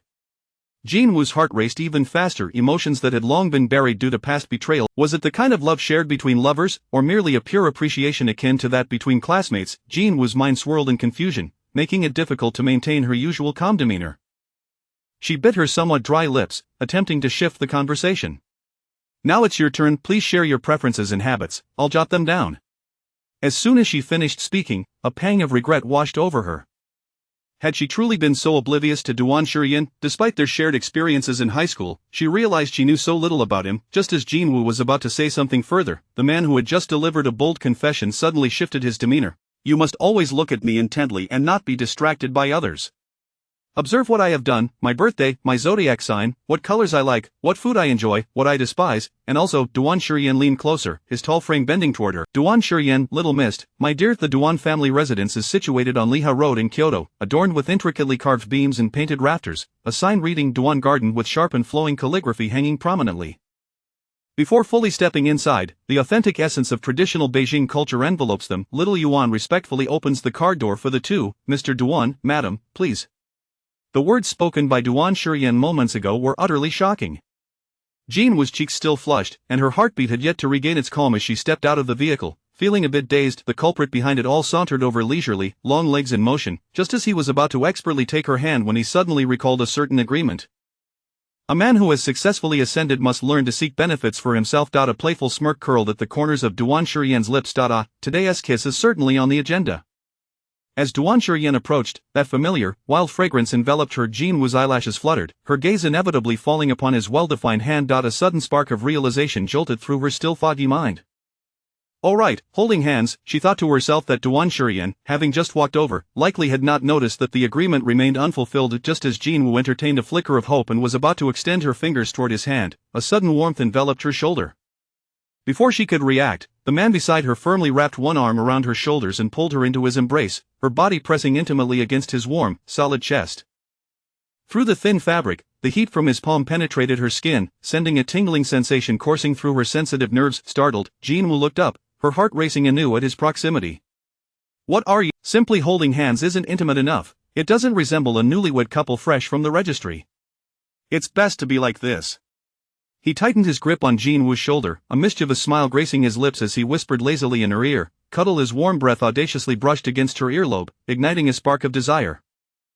Jinwoo's fingertips instinctively curled, her cheeks heating, accentuating the darker hue of the beauty mark beneath her. Is this the figure who simultaneously manages two major enterprises? Such thoughtful consideration. Jinwoo nodded in agreement. You're right. Then, as if cooperating with a teammate, she leaned into his embrace, resembling a small hedgehog that had shed its defenses, nuzzling against his chest with complete trust. Someone leaned in gently. Someone's heart was about to burst from overwhelming affection. Duan Shurian's Adam's apple bobbed inside. It felt as though an excited puppy was rolling around, exclaiming how adorable his wife was. His wife was the most adorable, his wife was the cutest in the universe. Because they were so close, Jinwoo could distinctly feel the rapid and powerful beating of Duan Shurian's heart through his suit. How strange, why was his heartbeat suddenly racing so fast? Just as Jinwoo lifted her gaze to inquire, her peripheral vision inadvertently caught sight of a throng of people that had gathered at the entrance, seemingly appearing out of nowhere. Each person was dressed in formal attire, the elderly lady at the forefront even adorned with a medal issued by the state, as if preparing to attend a state banquet. The intensity of her gaze exuded a fervent desire. Yu sang, standing in the second row of the crowd, took a deep breath. Wow, after a while, the angelic sister has become even more beautiful. Ugh, how infuriating. Why don't I have a chance? I'm going to turn dark, I'm going to steal Duan Shurian away, I'm going to bend the angelic sister, I want to kiss her until she screams. Beside her, Shinkei remained speechless. You pervert, wipe the drool off your mouth before you scare sister-in-law. The elderly lady at the forefront, leaning on her cane, with her snow-white hair neatly styled, presented an air of dignified elegance. Yet inside, she was brimming with excitement. This is my precious granddaughter-in-law. She is looking over at me. We made eye contact. How can my precious granddaughter-in-law be so beautiful? She is the happiest grandmother in the world. The gazes of the crowd were overwhelmingly intense. Jinwoo couldn't help but grow anxious. Is it about to begin? Would it unfold like a melodramatic television series, where they would produce a stack of envelopes filled with money or checks, launching a collective attack to mock her and urge her to leave Duan Shurian? Jinwoo straightened her posture, her gaze slowly solidifying. She had promised to protect the little princess beside her, and she must uphold her word. Just because there were a few more people than she had anticipated, she wouldn't back down. Just as the little knight was preparing for battle, a noble figure suddenly surged forth from the crowd, wrapping her tightly in an embrace. Oh dear, I can't hold back any longer, my darling, let mommy hug you. Before Jinwoo could respond, her cheeks were gently pinched by Yujio. Oh my! Under the watchful eyes of the crowd and the icy gaze of a certain princess, Yujio's eyes suddenly lit up. Your skin is so smooth. So springy, it feels like touching my husband's behind. Jin Woo, Duan Shurian, Duan Qinghe. Darling, your name is Jin Woo, right? With a smile that mirrored her son's, Yujio, embracing her as if she were her own daughter, unleashed her social prowess. Your father's behind is just as bouncy as Yan's, and it's quite perky too. Jin Woo, as if bewitched, her gaze involuntarily darted behind Duan Shurian. Well, it certainly is quite perky. Oh my. After admiring her face, Yujio's hand swiftly moved to Jin Woo's hand, her red lips curling upward, devoid of any pretentiousness. This little hand is also so smooth, like tender tofu. Don't lay your hands on my wife. Duan Shurian frowned, possessively pulling Jin Woo closer into his embrace, his tone laced with displeasure. This is my wife. Only I can touch her. Humph, he hadn't even had the chance to properly touch his precious Woo Woo's face before someone else snatched the opportunity. How frustrating. Jin Woo's little hand suddenly slipped away, and Yujio puffed her cheeks, completely unafraid of meeting his gaze, lightly huffing. Duan Xiaojiao, is that how you speak to your mother?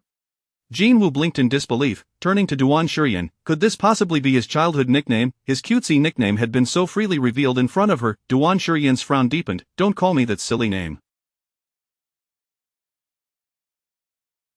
I don't acknowledge it. What kind of Xiaojiao nonsense is that? It tarnishes his mature and composed image in Jin Woo's eyes. Meanwhile, Jin Woo's eyes sparkled. So this truly is his nickname.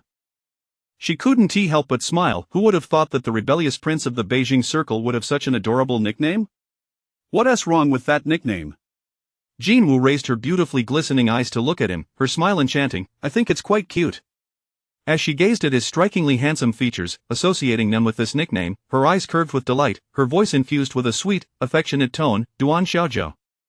In that instant, the man who had just been frowning and disdainful of the nickname froze, his ears tingling, his heartbeat accelerating dramatically. Damn, how did this silly little name sound so melodious when she said it, like celestial music, so delightful that he wanted to hear it again and again. Duan Shurian's Adam's apple bobbed as he averted his gaze uncomfortably under Jin Woo's smiling eyes, his ears visibly flushed. The crowd. Oh, someone is blushing. A nickname is a term of endearment given by parents to their child, expressing their love.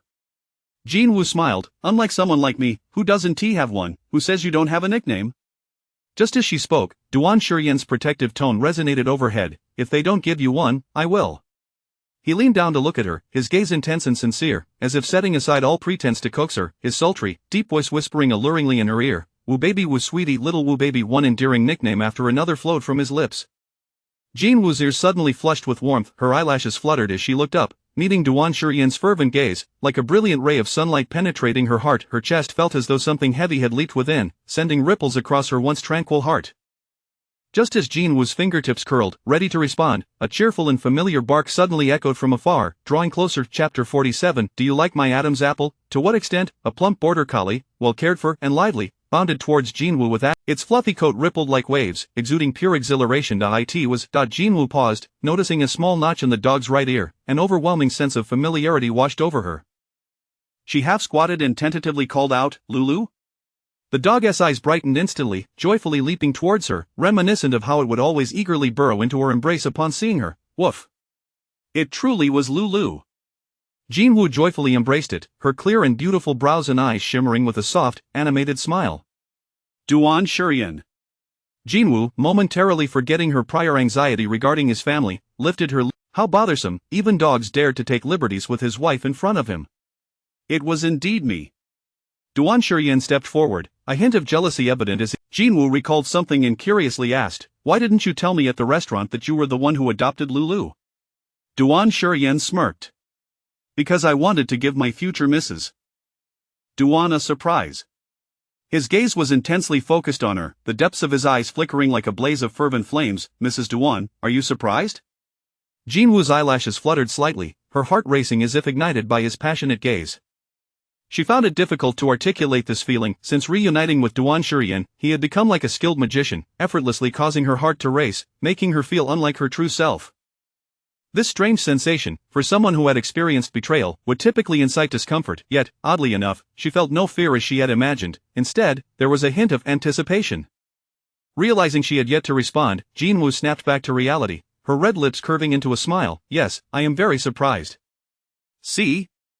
Jin Woo It was as if he had overlapped with the 16-year-old boy he once was, finally conveying the words he had failed to express a decade ago amidst the sound of rain. now earnestly declaring to her, "But if that person is you, then it is no trouble at all." Jinwoo's heart skipped a beat. So he had never been one to meddle, but with her, it was an exception.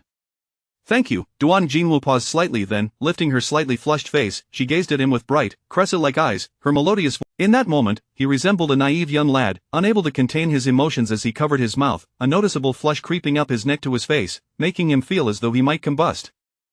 Onlookers, though, he's blushing again, the elderly lady, clearly amused, inquired, "Did you record that?" The butler gave an approving gesture. "It's all recorded, madam."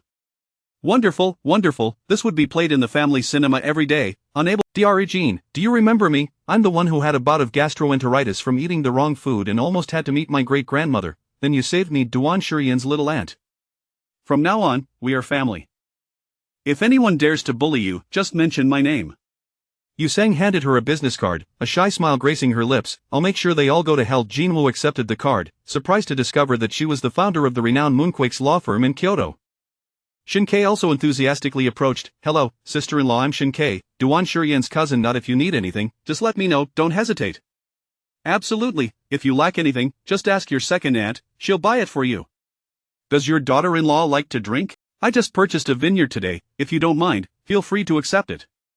The Duan family members surrounded Jinwoo with warmth and enthusiasm. She had yet to comprehend the situation, feeling as though she had been welcomed into the family like a beloved pet.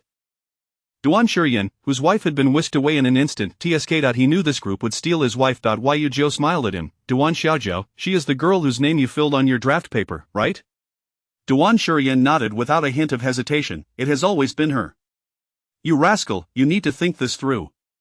Yu Jiu's smile faded as she regarded him seriously. "The path of a crush is fraught with challenges. Anyone can utter sweet words. If you've decided to pursue this, do not regret it midway and cause her pain, do you understand?" "I will never regret it." If love is a battlefield for the brave, he has never regretted entering the fray. Duan Shurian lifted his chin defiantly, his unruly brows and eyes sparkling with youthful pride. "I will ensure she triumphs. Not him, but her." At this moment, Jinwoo was warmly embraced by the Duan family as they entered the living room. The air was rich with the tantalizing aroma of food, and the servants were busily preparing dinner in an orderly fashion. The table and a vast expanse of empty space were piled high with exquisitely packaged gift boxes.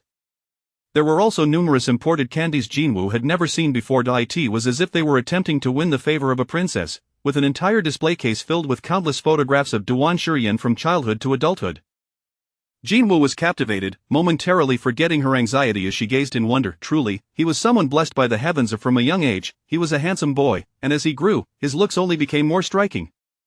Among the photographs, one stood out. Yu Jiu had forced him to dress as Elsa from Frozen, standing with a magical wand in hand, looking coolly regal on a throne. Jinwoo couldn't help but chuckle. It turned out someone had always been a little princess. Her gaze shifted slightly, landing on a graduation photo of Duan Shurian in a cap and gown, stirring her emotions. Had it not been for that car accident, perhaps they would have crossed paths at the same university. In a moment of professional instinct, she blurted out a more provocative question. "May I ask which part of Duan Shurian do you like the most?" This question caused Jinwoo to blush instantly. Her heart raced, and her mind's first response was not how to tactfully decline but rather the sharp, alluring lines of Duan Shurian's throat, prominently featuring his Adam's apple. Jinwoo felt her heart race even faster. Considering that Duan Shurian had yet to arrive, she had no fear of him overhearing. Just as Shinkei's mother realized the question was too forward and was about to intervene, Jinwoo, her ears tinged with crimson, softly replied, "His Adam's apple."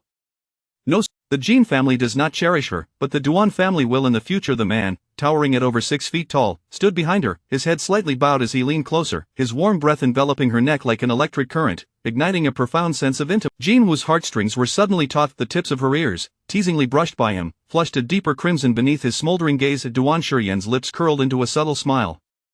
"Madam," he murmured, leaning in with an air of service, his chin slightly raised to expose the sharp, enticing line of his Adam's apple, making it effortless for her to catch a glimpse with just a slight lift of her eyes. The corners of Duan Shurian's eyes sparkled with mischief, his smile laced with an alluring wickedness. "Would you like to touch it? This is a privilege reserved solely for Mrs. Duan." Each word he uttered was accompanied by his warm breath brushing against her sensitive ear, provoking Jinwoo's fingertips, which hung at her sides, to twitch involuntarily, while her back, pressed against him, felt an intoxicating softness. The scene exuded an overwhelming ambience of flirtation, akin to being an audience member at a live, sweetly romantic reality show. The surrounding members of the Duan family instantly transformed into gophers, their eyes sparkling with excitement as they exchanged knowing glances, as if a barrage of commentary floated above their heads, eagerly chiming in.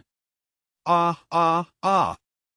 This couple is absolutely delightful, even a mundane parent-child QA session can spark such desire. I believe Duan Xiaojiao deliberately chose this moment to appear. What a cunning man. My life is not my own. Please, continue, we don't mind being part of your playful antics. Hurry, touch, smooch, quick. Just now, it was Duan Xiaojiao who blushed, now it's little Wu's turn. What a charmingly bashful couple. Mother Shen's professional instincts kicked in again. Question, she exclaimed, raising her hand with enthusiasm, eager to commandeer the microphone, Mr. Duan Shiyan, please answer honestly, what do you like most about the beautiful Jinwu? Just moments ago, the man had radiated an indulgent warmth towards Jinwu, but now his expression shifted dramatically. The smile vanished from his lips, replaced by a disdainful glance as he retorted, is this the sort of trivial question you usually ask during the show? Mother Shen, you didn't wear this expression when you were just grinning like a Cheshire cat. Just as she thought this insufferable rascal wouldn't say anything worthwhile, his languid voice broke through. That question is utterly unanswerable because Duan Shiyan stepped forward, taking Jinwu's hand, gazing deeply into her eyes, his expression brimming with tender affection, because for me, she is simply the best, no matter where she is. The crowd erupted. Ah, this is the kind of overwhelming favoritism, no wonder you have a wife. Jinwu's cheeks flushed with warmth that had yet to dissipate. It felt as if her heart was filled with an entire cup of red wine, each accelerated heartbeat resonating with a dizzying thrill. Cough, cough. A light cough suddenly resonated from behind. The elderly matriarch, leaning on her cane and dressed in splendid attire, approached with a steady gait, her golden badge glimmering on her chest. Her well-maintained countenance bore a serious expression, exuding an air of authority befitting a former matriarch of the Duan family. Jinwu's previously relaxed demeanor tensed anew. From earlier until now, the matriarch had not uttered a single word to her, and her gaze was laden with something inscrutable. Surely she was displeased with Duan Shiyan's rejection of her matchmaking arrangements, and now, having taken someone home without a word, she must be feeling angry and dissatisfied. Jinwu pressed her lips together, her heart cooling from the warmth ignited by Duan Shiyan's flirtation. Perhaps she had investigated her background before coming here, knowing that she was merely an unacknowledged illegitimate child, unworthy of their status. The elderly matriarch had now reached Jinwu's side. Her expression remained grave as she began to speak. Here it comes, the confrontation is about to unfold. Jinwu's gaze flickered, and instinctively, she took a step forward to shield Duan Shiyan behind her, resembling a valiant knight ready to defend his princess. Hello, dear. To her astonishment, the stern-faced elder suddenly discarded her cane, taking an eager step forward to grasp both of Jinwu's hands. QAQ, the scene before her felt strangely familiar. Jinwu snapped back to reality, hurriedly nodding, of course, you may. The matriarch's delight was palpable, her face lighting up as she continued to feign a somber demeanor. Then could you call me Grandma? Jinwu nodded once more, Grandma. The elderly matriarch beamed with joy, her hands firmly grasping Jinwu's, as if whisking her away in a whirlwind. Sweetheart, does my grandson treat you well? This rascal has always had a flamboyant nature, wearing a disdainful expression towards everyone, but if he's determined to bring a girl home, it means he truly cherishes her and will treat her exceptionally well. After expressing her fondness for someone, the matriarch's expression became serious. However, if this rascal dares to let you suffer even a bit, just tell Grandma, and I will handle him. Jinwu was taken aback. This was entirely different from what she had anticipated. Rather than expressing disdain due to her background or staging a melodramatic scene akin to a soap opera, the matriarch treated her with the warmth and affection of a family member.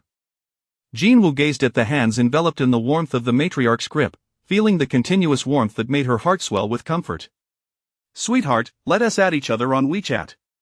The matriarch led her to the sofa, producing her phone with practiced ease. This way, you can reach out to Grandma whenever you need, and Grandma can respond promptly. All right. Jinwu took out her phone and scanned the QR code she offered. Amidst the envious gazes of others, the matriarch happily cradled her phone, swiftly changing Jinwu's contact name to Sweetheart, adorning it with several red hearts, and pinning it to the top. She was now the first person, aside from her grandson, to successfully add her granddaughter-in-law. Sweetheart, these are a few tokens of affection from Grandma. The matriarch patted a table filled with sumptuous velvet jewelry boxes, each housing exquisite gemstones and jade. Her smile radiated warmth. Grandma has plenty more. If you think this isn't enough, I can have several boxes delivered right away for my beloved granddaughter. Jinwu, gazing at the pile of lavish gifts, instinctively declined. This is too extravagant. I cannot, we're family now. Why be so formal with Grandma? The matriarch chuckled warmly, shaking Jinwu's hand. much like a doting grandmother would. What belongs to grandma is yours, sweetheart, please accept it, alright, pretty please. The matriarch's endearing charm was simply irresistible.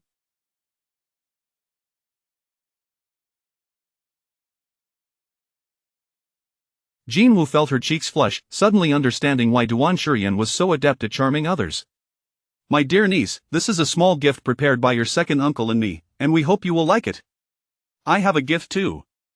I have one as well. As if unwilling to be outdone, the other members of the Duan family presented their extravagant gifts, igniting a new wave of enthusiasm. Jinwoo gazed at the increasingly lavish presents, a massive question mark forming above her head. Did they misunderstand the meaning of a little? This was far from a trivial amount, it was a fortune. We are family now, and no matter what happens in the future, we will always be your support. While she had indeed looked into Jinwoo's background, it was purely to understand her beloved granddaughter-in-law better. Unbeknownst to her, that inquiry nearly left her fuming with indignation. To think that her sweet granddaughter had endured such injustices. This beautiful and talented young lady had suffered so much while growing up in the Jin family, it was simply unacceptable. The matriarch's expression turned solemn. Since the Jin family did not cherish her, then the Duan family would ensure she was cherished in the future. Everything that her beloved granddaughter lacked in the past would be compensated by the Duan family from now on. Chapter 49. My dear, your ears are quite flushed. The abundance of lavish gifts on the table piled higher, resembling a majestic mountain. Jinwoo never anticipated that events would unfold in such a manner. It was akin to believing she held a script for a comedic troupe, only to discover that the script in her hands was not of a farce, but of a beloved pet. Darling, are you comfortable in your new home over there? The elderly lady huffed in dissatisfaction. I truly cannot fathom how this grandson of mine manages affairs. We have plenty of vacant rooms here, yet he insists on staying elsewhere. Although it is also a wealthy district, the price per square meter is merely a few $100,000. How utterly meager. How could I allow my dear to reside in such a place? Sweetheart, if you're not fond of the arrangements he made, grandmother will take you to see other grand houses. The elderly lady patted Jinwoo's hand with a flourish. I may not have much, but I have an abundance of houses. If you wish, you could stay in a different one each day. Beside them, Yujio was equally determined. Muan, do you have a particular style of house in mind? If so, I can buy you a plot of land and build it according to your preferences. You can express yourself however you like. The elderly lady interjected, wouldn't that take too long? Yujio replied, then let Muan choose here for now, and she can move in once the house is completed. Jinwoo thought to herself. She now felt as though she were clutching a beloved pet script, utterly bewildered in a wealthy person's novel. Enough, you needn't fret so. Finally, Duan Fei, who had been sidelined, approached with long strides. She sat down right next to Jinwoo, naturally draping an arm around her shoulder. If she truly dislikes it, the one who should be concerned is me, and besides, he raised his chin with the pride of a pompous pup, his tone elongated, reveling in his superiority. No one understands her better than I do. The elderly lady. Yujio TSK, over there. Shinkei scratched his head, still pondering the abrupt interruption from his mother, as if someone had come to share a secret yet only laughed without revealing it, leaving him in suspense. I'd like to ask a question. How could they have overlooked such an important question? Everyone perked up, their eyes sparkling as they turned toward the two protagonists. Jinwoo's heart immediately sounded an alarm. Here it comes. That question had finally circled back around. Her previously relaxed posture stiffened once more. Although they had rehearsed their responses in the car, the intensity of so many eager gazes made her nervous as she turned to look at Duan Shurian sitting beside her. The latter's lips curled into a slight smile, his eyes deepening with seriousness. He uncrossed his previously relaxed legs, straightened his back, and the rebellious air he usually exuded suddenly dissipated, revealing a solemnity that diverged from his usual carefree demeanor. Facing the audience, Duan Shurian recounted the story of his secret crush on Jinwoo, word for word as they had discussed in the CAR. It was as if he had finally found his moment to shine. His gaze shifted, dark eyes settling on Jinwoo, the affection within them bursting forth, unrestrained and overwhelming. I have harbored feelings for her for quite some time. To be precise, it began when I was 16. Jinwoo gazed into the heat of his eyes, her heart momentarily skipping a beat. Although she had heard this fabricated tale once before in the car and had prepared herself for the ensuing questions, the mere repetition of it sent her heart racing anew. For a fleeting moment, she found herself empathizing with the girl in his story, the one he had secretly adored for a decade. It conjured the image of blindly pursuing the wrong person without glancing back at the steadfast youth who had quietly illuminated her path from behind. Silence enveloped the room. Everyone was moved by the depth of emotion radiating from Duan Shurian. Even Yujio, the first to be privy to the truth, turned away, subtly inhaling through her nose. Oh my, Shin-Kei was the first to recover. His eyes widened in disbelief, taking a deep breath. Brother, I never imagined that someone as, well, shall we say, less than noble as you could be such a pure-hearted romantic. 10 years, given your nature, how could you have held on for so long? Forgive my audacity, but you didn't happen to read some cheesy romance novel and concoct this tale to fool us, did you? Sister-in-law. Shin-Kei turned to Jinwoo. Is everything my brother said true? Did he really wait for you for 10 years? Jinwoo snapped back to reality, meeting the collective gaze of everyone present, and her alarm bells rang once more. She had said the story was exaggerated. Who would not be astonished to learn that Duan Shurian had harbored a crush for a full decade? Jinwoo inhaled softly, steeling herself. Once certain matters are set in motion, there is no turning back. Since her companions had dug a hole, as a fellow traveler on this journey, she must take responsibility to fill it. Indeed. Jinwoo grasped Duan Shurian's hand, addressing the crowd with resolute sincerity. He has always had a crush on me, starting from 10 years ago. The room fell silent once more. Echoes of disbelief lingered in the air. With his hand now held firmly by Jinwoo, Duan Shurian straightened up, his lips pressed into a tight line. Yet, a second later, the curve of his mouth broke into an uncontainable smile, as if the dam had burst. Finally, unable to suppress his joy, he raised his other hand to cover his beaming smile. Jinwoo, hearing his laughter, felt an unexpected pang of betrayal and shot him an indignant glare.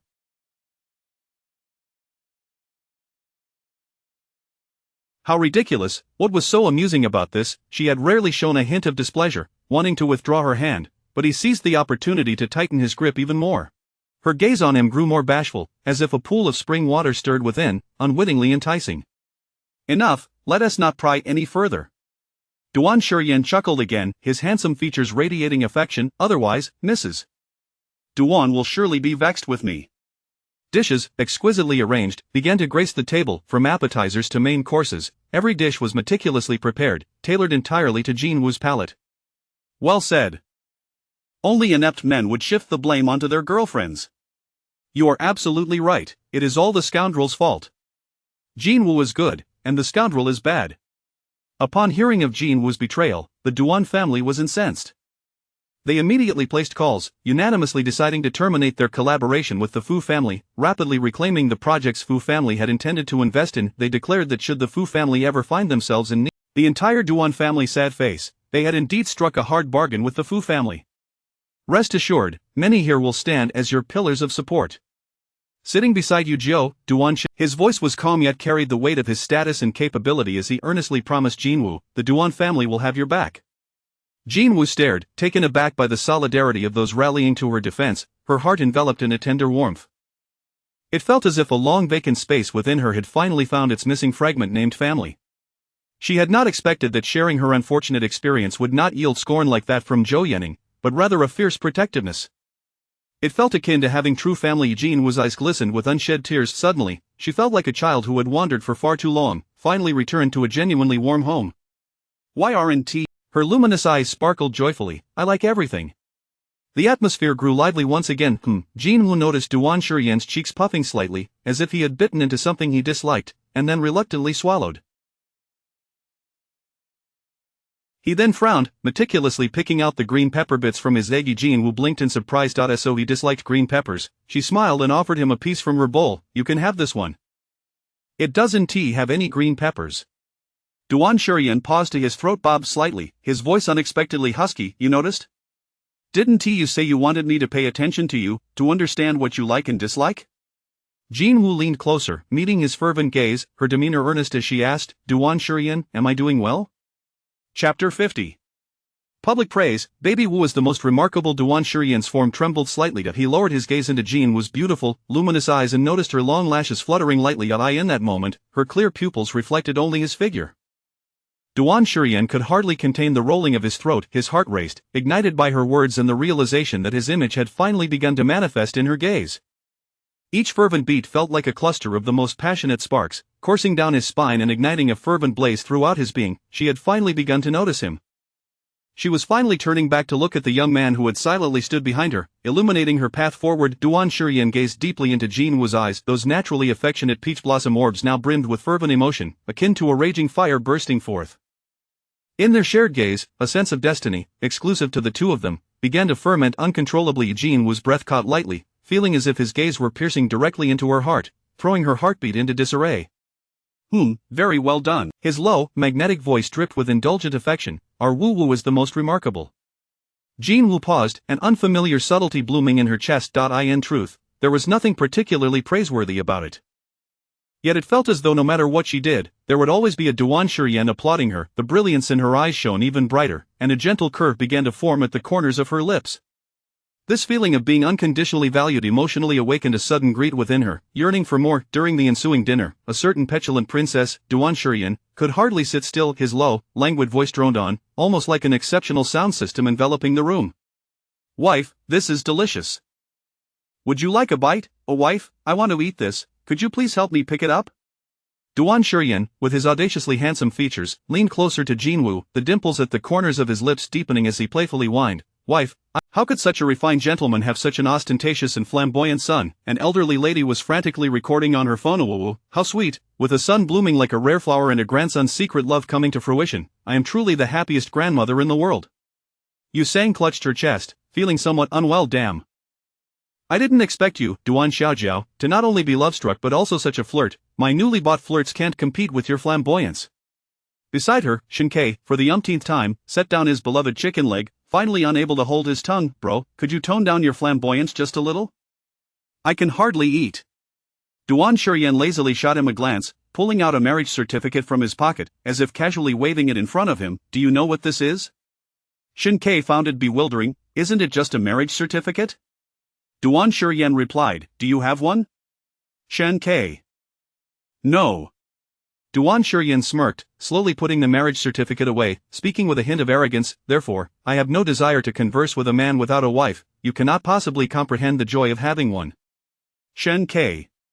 Truly speechless, he felt as if he had entered a realm of absurdity. After a decade of efforts to win her heart, he was flaunting it. Woof woof woof. Lulu wagged its tail, stealthily creeping to Jean Wu's feet. As it nuzzled and called out sweetly, it was suddenly met with a familiar kick to its rear. Don't rub against my wife. Duan Shiyan cast a cold glance, resembling a scorned concubine, possessively asserting, not even the dog. Lulu. So much time had passed, yet these two-legged creatures remained as jealous as ever. After dinner, as Jean Wu sought to assist in tidying up, she felt a gentle tug at the hem of her skirt. A little girl in a red dress, clutching a bucket of building blocks, looked up with a sweet, timid expression, her voice soft and innocent. Pretty sister, can you come and play with us? A few other children stood in a neat row behind her, their eyes sparkling with anticipation. Jean Wu smiled gently, bending slightly to pat the beautiful bow atop the girl's head, her ink-wash-like brows softening in warmth. Of course, I can. Oh. The little girl's eyes lit up, her fair, soft face flushing with shyness. She had overheard the adults say that the pretty sister was a doctor and had thought she would be fierce, but now, seeing her up close, the pretty sister was not fierce at all, just as gentle as the fairy maidens on television. The little girl covertly glanced behind at Duan Shiyan. Seeing he seemed oblivious, she boldly grasped Jean Wu's fingertips and, with her little legs resembling that of a young rabbit, led her toward the living room. TSK. Even children were vying for his wife these days. As if the woo-woo sensor had been activated, Duan Shiyan lazily raised his chin to glance in their direction. Just as he was about, that's more like it, she tossed her hair back, radiating the confidence of a distinguished heiress of a leading banking family. I'll handle the arrangements for the public announcement banquet. It must be grand, and absolutely no expense should be spared for my woo-woo. The Duan family was known for their frugality and grudges. Since the Jean family had not treated their daughter well, subjecting her to such hardships due to her circumstances, they would not only settle the score in due time but also firmly proclaim to the world Jean Wu was never a mere illegitimate child, but the esteemed new matriarch of the Duan family. Let me think, we need to take Wu to choose dresses, get manicures, visit the beauty salon for skincare, and sample little cakes. Oh, isn't this exactly the scene I have always dreamed of, going on a shopping date with my daughter? Yu Jiao exclaimed excitedly, covering her mouth. She had always yearned for a daughter, but during the birth of Duan Xiaojiao, the pain had been so excruciating that she nearly met her end. Duan Qingha had been so distressed that he forbade her from having another child, even going so far as to undergo a vasectomy. Yu Jiao, brimming with excitement, patted Duan Shiyan's shoulder, her smile nearly splitting her face. Duan Xiaojiao, after all these years, you finally did one thing right. Duan Shiyan, lounging with his arms crossed, returned to his usual rebellious demeanor. Just don't serve too much alcohol at the banquet. My wife clearly can't handle her liquor. Yu Jiao, ha! Getting drunk would only benefit you, you little rascal. She shot him a warning glare. But I warn you, don't take advantage of her if she gets tipsy. Yu Zhou rolled her eyes at him, suddenly recalling something. By the way, should we invite the Fu family to the public banquet? Why not? Duan Shurian raised his chin slightly, the corners of his eyes and brows lifting in a proud arc, exuding the aura of an upper echelon. Of course, we should invite them. Chapter 51, Little Guanyin. Helpmate Jin Wu sat in the living room, surrounded by a cluster of children, much like a newly crowned child monarch. All around her were the gifts fervently presented by the little ones moments ago. Pretty sister, this is the latest series of Barbie dolls. It's for you, sister. Sister, this is a new toy my dad just bought for me today. It's so much fun, you will definitely love it. Each small package was lovingly wrapped in blue or purple satin, adorned with exquisite bows atop. Beside them lay delicate little cards secured with silver clasps, featuring charming illustrations of puppies, filled with various endearing and innocent wishes. Thank you all. Jin Wu's eyes sparkled as she smiled, gently reaching out to pat their heads in turn. I truly cherish all the gifts you have given me. She never anticipated receiving such heartfelt kindness from the Duan family, akin to that of real family members. It was a scene she had never dared to dream of before. Would you like to eat some apples? Jin Wu cheerfully picked up an apple from the table, her strikingly beautiful brows slightly furrowing as her deft hands, accustomed to wielding a scalpel, skillfully sliced the fresh apple into the shape of a little rabbit. The children exclaimed in delight, "Wow!"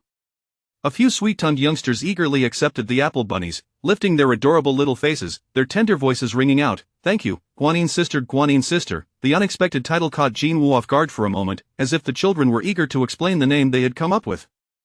One child, puffing out his chest proudly, raised his head. "Isn't the beautiful sister a doctor? That means she can save lots and lots of sick people, just like the Guanyin goddess on TV."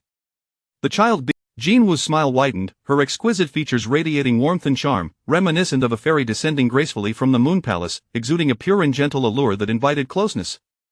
Duan Shurian, striding in with long legs, gazed intently at her enchanting smile, feeling his heart race uncontrollably, as if it might burst from his chest. Damn, it was utterly lethal. How could someone look so stunning even when simply smiling? It was breathtakingly beautiful. "You're here?" Noticing the familiar figure approaching out of the corner of her eye, Jin Wu looked up, her clear, luminous eyes sparkling with a playful smile. "Would you like an apple bunny too? It's quite sweet." Duan Shurian raised an eyebrow lazily. "I'm not a child." As he spoke, he casually nudged aside the nearest child to Jin Wu, making space for himself to sit next to her, his shoulder slightly leaning towards her, seeking closeness. His deep-set gaze fell upon the apple she had bitten, his tone leisurely, "But since it's an invitation from Mrs. Duan, I suppose I shall taste how sweet it is." Jin Wu was momentarily taken aback.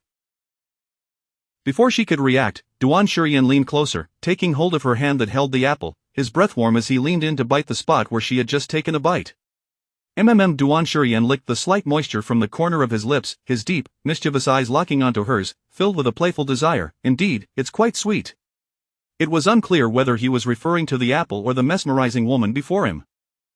Jin Wu's heart skipped a beat, her cool, beautiful cheeks flushed with sudden warmth, as if ignited by fire. Her gaze fell upon the bitten apple, her mind recalling his earlier mention of an indirect kiss, causing her heart to flutter uncontrollably. His low, magnetic voice dropped to a sultry whisper, his warm breath tantalizing as he seductively murmured in her ear, "Care to try it with me?"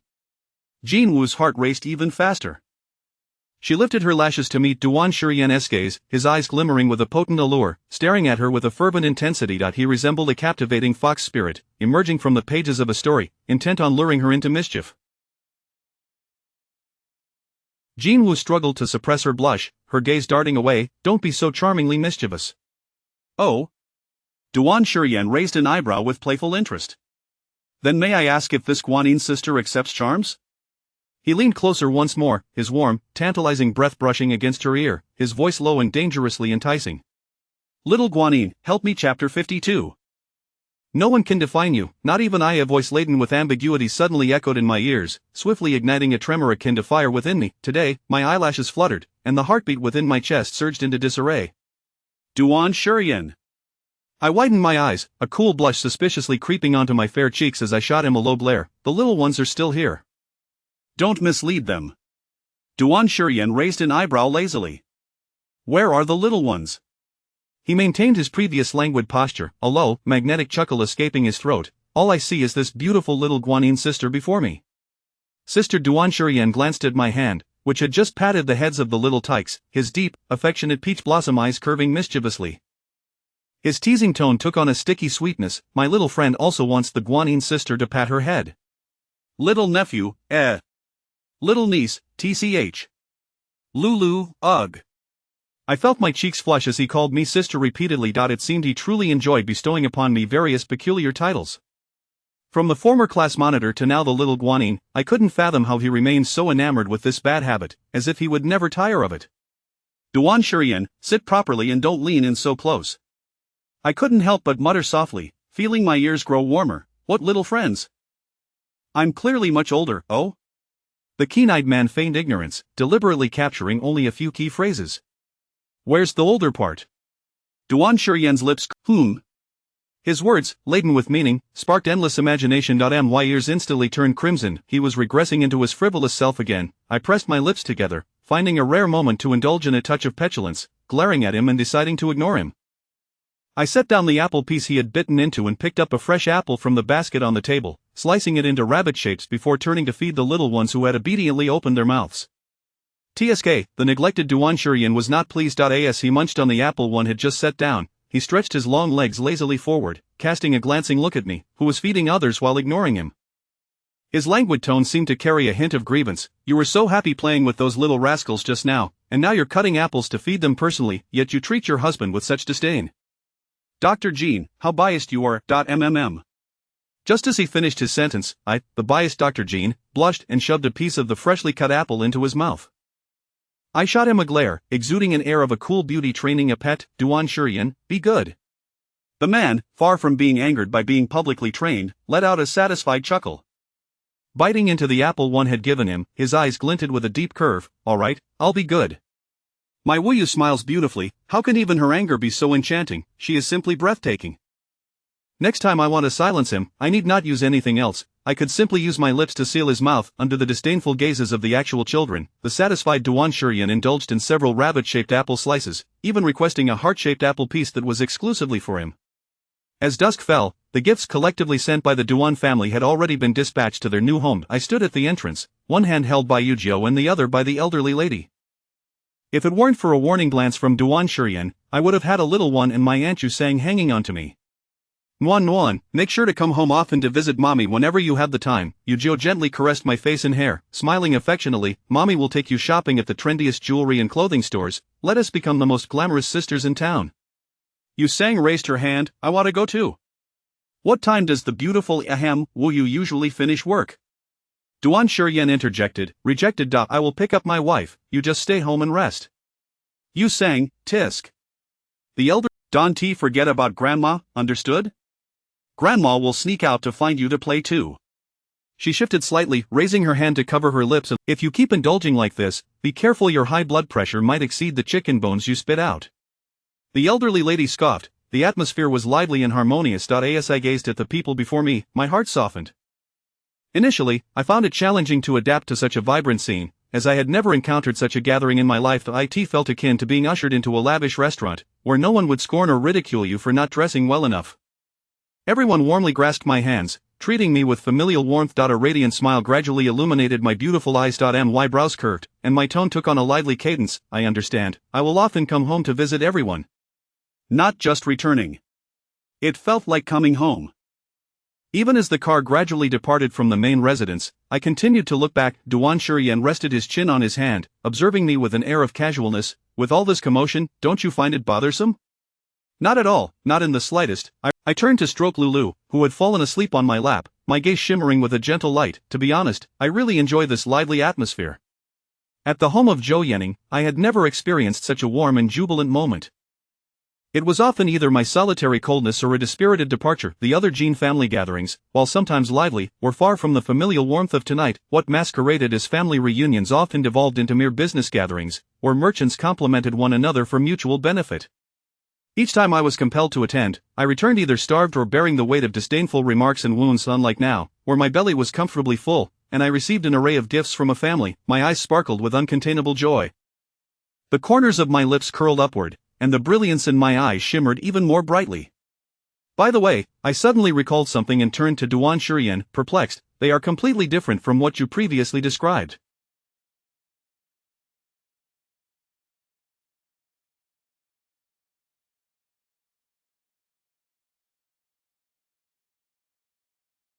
Everyone is so cheerful, nothing like the rigidness you mentioned, especially Grandma. She clearly doesn't seem like the type who would force her grandson into blind dates or would be violent if he resisted. How could I possibly make people like me at first glance? Duan Shuryan could never tolerate anyone disparaging her. He frowned protectively. Who said that? Many people say so. Even my friend Xiaoying initially described me as aloof and hard to approach, like the moon high above. But that was simply who I was. A poor family environment had destined me to struggle to become the bright and warm girl who radiated sunshine and could easily endear herself to others. Jin Woo. Just as I finished speaking, the moon can illuminate the entire night sky too. So, Jin Woo, you never need to diminish yourself for anyone. My heart suddenly felt. Tonight is our wedding night. Jin Woo gazed at Duan Shuryan with trembling eyelashes. In that fleeting moment, she felt a heavy thump in her chest, followed by ripples emanating from her heart. It was as if a tiny being within her was sweating profusely, laboriously constructing a formidable wall for defense. Suddenly, a furry dogtail brushed against the illuminated space, unperturbed by her cautious demeanor, enveloping her with gentle care. It conveyed to her that even if one is slow to warm up and reserved, resembling a distant and unapproachable moon, it mattered not. He was willing to warm the moon with his own light. Their gazes intertwined in the air, a silent collision of fateful emotions igniting sparks that quickened their heartbeats. It was not until Lulu, resting on her lap, nudged her hand in slumber that Jin Woo returned to her senses. A hint of panic washed over her as she lowered her eyes. Isn't Lulu supposed to stay with Grandma? Can I really take him with me? Why ever not? Duan Shuryan maintained his unwavering gaze. So that was it. He intended for her to relax upon seeing a familiar friend, to no longer feel so uneasy. This thoughtful consideration warmed her heart anew. Thank you.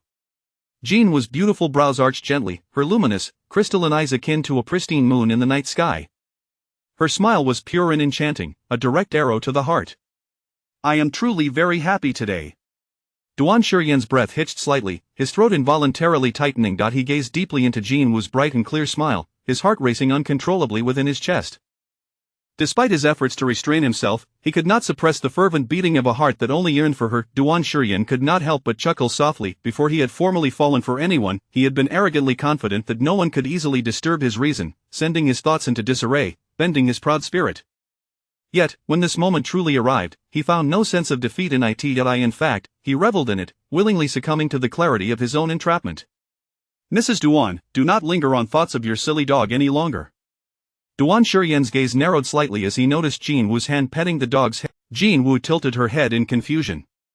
What is it? Duan Shuryan's lips curved deeper, the heat in his eyes intensifying. Of course, it is our. He leaned in slowly, his lips parting as their breaths mingled, his voice low and husky, exuding an alluring tension. Wedding night. Upon seeing Jin Woo, it was about to beg for a hug when a flash of white sped past the little robot hut. Just as it was left bewildered, Duan Shuryan sauntered in with his long legs, exuding an air of languid charm. Duan, are you bullying mommy? The little robot raised its vacuum, its large eyes shifting from two. I just saw mommy's face all flushed, like a ripe tomato.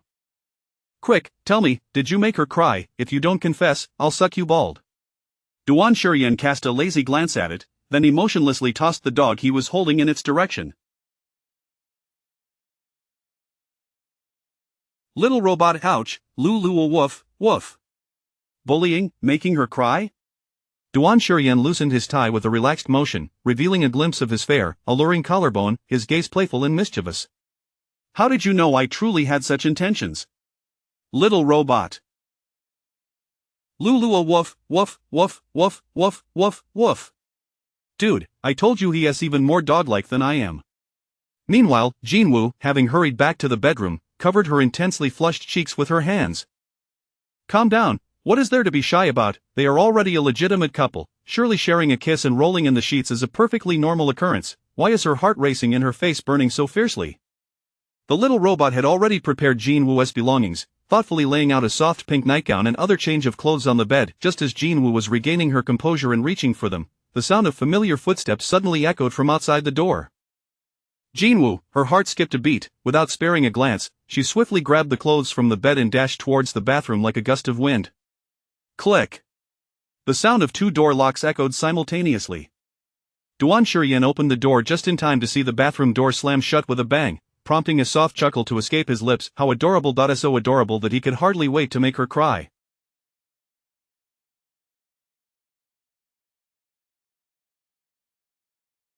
Inside the bathroom, Jin-woo pressed her back against the door, clutching the nightgown, her heart racing wildly. She gazed at her reflection in the mirror, her cheeks flushed with a peachy hue, and couldn't help but bite her lip in frustration. Why was her face so red? It was as though she were anticipating something. The moment she thought about it, her heart began to race again. Desperate to calm herself down, Jin-woo hurried to take a shower.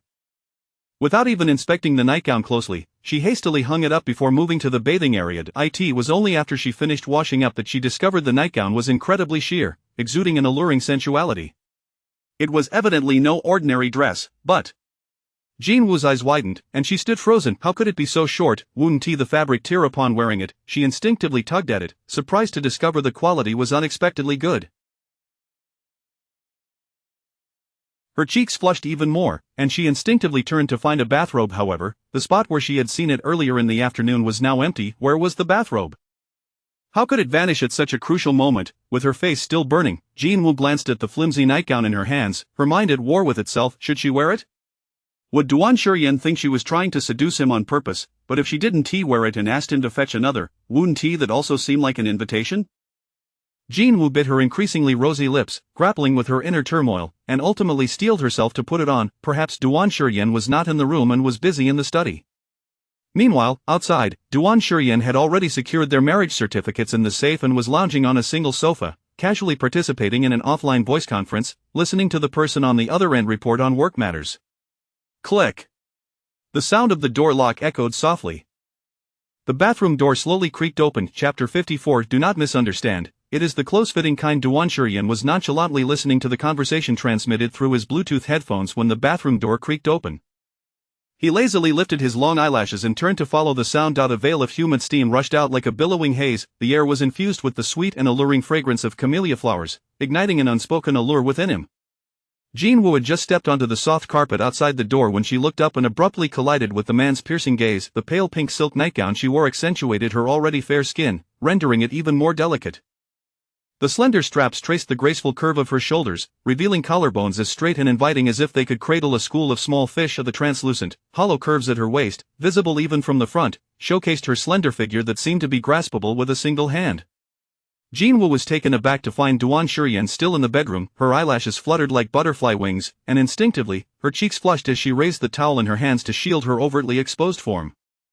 To her dismay, the moment the towel was lifted, it only highlighted her voluptuous softness, emanating an enticing allure that seemed to whisper of unspoken desires, like a camellia flower blooming shyly amidst moisture, soft and radiant. Duan Shuryen's gaze deepened, smoldering with intensity as he felt his heart race, blood surging through his veins like a tempest. He swallowed slowly, crossing his long legs, and suddenly shifted his posture, his voice unexpectedly husky. The meeting concludes here for today. I must attend to my wife. The high-ranking officials who had been diligently reporting were left in a state of bewilderment. Before they could gather their thoughts, the small box on the screen that belonged to their boss had already gone dark.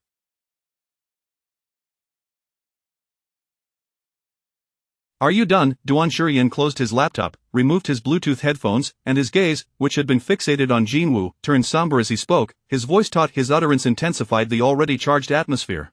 Yes, I'm done, Jin-woo replied, her breath momentarily stalling as she met his increasingly darkening gaze, quickly averting her eyes. Now it's your turn to wash. Alright. Duan Shuryen's eyes softened, and he chuckled softly, his voice low and gravelly. He slowly rose from the sofa, shedding his suit jacket, and with deliberate movements, began to unbutton the white shirt underneath, each button released in a languid manner. As he did so, the collar of the shirt opened towards her, revealing the taut and well-defined muscles of his chest, exuding an unmistakable sense of strength. Before Jin-woo could fully redirect her gaze, she was engulfed by the overwhelming wave of his raw, masculine scent. Her heart raced uncontrollably, and the towel in her grasp crumpled slightly. What was he intending to do? Surely, he wouldn't strip completely right now. Remember to dry your hair. Jin-woo had yet to regain her composure when Duan Shuryen was already beside her. The sweet fragrance of camellia enveloped her, and his voice, once steady, now dripped with a husky allure. Wait for me. Bang! The bathroom door seemed to slam shut with urgency. Duan Shuryen leaned against it, the air still thick with the intoxicating aroma left by Jin-woo, further shattering the remnants of his dwindling self-control. Clenching his fists, he felt the veins on the back of his hand bulging. Unable to restrain himself, he roughly swept his meticulously styled hair upwards, his breaths becoming uneven. Even his nose felt hot, as if ignited, ready to bleed at any moment. In this state of disarray, all semblance of composure had vanished. Tsk. Duan Shuryen glanced down at himself, his eyes darkening further, before striding to the shower area and turning on the cold water. The sound of cascading water filled the air outside. Jinwoo felt a flutter in her heart, instinctively reddening and retreating as she narrowly missed the subtle, tantalizing sounds that emerged amid the shower's roar. The central air conditioning hummed normally, however, after a moment of calm, Jinwoo still felt a lingering heat, her heart racing, refusing to settle. Frustrated, she buried her face in her hands. This was embarrassing. Simply stepping out in such a revealing nightgown was already challenging enough. What would it be like to share the same bed? Shameful thoughts flooded her mind, accompanied by the image of Duan Shurian unbuttoning his shirt before her. Although she hadn't seen it clearly, the lingering impression of his broad shoulders and narrow waist, the muscles that could grace the pages of a fashion magazine, was indelibly etched in her mind. The atmosphere felt stiflingly warm. Jinwoo sensed that her head was akin to a kettle boiling over, emitting a persistent hum. Stop. No more thinking. She abruptly slapped her increasingly flushed cheeks, shaking her head like a naive girl smitten with unrecognized feelings. The urgent matter at hand was to change out of this overly provocative nightgown. As she stood to head to the wardrobe, her gaze involuntarily drifted toward the bathroom, her heartstrings tugged by a sudden thought.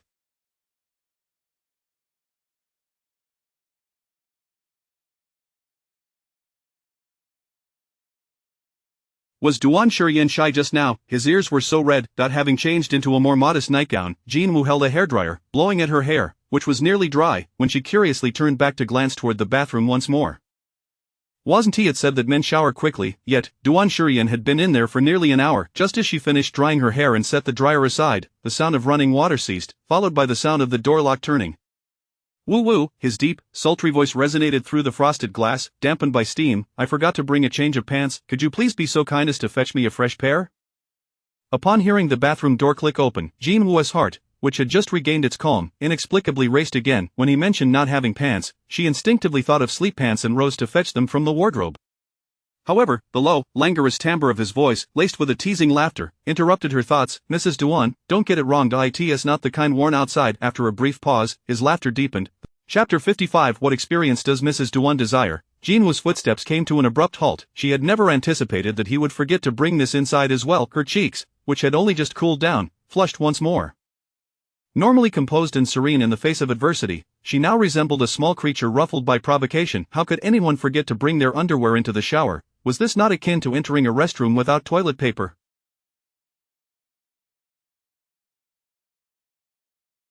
Jinwoo narrowed her eyes slightly, beginning to harbor some doubts. Duan Shurian, you can't possibly have forgotten on purpose, can you? The man, who had been waiting for her reaction, raised a quite perceptive, he mused, a smile tugging at his lips, yet, he felt somewhat wronged. He had not intended to forget it at all. It was merely that Jinwoo, emerging from the bathroom in her nightgown, had been too alluring, causing him to lose all sense of direction, let alone remember such intimate articles of clothing.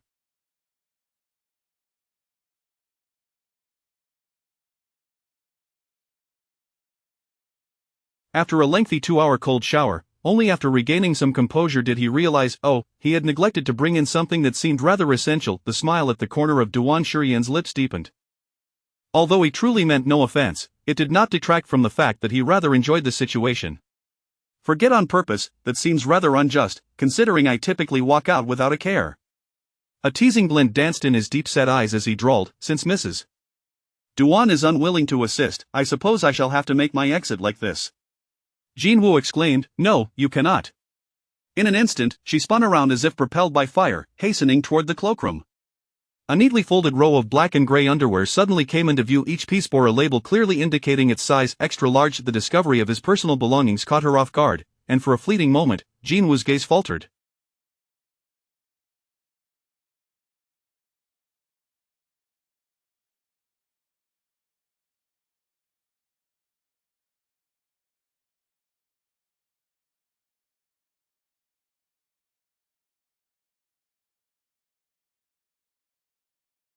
Though they had been dry-cleaned and were brand new, each item felt as if it could burn her fingers with its heat. Merely looking at them evoked an overwhelming sense of embarrassment. Jinwoo pressed her lips together, her mind swirling in confusion. She had never imagined that merely fetching these items for her husband could leave her flushed and her heart racing uncontrollably. Worrying that he might be waiting too long, combined with her current embarrassment, Jinwoo found herself increasingly vexed. Why was she feeling this way? Wasn't it simply a matter of retrieving a pair of underwear for her husband? Such a reasonable and legitimate task should not make her feel as though she were undressing him. Resolving that any pair would suffice, Jinwoo hastily grabbed one without further inspection and hurried back to the bedroom. Duan Shurian had been patiently waiting by the bathroom door, which was ajar just enough to reveal his broad shoulders and narrow waist, droplets of water glistening on his pale skin, and the well-defined contours of his chest. As she approached, he leaned slightly, facilitating her task. Jin Woo's ears flushed crimson as she feigned nonchalance, extending the underwear toward him. Here. Thank you, my dear wife. Duan Shurian accepted the offering with a smile, his fingers brushing lightly against her hand as he took it. Jin Woo's eyelashes fluttered, her gaze drawn upward. Why are your hands so cold? Did you take a cold shower? Indeed, he replied, his voice low and laden with meaning. I suppose my temper has been rather fiery. You ought to cool it down. Jin Woo's head spun as she collapsed onto the bed, her heart racing inexplicably. No, she could not continue like this. She needed to regain her composure. To find her calm, she rose once more and grabbed her small bag, intending to pack her things for the hospital the following day. A golden key in the shape of a heart caught her eye. She couldn't help but pick it up, admiring it closely. Had it not been a gift from Duan Shurian himself, she would scarcely believe that such a whimsical item could have originated from him. A smile crept onto her lips. Indeed, the title of Little Princess was well-deserved. Jin Woo's gaze shifted to a sizable time capsule, also heart-shaped, resting on the nearby table, igniting her curiosity. What significant treasures might it hold? Should she dare to open it now? Her heart fluttered at the thought, but she recalled Duan Shurian's serious warning that she must know a secret to unlock it, causing her to halt.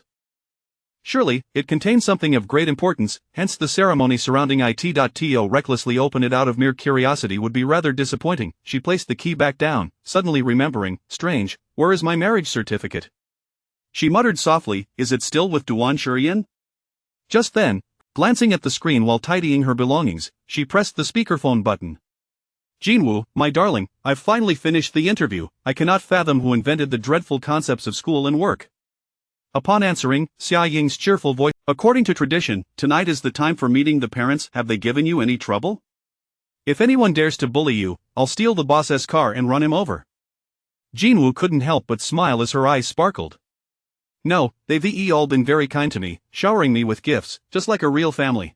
They say the gifts from wealthy families are measured in thousands, especially from a top-tier family like the Duans.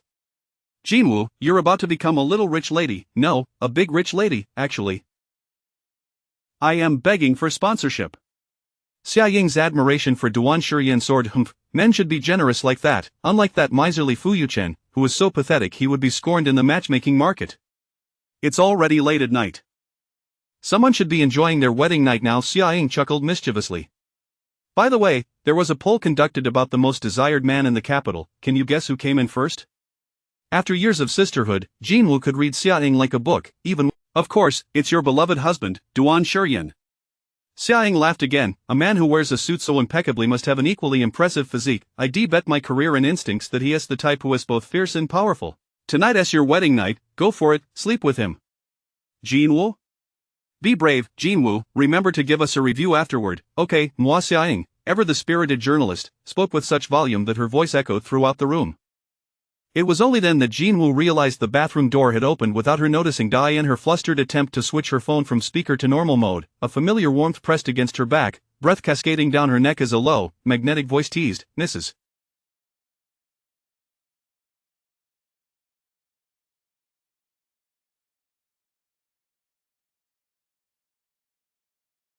Duan, what do you mean by sleep experience? Are you implying I should sleep with you? Chapter 56. Could you please give me a little massage? Jinwoo, feeling utterly disenchanted, closed her eyes. At this moment, she did not wish to be brave or take flight. She simply desired to escape. Meanwhile, Xia Ying, oblivious to any oddity, assumed her friend was merely shy, her voice growing louder. Hey, why have you suddenly fallen silent? You can't possibly be genuinely shy, can you? Oh dear, you two are truly a couple now. What's the harm in sharing a bed? Besides, with a handsome man like Duan Shurian, brimming with potent sexual tension, what's there to lose from a little slumber? Jinwoo, where might one find a rocket that could swiftly carry her away from this beautiful planet? She needed to place an urgent order immediately, yet, the man behind her drew even closer, his searing body heat pressing through the thin fabric of her nightgown, almost engulfing her in his embrace.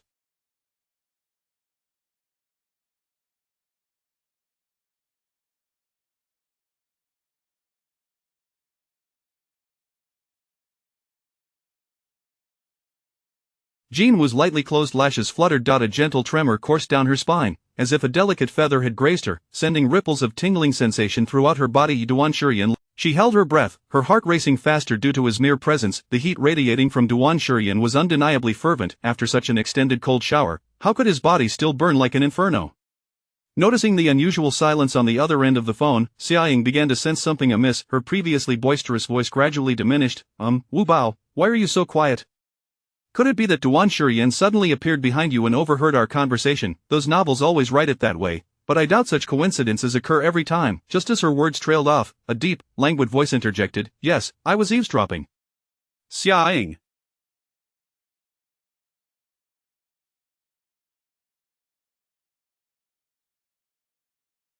Duan Shurian smirked lazily. Go on, I'm listening.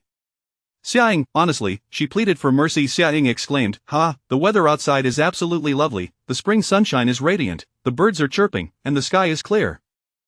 I can't continue. Wait, suddenly the signal here is terrible. I must hang up. Wishing you both a blissful night. Kisses. Beep. The phone emitted a busy signal before automatically shutting off. The room returned to silence. Jean Wu, feeling utterly disenchanted once more, closed her eyes, wishing she could simply vanish on the spot. Wife. The man who had brazenly eavesdropped seemed reluctant to let the matter drop. His deep, alluring eyes sparkled with amusement as he leaned closer, whispering in her ear, your call has ended, and you ought to. Duan Shurian, your hair is still wet. Before he could finish his sentence, Jean Wu swiftly grabbed the hairdryer resting on the table nearby, hurriedly turning around to exclaim, let me help you dry your hair. Had she not turned, she would not have noticed that the man before her was clad only in a towel, his lower half obscured, emerging with a hint of damp steam rising from his body, revealing a tantalizingly sculpted physique.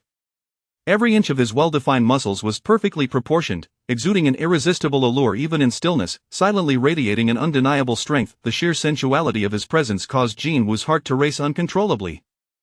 Her gaze, which had momentarily landed on him, flitted away like a startled butterfly, but Duan Shurian would not grant her the luxury of escape. All right then. With Jean Wu now facing him, Duan Shurian drew her closer, enveloping her in his embrace, the distance between them vanishing entirely. His heated body leaned in, compelling her gaze to lock onto his smoldering eyes, his low voice resonating with a magnetic pull, come help me. As he leaned forward, damp strands of hair fell across his forehead, a droplet gliding down his jawline, trailing along the elegant curve of his neck, finally disappearing beneath the towel. Jean Wu's breath hitched with his proximity, her typically calm heart surged with tumultuous emotion, as if she had stumbled into a raging inferno, igniting an unprecedented restlessness within her. Jean Wu's heart raced, her gaze inadvertently drawn to the side of Duan. It was a remnant from a car accident he had endured after their high school graduation, a mark left behind from a harrowing emergency surgery. Jean Wu's eyes shifted slightly, then froze once more. Next to that scar was a blue moon tattoo, nestled perfectly against his ribcage. She had only heard snippets of the incident surrounding his accident from others. Now, with that scar so vividly before her, a gentle ache stirred within her heart for reasons she could. Unable to resist, she reached out to touch his waist, her voice barely above a whisper, does it hurt? The instant her fingers made contact, a soft sensation radiated from his side. Duan Shurian's throat bobbed, his already dark eyes igniting with a fervent blaze. Though he understood her concern stemmed purely from care for his injury, it was enough to make his heart betray him, racing wildly. It does hurt quite a bit, he admitted, capturing Jean Wu's hand, leaning closer, a playful glint in his eyes, resembling a mischievous puppy. Jean, doctor, could you give me a little massage? He was back to his teasing ways.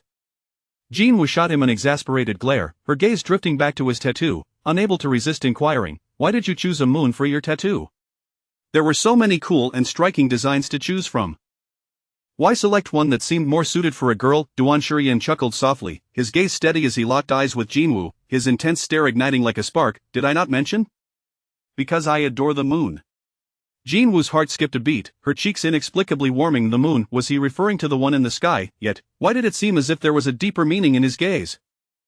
Suddenly, Duan Shurian noticed a small glass bottle containing a dried daisy peeking out from the stack of papers as Jean Wu had been organizing her belongings. He paused, intrigued. What is this? Jean Wu followed his gaze. It is from my high school graduation. I had forgotten to grab my replacement speech, and when I returned to the classroom, I found a daisy that someone had accidentally dropped on my desk. It was so lovely that I couldn't resist picking it up to take home. She smiled sheepishly. You know my family's situation, my mother doesn't even know when I graduated, let alone bring flowers to see me. Although it was just a little daisy, it was the first flower I ever received. Because it was her first, it felt incredibly precious. To preserve this cherished memory, Jean Wu had carefully dried the daisy and placed it in a clean glass bottle, carrying it with her ever since, unknowingly holding onto it until now. Jean Wu's lips curled into a gentle smile. Does that make me foolish? Duan Shurian felt his heart skip a beat. The boy from years ago had intended to surprise the girl with a beautifully wrapped bouquet at their graduation, only to discover that a petal had been slightly marred. With a flower shop conveniently located across the street, he hurriedly dashed out, only to be met with an unforeseen accident. As if fate lamented their misfortune, a daisy fell gently from the bouquet onto the girl's desk. Duan Shurian gazed at the small glass bottle, slowly speaking, his voice husky, not at all foolish. For it to have fallen onto your desk and been discovered by you, that was its fortune. Perhaps it was an illusion, but the man, who was clearly chuckling, seemed to have a faint flush at the corners of his eyes. He exuded a sense of desolation that made one suddenly yearn to reach out and pat his head in comfort. As this thought crossed her mind, Jean Wu found herself unconsciously extending her hand toward him. To her surprise, the man, who was otherwise so wild and proud, had hair that was unexpectedly soft and smooth, a delightful sensation. Jean Wu's eyes brightened like an addict, her fingertips gently caressed his head again and again, utterly unwilling to stop suddenly being petted. Duan Shurian was momentarily taken aback, then his brows curved in a light smile. How utterly adorable, struck as if by an arrow to the heart, Jean Wu could not resist and indulged in a few more strokes. Duan Shurian let out a soft chuckle from his throat. Is it comfortable to touch? He asked, slightly raising his suspiciously flushed ears, the corners of his eyes curling with intrigue. It seems Mrs. Duan is quite interested in touching me. Jean Wu exclaimed. As if realizing something, her cheeks flushed slightly, her hand, which had been lost in the moment, abruptly halted, her tone carrying a hint of pride. I'm not that interested. Meeting his teasing gaze, Jean Wu raised an eyebrow in imitation of his usual demeanor, feigning confidence. It's clearly your head that is tempting my hand, causing it to disobey and reach out to touch you. Duan Shurian stared at her crescent-shaped brows and eyes, a sensation akin to a light tickle coursing through his heart, stirring an unbearable itch within him. In the past, if he had teased her like this, she would have responded with a serious retort or quickly averted her gaze in embarrassment, urging him to behave more seriously. But this playful, lively banter was a first. It felt as though she had completely let down her guard, growing increasingly relaxed in his presence, inadvertently revealing a vibrant side that had long been suppressed within her.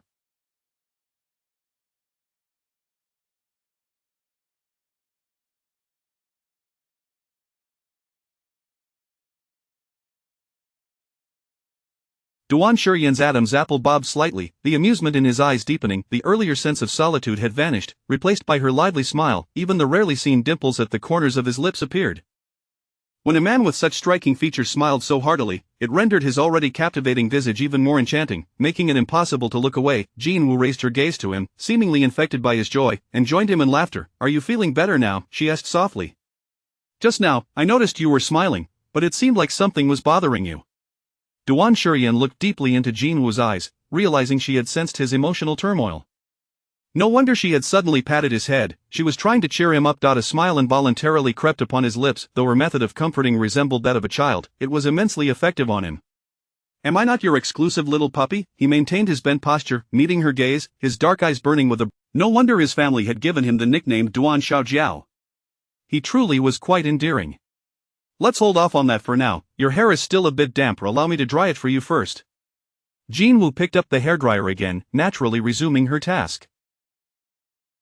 The distance between them closed even further. Their face-to-face position felt more seamlessly intimate than before. The man's exquisitely sensual physique, wrapped in a fiercely warm towel, unleashed an irresistible allure upon her senses. Jean Wu's eyelashes fluttered as she realized he was merely clad in a towel. The blue moon tattoo, in particular, drew her attention, especially as it was situated close to his toned abdomen.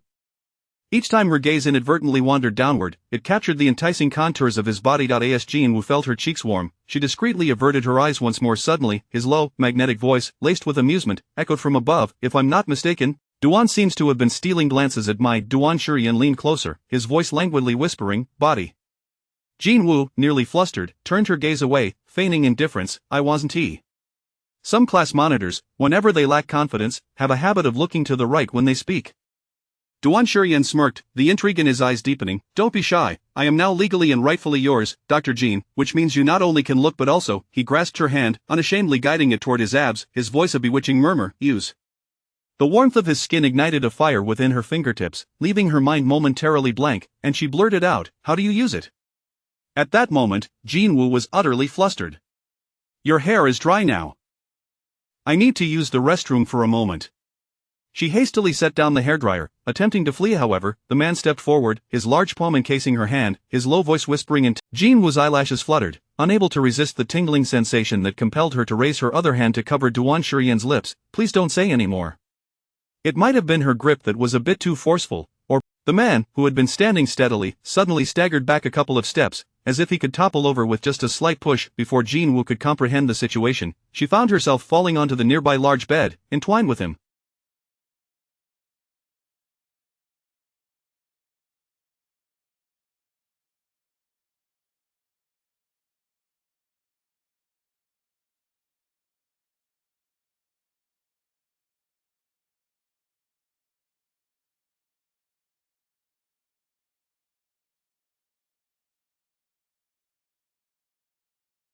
Chapter 58 Dr. Jean, I am entirely at your mercy.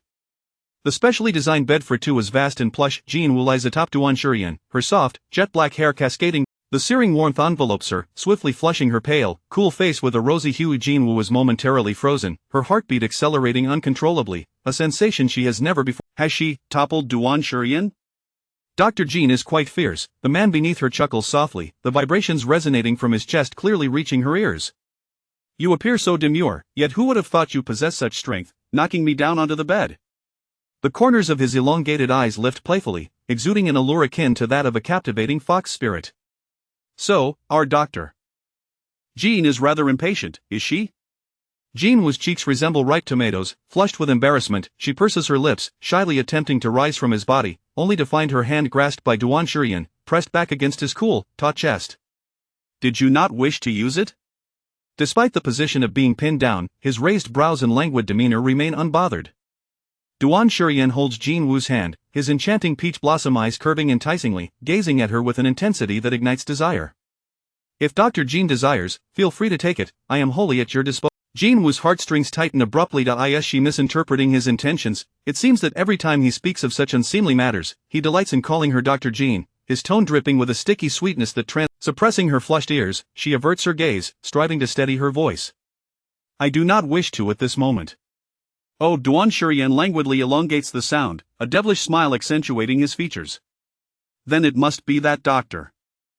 Jean has yet to explore.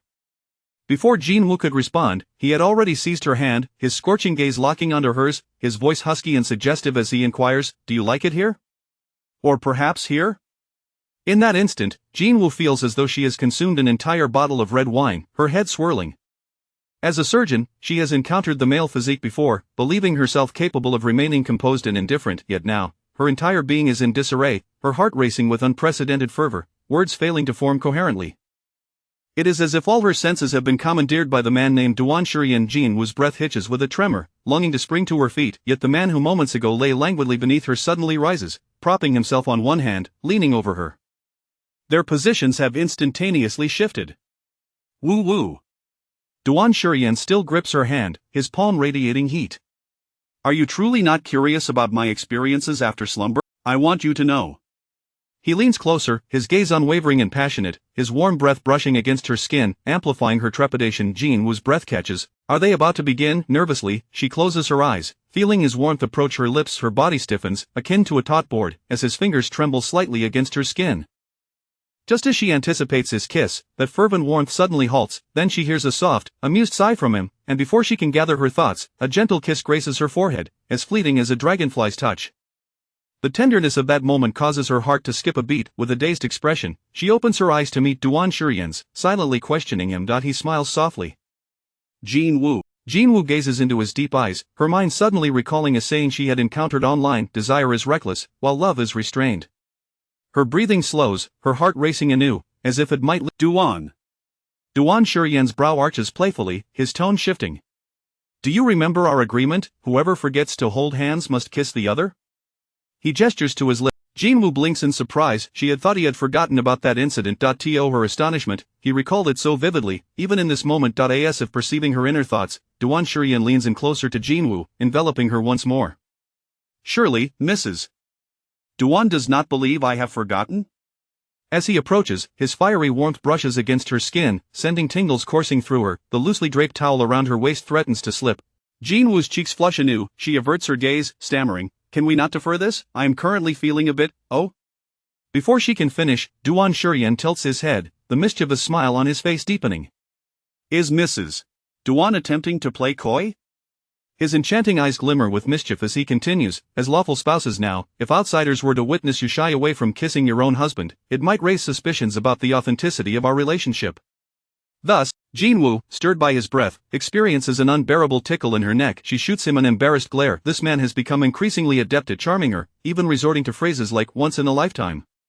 At a loss for how to respond, she raises her nearly smoldering head, her lips pressing together, and swiftly plants a kiss on his cheek.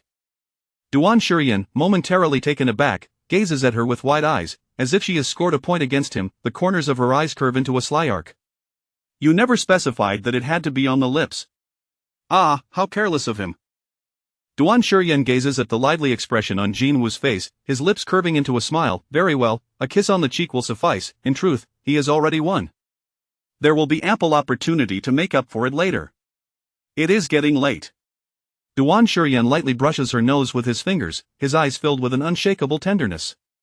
"Good night, baby." As he rises, the searing warmth gradually dissipates.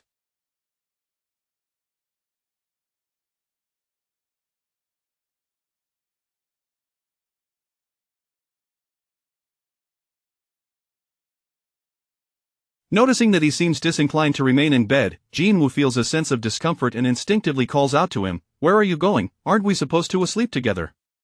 As she utters the last word, her face instantly flushes with embarrassment. Duan Shurian chuckles softly, observing her as if she wishes to wrap herself in the blanket and hide. "I will sleep on my side. Otherwise, given my current state, I might end up making the easily flustered Mrs. Duan." He raises an eyebrow playfully, leaning closer to her ear, his tone languorous and laden with innuendo, "Cry." This man, Jin Woo, shoots him another shy glare, feeling an impulse to hurl a pillow at him. Duan Shurian, with a youthful grin, shifts to lie on his side. The bedroom dims as the lights are extinguished. It seems he is aware of her fear of darkness, yet concerned that a nightlight might disrupt her slumber. The specially designed floor lamp emits a soft glow, standing guard over her surroundings. As she gazes around the now quiet room, a sense of solitude envelopes her, and she finds herself somewhat unaccustomed to being alone. Although Duan Shurian has left, the warmth of his presence lingers in her palm, still radiating heat. Jin Woo instinctively touches her forehead, where he had kissed her, her mind swirling with the intimate moments they just shared. The affectionate term baby echoes in her thoughts. In her memories, not even her mother, Shou Yanning, had ever addressed her in such a manner. Suddenly, the gentle, endearing tone of someone affectionately calling her that evokes a sensation of being cherished and held in someone's heart. Jin Woo clutches her pillow, her gaze unintentionally drifting toward the side where Duan Shurian lay. Despite the comfort of sleeping alone, she finds herself yearning for the presence of Duan Shurian from earlier. Chapter 59, I am quite adept at preparing other dishes as well. Due to her profession, Jin Woo has always been a light sleeper. The moment her phone alarm rang, she rubbed her eyes and sat up in bed. The sunlight outside was thoroughly blocked by blackout curtains, leaving only the soft, warm glow of the floor lamp. Jin Woo stretched languorously, her beautiful brows and eyes reflecting a sense of relaxed contentment. She had anticipated difficulty sleeping in an unfamiliar bed but was pleasantly surprised by the quality of her slumber. It seemed she did not need to invest time in acclimatizing. Her body had naturally adjusted, allowing her to feel completely at ease. Jin Woo reached for her phone beside her. Upon unlocking it, she discovered that, unbeknownst to her, Duan Shurian had added her to the family group chat early in the morning. The chat was abuzz with activity, featuring posts about public accounts, a variety of animated stickers depicting flowers and birds, and images of early risers hiking and enjoying breakfast. Renowned takeout connoisseur, Jin Woo, my dear, are you awake? Are you adjusting well to the new home? The message from the elderly lady popped up on the screen, causing the corners of Jin Woo's lips to curve upward as she prepared to reply.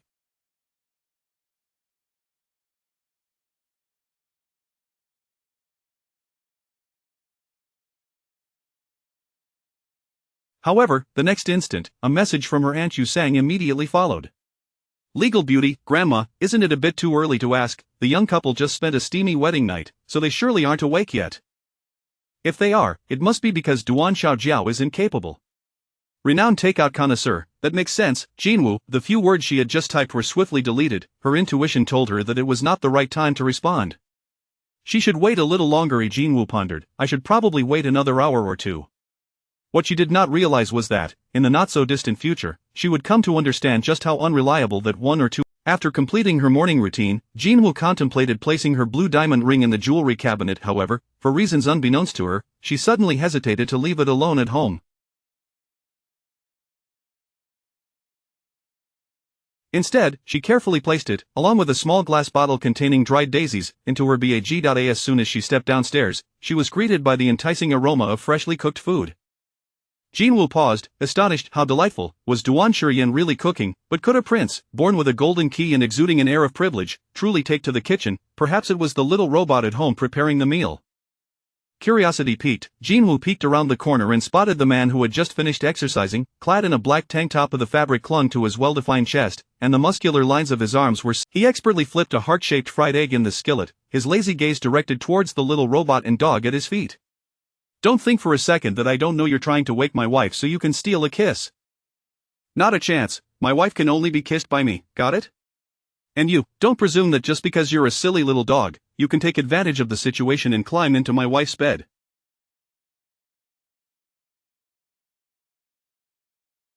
Dream on, my wife's bed is for me alone, understood?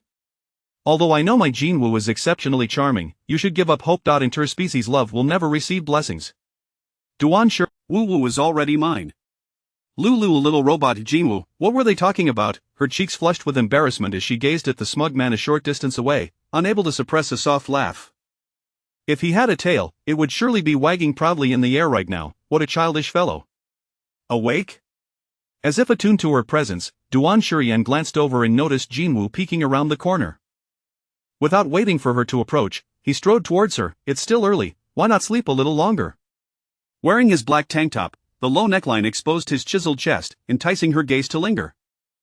Jinwoo found herself momentarily breathless. Memories of the previous night's intimate moments flooded her mind, including the warmth of his hand guiding her closer. She quickly clenched her hand, cleared her throat, and attempted to mask her feelings. So, it was indeed Duan Shurian who had prepared all this delightful food. Suddenly feeling a twinge of unease, Jinwoo bit her lip. I'll make sure to wake up earlier next time to handle breakfast. Given how much she had been enjoying his hospitality, yet, she was not particularly skilled in the kitchen. Once, she had tried to cook for Fu Yuqing, only to have him disdainfully discard the meal, container and all, into the trash. Why wake up early? While Jinwoo, in our household, the men are responsible for cooking. Thus, the notion that a girl must be relegated to the kitchen to prepare meals after marriage is utterly nonsensical and non-existent in our home. Duan Shurian proudly lifted his chin. Everything else is my responsibility. Jinwoo's fingertips, resting at her side, trembled slightly. She gazed into his eyes, which had shifted from a momentary dimness to a renewed brightness. It felt as though a remarkable magician had successfully dispelled her earlier anxieties, leaving her heart at ease. Wife, you must try this. It's delicious. Duan Shurian speared a shrimp ball and gently brought it to her lips. It felt akin to feeding a child. Jinwoo's cheeks flushed slightly as she obediently opened her mouth to take a bite. Instantly, she was captivated by the exquisite taste. How fresh, how tender. She had not anticipated that a prince born into a wealthy family could not only cook but do so with such finesse. Delicious. Jinwoo's hidden foodie nature was awakened, her bright eyes sparkling as she looked at him, her gentle tone infused with excitement. Duan Shurian, sitting at the dining table, she sipped the sweet-meat broth, her eyes shining brighter. Incredible, I never imagined you could be so talented in the kitchen. For someone of his stature, Jinwoo would never have guessed he would take the time to cook.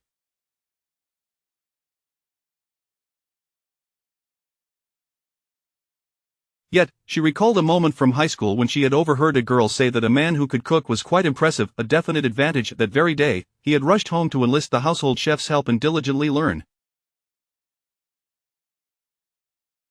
The prince, who had always been accustomed to privilege, clumsily wielded a spatula, enduring the splatters of hot oil in silence until he became adept at preparing a sumptuous feast. Though they had been nothing more than a one-sided crush at the time, he had been driven to become someone remarkable in her eyes, yearning for the day she would finally notice him.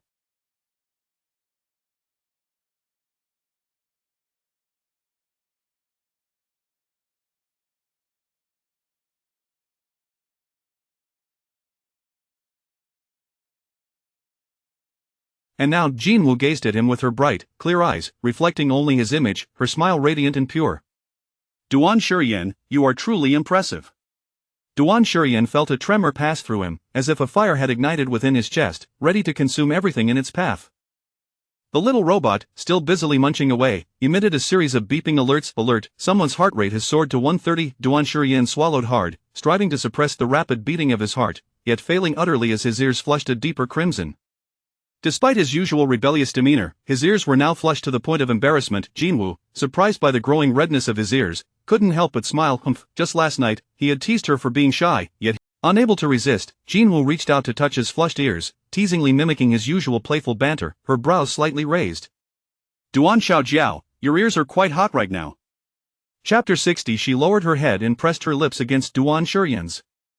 A gentle voice accompanied by an affectionate address broke the silence. Duan Shurian's heart raced suddenly, and he couldn't help but smirk. Are you teasing me? He emitted a low, pleasant chuckle from his throat. Then, bending slightly at his tall waist, he leaned closer, his handsome features drawing near to hers, the end of his voice laced with a devilish allure as he uttered, "Wife." The distance between them diminished abruptly. Jinwoo held her breath for a moment, gazing into his deep, bright peach blossom eyes, her ears, hidden among her hair, flushing slightly. What was happening? Why did she suddenly feel an impulsive urge to tease him?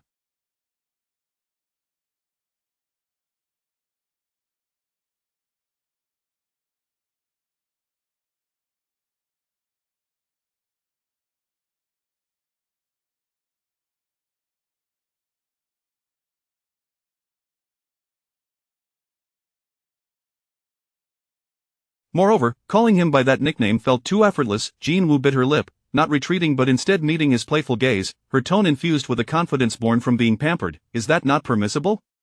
Duan Shurian regarded her lively demeanor, the curve of his lips deepening with delight. How adorable, the kind of cuteness that made one want to explode the earth with a punch. Of course, it's perfectly fine.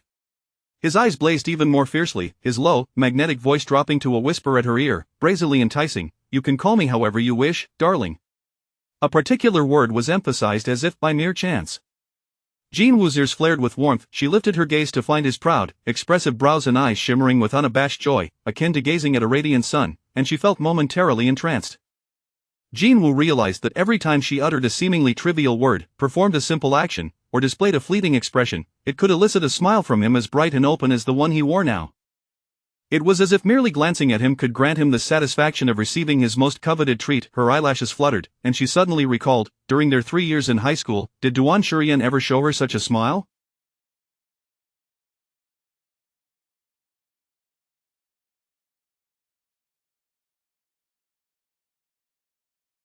Was it merely because she was focused on others that she repeatedly overlooked the emotions on his face? In the future, if there's anything you wish to eat, just let me know, or jot it down on a sticky note and stick it on the fridge. Duan Shurian placed the bowl of soup before her, his actions tenderly brushing her nose. Your husband will cook it for you. Jinwoo came back to her senses and met his fervent gaze once more, feeling her heart racing in that moment. Once breakfast concluded, Duan Shurian emerged again, now clad in a sharply tailored black suit. The exquisite fabric accentuated his tall and slender figure, his arms adorned with leather cuffs, a metallic belt cinching his firm waist. His tie matched the deep blue hue of Jinwoo's dress. He had styled his hair back, with a few strands casually falling across his forehead, exuding an aura of a charming yet audacious figure.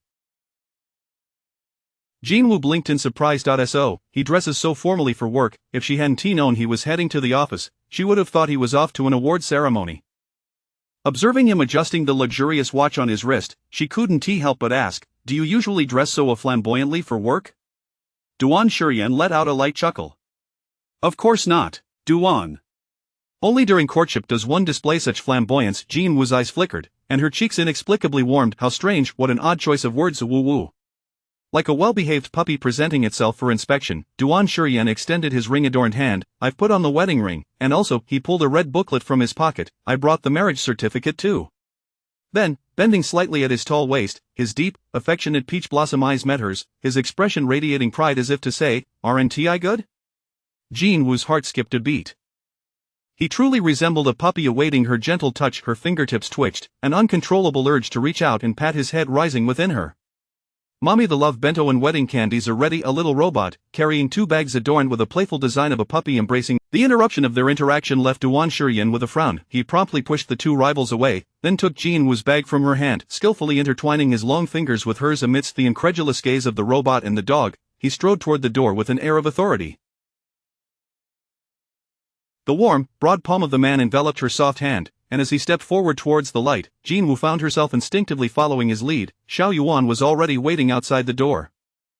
The moment Duan Shurian stepped out, he felt as if his titanium alloy eyes were dazzled by an overwhelming brightness. He had never seen Duan dress so formally before, and now that his wife was present, he couldn't wait to flaunt his peacock-like display, seizing every opportunity to allure her with his affection. The car slowed as it arrived at the entrance of the Beijing University-affiliated hospital. Duan Shurian, the head pat was gone, and he was faced with several hours without his Wu baby. Had he known, he would have pursued a medical degree rather than finance. Woo. Duan Shurian hooked his pinky around Jin Woo's, resembling a drooping-eared puppy, attempting to make a third request. Can't I accompany you inside? Look, those 2 bags are so heavy. Xiao Yuan, the ever-illuminating light bulb of the day, silently observed the 2 lightweight bags. He had knowing, I can manage 2 bags. Duan Shurian, the puppy, felt momentarily dejected. Then, he suddenly shifted closer to the car window, tapping his cheek, his deep peach blossom eyes sparkling. Wife, today's desensitization training. Jin Woo paused, realizing what he meant by desensitization. She watched as he leaned in closer, her ears flushing with warmth. Was he asking for a kiss? Remembering his words from the previous night, Jin Woo gently pressed her lips together, her heart racing a few beats faster. Indeed, they were now a legally married couple. If she felt shy about kissing his cheek, outsiders might question the authenticity of their relationship. Duan Shurian, lazily leaning against the car window, showed no signs of impatience, patiently awaiting her approach.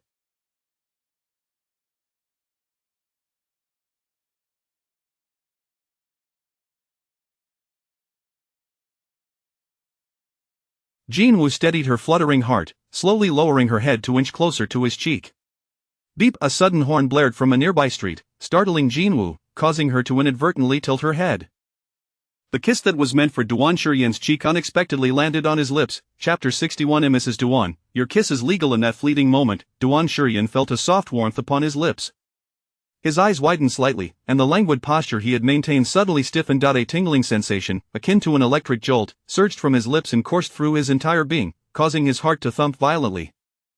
The heat radiated in his ears, and the skin on his neck flushed a deep crimson. Jin Woo was equally taken aback. She remained bent forward, her lips still brushing against his, her eyes filled with bewilderment and shock. It wasn't until a car horn blared from the nearby street that she blinked, as if awakening from a dream, and straightened up, pulling away from his lips. The unexpected turn of events sent her heart racing, to the point where she feared it might leap from her chest. She had just kissed Duan Shurian's lips, as if to remind her. The image of his striking features, so tantalizingly close, flashed through her mind, along with the lingering warmth left on her lips. Just as Jin Woo instinctively pressed her lips together, they immediately parted, as if jolted awake. A delicate tear mole at the corner of her eye glowed a vibrant red from her overwhelming shyness. Gradually regaining his composure, Duan Shurian chuckled softly. Dr. Jin, you are indeed quite bold. He swallowed hard, suppressing the fire that threatened to ignite in his gaze. No, she does not, and please, stop touching your lips. It's as if you enjoyed it. Every time he teased her like this, her ability to articulate vanished in an instant. Suddenly remembering there was another person in the car, she cast a glance toward. At that moment, the ever-astute Yuan, who understood the art of being an unobtrusive third wheel, had already pulled down the sun visor, opting to be blissfully ignorant of the outside world. Duan Shurian. Jin Woo's cheeks flushed fiercely.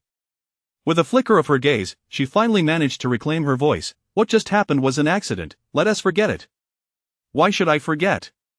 Duan Shurian smirked. He stepped out of the car, his tall and slender figure casting a shadow that enveloped her. Mrs. Duan, your kiss is entirely legal. And Duan Shurian chuckled, leaning closer to her blushing ear, his voice languid and laced with implication. So is everything else. His warm, clutching her bag, she hurriedly walked away with quick, clattering steps. Duan Shurian watched her retreating figure, a playful smile curving his lips, shaking his head in affectionate exasperation. So she was shy now? If he were to genuinely pursue her, what would she do then? Jin Woo dashed back to the staff locker room like a sprinter in a 100-meter dash. Thump! Thump! Thump! Leaning against the door, her heart raced, and warmth surged uncontrollably across her cheeks. Listening to the relentless drumbeat of her heart, she couldn't help but bite her lip in frustration. How had she accidentally kissed Duan Shurian? Surely, there was a reasonable distance between her cheeks and lips. How had it ended up landing squarely on his lips instead of her nose or elsewhere? Nevertheless, Jinwoo's heart fluttered, just as she had suspected. His lips were indeed delightful to kiss, even better than she had imagined. Soft and springy. Jinwoo's sad-face system rebooting. What was she thinking? Why was she lingering here, reminiscing like some sort of weirdo? Jinwoo suddenly slapped her cheeks, desperately trying to steady her racing heart. Calm down. No more thoughts. To think further would be impolite, usually quick to exit the locker room. Today, Dr. Jean found herself lingering longer than usual. Dr. Jean, can you share what kind of man could possibly win over the most beautiful doctor at Jingfu Medical? Is he handsome? Tall? How old is he? What does his family do? Is he the one who gave you those adorable slippers? Ouch. Are you conducting a census? Qin Nuan, who managed the emergency room and was also Jinwoo's former roommate, shot Wen Kellen a disapproving glance. People get married, let us just wish them well. Asking too many nosy questions is just annoying, you know? Wen Kellen, having received a playful tap on the head, pouted.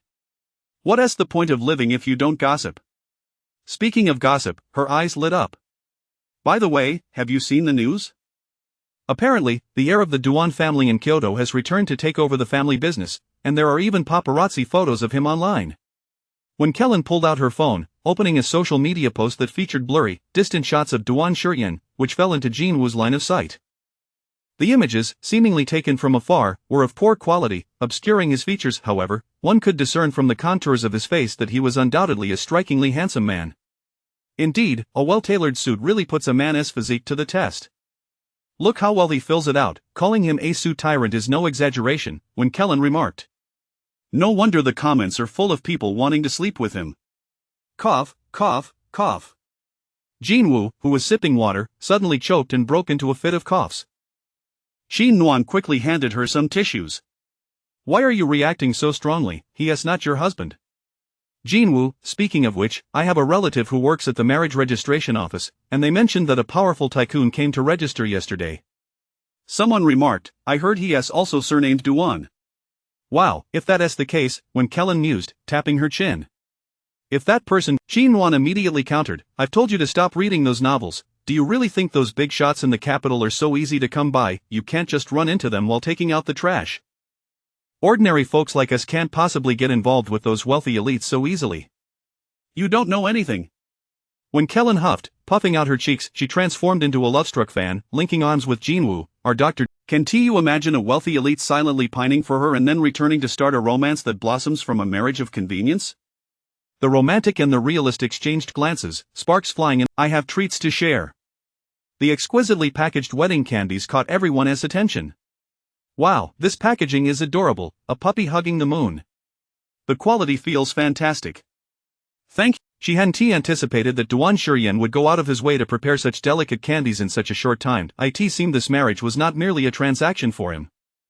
He genuinely desired to be with her. Jinwoo's heart fluttered unexpectedly. She gazed at the image on the packaging, a fluffy white puppy joyfully cradling the moon, its bright black eyes gleaming with delight.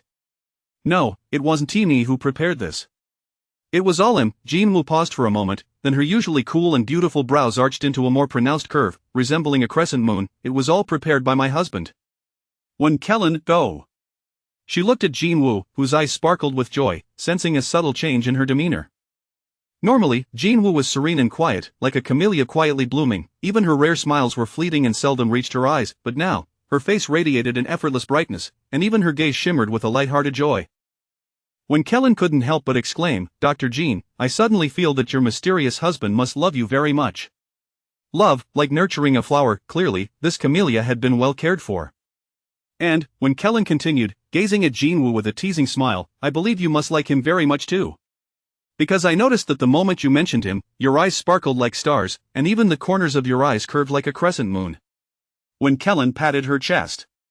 So I'm willing to bet that you definitely have strong. Tell her, the puppy will love you forever. Jinwoo was momentarily taken aback. Did she harbor feelings for Duan Shurian? In psychological terms, when confronted with something one has not yet confirmed or finds too absurd, the instinctive response is often to refute it immediately.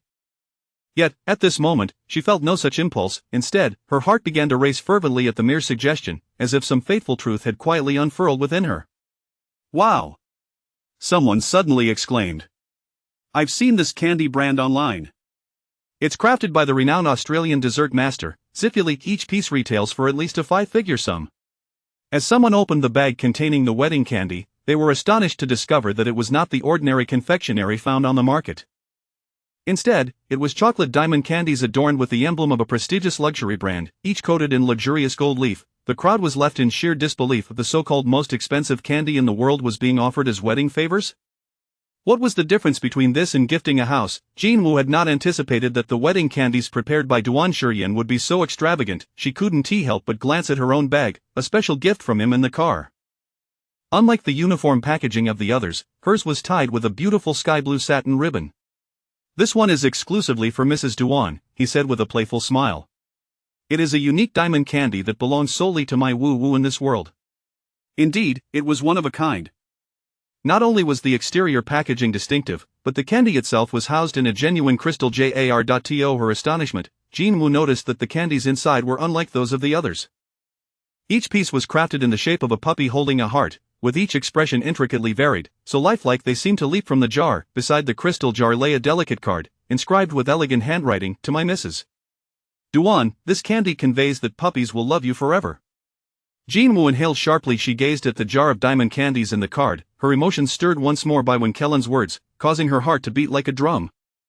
She had never imagined someone would care for her so deeply, that even a single candy could be crafted with such thoughtfulness. My goodness! Wenkellen exclaimed, gripping Jin Woo's arm in excitement. Could it be that I was right? Dr. Jin, your mysterious husband isn't actually the heir of the Duan family in Kyoto, is he? Even the pragmatic Jin Won found herself uncertain, for such extravagantly priced candies were not something an ordinary household could afford. Could it truly be that Wenkellen had hit the nail on the head, and Jin Woo's elusive husband was indeed a high-profile figure? What are you all making such a racket about so early in the morning? I maintain that you female doctors are quite lacking in discernment. Hey! He turned to Jin Woo, his tone laced with a hint of sarcasm. Director Sun mentioned he had something to attend to, so you'll be the lead surgeon for the upcoming operation. Understood. Jin Woo cast him a fleeting glance. She gently placed her belongings in the drawer, then donned a medical mask, striding purposefully toward the surgical room without delay. Chuka trailed behind her like an annoying shadow. He wondered which impoverished fellow she had chosen, as even a respectable ring was absent, and the necklace appeared as if it were a trinket from a street vendor. How pitiable. Jin Woo ignored him, calmly retrieving her phone to contact the nurse's station on that floor for an update on the patient's. Chuku, feeling disregarded, immediately darkened in countenance. So she was putting on airs now, was she? Just because she could assume the lead surgeon role at such a young age, she looked down on him, furrowing his brow. Chuku contemplated unleashing his frustration as he had in the past. But then he reconsidered. After all, Jin Woo's marriage seemed rather unfortunate, so he would begrudgingly let it go this time to avoid appearing overly harsh. Dr. Jin, let me tell you, men are not chosen this way. What is the point of working outside? Only capable men would prevent their wives from pursuing careers. Take me, for instance. Whoever becomes my wife need only manage the household and cater to my needs, unlike others who are so inept, they expect their wives to. Dr. Chu, are you critiquing my husband? Jin Woo suddenly halted, turning back, her eyes icy. Yet, the fact that he was speaking about Duan Shuryan made it unbearable for Jin Woo. My husband respects me immensely, unlike you, whose narrow-mindedness is steeped in gender prejudice. Jin Woo met Chuka's alarmed gaze, her slender figure radiating an unexpected strength. Moreover, you cannot compare your looks, demeanor, charm, or background with my husband. Why even attempt it? With a slight narrowing of her eyes, Jin Woo defended him fiercely. Perhaps you should freshen up and gain some clarity. Chapter 63 of The Arrogant Ascendant, a love-struck. Although she had previously expressed strong doubts regarding matters concerning patience, this was the first time she had directly launched such an insulting and aggressive attack. You, how dare you? Chuko opened his mouth, only to belatedly realize that his face felt as though it had been ground into the dirt, a wave of intense shame surging from the depths of his heart. His cheeks flushed crimson, and he clenched his fists in a fit of rage, shouting, How dare you insult me like this? Do you have any idea of my status? You, a mere doctor, dare to offend me? Aren't you afraid I will immediately demand your dismissal from the hospital? Is that so? Jin Woo glanced at him coolly, her tone dismissive. Then you'll just have to endure it. With that, she turned away, uninterested in sparing him another moment of her precious time, dialing the nurse's station as she strode purposefully toward the operating room. Damn it, she just walked away like that. She wounded his noble pride without so much as an apology. Chuka's eyes were filled with anger and contempt. Wasn't it said that he was inferior to her so-called husband? He would show her just how remarkable he was compared to that man. The heir of a pharmaceutical company. In the heart of Kyoto's most opulent financial district lay the headquarters of the Duan family. Towering skyscrapers interconnected in a geometrical, staggered structure presented a magnificent and eye-catching sight from any distance. The central edifice housed the group's main offices. At 9 o'clock, the air was thick with gravity and tension. The arrogance that had characterized their expressions on the first day of Duan Shurian's tenure entirely dissipated. Ding! The elevator doors opened slowly. A tall, languid figure stepped out at a leisurely pace, clad in an expensive black suit that exuded an air of restrained elegance, yet failed to conceal his inherent arrogance. As he strode into the conference room, the silence was palpable, and the others exchanged wary glances, sensing the underlying tension. On the first day of the heir's ascension, several seasoned veterans had deliberately avoided showing their faces in the meeting, trying to teach the young successor a lesson about the harsh realities of the business world. However, before they could utter a single word, they were met with an unexpected notice of personnel changes. Dismissal of those who protested were swiftly and politely escorted out by security. A number of senior executives who were expelled muttered angrily, vowing that the Duan family, with such a brazen leader at the helm, would surely face ruin within 3 days. Yet under this audacious ruler, the Duan family not only swiftly quelled internal strife but also doubled its market value, with stock prices soaring to new heights, achieving remarkable success in the business sphere. Today's atmosphere in the conference room remained heavy, but there was a noticeable shift regarding Duan Shurian's demeanor. He seemed somehow different. For instance, his attire resembled that of a peacock eager to flaunt its plumage. Upon taking his seat, he appeared in particularly high spirits, casually touching his lips and allowing a slight smile to curve at the corners of his mouth. As he perused documents, he occasionally admired the wedding ring adorning his finger.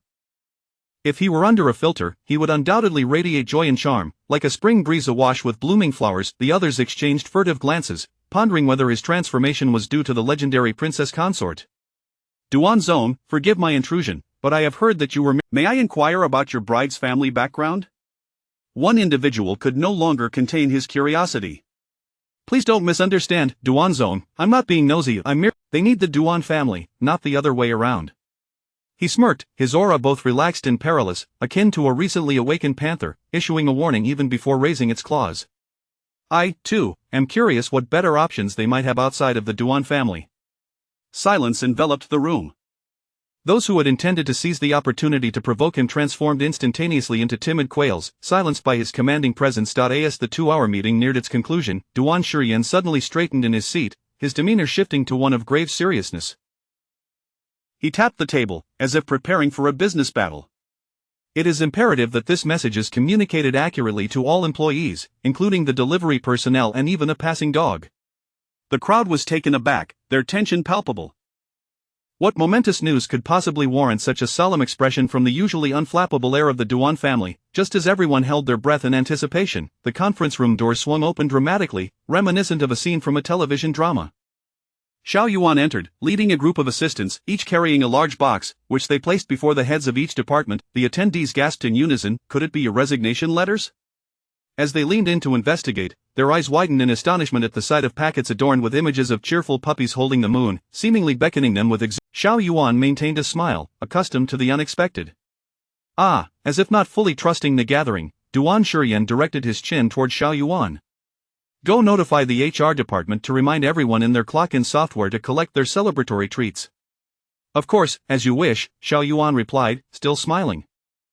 The others gradually regained their composure. They had anticipated something significant, only to discover it was merely for distributing sweets. One individual ventured to compliment, Duan Zong, you truly have a thoughtful side, going to such lengths to share your happiness with everyone. Before he could finish his thought, Duan Shurian shot him a bewildered glance. What do you mean sharing happiness? Can't you tell I'm flaunting my extraordinary wife? The room fell silent once more. It was widely acknowledged that the heir of the Duan family, Duan Shurian, was arrogant and unruly, yet no one had ever mentioned he was also a love-struck fool. Satisfied with the major announcements, Duan Shurian rose, leaving the room in a state of bewilderment. He grasped his phone and clicked on the top contact in WeChat. Just as he stepped out the door, his previously commanding voice transformed in. The crowd stood in stunned silence, expressions of disbelief written across their faces. It was as if they had just been force-fed a mouthful of dog food, and now they were being subjected to a throat-clearing flirtation right before their eyes. How outrageous! Were they all merely pawns in this romantic play of yours? After the surgery concluded, Jinwoo returned to the lounge, rubbing her somewhat sore neck. Jinwoo sat at the table, her sky blue lunchbox adorned with a puppy holding a heart, its texture delightful to the touch and still radiating warmth. Upon opening it, she could not help but exclaim, "Wow!" Inside the two-tiered, narrow box, the upper layer contained salt-edged shrimp with asparagus and mushrooms, exuding a fresh and enticing aroma. The lower layer held perfectly cooked, tender white rice, topped with a heart-shaped fried egg cooked to perfection. Jinwoo paused momentarily, then chuckled softly. Indeed, the meals prepared by the little princess were overflowing with youthful charm. Unable to resist, she took out her phone to capture the moment. As she opened WeChat, it was as if a little dog with a bag full of red dots was excitedly bounding towards her. My little dog, : On my way back to the company, I saw some beautiful clouds. The accompanying image, a view of soft, white clouds outside the car window. My little dog, I've returned to the company and am preparing for a meeting. Accompanying image, the elevator reserved for the president.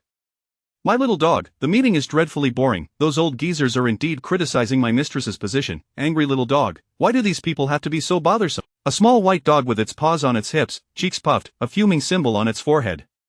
My little dog, I've distributed the wedding candies and told them that my Mrs.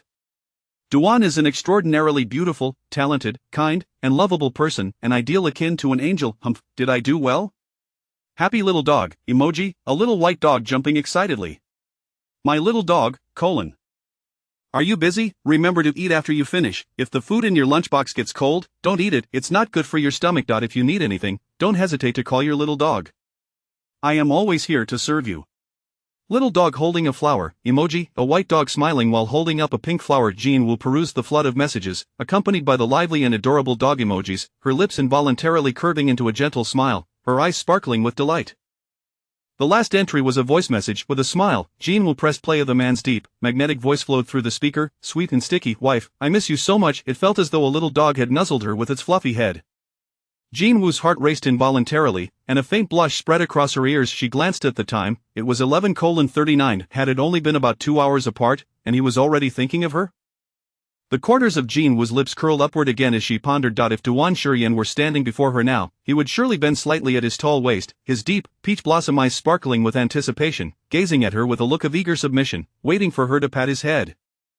She would be unable to resist reaching out to gently stroke his hair. Jinwoo's fingertips, resting on the table, twitched slightly, a tingling sensation stirring in her heart. What to do? She suddenly longed to reach through the screen and touch his head. Moreover, Jinwoo propped her chin on her hand, feeling an inexplicable warmth suffuse her cheeks. It seemed she too missed him a little. Regaining her composure, Jinwoo opened the message box and replied, frowny face, I just finished a surgery, and now I'm about to eat. The quality of the lunch is excellent, and the food is still warm and smells delicious. As soon as she sent it, Jinwoo felt her message was a bit too formal, so she selected a little dog spinning emoji from her collection and sent it off. Buzz, no, what a peculiar term of endearment. She pinched a tender mushroom, her smile deepening unconsciously. It went smoothly, but there were indeed some perilous moments during the surgery, particularly when the patient, as she spoke of her beloved profession, Jinwoo transformed into a child who had opened a treasure chest, sharing with someone she trusted, her eyes sparkling. Apologies. Suddenly realizing she had been rambling, Jinwoo quickly caught herself. I didn't mean to talk so much, it must be boring for you. I'll be more mindful next time. You're amazing, sweetheart. Duan Shurian's lips curled into a smile. His deep, magnetic voice was filled with unabashed affection, as if he were genuinely proud of her. That's why I say our Jin doctor is an extraordinary and admirable ideal.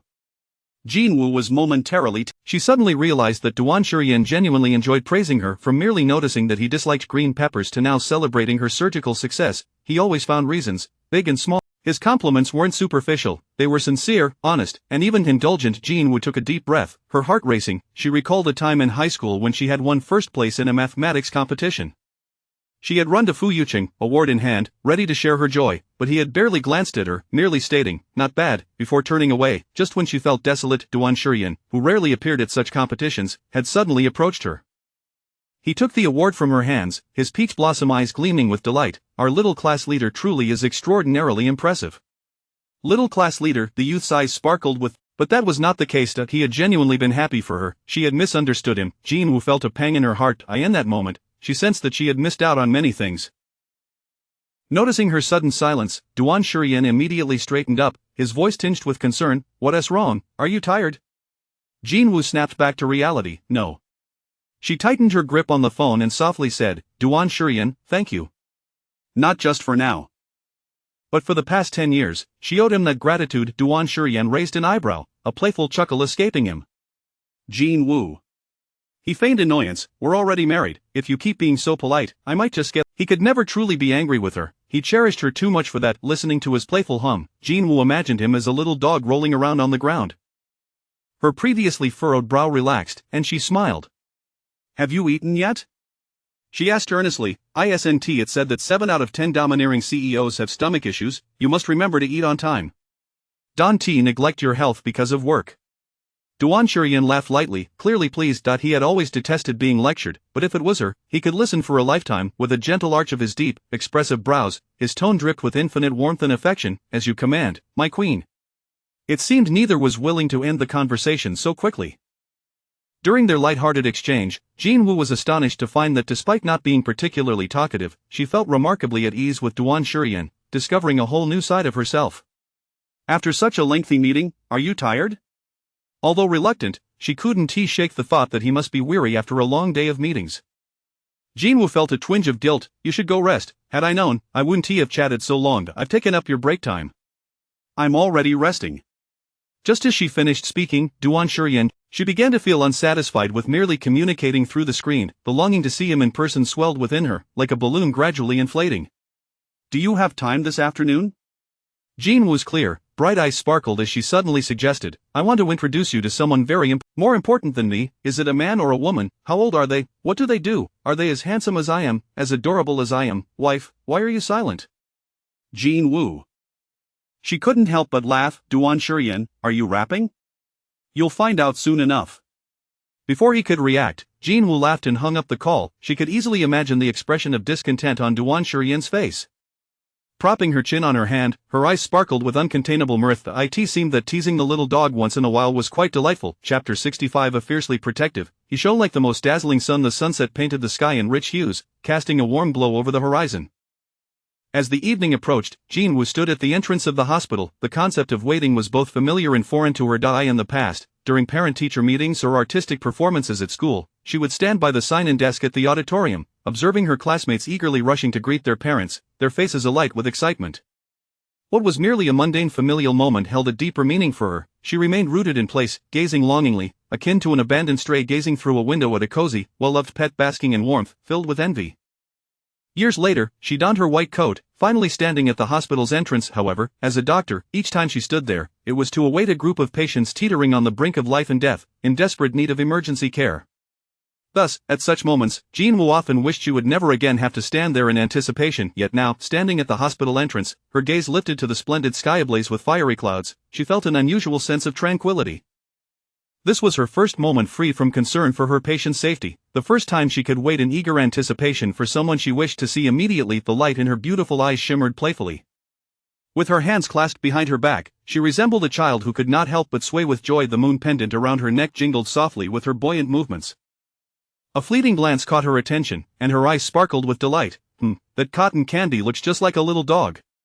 Nearby, a small vacant lot often hosted pop-up stalls, one of which had just produced a cotton. It reminded her of the puppy emoji that Duan Shurian had sent her just moments after their call ended in the lounge. The smile in Jin Woo's eyes deepened uncontrollably. With light steps, she approached and purchased the dog-shaped cotton candy, wondering if the delicate Duan princess would appreciate such a treat. As she turned to leave with her cotton candy, a familiar, sharp voice suddenly pierced the air behind her. Jin Woo, you unfilial daughter, come here. Jin Woo's steps faltered abruptly. The smile in her eyes faded gradually. She had been so caught up in her delight that she completely forgot about the trouble her mother, Zhou Yanning, would undoubtedly bring. Instead of properly apologizing to Yu Chen, you have the audacity to buy some wretched cotton candy? I have sacrificed so much for your future happiness, losing sleep over these past few days, and yet here you are, throwing away the golden opportunity you've earned. You wander the streets in that tattered white coat. At 25, how can you still behave like a petulant child? Unbelievable. Zhou Yanning's anger escalated as she raised her hand, striking Jin Woo's hand holding the cotton candy with a sharp slap. Smack, the resounding sound echoed painfully against her skin. The force of the blow caused Jin Woo to flinch involuntarily, and the precious cotton candy fell to the ground, quickly accumulating a layer of dust, as though it were weeping from the soiled marks marring its once pristine surface. At that moment, Jin Woo's breath quickened. The warmth ignited by Duan Shurian began to cool, and even the last glimmer of light in her eyes dimmed. For my lifelong happiness? The back of her hand stung crimson from the slap.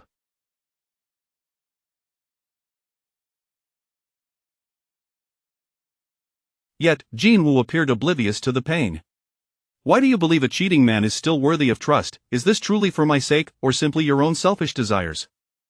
Do you even realize with lips pressed tightly together, she gazed at her biological mother, a wave of bitterness and grievance surging uncontrollably within her, her tone rising involuntarily? Do you know that he not only betrayed me but also called me a pitiful illegitimate child, saying is he wrong? Before Jin Woo could finish, Zhou Yanning's eyes widened in disbelief, her voice cold and cutting. You are, after all, an illegitimate child. The surrounding sounds seemed to hit a sudden pause. Jin Woo stared at her mother, her eyes glistening with unshed tears, feeling the sting of pain in her hand intensifying. Zhou Yanning, filled with frustration, exclaimed, "It is precisely because you are an illegitimate child, a bloodline unrecognized by the Jin family, that I insist you must obey me and win over the young master of the Fu family. If you can successfully become Mrs. Fu, who would care about your past, and yet, you cannot even tolerate a man's fleeting infidelity and insist on breaking up. Jin Woo, I've told you time and again to endure for a moment's peace, to secure a better life for us. Does enduring a little cost you a piece of flesh? Why can't you just endure a bit?" Jin Woo responded with a laugh tinged with bitterness. For the past 25 years, she had endured ridicule over her circumstances.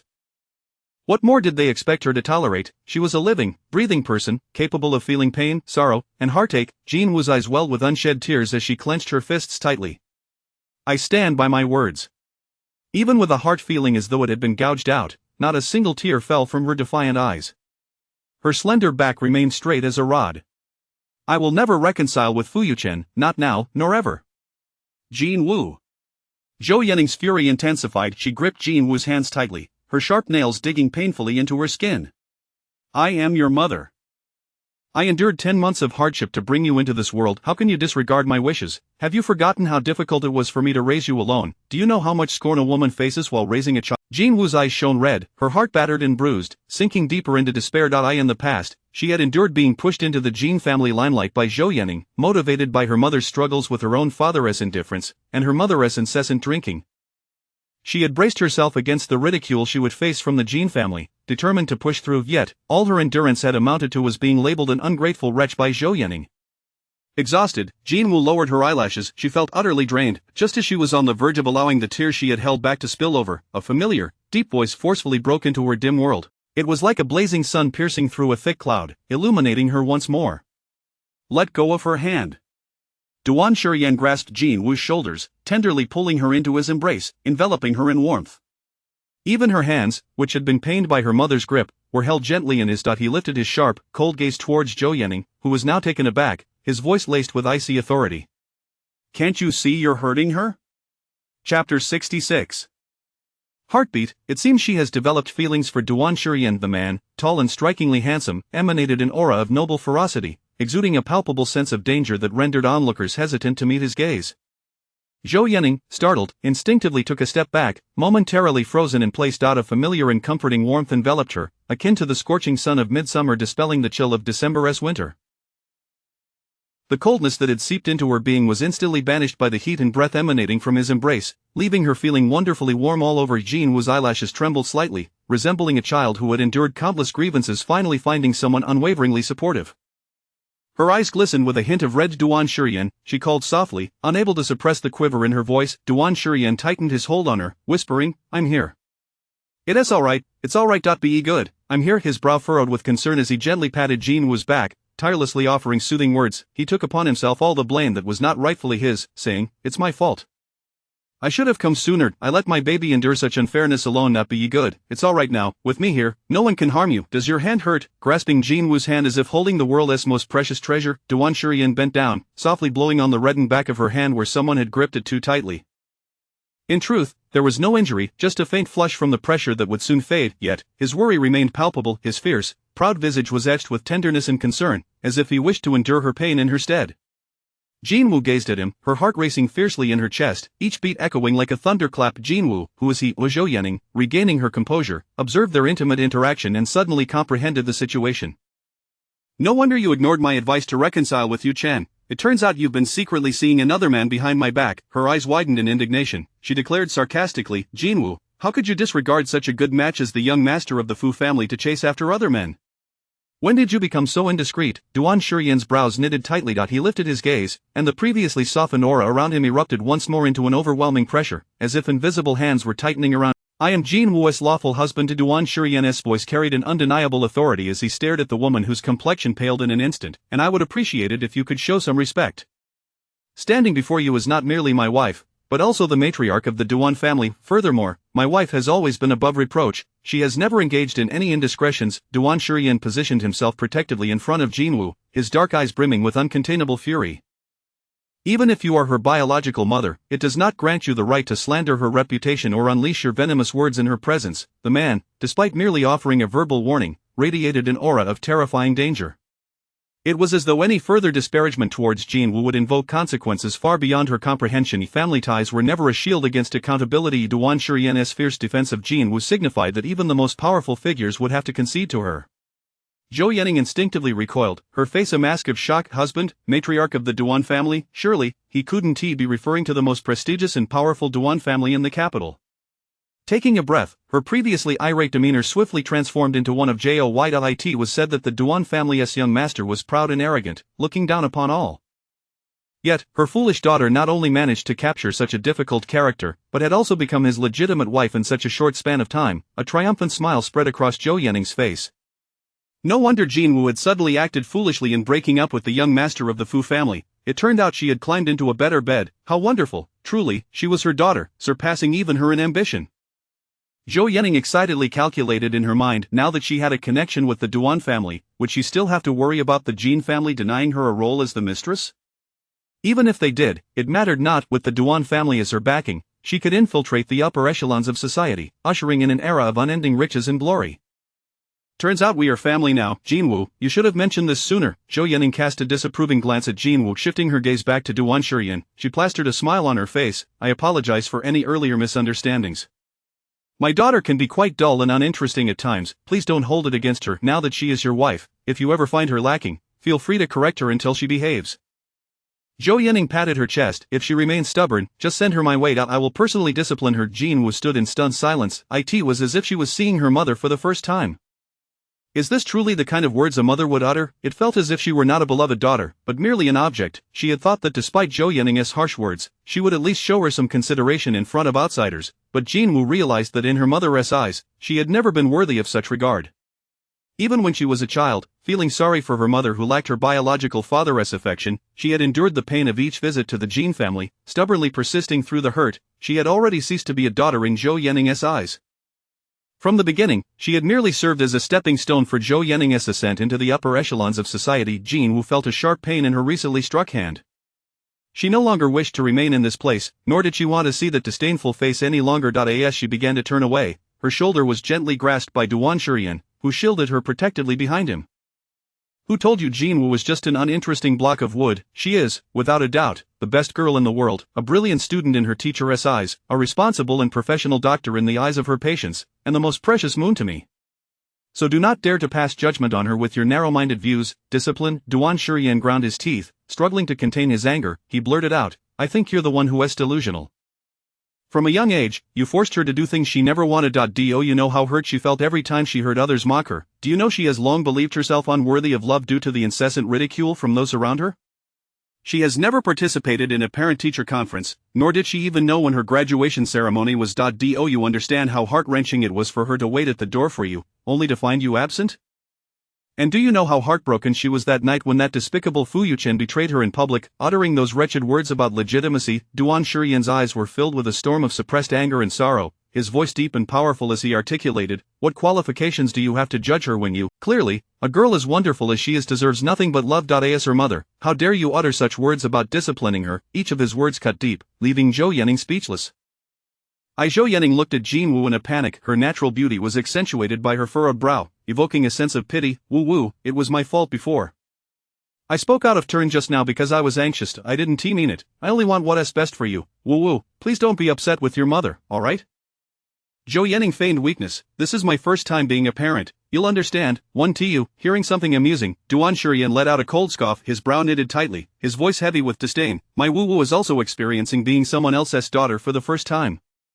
Does that mean she deserves to suffer so much because of your so-called first time? Do not assume that every time you make a mistake, invoking the title of parent will magically resolve everything, erasing all harm done to the child. Such an easy way out does not exist. While it may work for others, it certainly does not apply here. Jin-woo stared at the man standing before her, her throat suddenly dry, tears welling in her eyes. In truth, she had grown somewhat numb to the grievances and pain she had endured in the past. Past experiences had taught her that she was not a cherished child deserving of support, so she learned to endure, to yield, and to forget. Yet, it became apparent that her emotions, both past and present, had always been acknowledged and cherished, held dear in someone's heart. Listen well, I will say this only once. Duan Shuryan tightened his embrace around Jin-woo's shoulders, his gaze icy as he fixed it on Zhou Yanning. I have a notoriously bad temper, a small heart, and a penchant for holding grudges. I am known in the capital as a thorn in the side of many, and my greatest disdain is for anyone who stirs trouble in front of my wife, even if it is her biological mother. I will not tolerate it. So mind your words and refrain from uttering any slander against my wife. He raised a brow in warning, an air of dangerous charm surrounding him. If my Wu-Wu's reputation is tarnished in any way before the public banquet, I will hold you accountable. Before Zhou Yanning could process his words, Duan Shuryan had already wrapped his arm around Jin-woo's shoulders and strode away. Jin-woo kept her tear-filled gaze on him, her heart racing wildly in her chest. Although it was already evening, it felt as if a radiant, warm sunlight was cascading down upon her, a light that required no effort on her part to chase, but rather illuminated her path effortlessly. Upon returning to the hospital, the once fearsome and dangerous man transformed into a sweet, affectionate companion, akin to a devoted puppy. Wife Duan Shuryan bent down to meet Jin-woo's gaze, his deep, alluring eyes crinkling with pride, his voice taking on a playful lilt. Am I not an excellent shield?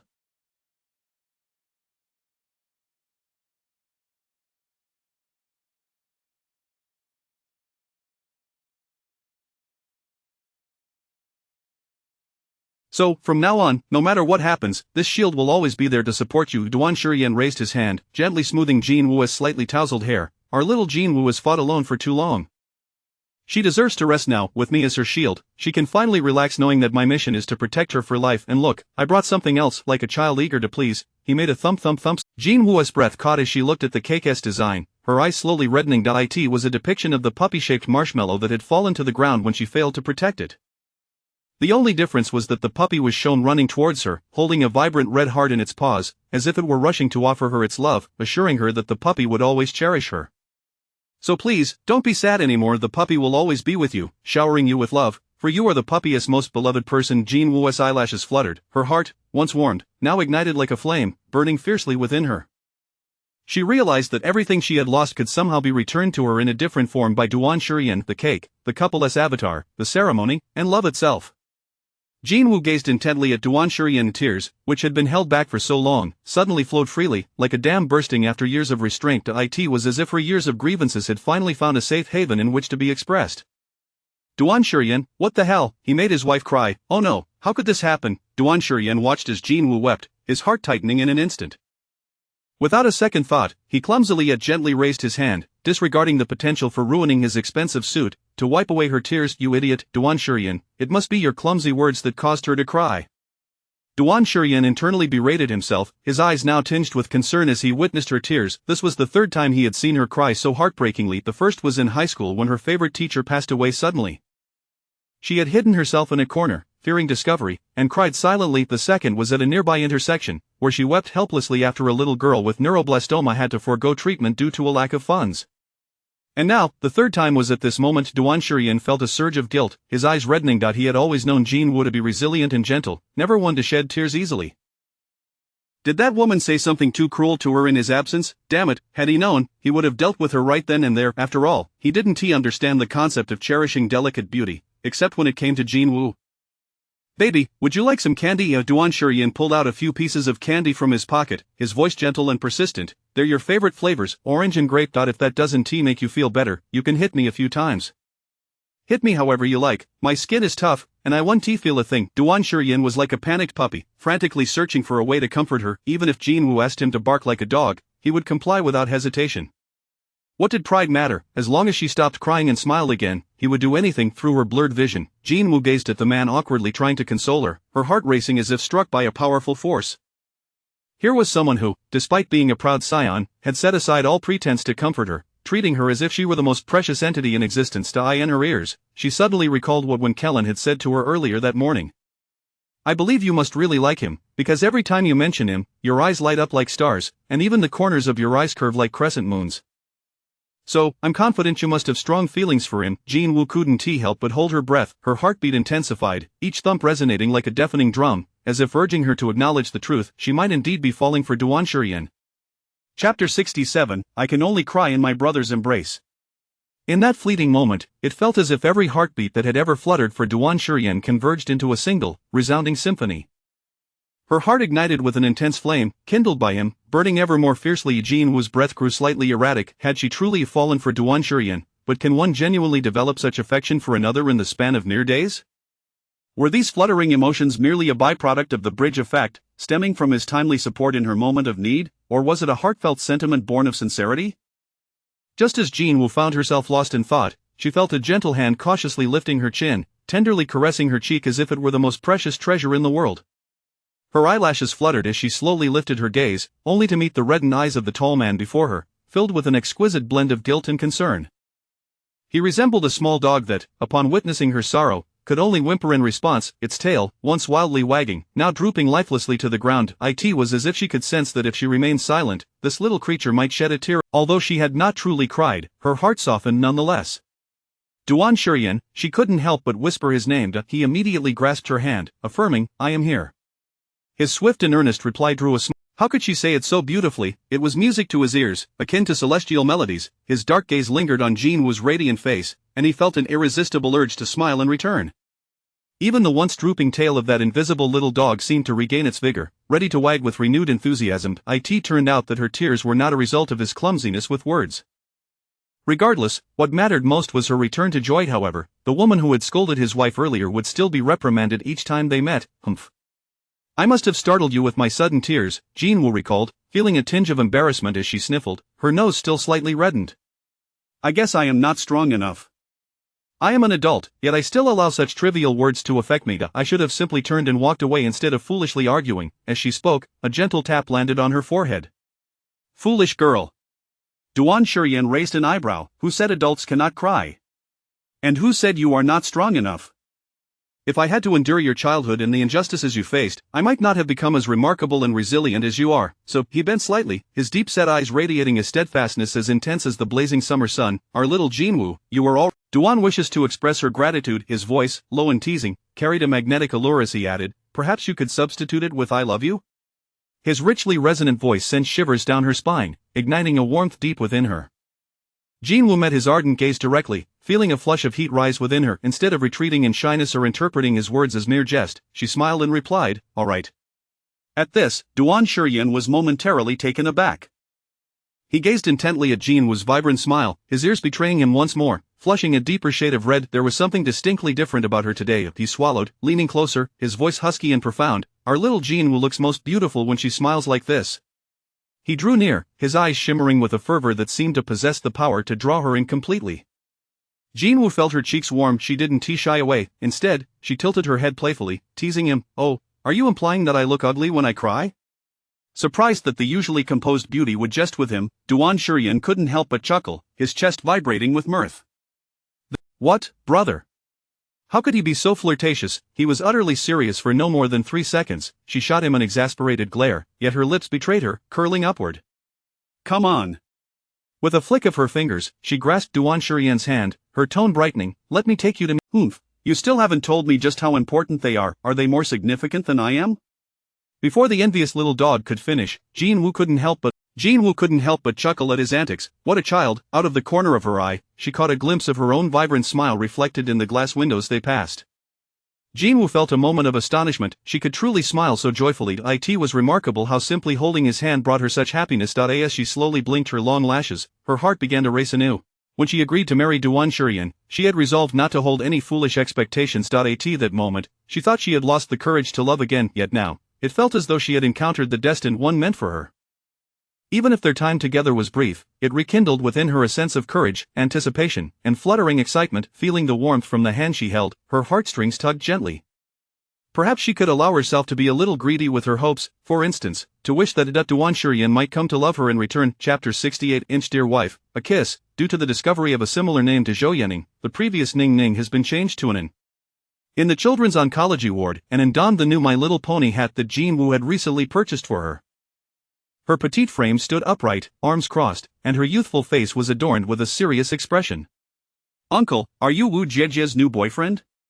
Duan Shurian had just moved a chair for Jin Woo and was preparing to sit down when he heard this and immediately clicked his tongue in displeasure. "What uncle, what boyfriend? That's impolite, call me brother-in-law." Duan Shurian settled into his seat with a relaxed demeanor, casually adjusting the ring on his finger as if it were an unintentional gesture. His leisurely tone did not seem boastful as he stated, "I have successfully been enlisted by your Woo Jiejie. I am now her legitimate husband, and this ring, it was personally placed on my finger by your Woo Jiejie. It is a privilege that only I have, see, isn't it dazzling?" Jin Woo, could he refrain from flaunting like a villainess from a television drama in front of a sick child? She couldn't help but poke Duan Shurian's lower back lightly, lowering her voice, "Speak properly." "Oh." The man, chastised softly, immediately sat up straight, behaving obediently, sitting on the hospital bed, and resembled a little adult, her arms still crossed, her gaze scanning him critically from head to toe. Looks, not bad at all. He was even more handsome than the transformed rock from Journey to the West, past height, also quite satisfactory, taller than the doctor who examined her today. Importantly, he was definitely taller than that ugly uncle who treated Woo Jiejie poorly. After all, he barely made it to 160 centimeters, past as for other aspects. For instance, he wasn't T-balding, nor did he have a beer belly.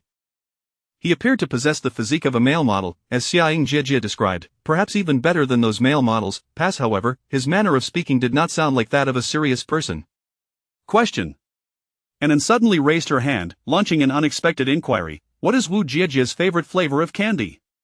Duan Shurian responded swiftly. "Fish comes next." Another question. "What is Woo Jiejie's zodiac sign and her birthday?" Aquarius. Her birthday is on New Year's Eve. Throughout the entire process, regardless of how many questions Annan posed, even the more difficult ones, Duan Shurian answered them all with ease, boasting an accuracy rate of 100%. Even Jin Woo, sitting beside him, couldn't help but look at him in astonishment. He even knew that she was afraid of the dark. No wonder he had installed a nightlight in the bedroom. It turned out he had known about her fear all along. Jin Woo pondered, somewhat dazed. Was this all part of his investigation? Yet, on that day, Duan Shurian had told her that he liked her because the direct confession from him in the car still made Jin Woo's cheeks flush with warmth. Compared to the instinctive fluster she felt then, her heart now rippled with layers of anticipation, stirring an impulsive desire to take it seriously. However, her remaining rationality reminded her that liking someone does not always equate to love. There are many interpretations. Some feelings may simply be admiration or reverence, devoid of romantic implications. Perhaps Duan Shurian merely thought she was a decent person, which is why he had glanced at her more than once. Jin Woo felt like a little hedgehog struck by a sweet fruit, surprised yet confused. Even if Duan Shurian had a slight affection for her back then, one must not forget the years of separation between them. A year is sufficient to change a person, let alone several years. Just like Fu Yucheng, who once cared for and saved her, had transformed into a stranger over time. Jin Woo regained her composure. The heart that had been racing in her chest began to calm, yet a faint discomfort lingered deep within, a bittersweet ache that felt even worse than when she discovered Fu Yucheng's true nature. Meanwhile, Annan, like a formidable opponent, puffed up her cheeks. Final question. She pointed to the star-shaped glass jar on the table, which was nearly half full. "Can you cut apples into the shape of little bunnies, and can you fold little stars?"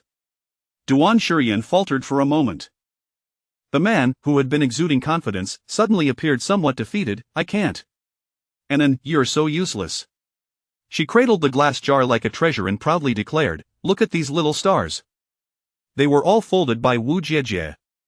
Annan resembled a competent mother-in-law, reprimanding with authority, "If you can't even do this, how are you going to be Woo Jiejie's man?" Duan Shurian straightened up, nodding earnestly, refusing to dismiss the 8-year-old girl before him, his rebellious demeanor now filled with seriousness. "I will learn." Annan tilted her head. Although this uncle, this brother, couldn't even manage such a simple task, he had a decent attitude, so she would reluctantly give him a passing grade. "Woo Jiejie is the best doctor in the world and the kindest. Even after a tiring day, she always finds time to visit me, and she also goes to see the other children in the ward. Once, when a little friend got lost, it was Woo Jiejie who promptly found him and brought him back." Her cheeks, now somewhat rosy after prolonged treatment, radiated vitality. "If I ever sense that you treat Woo Jiejie even a tiny bit poorly, I will use the golden hoop stick that Woo Jiejie bought for me to thump you." Previously, she had heard from Xiaoying Jiejie that Woo Jiejie's family treated her very poorly, especially her mother, who often forced Woo Jiejie to do things she was unwilling to do, speaking to her in a very harsh tone. Although she had been an orphan since childhood and lacked a concrete concept of familial affection, Wu Jiejie's outstretched hand had made her secretly regard Wu Jiejie as the most important family member. And An's youthful face grew even more resolute. Therefore, she would do her utmost to protect her Wu Jiejie within the limited time she had. Duan Shiyan raised an eyebrow that he did not perceive An's words as mere childish prattle. Instead, as if sealing a pact with a close friend, he extended his fist toward her. I promise you, I will never go back on my word. An looked at the fist he offered with curiosity, then beamed as she raised her small fist to bump against his. Okay. Witnessing the heartwarming scene before her, Jin Woo couldn't help but smile. Like in any public cafeteria, it consisted of a simple 3-dish 1-soup standard. Jin Woo observed as Duan Shiyan took the stainless steel plate containing the food without a word, picking up his chopsticks as usual. Sitting there, exuding an air of elegance while devouring the food, she found herself momentarily lost in thought. In truth, someone like him, a privileged child with ample resources, could easily disdain and mock ordinary people. Yet, she rarely witnessed any contemptuous behavior from him. There was even an occasion during a sweltering PE class when a male classmate suffered from heatstroke. He was the first to step forward, lifting the boy onto his back without hesitation and carrying him to a shaded area. In contrast, Fu Yuqing, who was regarded as exemplary by everyone, was closest to the classmate but merely cast a cold glance before remaining indifferent to it. It was only after Duan Shiyan had already acted that Fu Yuqing feigned concern and followed suit. Jin Woo's heart stirred. Why had she never realized before that although both Duan Shiyan and Fu Yuqing hailed from affluent families, they were fundamentally different? Fu Yuqing was arrogant, while Duan Shiyan was proud but never arrogant. Wait.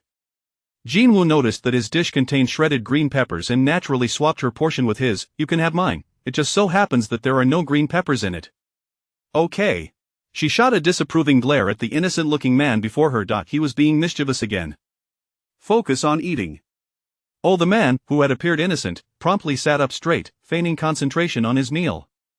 And then, pretending to eat, secretly raised her eyes, feeling the unspoken pink bubbles of atmosphere around them, and couldn't help but feel a thrill. So this is what Xiaoying Jiejie meant by shipping a couple. Then she had shipped it.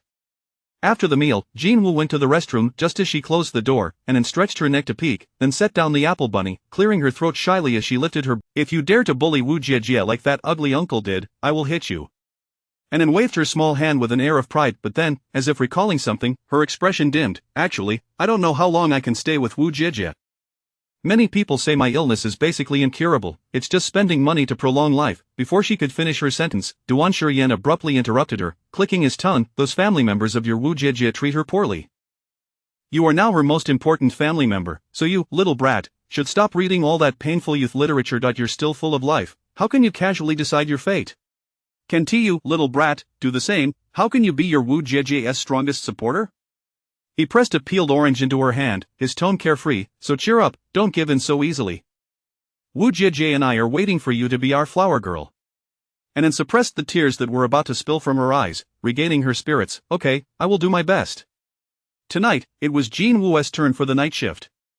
Can't I? Jin Woo's gaze fell slightly, a gentle smile surfacing at the corners of her lips. Although it was just the two of them now, he need not continue to fulfill the responsibilities of a partner, playing the role of a husband who had silently loved her for a decade. Yet, he still immersed himself perfectly in that role, resembling a genuinely affectionate couple, reluctant to part even for a single night, wishing to cling to her like a small ornament. Jin Woo's heart fluttered again. No. Although Duan Shiyan's suggestion was indeed somewhat tempting, she resisted the urge to accept. Who would linger in a hospital when they aren't sick? Moreover, he was a capable leader of a large corporation.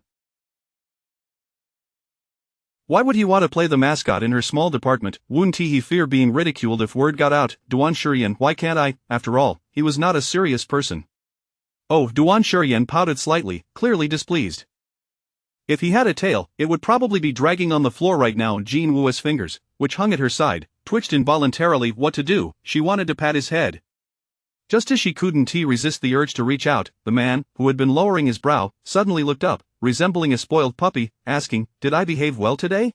Yet, this light fell solely upon her. Even with her clarity and rationality, Jin Woo could not suppress the fluttering of her heart that had already begun to race. If she could be a bit more proactive than before, could it? The surroundings were silent this time. There were no sudden honks from cars, nor any accidental shifts. Jin Woo slowly lowered her head, her soft, red lips gently pressed against Duan Shiyan's. Chapter 69. Next time you kiss, remember to part your lips. The soft sensation was palpably transmitted from his delicate lips. Duan Shiyan's breath hitched momentarily, only to become heavier the next instant. It felt as though his entire being had been plunged into a surging inferno, emanating an intense, searing heat. Initially, he merely wished to coax Jinwoo into planting a gentle kiss upon his cheek. Who could have anticipated that the prince, who had stood at the pinnacle of the pyramid since birth in the eyes of the world, could find such satisfaction in a simple kiss on the cheek? To his astonishment, Jinwoo leaned in and pressed her lips against his. It was as if the moon, long yearned for, had finally emerged from the clouds, no longer hidden from him, no longer evading him, no longer inadvertently avoiding him.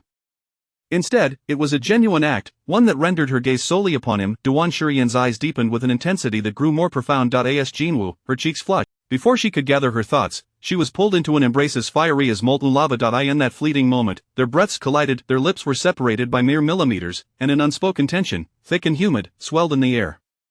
The rhythm of their heartbeats echoed loudly in the stillness of the night.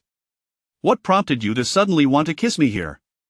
Duan Shiyan's gaze remained fixed on Jinwoo, his increasingly intense eyes revealing a raw, burning desire. The proximity was overwhelming, and as she peered into the depths of Duan Shiyan's eyes, she sensed a multitude of emotions swirling within. Captivated by his fervent gaze, her mind momentarily blanked. "Perhaps we should increase the dosage to hasten the process, so it was merely for desensitization training." Duan Shiyan's lashes lowered slightly, a fleeting shadow of disappointment flitting across his expression.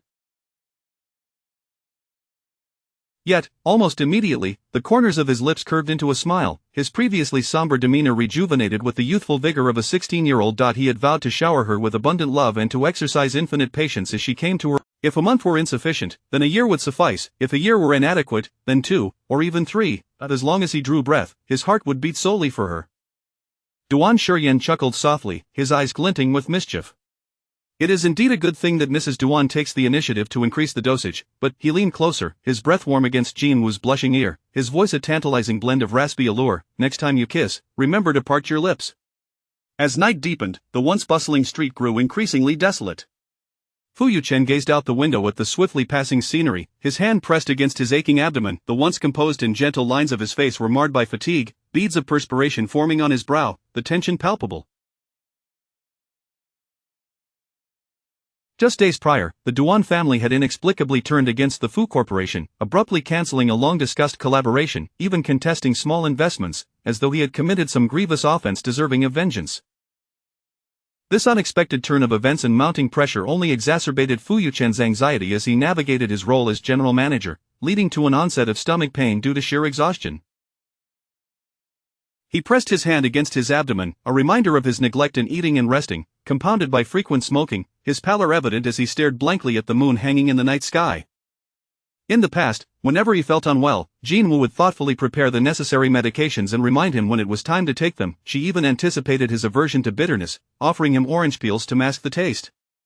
Yet now, all of that was gone. No medication, no reminders, not even a single piece of orange peel remained. Since the day Jinwoo had resolutely turned away from him in the bar, everything associated with her had vanished as well. Fu Yuchen's gaze grew distant, resembling that of a child bewildered by the unfolding events, standing there in a state of utter confusion. What had he done wrong? He had lowered himself, reaching out to her with messages. He had overlooked her public outburst, her throwing away the birthday cake he had prepared. Why would Jinwoo not forgive him? Why had she not even offered a single punctuation mark in response? She was not like this before. She had once been easily excited by a flower by the roadside or a cloud in the sky, eagerly sharing her joy with him like a chirpy little sparrow. How had she become so indifferent, affording him no time to recuperate? No. Fu Yuchen's thought suddenly crystallized, his hand tightening around his abdomen. Jinwoo's coldness was not merely a reaction to witnessing him kiss Jineo in the bar or hearing him refer to her as a pitiful illegitimate child. It stemmed from his own impatience, his dismissive tone when he had said, "Could you not be so childish? Please refrain from sending me such trivial things." It was from that day onward that Jinwoo's attempts to reach out had dwindled, and even the white puppy emoji she had once adored sending him had ceased.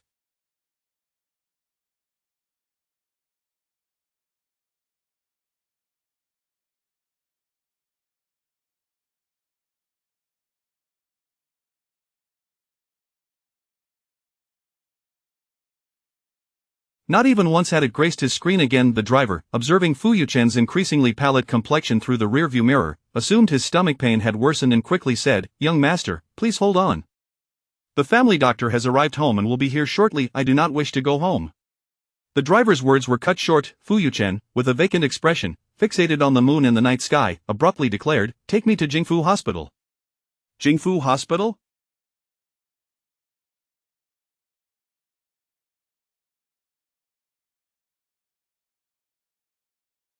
Wasn't that where Miss Jean Wu worked? During the times they were harmonious, Fu Yuchen had never once visited her at work. Why, now that their relationship had soured, would he suddenly express a desire to go there?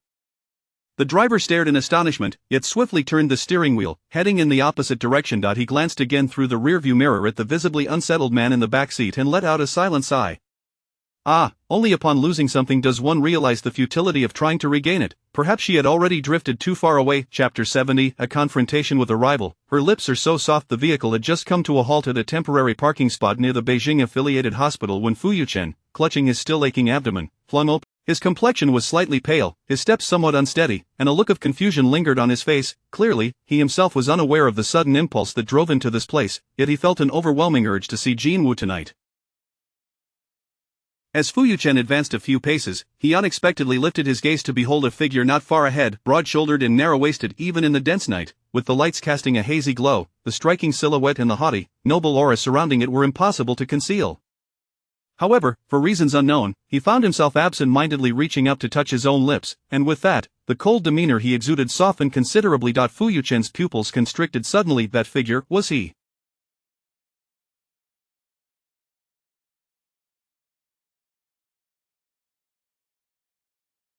He fixed his gaze on Duan Shurian, who was slowly emerging from the hospital entrance. A wave of anxiety, tension, and wariness surged within him, crashing against his already troubled mind. How could Duan Shurian be here? Was he merely seeking medical attention, or was there something more? Noticing someone observing him, Duan Shurian casually lifted his eyes, his indifferent gaze immediately landing on Fu Yuchen. A sudden chill flickered in his eyes, and the corner of his mouth, which had been slightly upturned, quickly straightened. He arrogantly lifted his chin. "Oh, my dear ex-husband." Due to the distance and his discomfort, Fu Yuchen failed to catch what. Fu Yuchen pressed his lips together, his expression darkening with disdain. From the past to the present, he had always viewed Duan Shurian as a thorn in his side, constantly measuring himself against him, only to find himself perpetually outmatched. Yet, one day, he had inadvertently witnessed the usually indifferent Duan Shurian secretly placing a bottle of strawberry milk on Jean Wu's desk. In that moment, Fu Yuchen understood. It turned out that this proud and arrogant heir of the Duan family also yearned for something. But Jean Wu belonged to him. Unless he relinquished her, no one else should dare to lay a finger on her. Thus, Fu Yuchen naturally claimed Duan Shurian's credit for himself and discreetly concealed the love letters from Duan Shurian when no one was watching. He never believed he was in the wrong for doing so. It was akin to commercial competition. Winning was all that mattered. The process was utterly inconsequential. Moreover, Jean Wu was his pride. She was destined to belong to him. Duan Shurian, fully aware that Jean Wu was his, still dared to harbor inappropriate thoughts. The one who should be scolded was him. Yet, he never anticipated that Duan Shurian would suddenly be involved in a car accident. When Fu Yuchen received that news, it was the most exhilarating moment of his life. Look, even fate was aiding him. However, Fu Yuchen was blindsided, for that accident not only failed to take Duan Shurian's life but also did not hinder his future. He still emerged as the prominent figure of the Duan family, standing before him as if nothing had happened, especially with the blue diamond ring on his hand gleaming with a noble brilliance, dazzling even more in the night. Fu Yuchen furrowed his brow, an instinctive distaste for the ring bubbling within him. It was the first time he had felt such intense aversion to a color. Yet, no matter how much he personally loathed Duan Shurian, he had to consider the power of the Duan family and the reputation of the Fu family. Fu Yuchen forced himself to maintain a facade of civility, the corners of his lips curving into a genteel smile. "President Duan, your ring is exquisite." "Indeed, it is beautiful," Duan Shurian replied with a casual. "In truth, this blue diamond ring was originally meant for your hand, but since you squandered the opportunity, do not blame him for taking your place and claiming the moon for himself." It seemed that Gu Fan was right. Duan Shurian truly appeared to be enamored with the wife he spoke of. This meant he had genuinely forgotten Jean Wu entirely. This realization eased Fu Yuchen's mood somewhat, and his stomach felt less painful than before. "May I ask how President Duan came to be at the hospital?" Fu Yuchen casually inquired. "Are you unwell?" "Not at all," Duan Shurian replied, raising an arrogant brow. He caught a fleeting moment of relaxation on Fu Yuchen's face and smirked. "I came to visit my wife." However, do not misunderstand, it is not a visit in the sense of checking on a patient, but rather. Duan Shurian lifted his chin, his tone. "A doctor, practicing at the Beijing-affiliated hospital, was she not akin to Jean Wu?" The momentary relief on Fu Yuchen's face tightened once more, a wave of unease surging within his chest. Surely, it couldn't be the same person, setting aside the insurmountable class disparity between Jin Woo and Duan Shurian. Even if it were indeed Jin Woo, Duan Shurian, who had always compared himself to Fu Yuchen, would thus, it absolutely could not be Jin Wu. As Fu Yuchen's heart gradually settled, he remarked, I never imagined President Duan had such a unique taste in choosing it. It lacks any semblance of dignity. Far better to do you possess any sense of proper perspective?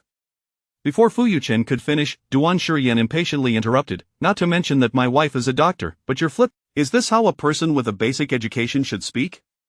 If there were no doctors in this world, who would you turn to when you fall ill? Would you seek out the king of hell directly?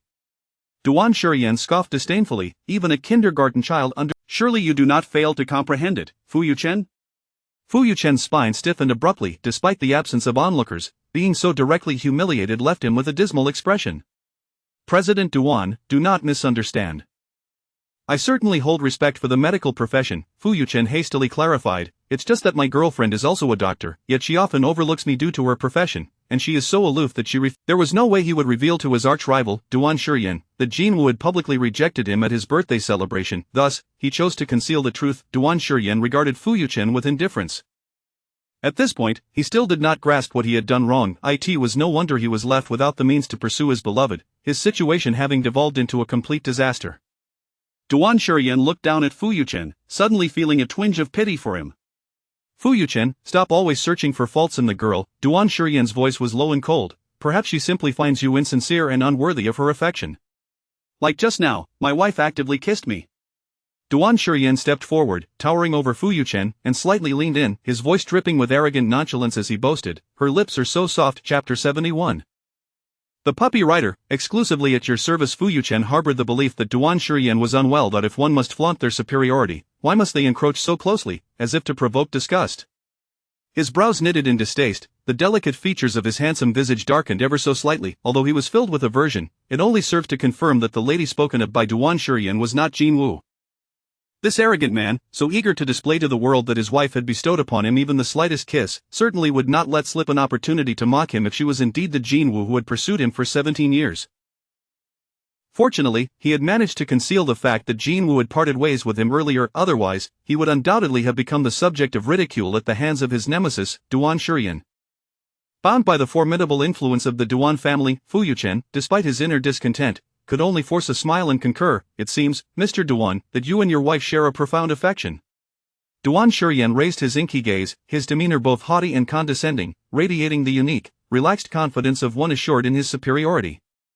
Though Fu Yuchen stood there like a refined and elegant figure, he felt akin to a mask, exquisite on the surface yet beginning to reveal cracks beneath. The two men, clad in tailored suits, stood on either side of the room, yet it was the sheer vitality of Duan Shurian that rendered him the victor in this silent duel. Just as Fu Yuchen began to falter, he heard a soft chuckle from his adversary. Duan Shurian leaned back languidly, showing no deference. We are indeed quite affectionate. Their gazes collided unexpectedly, causing Fu Yuchen's previously relaxed hands to clench involuntarily at his sides. He could not shake the unsettling feeling that Duan Shurian's glance bore a hint of rivalry. Before Fu Yuchen could fully process this revelation, Duan Shurian continued, once my wife finalizes the details, we shall host a public banquet. His eyes swept over Fu Yuchen with a disdainful glimmer, his lips curling into a half-smile. Fu, that you will honor us with your presence, as a gesture of goodwill. My wife and I will ensure you are seated at the head table. This was indeed a deliberate act of provocation, yet it was not merely for the sake of vindictiveness. Rather, he aimed to become both sword and shield for Jin Woo, to retaliate against the wounds she had suffered at the hands of Fu Yuchen. The sharpness in Duan Shurian's gaze bore down on Fu Yuchen, and the fleeting smile that had graced his lips vanished in an instant. He had once vowed that he was vengeful and held grudges. The day Fu Yuchen had treated Jin Woo with such disdain at the bar would soon come back to haunt him at their public gala, leaving him in utter humiliation. Just as Fu Yuchen regained his composure, he noticed that Duan Shurian had already turned to leave. Was he truly departing, without even a word of farewell? Fu Yuchen's gaze lingered on the tall, striking figure retreating before him, and once again, jealousy and envy stirred within him, feelings he perhaps had not even recognized in himself. He tugged at his meticulously knotted tie, releasing a sigh of frustration. Though the precise intentions of Duan Shurian eluded him, Fu Yuchen knew that the Fu group, long overshadowed by the Duan family, needed visibility at their forthcoming banquet, not only to maintain appearances but also to cultivate connections and elevate their commercial standing. A dull ache began to resurface in his abdomen, but he could not afford to yield. Behind him loomed many ambitious younger siblings, all coveting his position. That he had no choice but to press on. To falter would be akin to relegation to obscurity. Fu Yuchen turned, his weary eyes once more falling upon the hospital entrance, suddenly hesitating. Was he being too indulgent by act? What if she grew accustomed to his attention and began to take liberties? He stood there, immobilized, recalling the young girl he had once saved, who now gazed up at him with admiration, as if chasing the scattered rays of light from a distant lighthouse. This was the first moment he truly grasped that there existed something in this world that he could control. It was also the first time he felt the breath of freedom. Yet, if the obedient Jinwoo began to resist him, commanding him as others did, the freedom he had so painstakingly grasped would slip through his fingers. Thus, he could not afford to be lenient. He needed Jinwoo to return willingly to him. After another glance at the hospital entrance, he turned and walked away in the opposite direction. Pear trees lined the vicinity of the hospital, their blossoms swaying gently in the Fu Yuchen's steps faltered. On a sudden whim, he pulled out his phone and dialed his assistant's number. Please send a bouquet of flowers to Jinwoo at her apartment in my name tomorrow. Understood, Mr. Fu, does Miss Jean have a favorite flower? Favorite flower? Fu Yuchen paused, momentarily taken aback. Did Jinwoo have a preferred bloom? Each time he had casually gifted her red roses, she had accepted them with a smile. Surely that indicated her fondness? Roses, please. He held the phone, gazing up at the moon hanging in the night sky. The redder, the better, she adores vibrant flowers. Make sure to deliver them tomorrow evening, Fu Yuchen added. She will likely be busy at the hospital during the day and return home at night. Certainly, Mr. Fu, the assistant replied. Once the call ended, Fu Yuchen felt an unexpected lightness in his heart. When Jinwoo received the flowers he had sent, she would undoubtedly display the same joyful smile as before, and she would surely forgive him, returning to his side without hesitation. The tension that had gripped his lips slowly gave way to a hint of a smile, his face illuminated by an innocent anticipation. The following morning, Jinwoo had just emerged from the staff shower and was preparing to head to her office when a familiar, low, magnetic voice called from behind, "Is Miss Jinwoo present?" Jinwoo halted in surprise and turned to find Duan Shurian, dressed impeccably in a suit, holding a grand bouquet of fresh flowers before her. Today, he was attired like a peacock in courtship, his suit sharply tailored, his raven hair neatly swept back, fully revealing his strikingly handsome features. Seeing her crush standing before her first thing in the morning sent Jinwoo's heart racing, like candy melting into sweet delight, and her lips involuntarily curved into a smile. She raised her bright eyes, her voice light with cheer. "What brings you here?" Duan Shurian's gaze lingered on her radiant smile, and he swallowed hard, his ears betraying him with a flush of warmth. "I came to deliver breakfast to my wife. Jean worked hard last night, and this is a small token of appreciation for her dedication." Under the gentle light of day, the delicate pink roses, named Fairy's Kiss, exuded a soft, sweet fragrance, their beauty serene and enchanting. Such roses were rare in the market, yet their hue was one that Jinwoo favored. "You've prepared breakfast and bought flowers, you must have risen quite early," Jinwoo remarked, cradling the lovely bouquet, her heart fluttering anew, as sweet as honey. "You could have simply sent them via a courier. There was no need to go through such trouble." Duan Shurian smiled warmly. "From this moment on, I shall be your dedicated puppy rider." Taking her hand gently, he leaned down, pressing a kiss to her wrist, declaring, "Your puppy rider, at your service." Chapter 72, clearly the most esteemed and proud of individuals, yet he consistently bent to her while Jinwoo felt a wave of warmth radiating from the spot where Duan Shurian had just kissed her, akin to a fierce flame igniting a tumultuous passion within her heart. If a heart rate monitor were present, it would undoubtedly be racing towards its maximum capacity at this very moment. "Have you had breakfast?" Jinwoo hesitated at the thought of him departing so soon. "Shall we go eat together?" Duan Shurian's lips curled into a lazy smile, ready to respond. Suddenly, the phone in his pocket vibrated once more with a jarring sound. TSK. The obedient little dog, preparing to comply with his wife's invitation, was abruptly interrupted, his tail visibly. "What time?" 9 o'clock. She quickly glanced at the clock on the wall, realizing there were only 10 minutes left until 9. Doctors in the operating room fought against time to snatch lives from the clutches of death. Due to her profession, Jinwoo held a firm respect for the concept of time. "Then what are you still doing here?" Jinwoo shook off her earlier reluctance and pushed Duan Shurian towards the door. You're going to be late." Having his invitation abruptly rescinded and being shooed away by his wife, Duan Shurian felt a mix of disappointment. TSK, what is so great about attending meetings? He just wanted to be with his wife. Why can't I just donate a few buildings to the hospital and relocate the company's conference room here? The romantic yet mischievous boss made a rather outrageous suggestion. If someone suddenly collapses, it would be so convenient to immediately send them to the hospital for rescue. Jin Woo.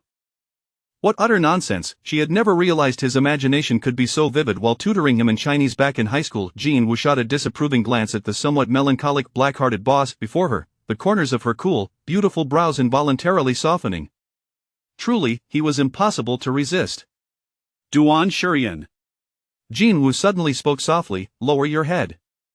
No sooner had she finished speaking than the man across from her bent his neck almost instantaneously, as if only Jin Woo possessed. Jin Woo's fair cheeks flushed slightly as she took a step closer, placing a delicate kiss like a feather at the corner of his lips. This is a reward for the little dog rider. A radiant smile lit up her exquisite features, her dark, lustrous eyes shimmering like gentle springs of water. I hope this little dog rider can focus on his work when he returns and refrain from daydreaming about his employees. The place where she had kissed him registered a sensation unique to Jin Woo, soft and tender. Duan Shurian swallowed hard. His heart felt as if it had erupted like a volcano, spewing forth molten lava that surged through his limbs, igniting an uncontrollable heat. The once cautious little hedgehog began to let loose in her presence. Duan Shurian gazed at Jin Woo with intense longing, his heart fluttering like a little dog in ballet shoes, pirouetting on tiptoe. No daydreaming? Duan Shurian's eyes shimmered as he chuckled softly. That might prove somewhat difficult, remaining in the same position he had just bowed in. His low, alluring voice brushed against her ear. After all, whenever I'm not thinking of our doctor. Jean, I feel quite uncomfortable, making it hard to concentrate on my work. He chuckled again, his deep, beguiling eyes sparkling. However, if our Dr. Jean could grant this little dog rider an extra reward, perhaps he would. The laughter in Jin Woo's eyes deepened in response. I'm off today. Her eyes curved like crescent moons, warm as melting ice and snow, heralding the arrival of a bright spring day. Would it be all right for me to visit you at the company later? Sure.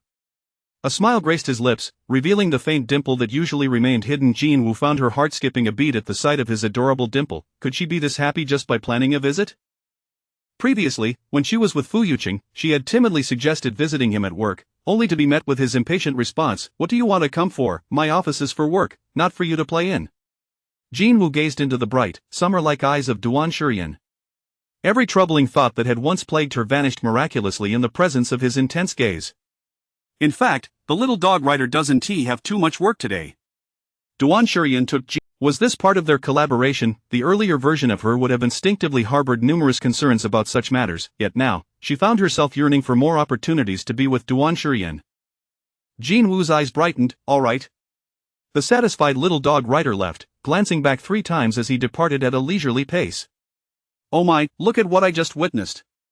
The moment Duan Shurian walked away, when Kellen seized the opportunity to make her entrance. She enthusiastically draped her arm around Jin Woo's shoulders, unleashing a torrent of excited giggles. I saw it all. That handsome guy, is he your mysterious husband, the one who gifted you those holy shoes?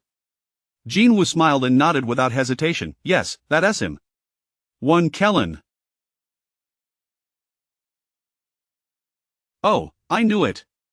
But am I being overly suspicious? When Kellen tilted her head. When I was eavesdropping earlier, I thought your husband resembled the powerful figure from the Duan Corporation that marketing accounts love to stalk. Suddenly enlightened, when Kellen clapped her hands, letting out an exhilarated squeal. Could it be that, mister? Holy Shoes is actually Duan. Can you keep this a secret for me? Jin Woo placed her index finger gently against her lips. I'm not ready to reveal his identity just yet. When Kellen readily agreed, giving an enthusiastic thumbs up. Those face-slapping stories are often crafted this way. Did you think Dr. Jin's husband was merely an ordinary person? No, he is the powerful heir of the prestigious Duan family, capable of commanding storms in the business world. Just imagining the look on the face of that bird-brain character when he discovers the truth fills when Kellen with delight. Hey, isn't that the kiss of the fairy? When Kellen noticed the roses in Jin Woo's arms. Do you know what the flower language signifies?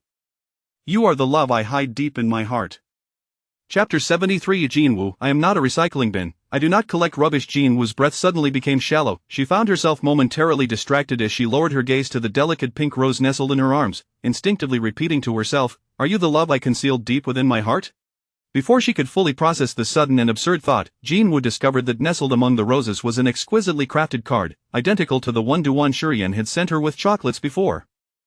The sharp, bold handwriting on it read, "This flower is for my Mrs. Duan," to remind her that the little puppy will always cheer for you. Beside the card, a clumsily drawn puppy waved a flag. The man's handwriting had always mirrored his audacious persona, yet now, adorned with such an endearing doodle, it revealed an unexpectedly charming contrast. Jean Wu couldn't help but let her smile bloom, her eyes curving delightfully. Standing by the windowsill, a beam of bright sunlight cascaded in, warmly illuminating the card. A barely perceptible, beautiful background pattern slowly reflected from the bottom of the card, a delicate daisy motif. Jean Wu froze in astonishment, raising her eyelashes. Her feet instinctively hurried towards the lounge. Upon reaching her spot, she pulled open the drawer where she had stored the first card Duan Shurian had written for her. That day, she had been abruptly interrupted by Chu Ku at the door, leaving her no time to examine it thoroughly. Now, however, she could see clearly it just like the second card in her hand, it too bore the lovely daisy background. How coincidental! Jean Wu stared blankly at the two cards before her, memories of donors who had previously assisted her flooding her mind. Although the card designs differed, the backgrounds were strikingly similar. Did they all share a fondness for daisies? At that moment, an absurd thought flashed through her mind like lightning. Perhaps they were all Duan Shurian. The moment the thought surfaced, Jean Wu immediately shook her head in denial. How could it possibly be Duan Shurian, not to mention their handwriting differed, one neat and standardized, the other sharp and flamboyant. Love is mutual, for instance, her heart had stirred in just a few days because Duan Shurian had provided her with a sense of ritual and security she had never experienced before, allowing her heart to take root once more, nurturing new courage and anticipation. Yet, in Duan Shurian's eyes, she was merely someone with a brief intersection of 3 years in high school, perhaps a person he held a slight fondness for now. So how could he possibly be aware of her past struggles, or provide years of academic support without reason? Moreover, at that time, Duan Shurian was abroad, having not yet returned to the country, thus, it was even less likely he could know that An had been forced to leave the hospital due to insufficient medical funds, or the sight of her helplessly crying at the hospital entrance. Recently, Duan Shurian had been exceedingly kind to her. So much so that whenever something happened, she would unconsciously associate it with him. After a thorough analysis, Jean Wu regained her composure. She carefully placed the two cards into her handbag, alongside her ring box and a small glass vase containing dried daisies. Then, she arranged the delicate pink rose that Duan Shurian had gifted her into the vase. Under the bright sunlight, the rosy bloom quietly exuded a pleasant and subtle sweetness. Jean Wu gently toyed with the petals, her eyes sparkling with joy like a spring day. Previously indifferent to roses, she had found them too gaudy and cliché, especially the red ones that Fu Yucheng casually gifted her. However, now, alongside camellias, she had discovered another favorite flower. As Jean Wu exited the hospital, she grasped her phone and opened WeChat, tapping on Duan Shurian's puppy avatar. Frowny face, I just stepped out, preparing to head your way.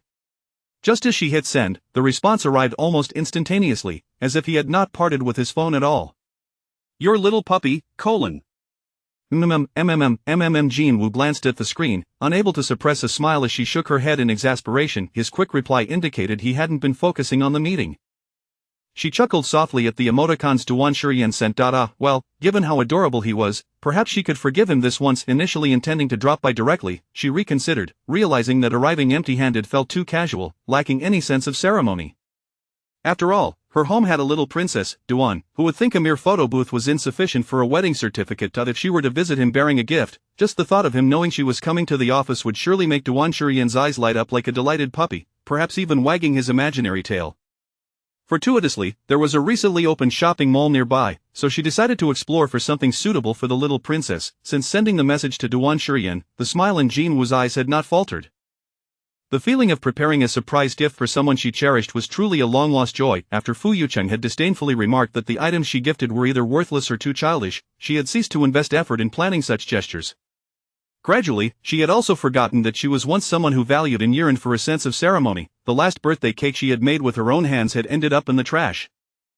Yet it was on that very night that she had received a cake that truly belonged to her. It was as if the light illuminating her path was not the lighthouse she pursued, but rather the sun that had followed her all along.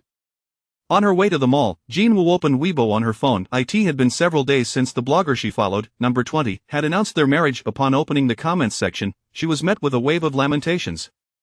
Where's my royal food?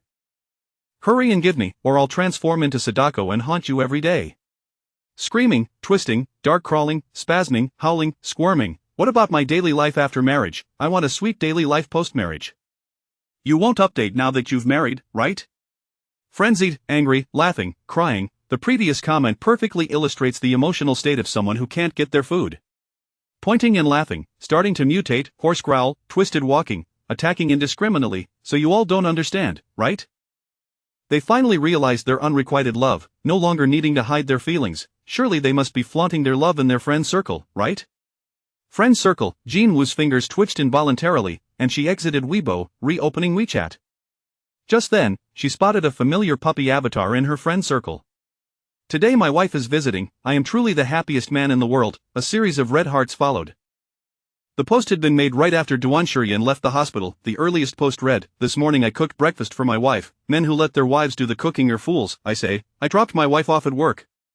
Today she wore a blue dress, hence I chose a blue tie. A considerate man should learn to match outfits with his wife. My wife kissed me, my wife kissed me. My wife kissed me." Important things should be repeated thrice. Can't we relocate the company headquarters to the hospital? But Assistant Yuan said that if we did, the lady would get angry. Fine, I'll just move myself there. My wife kissed me again. Again, important things should be repeated thrice. Tonight my wife is on duty, and that little foolish dog thought it could sneak into the bed where my wife slept. Fortunately, I caught it. No one shall sleep on that bed, not even a dog. Jinwoo read through Duan Shurian's entire friend circle. Previously, after being criticized by Fu Yuqing for posting childish things, she had stopped posting altogether and gradually developed a habit of ignoring her friend circle. However, now she found herself rekindling her love for browsing through it, smiling brightly. She liked one of Duan Shurian's posts. Upon arriving at the mall, Jinwoo headed straight to the men's section. As soon as she reached the jewelry counter, her eyes were drawn to a silver necklace with a sun pendant displayed in the window. The edges of the pendant were exquisite, and the colors within seemed to form a flowing rose nebula, resembling a cluster of fierce flames. At first glance, she felt that this necklace was meant to be worn by Duan Shurian. The more she looked at it, the more she adored it, and she promptly purchased it, preparing to leave when, "Is that you, Xiao Wu?" What a coincidence, a familiar female voice suddenly rang out from behind her. "Is this a gift for you, Chen?" Qin Iyo approached in high heels, glancing at the necklace in Jinwoo's hand with a teasing tone that resembled the banter between close. The cufflink next to it would suit him better. "Xiao Wu, you should pay more attention." Qin Iyo's brow furrowed with apparent concern. Unlike the cool Jinwoo, she had a sweet face, and her concerned demeanor seemed utterly innocent. "You're not even choosing a gift for your reconciliation properly. It is fortunate I happened to see you, otherwise, if you had chosen this necklace for Yu Chen, he would definitely be angry again. If he gets angry and refuses to forgive you." Qin Iyo exaggeratedly covered her mouth. "Then how will you squeeze into high society and escape the identity of a loved child?" She laughed again, continuing her seemingly harmless demeanor. "Why not just plead with him? From Yu Chen's tone, he doesn't seem to be really mad at you. If you sincerely ask him, perhaps he won't hold your slip of the tongue against you." That night Jinwoo met Qin Iyo's eyes, which were clearly tinged with panic. She couldn't comprehend how a person could so thoroughly crumble in terms of values. Previously, when she and Fu Yuqing were together, Qin Iyo had flaunted her innocence while sweetly calling out his name in front of her, acting all coy beside them. That night, she had been dismissed like a mere tool after Fu Yuqing had finished kissing her, even provoking her as if she were destined to be with that scoundrel. Jinwoo found it somewhat amusing and sighed lightly. "Qin Iyo," she stated coldly. What is it?" Qin Iyo replied with a bright smile. Jinwoo maintained. Before she could react, Jinwoo continued calmly, "And I don't want Fu Yuqing. It's not that Fu Yuqing doesn't want me. So, even if we were to reconcile, it would be him seeking me out, not the other way around." Jinwoo stood tall, her slender shoulders squared as she met Qin Iyo's visibly flustered gaze. "But I am not a recycling bin. I do not collect rubbish. Since you have a penchant for picking up discarded items, you should indulge in that hobby. But do not mistake me for discarded trash that you can treasure, then come before me to disgust me."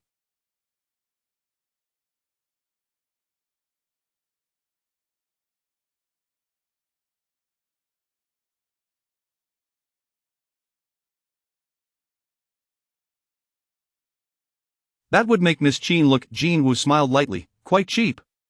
The smile on Qin Iyo's face vanished entirely. She stared at the cool and beautiful Jinwoo, as if she were a stranger.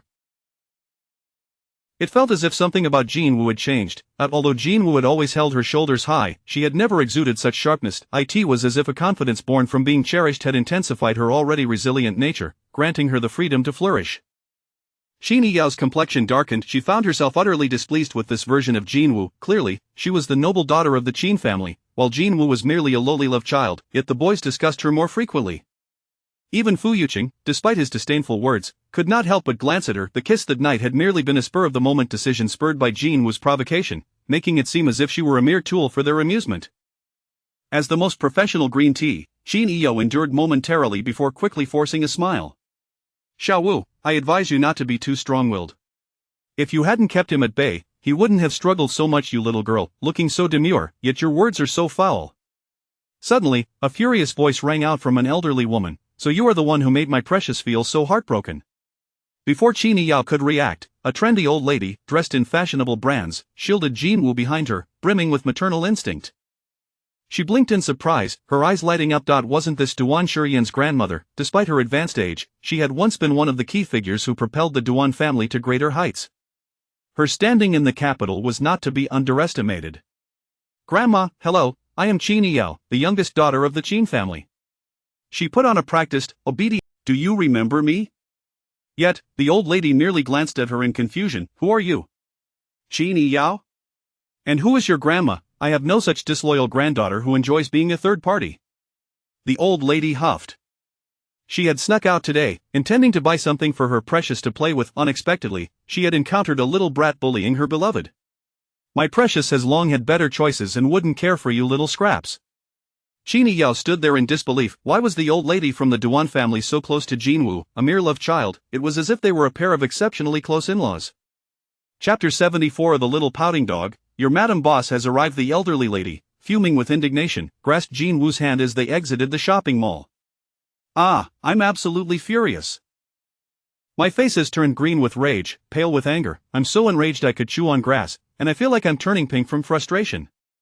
How can that little green tea be so shameless?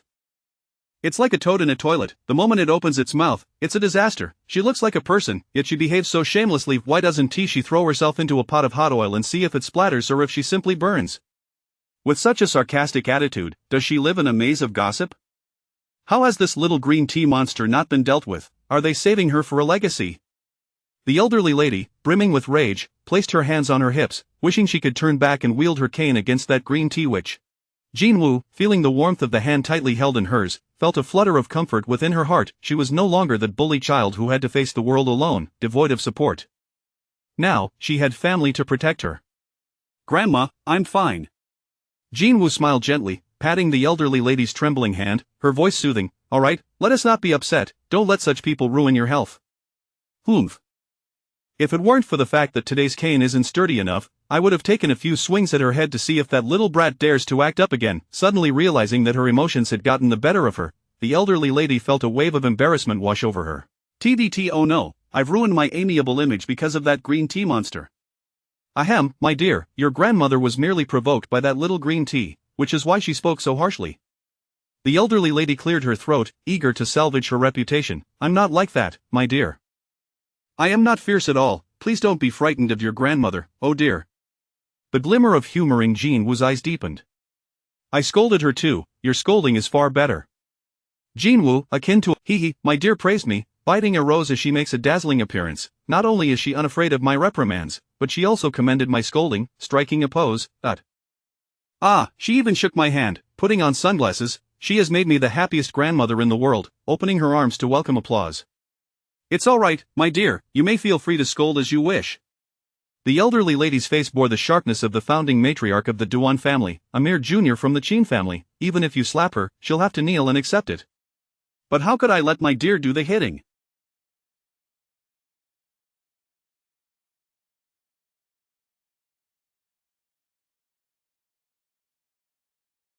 What if she hurts her hand?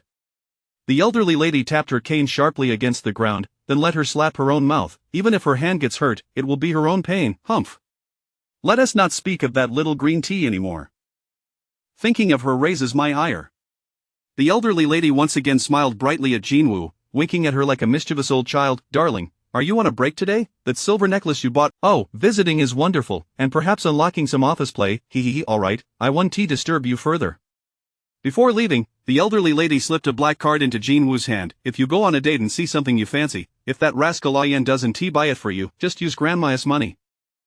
I'll buy it for you. Once she finished speaking, she hurried home as if riding the wind, completely abandoning her usual fried chicken haunt. She was determined to inform all the members of the Duan family that not only had the Fu family and Jin family wronged her dear, but also the Qin family. Even if the King of Heaven himself arrived, she would hold them accountable. Humph, dare to provoke my precious one, they've surely kicked a steel plate. The headquarters of the Duan Corporation was established in the financial center of the capital, its entrance imposing and grand, flanked by several tall security guards. As if aware of the arrangements made beforehand, Jean Wu made her way from the entrance to the secretary's desk outside the conference room without hindrance. "Hello, I am." Before Jean Wu could introduce herself, the secretary sprang to her feet, her face beaming with a warm smile. "Good day, madam. President Duan is currently in a meeting. Would you prefer to wait in his office until he returns?" Jean Wu was taken aback. This was her first visit. How did the secretary recognize her?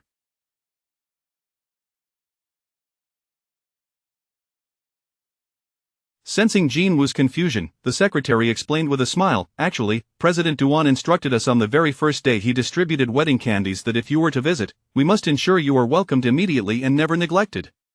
Jean Wu felt a stir in her heart. Details have a way of touching people. Previously, when she visited Fu Yuchen's company, she was treated like a suspect even before she entered. Later, even after that was waived, his secretary would still stop her for various visitor registrations. In contrast, Duan Shiyan had long since conveyed to everyone the privileges due to her as Mrs. Duan. They were like control groups. And no matter how similar a situation was, Duan Shiyan always managed to surpass Fu Yuchen in courtesy. The secretary, still smiling, asked, "Madam, shall I take you to President Duan's office now?" Jean Wu snapped back to reality. "No, I'd like to look around by myself first."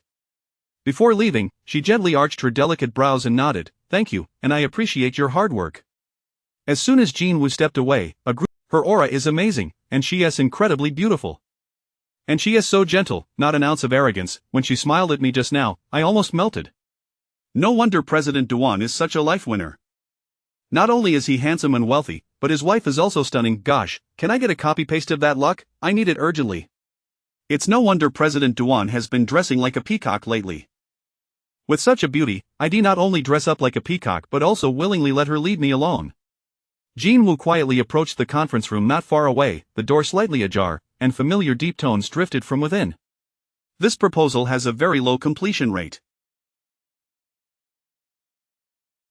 The various considerations are insufficiently thorough, especially in this area. Jean Wu cautiously peeked inside. The conference room was bright and airy, the large floor-to-ceiling windows offering a panoramic view of the bustling cityscape. A tall figure was seated in a leather chair, his long legs crossed with a cool, nonchalant air, the polished leather shoes revealing a burgundy sole. Duan Shiyan rested his chin on one hand, lazily twirling a pen in the other, his sharp brows slightly furrowed, exuding an intense aura of authority. Jean Wu was momentarily taken aback, blinking in astonishment. This was a stark contrast to the puppy-like demeanor he displayed in her presence, where he would blush and act coy. Here, he radiated an air of decisive leadership, cold and serious. Jean Wu found herself captivated, her bright eyes fixated on him, and a smile crept upon her lips. So this was how Duan Shiyan appeared while diligently working. It was, surprisingly, quite alluring.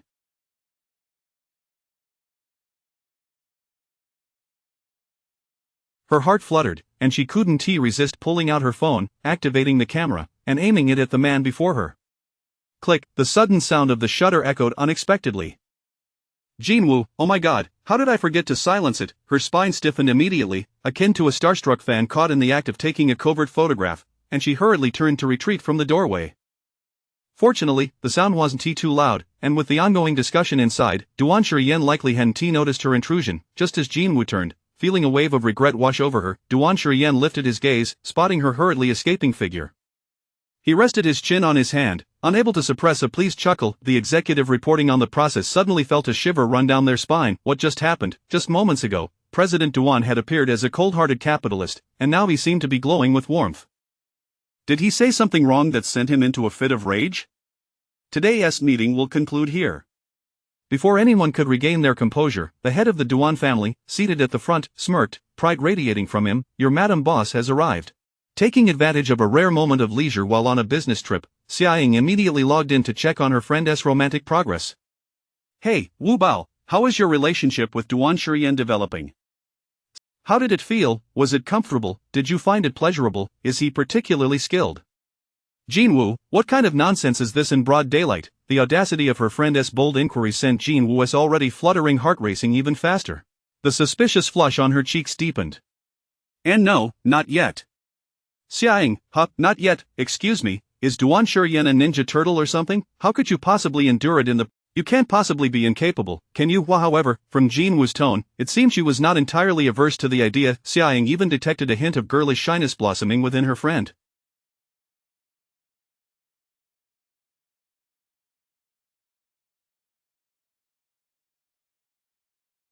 This shyness was an emotion Jin Woo had never experienced with Fu Yuchen. Xia Ying's mind raced. Could it be that her dear friend was finally awakening to her feelings and developing affections for Duan Shiyan? In that case, she needed to provide her with ample support. Xia Ying promptly sent a plethora of dating tips she had previously collected to Jin Wu. As a competent best friend, one would never surreptitiously add her friend's husband on WeChat without a valid reason. You should show them to Duan Shiyan and encourage him to brush up on his knowledge. Then, she urged her to cultivate their feelings, striving for moments of passionate kissing to be swiftly placed on the agenda. A great deal of intimacy, a significant amount of romance. My bed may be empty, but my ship's bed must be shaking like a magnitude 10 earthquake. But did nothing at all happen between? Even if you didn't hit a home run, at least you should have indulged your eyes a bit, like catching a glimpse of his abs or his V-line. Jin Woo's footsteps involuntarily slowed, the blush on her cheeks intensifying the color of the beauty mark beneath her eye.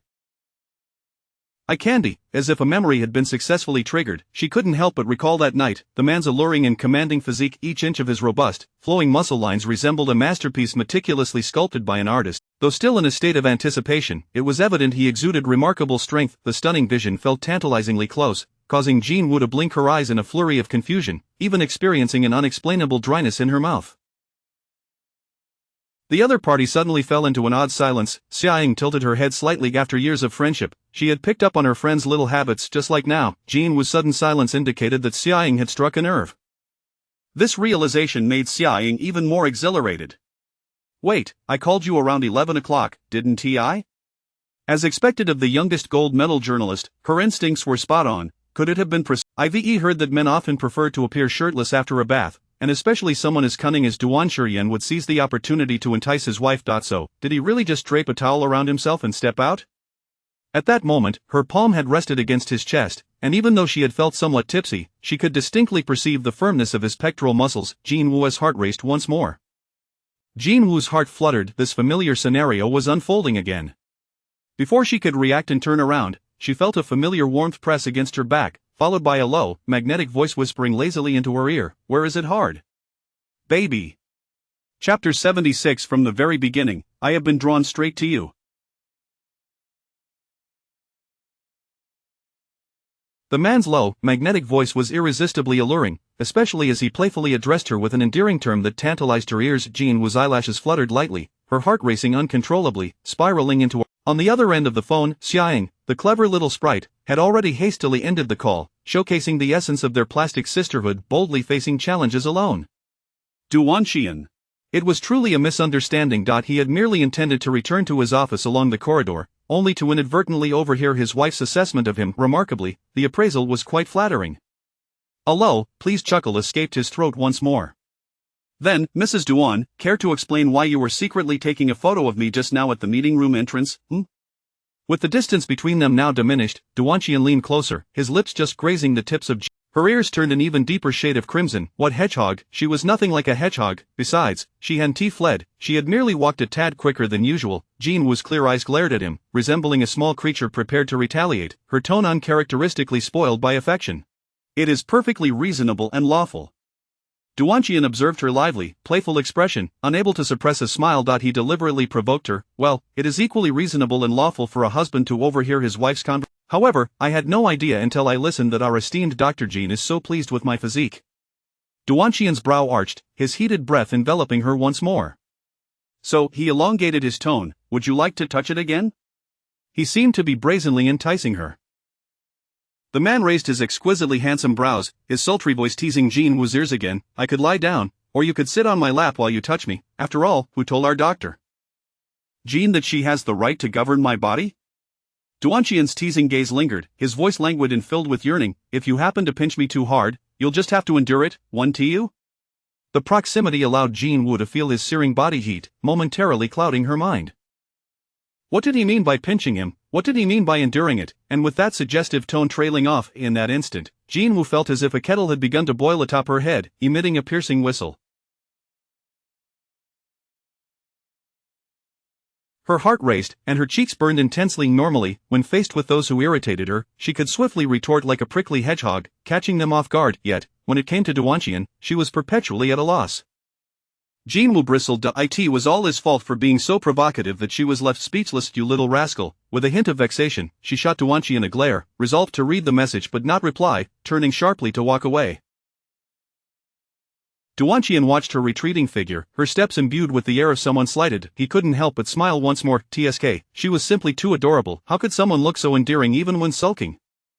Adorably infuriating. If he weren't afraid of startling her, he would have kissed her until she cried right then and there. As he followed her leisurely, a smirk played on his lips, he called out, Doctor. Jean, little class monitor, little Wu baby wife. His voice trailed behind her like a playful tune, reminiscent of a comical scene where one person covers their ears while another blows a horn. Duanqian's hands were casually tucked into his pockets, his languorous, deep voice echoing behind Jinwoo. You still haven't. Why is the little class monitor stuck on her words? Is it your abs that are hard, or your mermaid line? Or perhaps it seemed he was about to venture into territory that required censorship. Duanqi. It didn't hurt, but it left a delightful tingling sensation. Duanqian chuckled, a light tremor resonating in his chest. He raised his hands in mock surrender, his striking features radiating an endearing charm. Alright, I'll be good. What to do when his wife was too shy? He would have to seize the next opportunity to pin her down on the bed and coax her gently. Despite being a proud and unyielding figure, he willingly subdued his arrogance for love, dutifully trailing behind Jinwoo. Just as their figures disappeared around a corner, a group of girls, along with a few boys, peeked out from behind a nearby pillar, as if witnessing an online dating show, erupting into excited squeals. Ah, it's true that real couples are delightful. I am utterly hooked. Oh my goodness, is that really the Duanqian I know? He is actually lowering himself to apologize to his wife. Did you notice, when his wife told him to behave, he didn't get angry? He actually seemed delighted. It seems we no longer need to call him Duanqian, let us just refer to him as Mr. Secretly Happy. Ugh, love-struck men truly are the best adornment. Duanqian's office resembled the monochrome aesthetic typical of domineering CEO novels, dominated by shades of black, white, and gray. The only burst of color was a cozy nook near his desk, seemingly tailored for someone special. A small round wooden table was adorned with a lovely sky blue cloth, atop which lay several medical books and a jar of familiar orange-flavored gummy bears.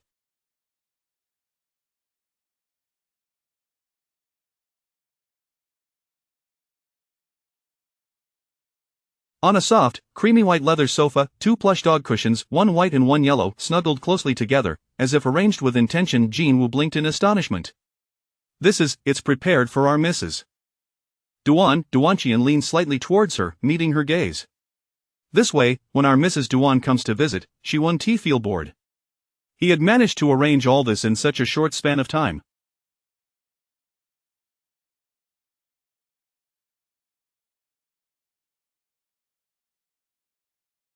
Jinwoo felt a flutter in her heart, yet an unsettling emotion surged within her, a bittersweet heaviness. Was it true that he treated the Mrs. Duan he chose so well? Even if that person were not her, would he extend the same kindness to others? Jinwoo's gaze dimmed, the weight in her heart became increasingly difficult to bear, even her breathing felt constricted. It was astonishing how falling for someone could evoke such negative emotions, unleashing jealousy towards. Even a mere hypothetical scenario could leave her with a bitter aftertaste, akin to consuming a sour orange. This was the first time she had experienced such emotions, leaving Jinwoo feeling somewhat lost. What's wrong? As if sensing her sudden dip in spirits, Duanqian's expression he remained bent slightly to maintain eye contact, his brow furrowing with anxiety. Do you not like it? If there is anything you dislike, just let me know, and I'll have it changed immediately to your liking, alright? Jinwoo gazed at his worried expression, her fingers at her side shifting slightly. In truth, she was quite an introverted person. Unless her displeasure was vividly etched on her face, it was usually difficult for others to discern her feelings. Yet, Duanqian always seemed to notice instantly, as if he had some sort of detector installed, alerting him at the slightest hint of her discontent. I don't dislike it, it's just that I was thinking. Jinwoo bit her lip gently. Unable to suppress her curiosity, she asked softly, for instance, if that night you had reunited with someone else, or if you had chosen someone else to be your Mrs. Duan, would you treat her just as kindly? Duan has always been, and will always be, you. Chapter 77 of From Now On, I shall present you with gifts on every festival. Jinwoo gazed at Duan Shurian, her lashes flutter. In an instant, she fell into the depths of his eyes, which blazed like a roaring fire, igniting her heart with a fervent warmth that had previously been tinged with bitterness.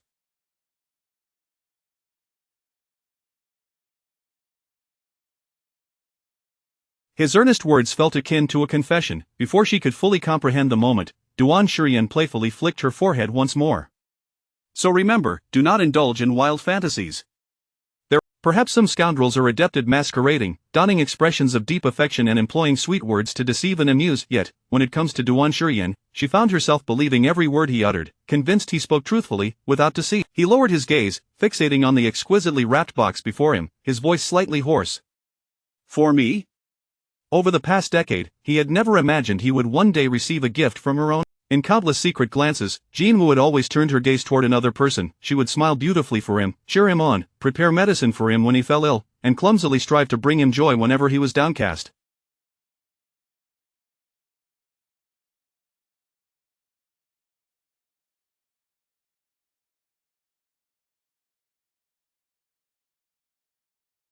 She would prepare gifts for him on every festive occasion. All those seemingly childish and insignificant tokens that meant little to that other person were treasures he longed for yet could only covet from afar. During the final sports meet of their high school years, he had gone to great lengths to take photos with nearly every classmate, all in hopes of securing a legitimate opportunity to capture a moment with her. Heaven knows that, despite his cool demeanor, his hands had trembled with excitement behind his back, yet that other person could effortlessly summon her with a mere wave of his hand, securing more than one photograph with her. Anonymously, some would comment on the school forum, declaring him the young master of the Duan family, a chosen heartthrob. Even with a perpetually sullen expression, he seemed to attract an endless stream of admirers. If he truly possessed such irresistible charm, capable of captivating every girl, then why had she never cast a glance in his direction? In a bid to draw closer to her, he gritted his teeth and, without relying on family support, worked diligently to gain admission to the prestigious class she attended. The student numbers 19 and 20 marked his closest proximity to her. Finally, the wish he had cherished for years materialized in this moment. Duan Shurian gazed at the gift in Jinwoo's hands, his throat tightening, a hint of crimson blooming in the corners of his eyes. Jinwoo blinked in surprise. What was happening? Did he seem as if he were on the verge of tears? Surely it couldn't be that he was overwhelmed by receiving a gift from her for the first time. Concerned that his expectations might be too high, Jinwoo quickly added a cautionary note. It's really not something extravagant, not comparable to the ring or necklace you gifted me, just a rather ordinary mint. How could he be so certain he would adore it? Jinwoo couldn't help but chuckle at his somewhat childish behavior. Then hurry and open it. Duan Shurian pressed down on his racing heart, striving to calm the trembling of his fingertips, as he cautiously and slowly opened the box, as if afraid of soiling its contents.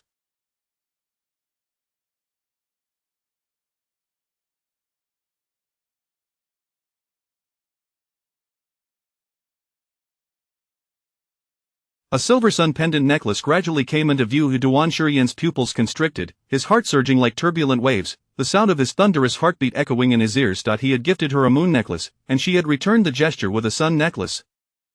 It felt like a fated connection, as if no matter where it began, they could always find their way back to one another. Jinwoo observed Duan Shurian's unwavering gaze fixed on the necklace she had given him, and her smile deepened. He genuinely seemed to cherish the gift she had bestowed upon him. The satisfaction derived from such positive feedback was a feeling she hadn't experienced in quite some time. Duan Shurian, Jin, your little dog rider, guarding you in that fleeting moment. Duan Shurian's heart, which had yet to calm, was reignited with fervor. He met Jinwoo's clear, smiling gaze, and his throat involuntarily bobbed. Like a spoiled little puppy, he lowered his head and gently leaned against her neck, as if afraid to disturb a beautiful dream, whispering softly, "Really?" He was undeniably adorable. Unable to resist, Jinwoo reached out to stroke Duan Shurian's head, smiling as she affirmed, "Indeed." She then playfully extended her. Jinwoo laughed as she picked up the necklace from the box. Before she could even rise on her toes to assist him, he had already bent down to her level. "My Dr. Jin has exquisite taste." As Duan Shurian caressed the silver necklace adorning his neck, the corners of his mouth lifted once more, his tone earnest. "This is the first gift my Mrs. Duan has given me. I must take it with me to the grave." Jinwoo, that seemed rather exaggerated. "By the way, didn't we say we were going on a date?" Her cheeks flushed slightly. Just as she was about to retrieve her phone to check the dating spots Xiaoying had sent her, she asked, "Is there anywhere you wish to go?" How about the amusement park?" he suggested, his enthusiasm reminiscent of a sprightly bell. Duan Shurian pulled out 2 tickets from his pocket. "A client manager happened to gift me 2 tickets today. I heard there will be a puppet party and a parade this afternoon. If you don't fancy the amusement park," Duan Shurian continued, pulling out his phone and opening a meticulously detailed memo filled with various date ideas, "what about a movie? Or perhaps a visit to the aquarium?" There's also Jinwoo stared at him in astonishment. In her childhood, no one had ever taken her to an amusement park. Even now, as an adult with ample spending power, she had never considered it. It felt akin to buying a crystal ball that she had adored as a child at the age of 20. The thrill had long faded, yet, when Jinwoo met Duan Shiyan's fervent gaze, her heart fluttered. On a whim, she had suggested visiting him, never anticipating that he would prepare so much in such a short time. He had arranged a cozy reading note just for her and crafted an array of dating plans, as if he would go to any lengths to fulfill her whims, even if it meant plucking stars from the sky. Her heart raced once more, feeling as if a void within her had been tenderly filled by him. "All right," Jinwoo replied, her eyes sparkling with joy, "then let us go to the amusement park together." Realizing that her current suit was rather unsuitable, she freed from the constraints of his suit. He exuded a wild, untamed charisma. Jinwoo, dressed in a black v-neck knit top and high-waisted jeans, found that they bore an uncanny resemblance to a couple's outfit. She gazed at him in amazement. "I had no idea your office even had a wardrobe." Duan Shiyan chuckled, leaning closer to whisper in her ear, "There's not just a wardrobe in there. There's also a bed. A double bed, no less." He added, "Of course, the wardrobe contains not only my clothes but yours as well." Jinwoo blinked in surprise. Her clothes too? As if reading her thoughts, Duan Shiyan's eyes sparkled with mischief. "After all, our Mrs.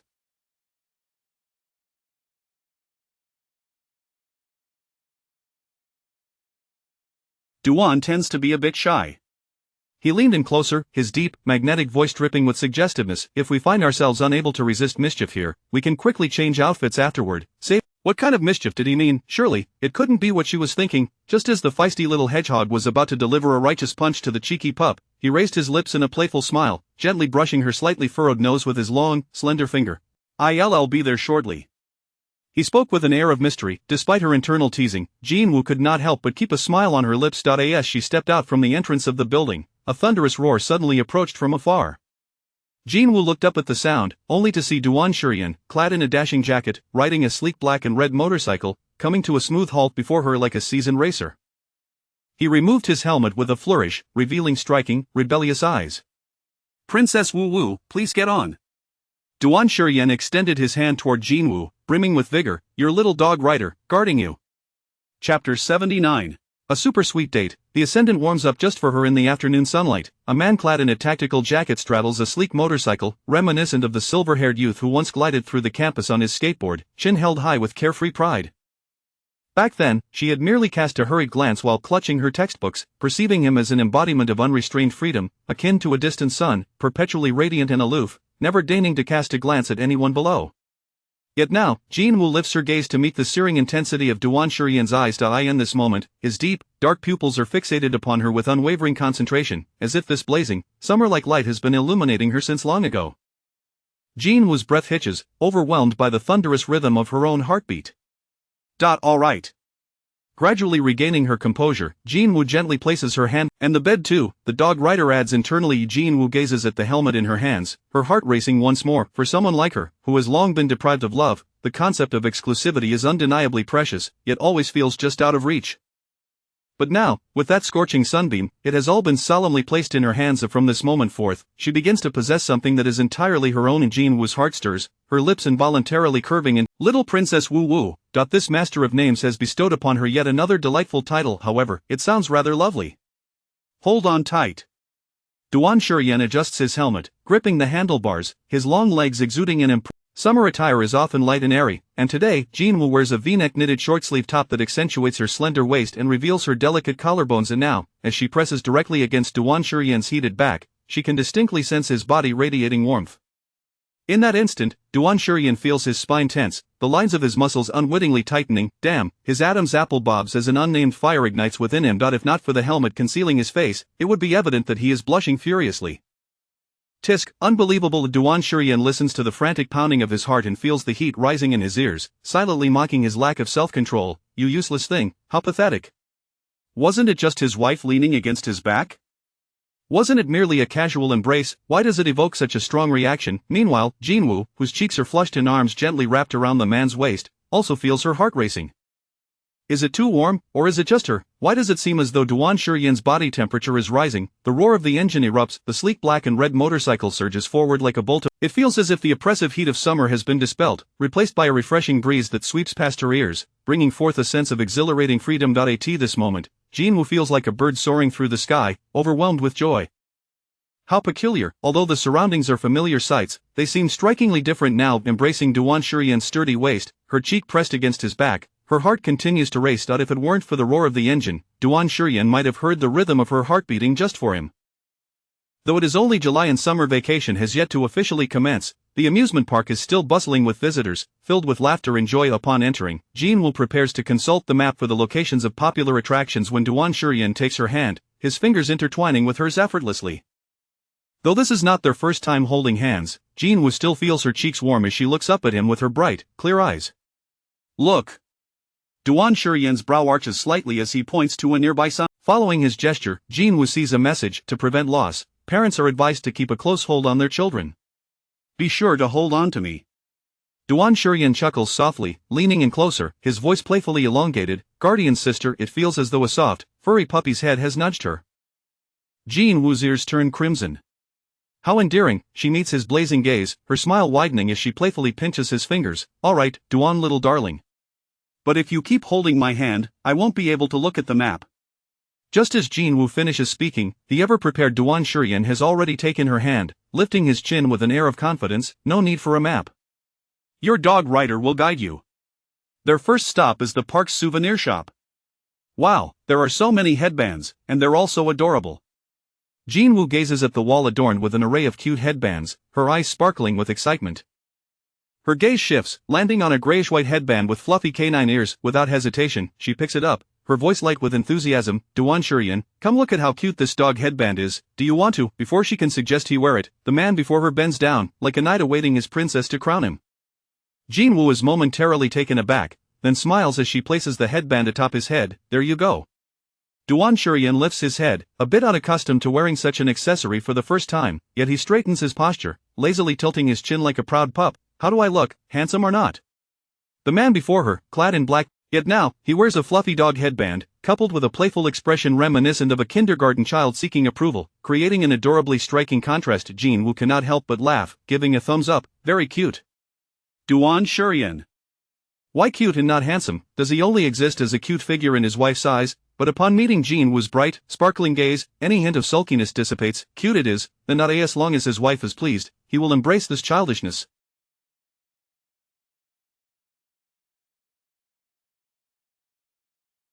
Duan Shurian glances at the headbands on the wall, then selects a blue one adorned with a moon pattern, gently placing it on Jinwoo's head.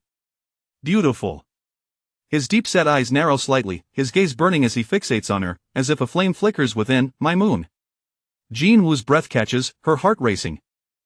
Perhaps the intensity of Duan Shurian's gaze leads her to believe that the moon he refers to is not the headband, but an illusion of her own making. It seems that by following the little dog, all worries are cast away. Each thrilling ride concludes with a photo opportunity for those who cannot take pictures themselves. After every attraction, the man with the dog headband rushes to the photo booth, declaring with the confidence of a high roller, I'll take all these photos. Jinwoo. Duan Shurian, can you please be a bit more composed? She gestures towards the numerous identical photos, glaring at this excessively ceremonious little prince. These are obviously duplicates, you really don't need to waste money on them. Duan Prince.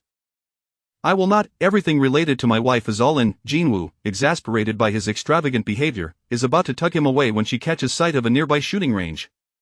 Want to give it a try? Before Jinwoo can voice her interest, Duan Shurian has already taken her hand, a playful smile gracing his lips. As you wish, your dog rider will lead Princess Woo Woo there. Upon entering the venue, the sounds of targets being hit fill the air, igniting a surge of adrenaline. Jinwoo gazes at the neatly arranged rifles on the table, her enthusiasm waning slightly as she hesitates. It looks quite difficult. Duan Shurian chuckles softly behind her. What is there to be afraid of?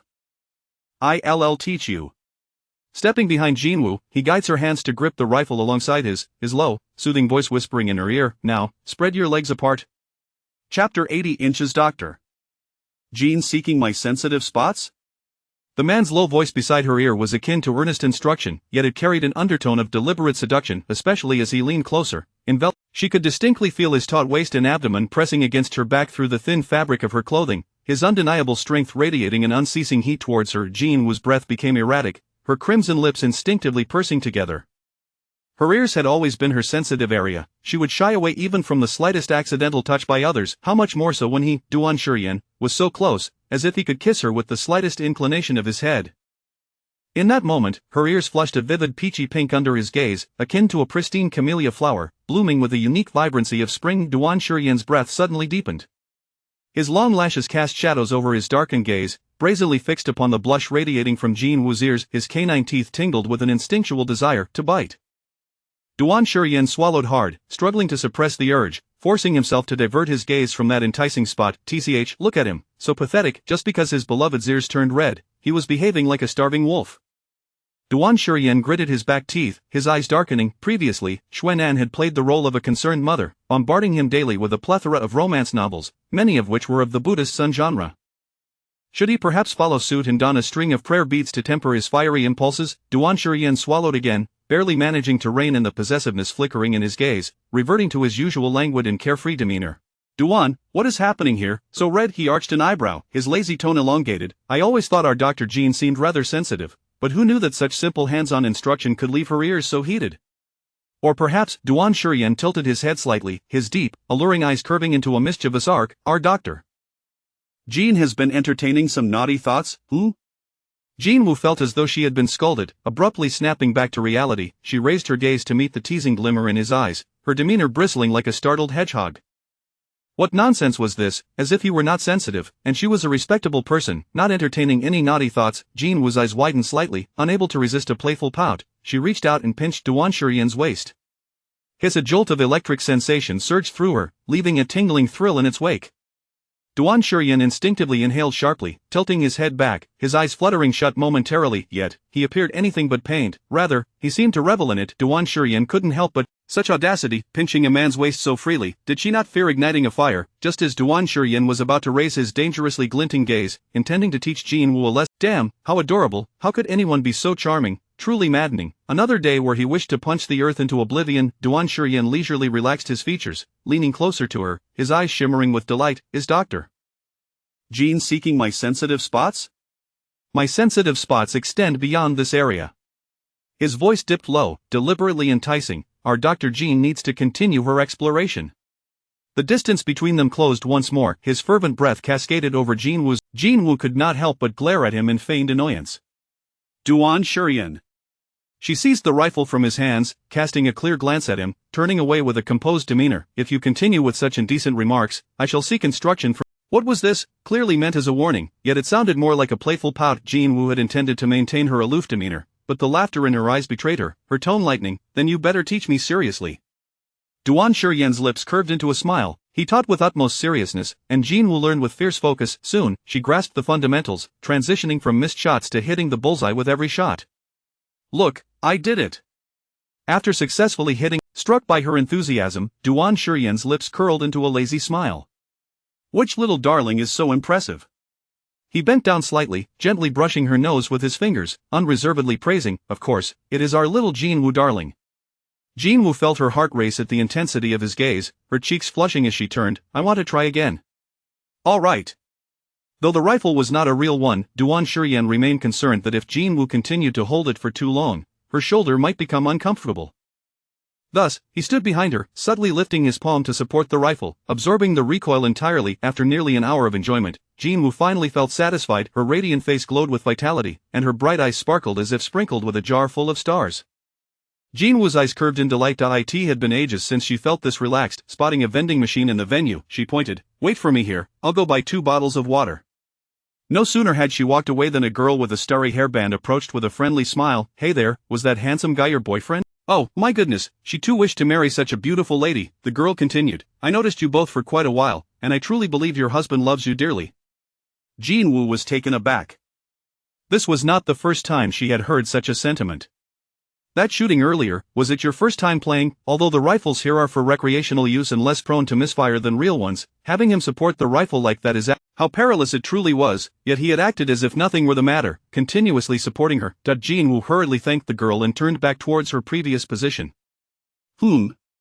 Where did he go? Upon returning, she discovered that Duan Shurian had suddenly vanished. Just then, an outdoor parade began, with various staff members clad in adorable costumes dancing professionally while greeting the visitors, filling the scene with lively merriment. Jin Woo held her phone, dialing Duan Shurian as she stepped outside. Wow, these mascots are so cute. I want to take them all home. Ah, that mascot waved at me. The parade of mascots was the highlight for the children. Suddenly, a child spotted something, his face lighting up with excitement as he pointed. Wow, look, it's a puppy mascot.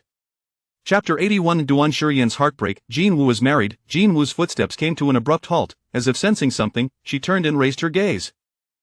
There, amidst the astonished eyes of the crowd, a small white dog plush, somewhat clumsily, raised its velvety legs and slowly approached. Wow, what character is this? Is it a new release? Oh my goodness, it's so adorable. I just want to reach out and pat its head. However, it seems different from other plush toys. It looks rather aloof and as if it's searching for something. Under the multitude of gazes, the much-admired little dog plush appeared to have finally found the person it sought. Its previously indifferent steps transformed into a lively bounce. Jinwoo watched as that clumsy yet resolute little dog plush walked toward her breath momentarily faltering. As the evening glow descended, the sky was painted in rich hues of pink and orange, creating a dreamlike spectacle, as though a fairy tale was unfolding before her. The beloved little dog plush came to a halt before Jinwoo, seemingly enchanted by the magic of dusk. In the past, she had envied all the children who had family by their side. Now, she had become the object of envy for all the children present. In that instant, Jinwoo's heart raced. Then, she beheld the little dog plush kneeling before her, extending its paw in a gesture reminiscent of a proposal. A familiar, low, magnetic voice emerged from within. May I ask this beautiful little princess, Jinwoo, if your dog rider could have the honor of inviting you to dance? Jinwoo's eyelashes fluttered, her heartbeat racing uncontrollably like a drum. She looked into the eyes of the little dog plush that had secretly prepared a surprise for her eyes growing warm, and her lips slowly curving into a smile as she placed her hand in its paw. It is my honor as well. The music continued to play with a lively rhythm, and the atmosphere was filled with joy and harmony. The little dog plush led Jinwoo to the center of the venue, first bowing to her with gentlemanly grace, then, it gently wrapped one arm around her waist while holding her soft hand with the other, guiding her into a romantic waltz in tune with the music. Jinwoo had never danced the waltz before, yet, under Duan Shurian's guidance, her body seemed to be enchanted, and the initially awkward steps gradually found their rhythm. Laughter and cheers filled the venue, as everyone reacted like ecstatic fans witnessing a successful performance. Oh my, this is so like a romantic drama. How enchanting. Oh heavens, is it possible to experience such a romance before I depart this world? This man is something else. To don a plush costume and invite someone to dance in this heat, how much must he truly adore her? Am I in some dating reality show? Yet, this is so sweet. Jinwoo twirled gracefully, her beautiful eyes shimmering with a brilliant glint. Even though she was not dressed in an extravagant princess gown, she felt as if she had stepped into a fairy tale, becoming the happiest princess in the room. She thought that henceforth, her memories of the amusement park would no longer be filled with hopeless anticipation or regret, but rather adorned with charming dog-themed headbands and moonlit accessories, joyful and thrilling experience. And now, the cherished memory of dancing with her dog rider. These memories would piece together like a puzzle, filling the previously fragmented parts of her heart, nurturing bright, free-spirited blossoms that reach for the sun. This moment not only became Jinwoo's happiest time but also a timeless romantic tale that would forever be cherished at the amusement park. Back in the staff lounge, Duan Shurian removed the round, plush dog headpiece, revealing his handsome and striking features. Though it was nearing evening, the scorching heat of July still lingered. Dressed in such a heavy costume, a thin layer of sweat had formed on his brow, with even a few strands of his dark hair sticking to his forehead. The meticulously styled hair he had prepared earlier now appeared somewhat disheveled. Is it hot? Jinwoo asked as she dabbed his forehead with a tissue. Her heart softened. And does your hand hurt? She opened his palm, revealing a faint bruise, her voice tinged with concern. You shouldn't support me like that. If it misfires, your hand could get hurt. But those guns are quite heavy, Duan Shurian replied nonchalantly, glancing at the bruise, then proudly lifting his chin. Should I, knowing my wife would be tired, remain indifferent as her husband? I must take action and find a way to alleviate her burden. In truth, those guns were hardly heavy. She was no sheltered princess raised in a greenhouse. Jinwoo stared at him, her heart racing like a drum. He, born with a silver spoon, was considering her feelings, orchestrating a surprise dance party just for her. Before they set out, he had appeared polished and cool, like a walking prince. Now, in the clumsy dog costume, his once neatly styled hair hung awkwardly, visibly disheveled, while she remained as pristine as before their departure. Yet, Duan Shurian showed no concern for his slightly disheveled appearance, his dark eyes earnest as he asked, Princess Jinwoo. To achieve this, he willingly donned the cumbersome costume in the sweltering heat, transforming from a handsome prince into her little dog plush, rushing to her side along the way. Jean Wu's long lashes fluttered as she met his deep gaze, her heart fluttering, her brows arching slightly. I enjoyed it. Duan Shurian's lips curved into a smile. If there had been even the slightest uncertainty about her feelings that night, now she could confirm it entirely, she had truly fallen for Duan Shurian. Meanwhile, at the Fu Group, in the general manager's office. Buzz, an abrupt phone ring shattered the silence. Fu Yuchen, engrossed in reviewing documents, lifted his indifferent gaze. Upon seeing his assistant's name on the screen, he immediately answered the call. His cool, distant voice unexpectedly carried a hint of anticipation. Did you send the flowers? What was Jean Wu's reaction? Is she happy? Is she calling to see me right now? Mr. Fu, please calm down and listen to me. His assistant, standing in front of the apartment where Jean Wu had once resided, held the rejected roses, steeling himself to deliver the news. I just spoke with a roommate who... The once bustling office now lay silent as a still pond. Finally regaining his voice, Fu Yuchen clenched the pen Jean Wu had given him, akin to a drowning person grasping for a lifebuoy. Each word emerged with great difficulty. Jean Wu is married. Saying it aloud felt absurd. Fu Yuchen laughed bitterly, immediately rebutting, impossible, how could Jean Wu possibly marry? She had always cherished him, viewing him as her savior. How could she ever consider marrying someone else? The assistant wiped the cold sweat from his forehead. But Miss Jean Wu's roommate indeed said so. She even mentioned that her social media is now public. As he began to explain further, the call was abruptly severed. Fu Yuchen's face turned pale, his grip on the pen tightening. She truly got married, her social media is public now. Why hadn't he known? Impossible, absolutely impossible, that this had to be a ruse concocted by Jean Wu and her roommate to deceive him. There was no way Jean Wu would simply abandon him. That night when she mentioned breaking up, it was merely a hasty remark. Fu Yuchen seized his phone once more, his trembling fingers tapping on Jean Wu's profile, opening the social media. To his dismay, what had once been filled with mundane daily shares was now reduced to a cold, straight line. But why had it become a straight line? Fu Yuchen's pupils constricted. Almost losing control, he clicked on Jean Wu's profile again, his increasingly trembling fingers typing in the chat box. Frowny face, where are you now? Reply to me, please respond quickly. As soon as he sent the message, a bright red colon flashed on the screen, followed by a notification. Jean Wu has activated friend verification. You are not yet her friend. Please send a friend request, and only after she accepts can you chat. Chapter 82. His moon, no longer his. It felt as though he had been forcefully plunged into the frigid depths of icy water.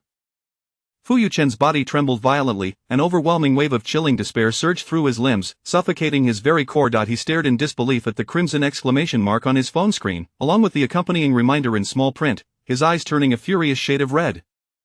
Had Jean Wu blocked him? How could she possibly have blocked him? When had she done so? Was it after that fateful night at the bar when she had mentioned breaking up with him?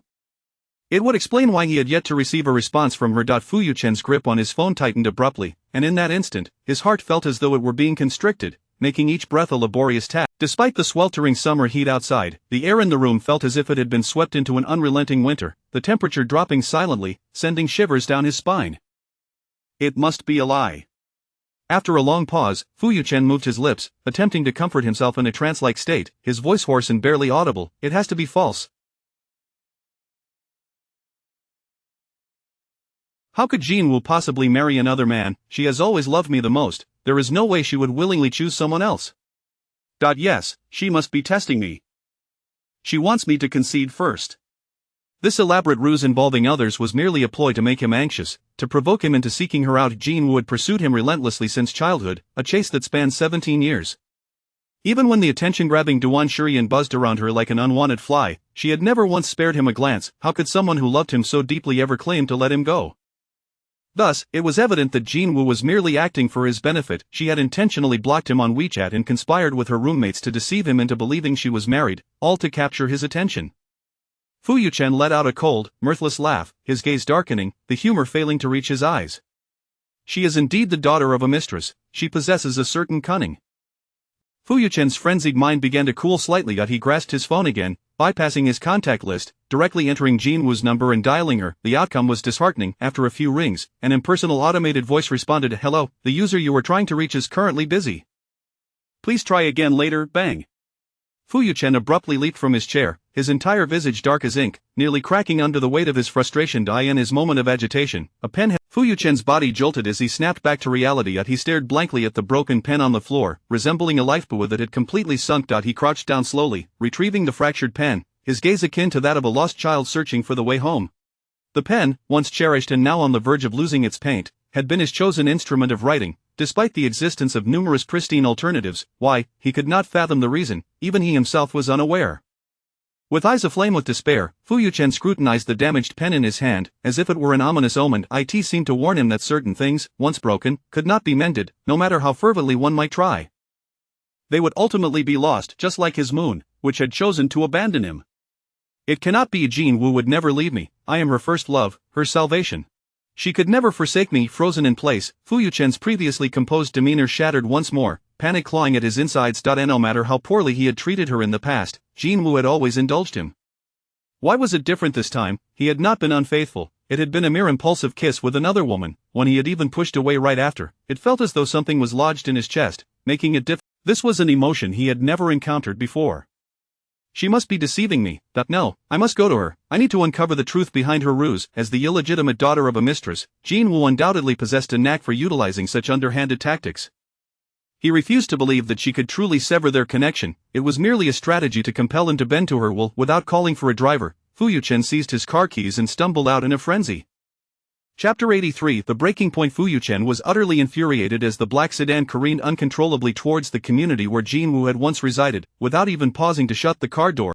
His assistant stared in astonishment at the man before him, who seemed possessed by a frenzy, struggling to comprehend the scene. In his memory, the scion of the Fu family was always graceful and composed. Never before had he appeared. Remarkably, he remembered her phone number, the building, and the specific unit she had occupied, yet he remained bewildered. It had been Jin Woo pursuing him. He had been the one reveling in the power of controlling another's fate.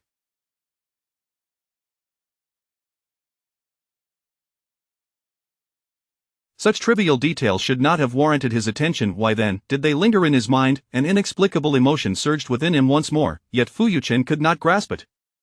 He approached Jin Woo's unit, his usual calmness abandoned, and began pounding on the door. Jin Woo, come out, I know you're inside, I demand you to show yourself, come out. Immediately, hurried footsteps echoed from within.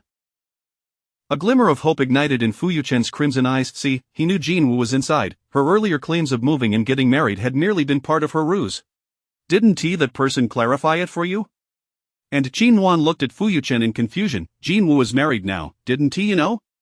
This retort struck him like a blow. Fu Yuchen pressed his lips tightly together, his once refined features paling. He had not known. Had he been aware, he would have retrieved her long ago. Clenching his fists, he demanded, You are Jin Woo's roommate, aren't you? Is she inside? Are you conspiring with her? Tell her I've come as she wished, so there's no need to deceive me about her marriage. Jin Wan, what's wrong with this man? They are adults, not petulant children playing games of deception. If he finds it childish, so does she. Fine, you want proof, I'll show you. Jin Wan, exasperated, pulled out her phone. She opened Jin Woo's social media and displayed the announcement. Do you want me to show you the wedding candies too? Oh, and by the way, Jin Wan continued, her demeanor cold after being disturbed during her precious leisure time. She went to the amusement park with her husband today and seemed to be having a splendid time. If you don't believe me, take a look. She held up Jin Woo's recent post, revealing a whimsical pink and blue princess castle. Jin Woo wore a moon-shaped headband, clutching vibrant balloons, her once cool demeanor now radiating warmth and joy, her eyes sparkling with a lively brightness.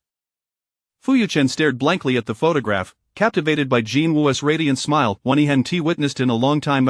He had seen it before long ago, he had glimpsed such a luminous smile. But when had he last seen it? Fu Yuchen stood there, lost in thought. Perhaps it was during the moments he had dismissed her gifts as childish or deemed her daily life too mundane. Perhaps there were other unknown factors that had caused Jin Woo to cease revealing such brilliant smiles to him. To see her smile again, yet through another lens, was unexpected. The clarity in her eyes sparkled just as they had when she gazed at him in delight, yet, the man she now looked at was not him, but a stranger. Fu Yuchen clenched the roses tightly, his bloodshot eyes fixated on the image on the screen.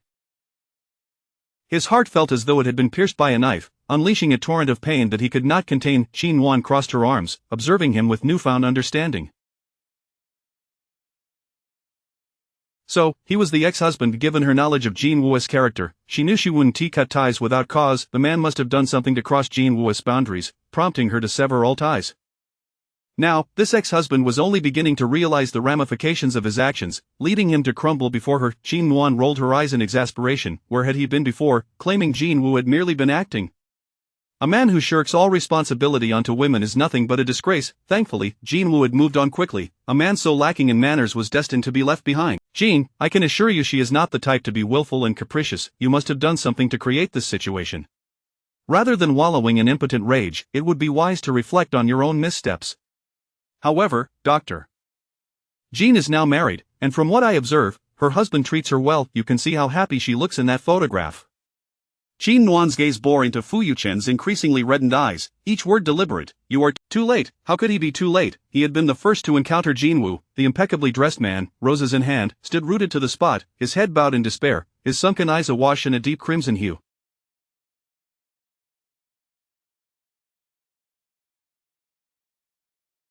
The tempest of his earlier fury had dissipated, leaving him looking utterly forlorn, yet Qin Nuan felt no pity. Enough, you've seen the evidence, you've confirmed that Dr. Jean is not acting, she has genuinely moved on and married. Do not return, or I will call the police. With that, fearing this ex-husband would erupt into another tantrum, she promptly shut the door. Bang! The sound of the door slamming echoed in the air.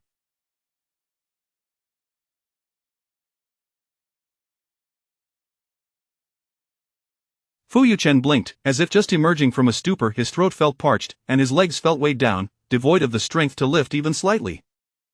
Liar. She had promised to pursue him, to love him. Yet now, she had swiftly turned her affections elsewhere. Barely days after their separation, diving into another man's embrace. Fu Yuchen was at a loss for words to describe his current feelings. The identity of the Fu family's heir, his position as general manager, these burdens weighed heavily upon him, a constant reminder of the pressures from his younger brothers and the sacrifices made by his mother to secure his place.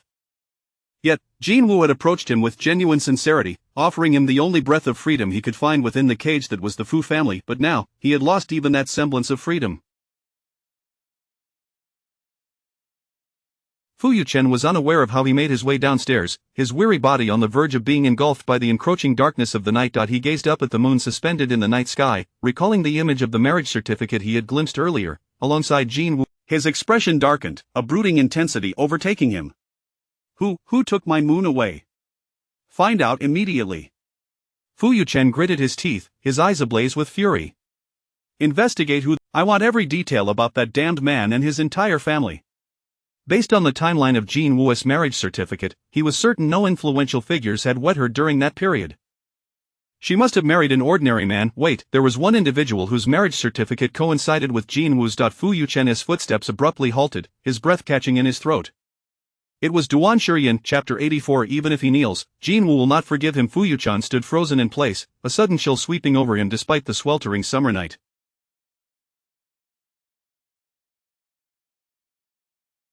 Although the woman had only shown him a brief glimpse of Jin Woo's social media post regarding their marriage certificate, he distinctly noted the date displayed, July 19. Coincidentally, that was the. In that fleeting moment, the expression on Fu Yuchen's face solidified. His heart raced inexplicably, tightening with a sense of dread that affected his breath, making it shallow and hurried. Why did their marriage dates align so perfectly? Was it mere coincidence, or was the man Jin Woo married indeed Duan Shurian? Fu Yuchen's pupils constricted sharply. His instinctive reaction was to deny it, panic-stricken and guilt-ridden, as he thought, no. No.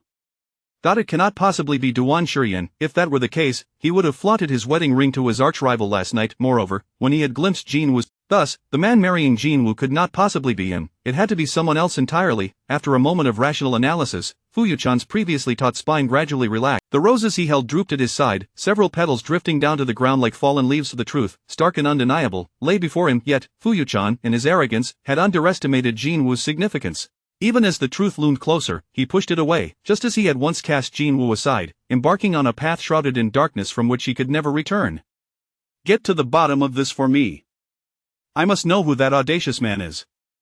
Fu Yuchen's face was dark and cold, devoid of his usual composure, resembling a man possessed. If you uncover that man's identity, tell him that as long as he swiftly divorces Jin Woo, I will pay any sum he desires.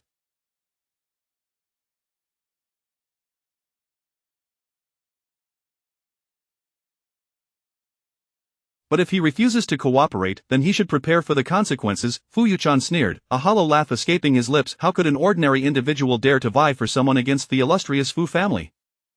Even if he wagered his entire fortune, he would still be unworthy. Yes, Mr. Fu, the assistant replied, observing the disheveled man before him with a hint of pity. It is often said that those who were loved, and now, Fu Yuchan was truly left with nothing but fear. In stark contrast to the stagnant atmosphere on the other side, the amusement park was ablaze with light, alive with laughter and joy.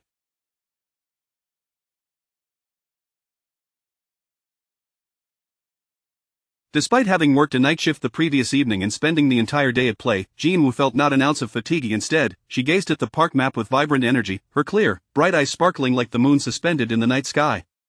Have you not chosen your photos yet? Noticing the man just pick one at random. At this moment, she truly felt that the nickname bestowed upon him by his family was spot on. He was indeed a spoiled darling. Not only did he insist on selecting matching colors for their bumper car rides, but he also proclaimed that if they rode on separate horses on the carousel, they wouldn't be able to take a cute picture together. He insisted on holding her hand while competing with other children to ride the pumpkin-shaped double carriage. Jinwoo vividly recalled the incredulous expressions of the children who had snatched the double carriage from them, while Duan Shurian pranced about like a proud puppy, his imaginary tail wagging with unrestrained joy.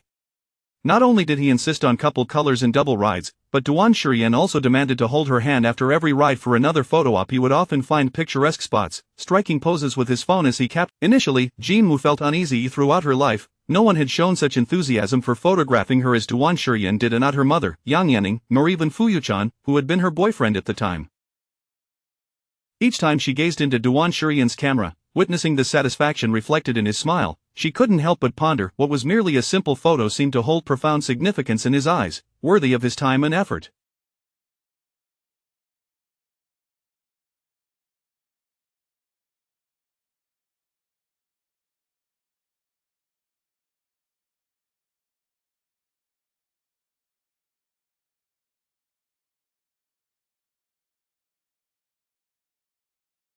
As she admired Duan Shurian's serious profile, a gentle smile crept into her eyes. He was undeniably a proud and rebellious prodigy, yet in private, he was tender and affectionate, such a contrast that it would be hard for anyone to believe. Ugh, how annoying, Duan Shurian said, his brows knitting together slightly. How can my wife be so beautiful? I want to share every single photo. What should I do? Some social media apps seemed so stingy. Just a 9-square grid was insufficient. Why not a 99-square grid instead? And she raised the small handheld fan in front of him, her eyes twinkling with mirth. Besides, you always end up taking forever to choose, only to post a few random bits anyway. Duan Shurian lifted his Duan, to be so stunning, she's so beautiful that I want to hide her away from everyone. If he weren't worried that Jinwoo might misinterpret his intentions, he wouldn't even want to share her silhouette with the world. He wanted to possess even the shadows of his wife all to himself. What do you mean by random bits? Duan Shurian opened his social media and earnestly pointed out, look at this one. It's the puppy cotton candy you secretly bought for me while I was in the restroom, and this one is of us on the water slide, wearing matching raincoats, and this one, Jinwoo listened attentively, her eyes sparkling with interest. The sensation was utterly magical, as if he had been silently gathering all the fragments she had ever dropped and piecing them back together for her. Jinwoo's lips curved into a smile. Inspired by Duan Shurian's enthusiasm, she picked up her phone, intending to post something herself. Buzz, just as she opened WeChat, her small group, 3 Blossoms of Jingfu Hospital, erupted with notifications, tagging, Jinwoo's sister, I can't hold back anymore. Just now, a man in a suit came running up to me, shouting more frantically than Aunt Shui knocking on the door. He said he didn't believe you had moved and gotten married. Xin Wan, does this former husband have a narcissistic personality disorder? If he wants to go crazy, can't he just do it in a mental hospital? Let us not even discuss what happened. The moment he approached, he only questioned you, making it seem like every fault was solely yours. I despise men like that. They are rarer than gold miners finding real gold. When Kellen,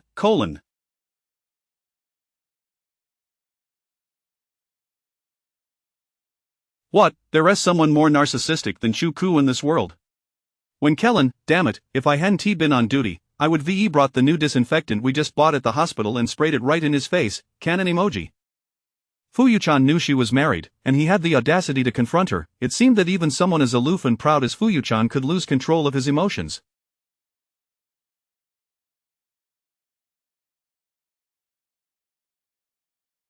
Jinwoo gazed expressionlessly at the messages on her screen, feeling neither anger nor triumph, and certainly not joy at Fu Yuchan's approach. She remained as calm as a still pond, as if nothing he did could stir her emotions any longer. Her friends, fuming with indignation, couldn't resist tagging her again to inquire what grave sin Fuyuchan had committed, eager to tailor their tirades accordingly. As Jean Woo observed her friends rallying in her defense, a warmth blossomed in her heart. She decided to share the details of that night when Fuyuchan had betrayed her. Jean Won, sad face furiously wielding a knife emoji, when Kellen, sad face firing cannons again, when Kellen, always the one to champion Jean Woo, was furious. How dare that scoundrel? No wonder her Jean doctor, who was undeniably beautiful, had no suitors. It turned out she had been forcibly claimed by that despicable man, yet, as Jean Woo's boyfriend, he hadn't even once picked her up or dropped her off from work. His prolonged emotional neglect had led everyone to believe Jean Woo was perpetually single. She had even been the subject of gossip, with people questioning whether she was deliberately remaining aloof.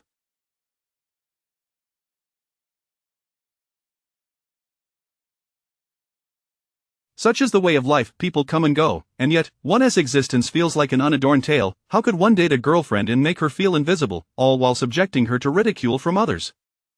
How could he pretend to be someone else's boyfriend? Why didn't he just dress up as a trash bag? Jean Won was equally incensed. She had been right all along. That man was nothing but a pretender. If she had known earlier, she would have unleashed more curses upon him. What a loss! Upon learning the truth, the two friends began to flood Jean Woo's chat with a barrage of furious emojis and exclamations. Jean Woo gazed at the screen, her smile deepening. She was certain that if Xia Ying were to find out, she would undoubtedly join in the fray, with one person keeping lookout while the other tackled Fuyuchan, ready to bind him in a sack. Ugh, which enchantress has lured our little Princess Wu away? Just as Jean Woo, in the past, when she had been with Fuyuchan, even a momentary distraction would elicit his cold reproach. Jean Woo, can you not be distracted while your boyfriend is speaking? Is this how you behave as someone else's girlfriend? Indeed, she would not be Fuyuchan's girlfriend anymore. She had cast aside that title and no longer yearned for it. The man before her still leaned down, the puppy headband she had lovingly placed on him earlier still perched atop his head. Without hesitation or concealment, she recounted the incident of Fuyuchan's visit that evening to Duan Shurian. And then? As her words fell, Duan Shurian's smile faded, a dark intensity flickering in his deep-set eyes. Did that scoundrel leave? Jean Woo chuckled, her tone light and unaffected by Fuyuchan's intrusion. My former roommate chased him away. My roommate mentioned he seemed rather distraught when he left. Distressed, thus, like a petulant puppy, he couldn't resist probing for his owner's stance. Jean Woo paused for a moment. Was he feeling insecure? If Fuyuchan were to seek me out, she stated firmly, meeting his gaze with unwavering resolve, I would slap him across the face. And when Fuyuchan rescued her from the dark basement of the Jean family, she believed he was her savior. Like someone who had been shrouded in darkness finally seeing a glimmer of light, she reached out to chase after it.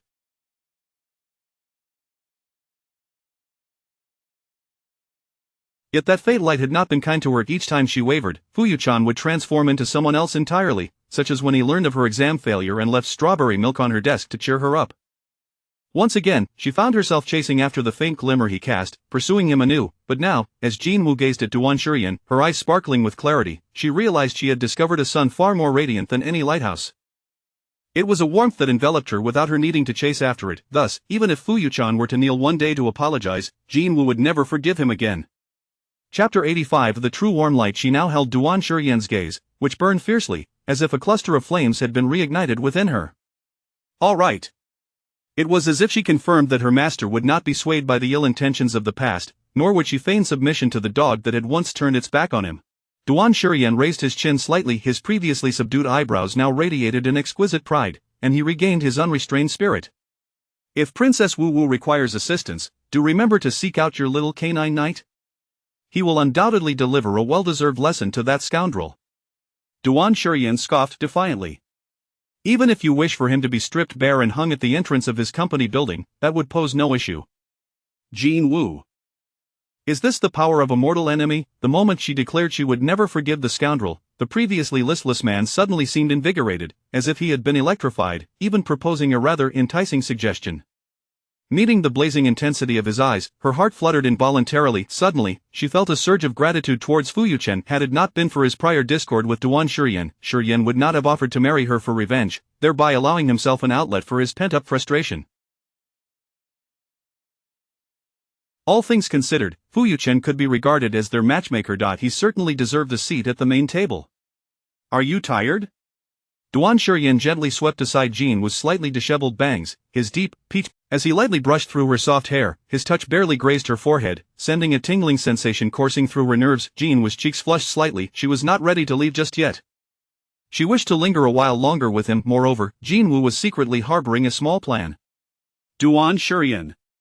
Jean Wu lifted her long eyelashes, her tone suddenly bright. How about we visit a haunted house? During her second year of high school, as the storm outside grew increasingly fierce, the school's electrical system malfunctioned, plunging the entire building into darkness. The classmates froze for a moment before erupting into raucous cheers, reminiscent of a pack of excited primates. Aha, hooray! The power's out. What are you all waiting for? Run, otherwise, when the power returns, we'll have to resume evening study. As long as I'm fast enough, the evening study won't catch me. Thank you, Power Outage Hero, for warming our seasons. Yet, Jean Wu sat unusually still, clutching her black pen, trembling as it betrayed her inner turmoil. Boom! A flash of cold white lightning struck near the window, followed by a deafening clap of thunder. She felt as if ensnared by a terrifying nightmare. Jean Wu's breath hitched, instinctively covering her ears, her lips pressed tightly together, her shoulders trembling as she curled into herself. When she was 8, a similar storm had ensued. She had been deceived by a group of pampered young masters and mistresses into the basement of the Jean household. Just as she was regaining her bearings in the pitch blackness, a rough shove sent her crashing into a nearby cabinet. As she scrambled to rise, the cabinet door behind her was mockingly shut and locked by those outside. The impenetrable darkness, the confined space, and the sporadic thunderclaps suffocated her with terror. She cried out desperately, "Let me out, please," but the voices outside only laughed, saying, "My mother said that a disgusting little mistress like you wouldn't be missed even if you died in there. Did you really think we wanted to play with you? We just wanted to trick you into coming here. Enough talking to her, let's go, there's delicious cake waiting for us." Gradually, they all departed, leaving her alone. Each passing moment felt like an eternity of torment. The sparse air grew increasingly thin just as she began to sweat from the stifling heat. On the verge of fainting, it was Fu Yuchen who opened the cabinet door. A dim light flooded in. Now, 16-year-old Jean Wu bit her lip and looked up to see a familiar face, not the Fu Yuchen who had rescued her from the basement before, but Duan Shuryan, the first to notice something amiss and promptly illuminate his phone's flashlight. From that night onward, Duan Shuryan learned of her fear of thunderstorms and darkness. Since then, several flashlights had mysteriously appeared in his drawer, prepared for any potential power outage that might leave him without a charged phone. Returning to the present, Jean Wu raised her bright, clear eyes, reminiscent of the boy who had shown a faint light for her in those days. Actually, it's much better now. As long as it's not a thunderstorm or an overly confined space, I'm fine. In truth, it was a skill forged through necessity. Each time a thunderstorm struck or the lights went out in a confined space, she would be involuntarily reminded of her traumatic past, feeling panic and fear surge within her. She had sought comfort from Fu Yuchen, who was already her boyfriend at the time, but he had dismissed her with impatience or indifference, saying, "Jean Wu, you're no longer a child. Can you not overcome such minor difficulties?" Though he was the first to recognize her fear of darkness, he chose to leave her to face it alone. Gradually, Jean Wu was compelled to adapt, learning that as long as she was not trapped in a confined space, her panic subsided significantly. Duan Shuryan's brow remained furrowed, not easing even with her reassurance of no problem. Instead, he scrutinized her closely. "Is it truly not? You need not force yourself to accommodate me. If it comes to that, I would rather not go." Though a haunted house is often a place that fosters closeness, even allowing Jean Wu's fear to draw her tightly to him, Duan Shuryan was unwilling to use such means to cultivate her dependence. His happiness should not be built upon her suffering. Jean Wu gazed into the earnest eyes of the man genuinely concerned for her heart raced with an exhilarating thrill, as if she could abandon all reason. Just as she had previously mused, without Fu Yuchen, someone as unyielding and free-spirited as him could have been the dazzling presence that defined her youth. Yet now, this belated wonder, this tardy heartbeat, was akin to the gentle rain falling in autumn after a long drought, transforming a path once steeped in regret into one of unexpected joy. The darkness that even the light of a lighthouse could not dispel was finally parting, allowing a warm, golden sun to stream through. She had truly grasped this warm light. "Rest assured, I genuinely have no issues." Jean Wu smiled, her eyes "This time, it's my turn to plan." Chapter 86, The Green Tea Puppy Wife, Hug Me. It was during the afternoon, while Duan Shuryan had momentarily stepped away to the restroom. As she awaited the emergence of the little puppy cotton candy she had specifically purchased for him, Jean Wu suddenly felt an impulse and opened the couple's dating guide that Xiaoying had sent her.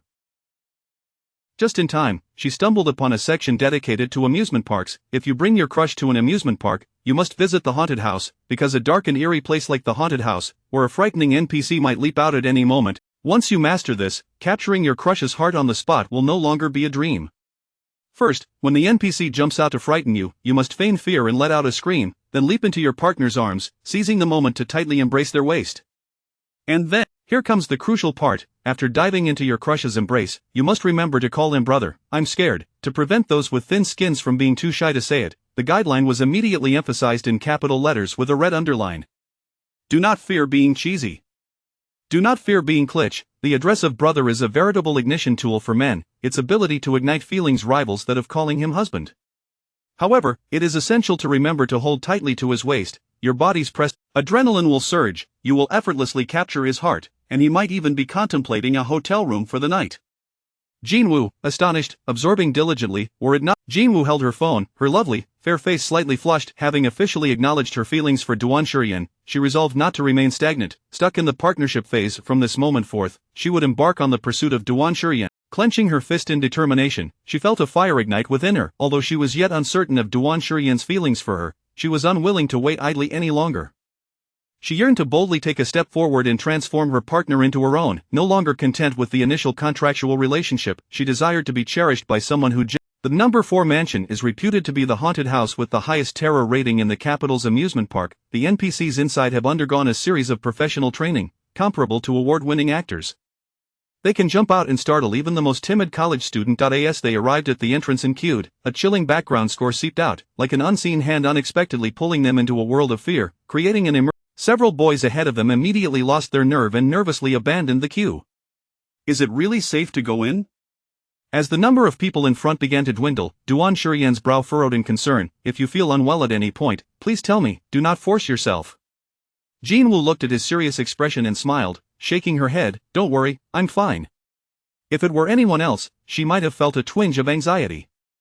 But with Duan Shurian, she felt she could manage. Despite having prepared herself mentally, the moment they stepped into the haunted house, the enveloping darkness hit her like a wall. Her mind instinctively recoiled, triggering memories of past fears. Jinwoo's steps faltered, and her breathing quickened slightly. Don't be afraid, I'm here. Just as Jinwoo stood frozen, feeling a bit lost, the hand she had been holding was suddenly gripped more firmly. A familiar, low voice resonated through the darkness, bringing her a sense of security. Jinwoo, hold my hand tightly.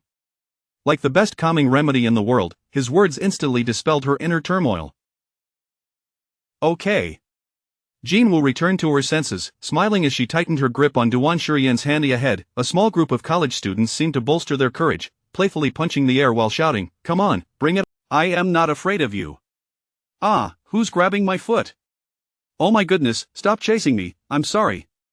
Truly, this haunted house deserved its 5-star horror rating, from various beheaded puppets, bloodstained. Jinwoo, a pragmatic thinker, found little fear in these theatrics. Once she acclimated to the dim surroundings, she began to feel a sense of curiosity. She even felt a bit sorry for the NPCs who tried to startle her but failed, greeting one politely. Hi NPC, not funny. That ghost over there is terrifying. Woo woo, there is so much blood here, I'm scared wife, hug me. He sounded genuinely frightened, lowering his voice and nuzzling against Jinwoo's neck, resembling a puppy in need of comfort. Jinwoo was taken aback that Duan Shurian, a tall and cool guy at nearly 6'3", would be afraid of such things. Instantly, her protective instincts flared as she allowed him to cling to her arm, softly reassuring him not to be afraid. Okay, I'm not scared.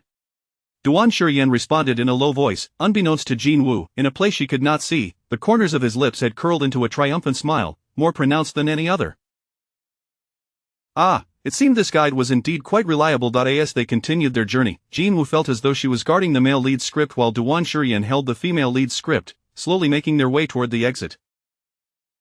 Wait, something seems amiss. As the exit loomed closer, Jinwoo suddenly realized, wait a minute, is it almost over? She hadn't even called out brother yet. Was it just her imagination, or did it? This was not how things were supposed to unfold. The situation had strayed somewhat from her original plan, and Jinwoo found herself momentarily distracted. At that very moment, an NPC lurking at the entrance seized the opportunity, leaping out from a dark corner. To enhance the psychological terror, the haunted house had placed a soft mat on the floor. In an instant, her already unsteady footing faltered even more, causing her to lose her balance and tumble. Duan Shurian immediately reacted, instinctively reaching out to support her waist, aiming to pull her into his embrace to prevent her from falling. The result, he successfully caught her. However, Jinwoo's hand, stretching out unconsciously, inadvertently landed right at the center of his thigh. Chapter 87, Not Reforming. but turning towards you in that fleeting moment, it felt as though a powerful current surged violently through Duan Shurian's spine, overwhelming him. His blood seemed to lose control, churning restlessly within him. The color of his eyes darkened abruptly. He could no longer pay heed to the female lead's script he had been secretly clutching, his tongue pressed against his cheek, veins visibly throbbing at his temple, and he could not help but mutter in a hoarse voice, "Damn!" The man suddenly heated and deepening breaths cascaded against her neck. Jinwoo instinctively retracted her hand, her entire being flushing with warmth. Overwhelmed by excessive embarrassment, she unconsciously shifted in Duan Shurian's embrace. The moment she moved, her soft waist was firmly gripped by his scorching hands. "Wait a moment." Duan Shurian's taut jaw pressed against Jinwoo's neck, his Adam's apple bobbing with restraint as he spoke in a husky tone. She pressed down on her racing heart. "Alright, then please be quick." Duan Shurian enveloped Jinwoo in his arms, the arms around her waist tightened slightly, the tension in his palms palpable, indicating. With each heated exhale, Jinwoo felt her legs grow weak, a sensation of nearly losing her footing. "Is it not done yet?" As she noticed the third batch of tourists approaching, Jinwoo could not help but gently remind him, her cheeks flushed. "It seems to have taken quite a while." Duan Shurian lowered his gaze with a soft chuckle. Was this duration truly considered long? He swallowed again, releasing a warm, pent-up breath. Almost there. Finally, amidst the arrival of what felt like countless tourist groups, Duan Shurian seemed to regain his composure. The hands that had tightly held her waist relaxed slightly, though his voice remained raspy. "Alright, we can go now." Jinwoo nodded almost immediately, her movements somewhat clumsy as she headed toward the exit. Her mind, in a chaotic whirl, couldn't help but wonder if it took this long now, would it not double the time when they truly put it into practice? Jinwoo? As she grappled with the incredulity of such thoughts originating from her own mind, her cheeks, still warm, flushed even deeper. What was she thinking? She hadn't even pursued the man, yet here she was, spiraling into these lewd fantasies. Jinwoo, feeling a twinge of annoyance, squeezed her eyes shut, her ears burning even hotter. The NPC, squatting silently at the door, eyed the blushing couple with a mix of exasperation and amusement. Alright, they finally realized it was time to leave. To earn this meager living was one thing, but must they also indulge in such opulent royal dog food in front of me? Am I merely a pawn in your little romantic play? Stepping out of the haunted house, devoid of the cover of darkness, Jinwoo hurriedly activated her handheld fan, directing it toward her still warm face. I was startled when an NPC suddenly appeared at the doorway, causing me to accidentally bump into you. Jinwoo found herself at a loss for words. Such vocabulary should have been trivial for her as a doctor. Yet now, facing Duan Shurian's deep, piercing eyes, she simply couldn't voice it. Duan Shurian regarded her flushed cheeks with amusement, raising an inquisitive brow. "It's alright, Duan, even if it was intentional." Jinwoo's heart skipped a beat. She was not entirely innocent. She had been secretly holding onto a script to win him over, yet her initial thought had merely been to feign fear and leap into Duan Shurian's arms, whispering brother into his ear, not to take advantage of him as she had just done. Jinwoo pressed her lips together, her heart racing uncontrollably. In her memory, despite pursuing Fu Yuqing for 17 years, she had never experienced such fervent, romantic thoughts about him. Oddly enough, her feelings. But what about Duan Shurian, who had also helped her on multiple occasions? Why then did she entertain such flustered thoughts about him? Could it be that Duan Shurian surpassed Fu Yuqing in every regard, or was it simply that she was, at heart, listening to the rapid beat of her heart? Jinwoo felt a wave of confusion. She had yet to realize that truly falling for someone meant experiencing a racing heart, flushed cheeks, and an undeniable restlessness. As they walked toward the parking area, the amusement park remained vibrant and bustling. Even before closing time, Jinwoo observed the lively surroundings before glancing down at the hand Duan Shurian held in his. Once accustomed to solitude, she had assumed she would dislike such a lively atmosphere, yet now, she comprehended that it wasn't the noise she disliked, but rather the absence of companionship within it. Upon reaching the motorcycle, a group of young men lounged against the railing, each clutching a lit cigarette. Unable to resist, Jinwoo stole a few glances. They appeared to be senior high school students, and one of the boys sported striking silver hair. This sight inevitably reminded her of the rebellious Duan Shurian from their high school days, a wild spirit who had graced the blacklist almost daily, unrestrained and carefree. Aside from refraining from early romances and smoking, he had dabbled in. Yet now, that same proud gaze consistently found its home upon her. Duan Shurian. Jinwoo could not help but call his name. Each time she did, he would promptly respond, I'm here. As she gazed at his now soft, dark locks, she suddenly felt compelled to ask, what made you decide to dye your hair back to black? Was it because new hair was growing in? Duan Shurian's eyes bore into hers. Why had he chosen to revert to black? Because he had read a comment on Weibo stating, girls like number 19, who excel academically, surely dislike boys with. Yet, he never had the chance to show her, as the accident had abruptly interrupted his plans, taking with it the flowers he wished to give her and the confession letter he had penned. But you are forever the one in power. The moment Duan Shurian's voice fell, it unleashed a resonant vibration akin to the beating of a drum. Jean Wu's long lashes quivered slightly.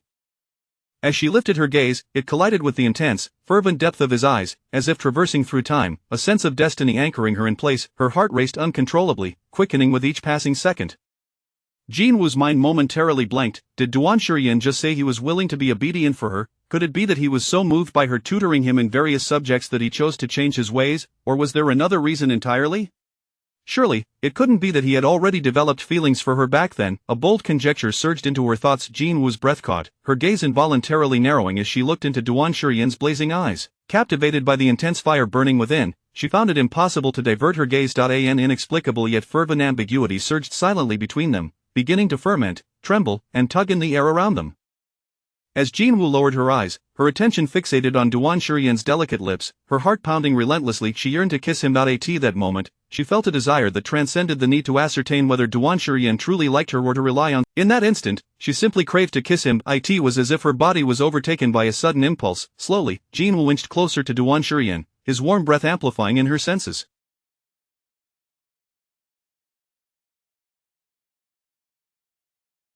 Just as she was about to press her lips against his buzz, a sudden ringtone pierced the air, abruptly halting the charged atmosphere as if a pause button had been pressed.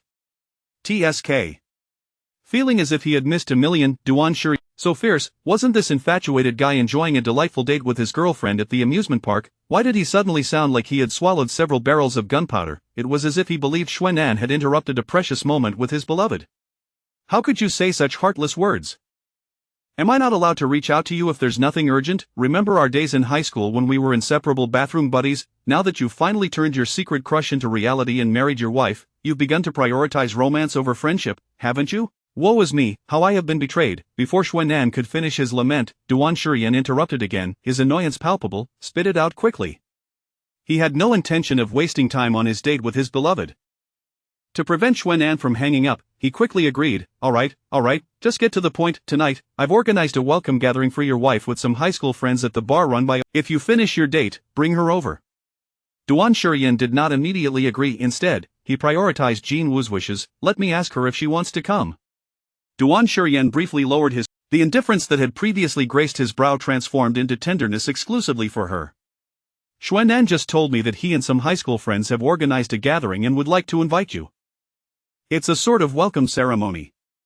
As if suddenly realizing something, Duan Shurian reached out to touch Jean Wu's slightly flushed cheeks, his brow arching in curiosity. Why is your face so red all of a sudden? Is it too hot? As his warm palm made contact with her soft skin, a wave of heat surged through her. Jean Wu's eyelashes fluttered, and she quickly shook her head. It's nothing. She couldn't possibly confess to her crush that she had just wanted to kiss him, only to be interrupted by his friend. That would make her seem far too reckless in her pursuit of him, lacking the necessary composure. Did you say Xuanan wanted to invite me to their welcome ceremony? Jean Wu pressed down her still racing heart. That sounds good. Let us head over now. Do you really want to go? He was concerned that Jean Wu might not enjoy such a boisterous occasion and hoped she wasn't merely accommodating him because Xuanan was his friend.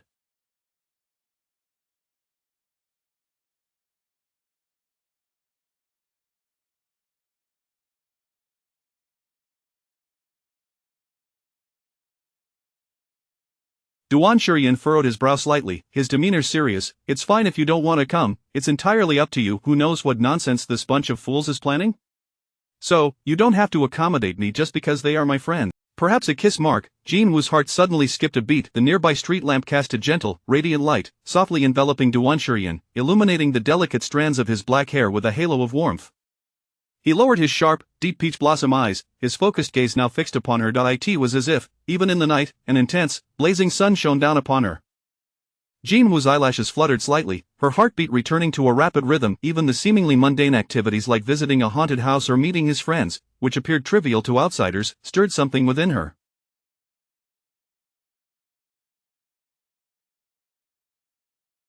Despite her efforts to conceal any discomfort or reluctance, Duan Shurian instinctively tended to her emotions, fearing she might endure silently for his sake. He understood her history, that she was not a child born of love but one who had grown up accompanied by solitude and grievances.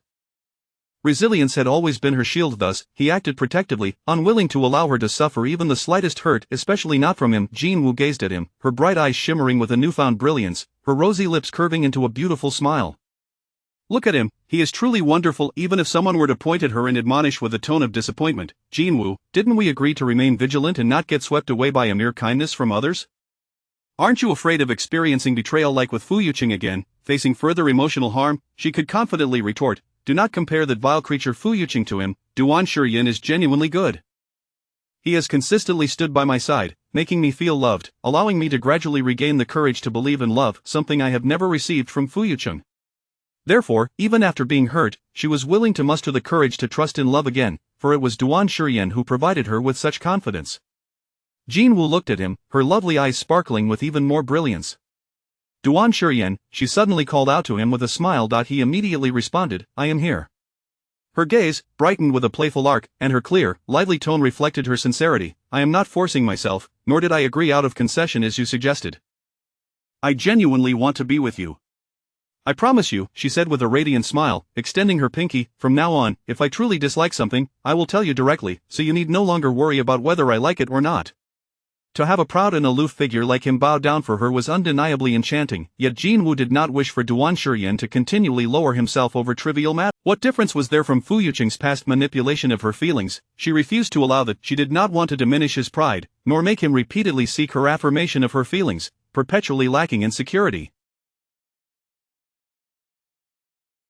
The resplendent sun should forever reign in the sky, forever vibrant, forever proud and unrestrained. Duan Shiyin's gaze bore intensely into Jin Woo's sparkling smile, his heart pounding fiercely, as if it were about to burst forth from his chest.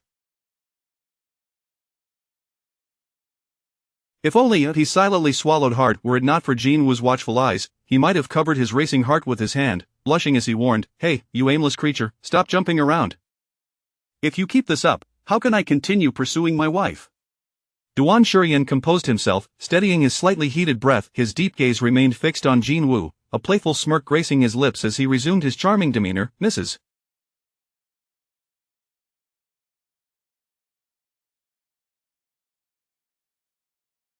Duan. If you will speak up when you dislike something, what about when you like something? Suddenly leaning closer, his eyes smoldering with intensity, he inquired, If you like me, will you also express it?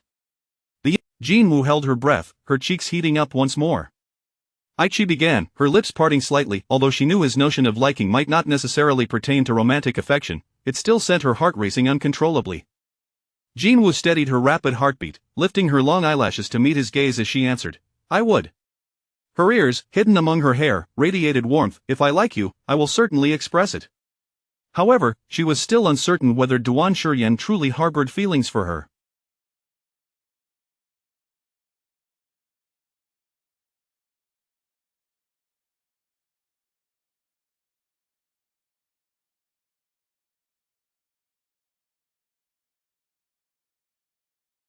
What if she was merely deluding herself? The thought was quite embarrassing. Cautiously and nervously, she took her tentative steps toward the path of pursuing the sun, contemplating that perhaps, if Duan Shiyin genuinely liked her, she would promptly confess.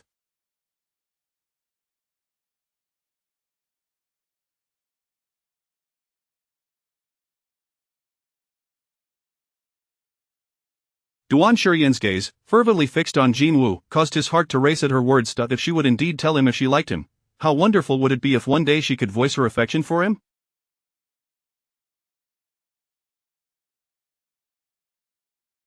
At that moment, he suspected his excitement would not merely be a desire to burst the earth but the entire universe instead. Duan Shiyin chuckled softly, his gaze softening. No, it was his heart that felt as if it might explode with happiness. But tell me, should I buy something to bring along? Wouldn't it be inappropriate to show up empty-handed? Yet, what should she purchase? Jin Woo furrowed her brow in contemplation. After all, Fu Yuqing's friends had never favored her and often mocked her gifts as worthless trinkets. Moreover, Duan Shiyin's friends belonged to more prominent and affluent families, thus their standards would undoubtedly be higher. As she pondered, she heard the man before her casually dismiss, there is no need to go to such expense. What princess? How could a cool guy like him, standing at 6 feet tall, ever be associated with a little princess? He frowned slightly, but upon meeting Jin Woo's sparkling gaze, all his irritation vanished, replaced. Fine, if she wanted to call him a princess, so be it. Even if she were to call him her husband now, he would not protest but would respond enthusiastically. However, Mrs. Duan, have you forgotten something? As if recalling something, Duan Shurian leaned in closer, his hands casually resting in his pockets, his peach blossom eyes appearing particularly alluring, her cheeks burned with a fiery blush, and even the light-colored beauty spot beneath her eyes seemed to be tinged with a seductive crimson. What on earth was she supposed to mark? And it had to be a hickey, of all things. They had merely visited the amusement park. It wasn't as if they had just emerged from bed. As if sensing the turmoil within Jinwoo's heart, Duan Shurian raised a playful smile. It is precisely because they are aware that I have harbored a secret admiration. Jin, to cooperate, he leaned closer, his striking features bending into a charming curve, his low, magnetic tone laced with a hint of playful languor, by leaving a distinctive mark on your husband. As he spoke, he casually tugged down the collar of his jacket, which had been zipped to the top, revealing the tantalizing line of his throat. Duan Shurian lifted his chin, gesturing to his own Adam's apple, resembling a cunning wolf, coaxingly suggesting, "Let us leave a mark right here, shall we?" Wife meanwhile, at a high-end private room in an offshore bar by Shikahai, an unexpected sound suddenly broke the air. Achoo! The bustling crowd, busy with arranging the venue, inexplicably felt a tickle in their noses, collectively sneezing. Afterward, they exchanged bewildered glances, clearly seeing the confusion reflected in each other's eyes. This DJVU was oddly familiar. Xuan, who had long since ended his phone call, sniffled, his expression one of indifference. "It's nothing, brothers. It must be that this experimental fellow is once again using us as an excuse to coax our sister-in-law. Perhaps he was deliberately wearing an innocent face, persuading her that to convince his friends of their genuine affection, she ought to leave some sort of mark on him." Truly shameless, at that moment, Jinwoo, having been forewarned by the soothsayer, applied a thin layer of lipstick. With a face still flushed, she gently placed her hands on Duan Shurian's shoulders, inching closer. The delicate fragrance she wore began to intertwine with the heat radiating from the man beside her. Their hearts simultaneously erupted with a fervent rhythm within their chests. Jinwoo gazed at the Adam's apple that was now tantalizingly close, her ears, hidden amidst her hair, blushing fiercely. "Is it enough to just mark here? Just moments ago, a scheming man had, as if struck by a flash of conscience, suggested that they need not suck it out. A mere imprint like a seal would suffice." "Yes, just mark it here."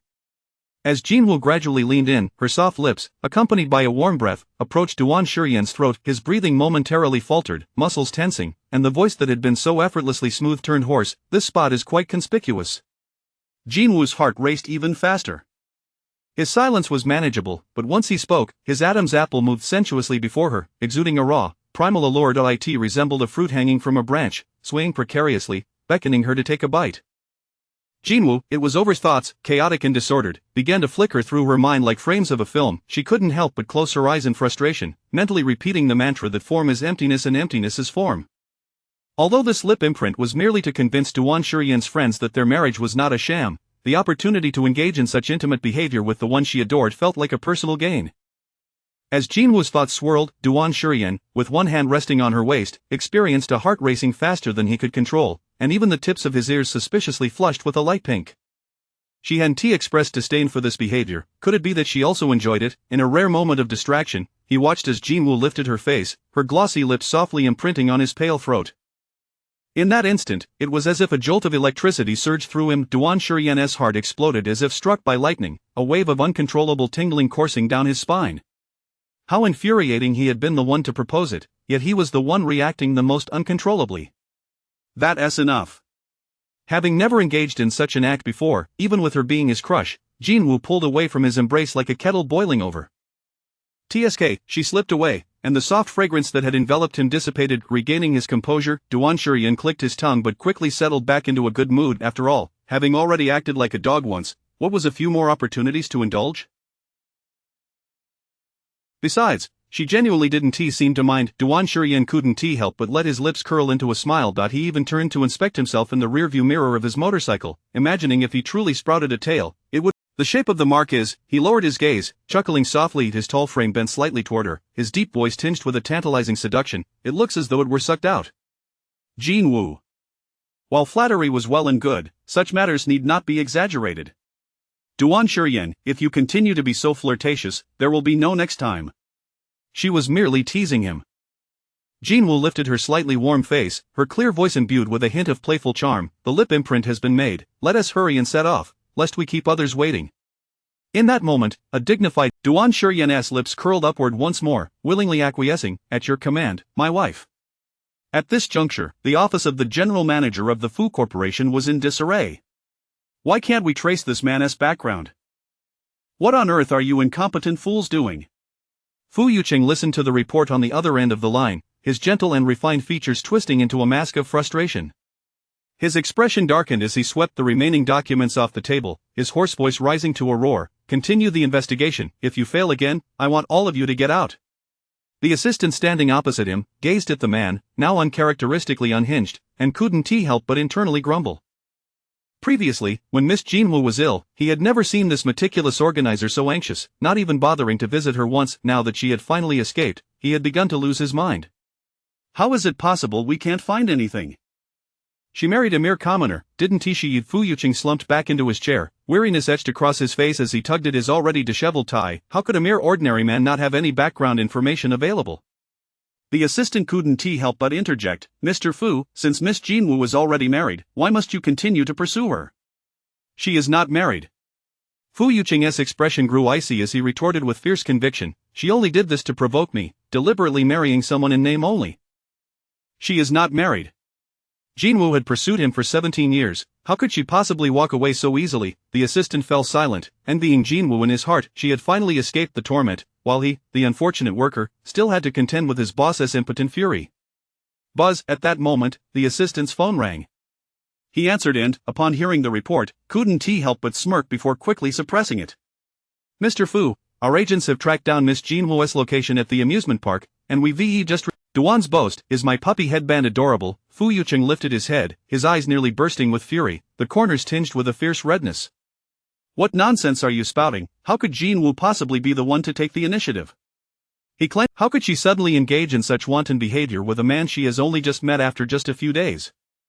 In his memory, Jinwoo had always been slow to warm and quiet, akin to a dull piece of. Despite having pursued him for so many years, and her evident affection for him, she remained so unexciting that she had never once initiated even a moment of intimacy, insisting that only after marriage could they touch. That individual must have misinterpreted the situation. Fu Yuqing pressed down on his inexplicably anxious heart. I know Jinwoo better than anyone.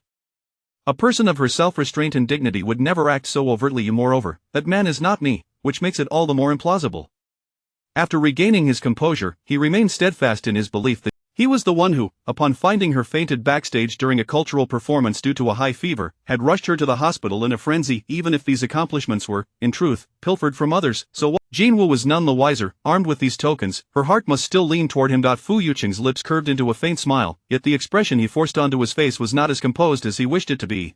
Instead, a stronger wave of unease surged within him, as if to remind him that he was destined to lose something of immeasurable value. Just wait, Fu Yuqing raised his bloodshot eyes, stubbornly repeating, Jinwoo will come back. She will definitely return. The assistant opened his mouth, only to be silenced once more. Will she truly come back? I fear there is not even a minuscule probability of 0.000001. It is often said that bystanders possess clarity. If Jinwoo truly were as easily swayed and dependent on him as Fu Yuqing claims, she would have long relinquished the medical position he has always disdained and become. Though she may appear quiet and slow to warm, at her core, she has always been resilient. He does not understand Jinwoo at all, he is only familiar with the version of her that exists within his own world. Mr. Fu, since you assert that Miss Jinwoo has been with you for such a considerable time, have you ever taken her to an amusement park? While it is true that Miss Jinwoo once held affections for you, hearts are what is this talk of chasing after one's wife? The funeral pyre is more fitting for him. Continue the investigation. I must uncover the identity of that man. My sister-in-law should be arriving soon. Zhanghu, have all the snacks been served? Wait, the cookie in the upper left corner has a burnt edge. Quickly, replace it. How could we serve our sister-in-law something burnt? Not even a morsel of it is acceptable. Oh, you foolish head, I told you not to use that pink one anymore, use blue instead. Have you forgotten that my sister-in-law adores blue? Are the banners all ready? Have you ensured that there are no errors in the text, and is the font set to Microsoft Yahoo, size 20, with 1.5-line spacing, otherwise, it will be quite unsightly. Ever since Duan Shurian made the announcement in his social circle, a few of his childhood friends, led by Xuan An, initially burst forth in astonished exclamations. Gradually, they transitioned from disbelief, exclaiming, wonders never cease. The notoriously unrefined Duangu has not only successfully tied the knot but with that exceptionally beautiful and outstanding girl from the elite middle school. Wait a minute. Holy cow, Duangu harbored a secret affection for that young lady for a whole decade despite sporting this face. Upon regaining their composure, they immediately commenced plotting a grand welcome for Jinwoo, who had endured hardships at the hands of Fu Yuqing and his associates. This group of men promptly slapped their thighs in agreement. While grumbling, they resolutely decided that they must organize a splendid and warm welcome banquet for their sister-in-law. Thus, they embarked on collective action. They hired a renowned renovation team to refurbish the venue for the banquet, ensuring that every corner was devoid of formaldehyde. They even enlisted the finest pastry chef, and upon discovering that Jinwoo had a fondness for puppies, they crafted all the pastries into various adorable and soft puppy shapes. They were even considerate enough to know that too much sugar could lead to breakouts for young ladies, so they specifically instructed the dessert chef to minimize the sugar content. Nevertheless, they ensured that each pastry, along with the decorative cookies, maintained the perfect balance of texture and sweetness. A few of them, still not entirely at ease, insisted on personally sampling the delicacies, resulting in them gaining a few extra pounds. With the pastry settled, they began to fret that the menu might be overly sweet, so they hastily summoned home chefs skilled in various cuisines such as Jing, Cantonese, and Sioux. This was to preemptively address any potential displeasure Jinwoo might have with a particular dish. In an instant, the once orderly bar kitchen was transformed into a royal kitchen. Subsequently, the various trifles, such as banners and welcome gifts, were also prepared in a flash. Exquisite and luxurious jewelry, a comprehensive array of Jellycat plush toys, everything was in place, all clumsily sourced by these straightforward men through various recommendations on a popular app. Such a grand spectacle was a treatment that even their good brother Duan Shurian had never experienced upon returning home. After all, their motto was brothers are secondary, but sister-in-law is paramount. If sister-in-law is happy, then that is true happiness.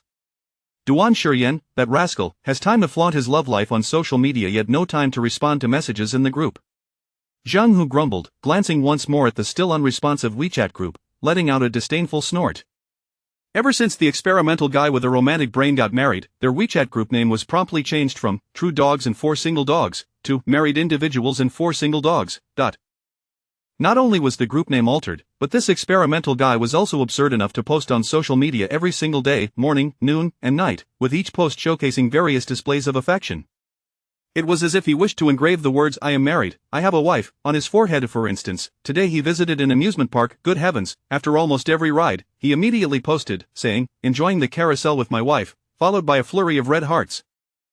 The childhood friends were left speechless. Who would have imagined that such a brash and rebellious troublemaker would one day willingly accompany his wife to ride the carousel?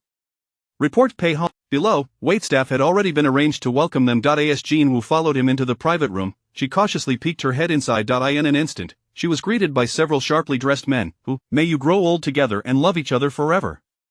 Jinwoo, this spectacle, but if she didn't know they were all friends of Duan Shurian, she might genuinely mistake it for a gang initiation. "TSK, I told you all not to scare my wife away," a familiar languid voice interjected. The friends looked up in unison, momentarily stunned. There stood Duan Shurian, clad in a stylish black windbreaker, his naturally handsome features exuding a rebellious charm, radiating an air of pride and nonchalance. Yet, upon his typically haughty head rested a fluffy gray headband adorned with a small dog that wore a particularly silly grin, seemingly waving at them with a cheerful hi. The friends, what the hell? What on earth is this ridiculous contraption doing atop their notoriously stoic Duan Ji's head? Surely, this must be something sister-in-law coerced him into wearing. But looking at the way he strutted about with a tail held high, it appeared he was quite— perhaps it's actually sister-in-law who accompanied him. As if to affirm his statement as fact. What do you think? Duan Shurian cockily lifted his chin at the stunned single dogs. "Isn't my little dog headband adorable?" Feeling it wasn't, they stood there, speechless, fixated on the adorably soft dog headband perched atop the experimental brother's head. His ostentatious display of pride on his face rendered them collectively mute for several seconds. Very well, they began to realize that the whimsical attractions, such as the carousel and the vividly colored teacups, were not merely activities that his sister-in-law coerced him into enjoying. Clearly, it was this infatuated experimental. He continued to lift his chin with an air of feigned innocence, delivering a sincere jab. "Are you all feeling disheartened because you lack a wife by your side? His friends? Oh, no wonder your reactions are so tepid." Duan Shurian nodded knowingly, further empathetically attempting to console them. "After all, this is a sentiment that you single dogs will never comprehend." His friends. "Do you think it feels a bit warm?" Duan Shurian slowly unzipped the front of his jacket, allowing the collar to part slightly to reveal a glimpse of his pale, alluring Adam's apple. Under the soft glow of the lights, and at that deliberately elevated angle, the faint imprint of lips on his prominent throat appeared particularly suggestive. One could even discern from the color that it was a mark freshly made not long ago. "What do you think?" Looks good, right? Duan Shuryen raised an eyebrow, his tone dripping with pride as if to boast, a kiss from my wife. His friends, speechless, utterly flabbergasted, they realized they were mere witnesses to his sweet little antics. Stop messing around. Jinwoo, standing unable to resist, she discreetly pinched his lower back, her eyes, as clear as a spring stream, gazing at him with a bright, innocent sparkle. Be good, zip it back up, and then sit properly. Duan Shuryen, as if he would only heed her words, his lowered voice was laced with a hint of indulgence and seduction. My master. What an odd term of endearment. His warm breath teasingly caressed her ear, causing Jinwoo's cheeks to flush even more. Her gaze at Duan Shuryen involuntarily took on a few shades of natural embarrassment, and her tone, nudged by urgency, bore a hint of playful reproach. Stop fooling around, hurry up. Under the astonished eyes of the crowd, the man who had just been he resembled a once unruly large canine suddenly transformed into a docile puppy upon encountering his mistress, even going so far as to pick up the leash and lead himself home. This remarkable contrast left his friends in a state of bewilderment. In truth, aside from Xuan, they only vaguely understood that Duan Shuryen had harbored feelings for Jinwoo for quite some time, while the specifics of their relationship remained shrouded in mystery.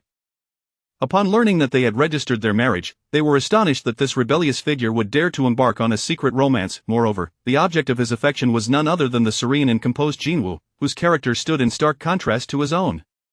One, like a blazing sun, radiating fervor and pride; the other, akin to the moon, cool and tranquil. Thus, their initial reaction was genuine surprise. After all, the disparity in their personalities was nothing short of striking. It was hard to fathom that Duan Shuryen was not drawn to the exuberant types, but rather to the cool and calm Jinwoo, yet, observing the somewhat familiar interaction before them, it seemed there were indeed clues to follow. Take, for instance, the time Jinwoo assisted Duan Shuryen with his studies. Back then, their group of mischievous friends learned that this notorious troublemaker, long notorious for his misdeeds, had inexplicably decided to embrace a more studious life, akin to the diligent students. One day, they secretly skipped class to investigate. Upon entering the library, they were greeted by a familiar voice. Duan Shuryen. Jinwoo, impeccably dressed in her school uniform, stood tall, her clear gaze. I'll have teacher Luo assign someone else to tutor you. The voice hiding in the back, holy cow, was the academic goddess out of her mind? How dare she confront the young master of the Duan family so boldly? It was well known that this rebellious prince had never been one to show mercy. They thought she was doomed, just as they were about to rush in as protectors of the fair maiden. Who would have thought that the notoriously bad-tempered silver-haired boy would not only refrain from losing his temper but would also flash a charming smile with his captivating peach blossom eyes? He raised both hands in a gesture of surrender, revealing the rare dimples that rarely graced his face. Good class monitor, please don't be angry, just let me off this time, I promise I won't do it again. They were all left dumbfounded. Only now did they realize that the once notorious troublemaker's desire to reform was not a mere whim but stemmed from a deeper longing. Chapter 93. The little dog buries its shoulders, feeling jealous and needing comfort. The exquisitely arranged venue, infused with a distinctly romantic ambience, gradually regained its lively atmosphere. All stand at attention. Zhang Hu, resembling it, on my command, right turn, faced the sister-in-law, and commenced the gift-giving. A group of dapperly dressed men promptly stood erect, each holding their carefully selected presents, exuberantly declaring in a ceremonious manner, sister-in-law, these are the latest seasonal garments from all the world's high-end luxury brands. Unsure of your size, I simply purchased them all. Should you dislike any, feel free to discard it. Sister-in-law, these are all Hermes handbags. Not knowing which color would suit you best, I decided to acquire them all. Some of these opulent bags, which required advance reservations, were procured after they discovered that Qin Iyo had her heart set on them, utilizing various connections to successfully secure them. Thus, on that very day, they deliberately arrived ahead of her reservation time and, with a grand gesture, snatched up all the bags she had coveted. They had even heard that she was left in tears at her inability to obtain the desired handbags. Childhood friends of this feel satisfying. This is what you get for treating our sister-in-law so pitifully. This is what you get for snatching things from others. Well, since you enjoy taking from others, from now on, whatever clothing, handbags, or shoes she desires, we shall seize them all. Are these people either bound by tradition or simply foolish? They prattle on like village committee aunties about absurd bloodlines. How archaic is that? Exactly, they may look like men, yet their tongues are sharper than any woman's. Perhaps their heads are so small they can only speak with delicate fingers?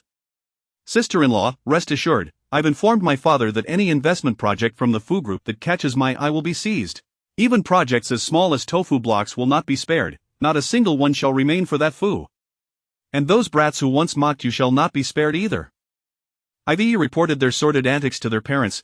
Since they enjoy making snide remarks, let us see how they cope when their funds run dry. Once all the gifts were presented, they morphed into a darker version of themselves, grinning menacingly as they emitted sinister chuckles.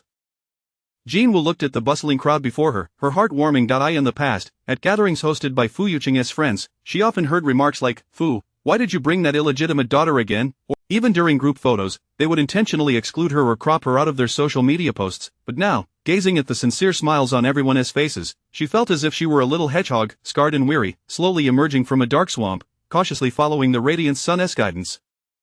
To her surprise, she discovered not only family who genuinely cared for her but also true friends. In that moment, her wounds began to miraculously heal. Her life was no longer a relentless downpour of despair, but rather a journey illuminated by the warmth. Parents, grandparents, and great-grandparents, has spring finally arrived? Otherwise, why do they see flowers blooming everywhere? As expected of the academic prodigy, her smile is so lovely and gentle. No wonder Duan Shurian has been unable to forget her all these years. Experimental brother, you truly have married well. Jealousy distorting, green-eyed scream. TSK, everyone turn your heads away. Duan Shurian, who had been quietly sitting beside Jinwoo and playfully twirling her hair with his finger, he lounged with one leg casually crossed over the other, but in an instant, his previously leisurely hand that had been toying with her hair possessively wrapped around her shoulders.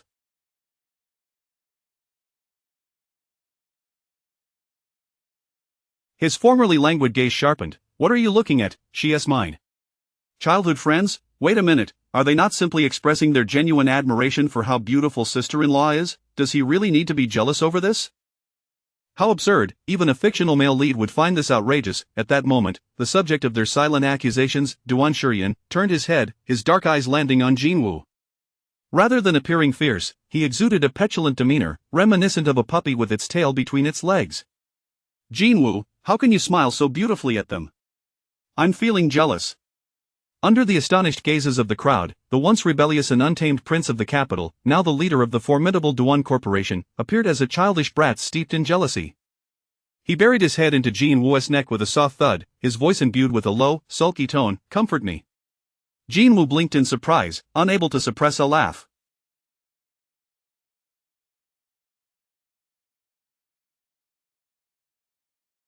What a delicate soul he was. Whenever he felt displeased, he demanded her affection.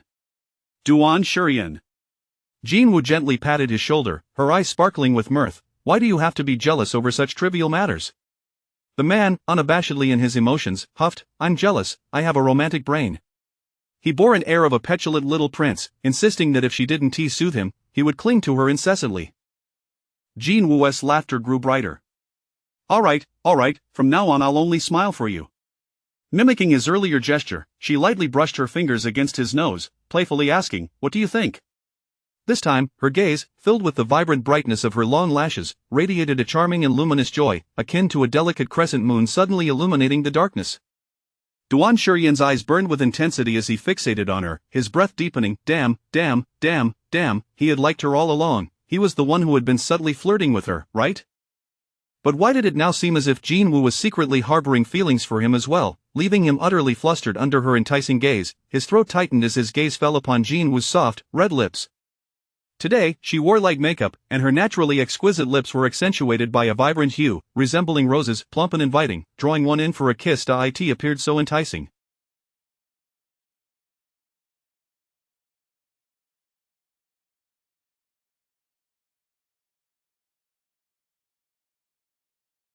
Duan Shurian's gaze remained fixated on her lips, his eyes darkening with a fervent desire. He yearned to kiss her. He had longed for it desperately. Those so-called desensitization exercises were merely a pretext to lower her defenses, allowing her to gradually grow closer to him, ultimately leading her to like him. God knows that every time she brushed her lips against his cheek or lips, even the briefest contact sent him ablaze. He wanted to reciprocate her affection, yet Duan Shurian feared he might lose control, like a mad dog, gripping Jinwoo's waist tightly, and devouring her lips until they were sore. He worried he might leave her in tears, begging him to stop. Yet his heart raced as he suppressed the overwhelming urge that surged within him, discreetly adjusting his posture. Thankfully, he was wearing black pants today, otherwise, it would have been far too conspicuous. Chapter 94. It turns out that Duan Shurian had been protecting her all along. At this moment, Jinwoo leaned closer to Duan Shurian. Through the fabric, she could feel an intense warmth emanating from him, as if he had transformed into a blazing fireball, radiating a vibrant heat. Are you feeling hot? She asked, her cheeks slightly flushed. It feels like your body is becoming increasingly warm. Could it be that you have a cold, alternating between chills and fever? No sooner had she spoken than Jean Wu anxiously leaned forward, pressing her palm against his forehead. Instantly, a clean, pleasant fragrance invaded his senses. Duan Shurian felt his muscles tense up at that moment, and the desire he had painstakingly suppressed surged violently once more. What made matters worse was that Jean Wu was clad in a black V-neck knitted short-sleeve top. The slightly open neckline exposed her exquisite collarbone, and a patch of fair skin, laid bare before his burning gaze like a small spark thrown into a roaring fire. It only intensified the flames within him. Duan Shurian's breath grew heavier, and the tips of his ears, hidden among his hair, flushed an alarming red, spreading warmth throughout his ears and the nape of his neck, revealing a suspicious blush.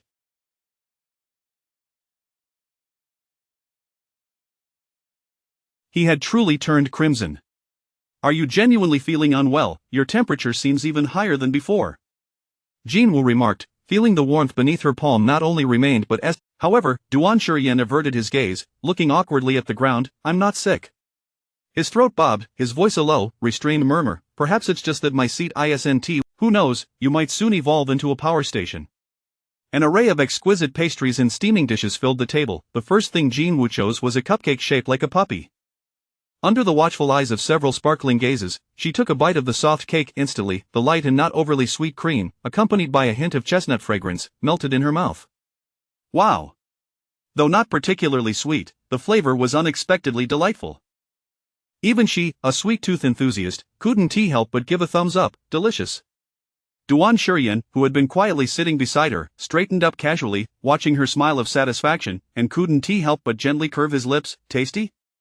Under the astonished gazes of the onlookers, he opened his mouth, his tone teasingly elongated. Wife, feed me. Up the childhood friends, now acting as light sources, stared blankly. They seemed to remember that back in high school, the once aloof and cool Duan Shurian had no fondness for sweets whatsoever. How had he evolved to not only actively seek out desserts but also display such proficiency in asking for them? What's the matter? Jean Wu asked, holding the cake he had bitten into, her smile curving. Isn't it delicious? Do you like it? Duan Shurian inquired. Jean Wu nodded. I do. Without hesitation, Duan Shurian took out his phone, swiftly looking at one of the glowing friends. Send me the recipe for that cake. I can do it myself. Xuanan, it was as if Mickey had stepped into Mickey's magical world. The boy who previously wouldn't even pursue a girl had now evolved to not only ride the... Unable to restrain himself, Zhang Hu chimed in. Are you foolish? Why not use a ready-made chef instead of making it yourself? Duan Shurian cast an indifferent glance at him. As he spoke, he delivered a precise jab. To personally cook for my wife is a man's greatest honor. If you lack even this awareness, it's no wonder you don't have a girlfriend. Zhang Hu, Duan Shurian withdrew his gaze nonchalantly. Forget it, someone like you, a single dog, will never understand the joy of baking a cake for your wife. Zhang Hu. Could someone please remove this love-struck fool? Though his friends were a bit ridiculous, they still wanted to help him win her affection. Zhang Hu turned to Jean Wu, sister-in-law. You might not have noticed Duan Gu seriously before. You don't know how ridiculously loyal he is. Ahem, how wonderful he is. Our Duan Gu, although he liked to skip classes and fight, always targeted those who bullied others. Don T, you think that's incredibly cool? Zhang Hu exclaimed, slapping his thigh. He is unshackled by societal constraints, wild and free-spirited, rebellious yet carefree, while he could infuriate a dean. Don't you think that's the essence of youth? We even had a slogan designed specifically for him. Clearing his throat, he passionately raised his fist and shouted, Duan Gu, reigning supreme in Jing. Who is the most formidable? Duan Gu is. Duan Shurian. By the way, speaking of fights, do you all remember Su Wenjian?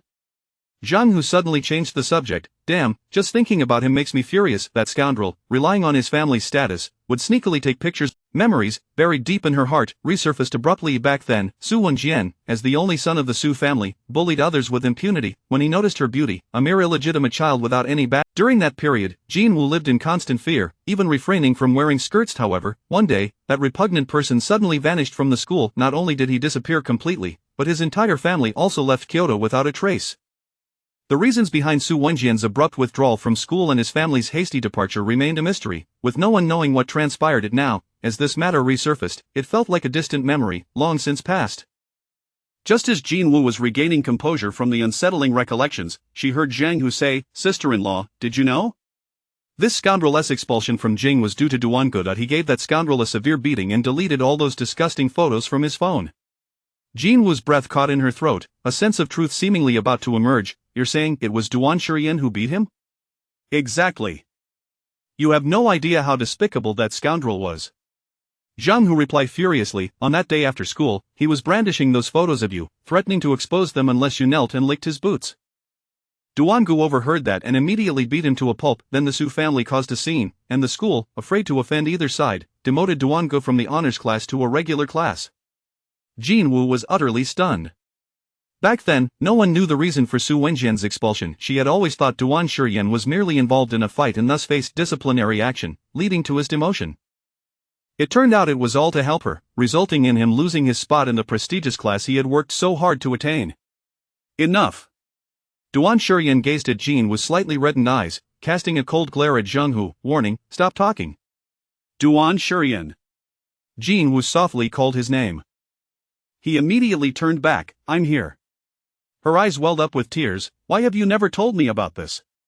Clearly, he had aided her significantly back then, even accepting punishment and leaving the honors. Even on that night when he proposed, he could have used this incident to coerce her, requiring no elaborate words, merely kneeling in front of her to propose. If it had been Fu Yuchen, he would have reminded her of it constantly. Yet Duan Shurian had never mentioned it. Had it not been for someone bringing it up tonight, he might have planned to take the secret to his grave. As if sensing Jin was inner turmoil, Duan Shurian's lips curled into a gentle smile. "If I had told you, you would undoubtedly wear that self-reproachful expression you have now." He tenderly brushed his fingers against the corner of her reddened eyes. "That's why I chose to remain silent. I only had one thought back then. That was to ensure our little class monitor could finally study in peace, free from fear until graduation. Jinwoo, it was my voluntary choice to bear this matter. If I were to use this matter to demand something from you, it would be no different from moral coercion. I would never want to put you in a difficult position. A little dog does not lack a voice. The little dog merely fears that its owner would feel guilty, sad, or troubled, and thus chooses to silently love its owner. When Jinwoo would long for a loyal protector, this little dog named Duan Shurian had already quietly followed her, unbeknownst to her. Unbeknownst to her, Duan Shurian had been protecting her all along. Chapter 95, Duan Shurian, I Love You. The preceding chapter has been refined, with some new plot added. Those who have read it may revisit it. Jinwoo gazed at the person before her, her eyes glistening with tears.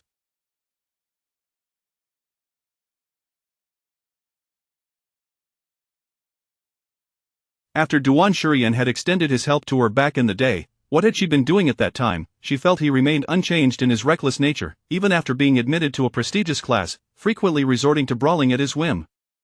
She had clung to the stereotype that he bullied her because, as an illegitimate daughter, he despised her like others did, an impression that lingered until now. Had it not been for their reunion that night, where she heard his personal explanation, she might have continued to misunderstand him. Jinwoo's eyes reddened even further. If only she could have looked back or asked questions then, would everything have turned out differently? It wouldn't have taken her so many years to suddenly realize that she had misjudged him all along.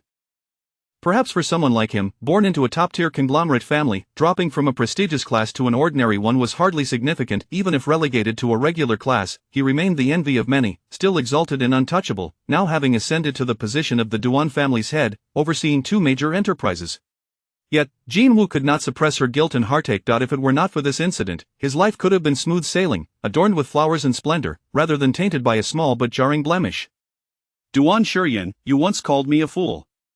Jinwoo sniffed, her voice tinged with a sob. Clearly, it is you who is the fool. At that time, we were merely ordinary classmates, and your sacrifices were unwarranted. What was I worth? Before she could finish, Duan Shurian confidently interrupted. What do you mean you're worth nothing? Hearing someone dare to insult my little class monitor in such vile terms, do you expect me to pretend I heard nothing and just walk away? The corner of Duan Shurian's lips curled into a smirk, his fingers gently caressing the reddened corners of her eyes, filled with seriousness and tenderness. Jinwoo, I cannot do that. Even if there were 100 ways to handle it properly, the moment I heard your name, my fist had already flown. There was no way to remain calm. Like a dog that had heard someone speak ill of its master, the instinct to protect her had already taken precedence. All notions of calmness and restraint vanished in that instant, replaced by the instinctive urge to rush forth and defend his beloved. Duan Shurian's gaze burned intensely upon Jinwoo, his heart seemingly ablaze with an unquenchable fire. Each word, accompanied by his piercing stare, struck her innermost being, awakening the fluttering feeling she should have harbored for him. Even if I were given the chance to choose again, I would still make the same choice. He lowered his gaze, his dark pupils reflecting only her figure. You see, our little class monitor has graduated smoothly and realized her dream of becoming an outstanding doctor, a wish she made at 16. Duan Shurian chuckled lightly. Despite the lack of reciprocity for his past efforts, the playful glint in his eyes revealed genuine joy. So even if I am misunderstood by my little class monitor for a lifetime, it is worth it. Jin Woo's heart jolted violently. As her teary eyes met his fervent gaze, she noticed Duan Shurian's expression suddenly turned serious.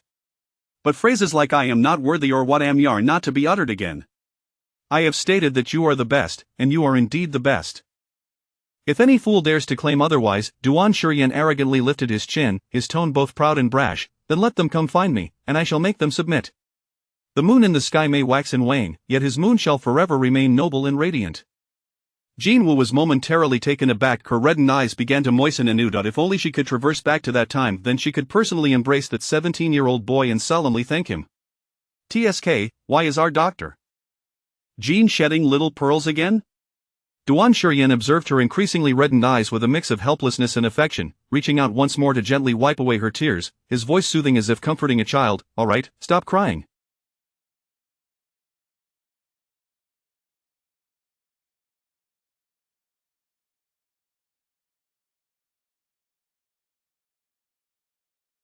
If you keep this up, the little moon will turn into a little rabbit.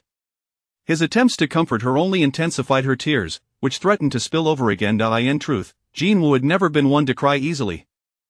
A child forced to be strong at such a young age found the mere act of crying a luxury, yet, in front of Duan Shurian, she felt as if she could finally be a child again, freely expressing her emotions. Oh no, the more he tried to comfort her, despite how beautiful she looked with her flushed eyes, stirring an urge within him to tenderly caress her, this was not the time or place for such thoughts, lest he frighten her away. Duan Shurian, feeling a mix of frustration and helplessness, scratched his head, his eyes inadvertently catching sight of the cake on the table. Ahem, just as Jin Woo was regaining her composure, her lips parting slightly to speak, a long-fingered hand appeared before her, holding a cupcake shaped like a little dog. The owner of the hand, while holding the cake, awkwardly shook it a little, his familiar, low-pitched voice adopting a tone reminiscent of soothing a child. Hello there, Woof, I am Duan Shurian, the little dog of Xiao Jinwu. Woof, this little dog wishes to say that Duan Shurian is a reckless fool, acting impulsively without regard for consequences, and cannot comfort people, making little Jinwu so sad. But although this little dog is a bit silly, it is a good little dog. Whenever it sees Xiao Jinwu facing any difficulties or being bullied by some unseeing fool, this little dog will fiercely teach them. Because this little dog loves seeing Xiao Jinwu's happy smile, Woof Jinwu stared blankly at the little dog cupcake wobbling in front of her, her gaze shifting upward. She saw the man before her, holding the cake, bending slightly toward her, his tall figure leaning in her direction, not realizing how long he had maintained this stance. Clearly, it was his first time doing something like this. Duan Shurian tilted his face slightly, a hint of embarrassment coloring his ears and the back of his neck, yet, upon sensing her gaze, he swiftly turned his face away, his beautiful, deep-set peach blossom eyes sparkling like a dazzling summer sun. Jin Woo found herself holding her breath. It should have been her who devised a way to comfort him and express her gratitude, yet here he was, seemingly unbothered, willing to lower himself and do everything he could to cheer her up.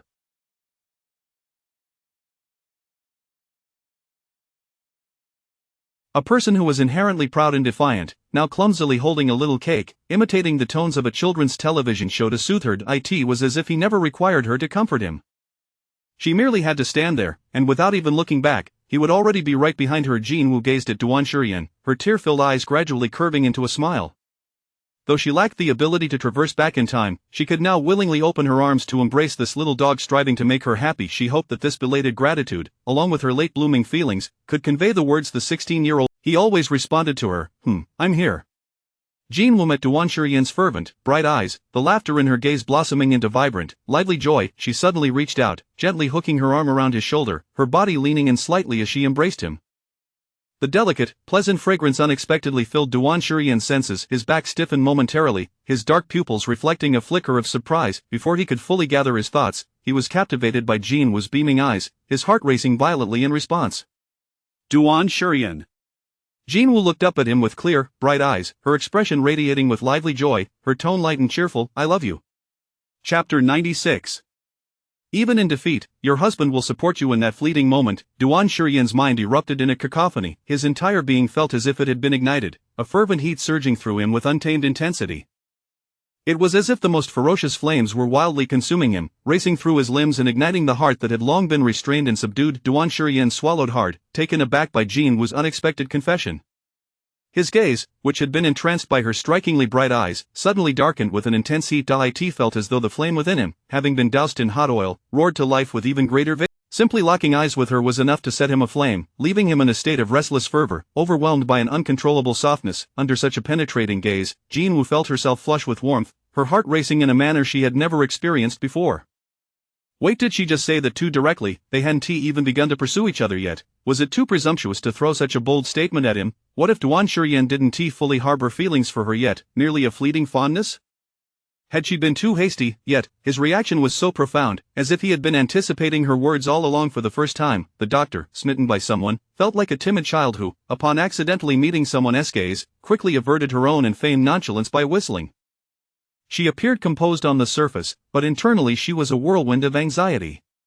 You said we shouldn't be so distant and thank each other, but rather say I love you, right? His turbulent blood seemed to halt abruptly. Duan Shurian's grip on the cake slightly whitened, his lashes falling in a practiced manner, concealing the fervor he had just experienced, his throat moving gently.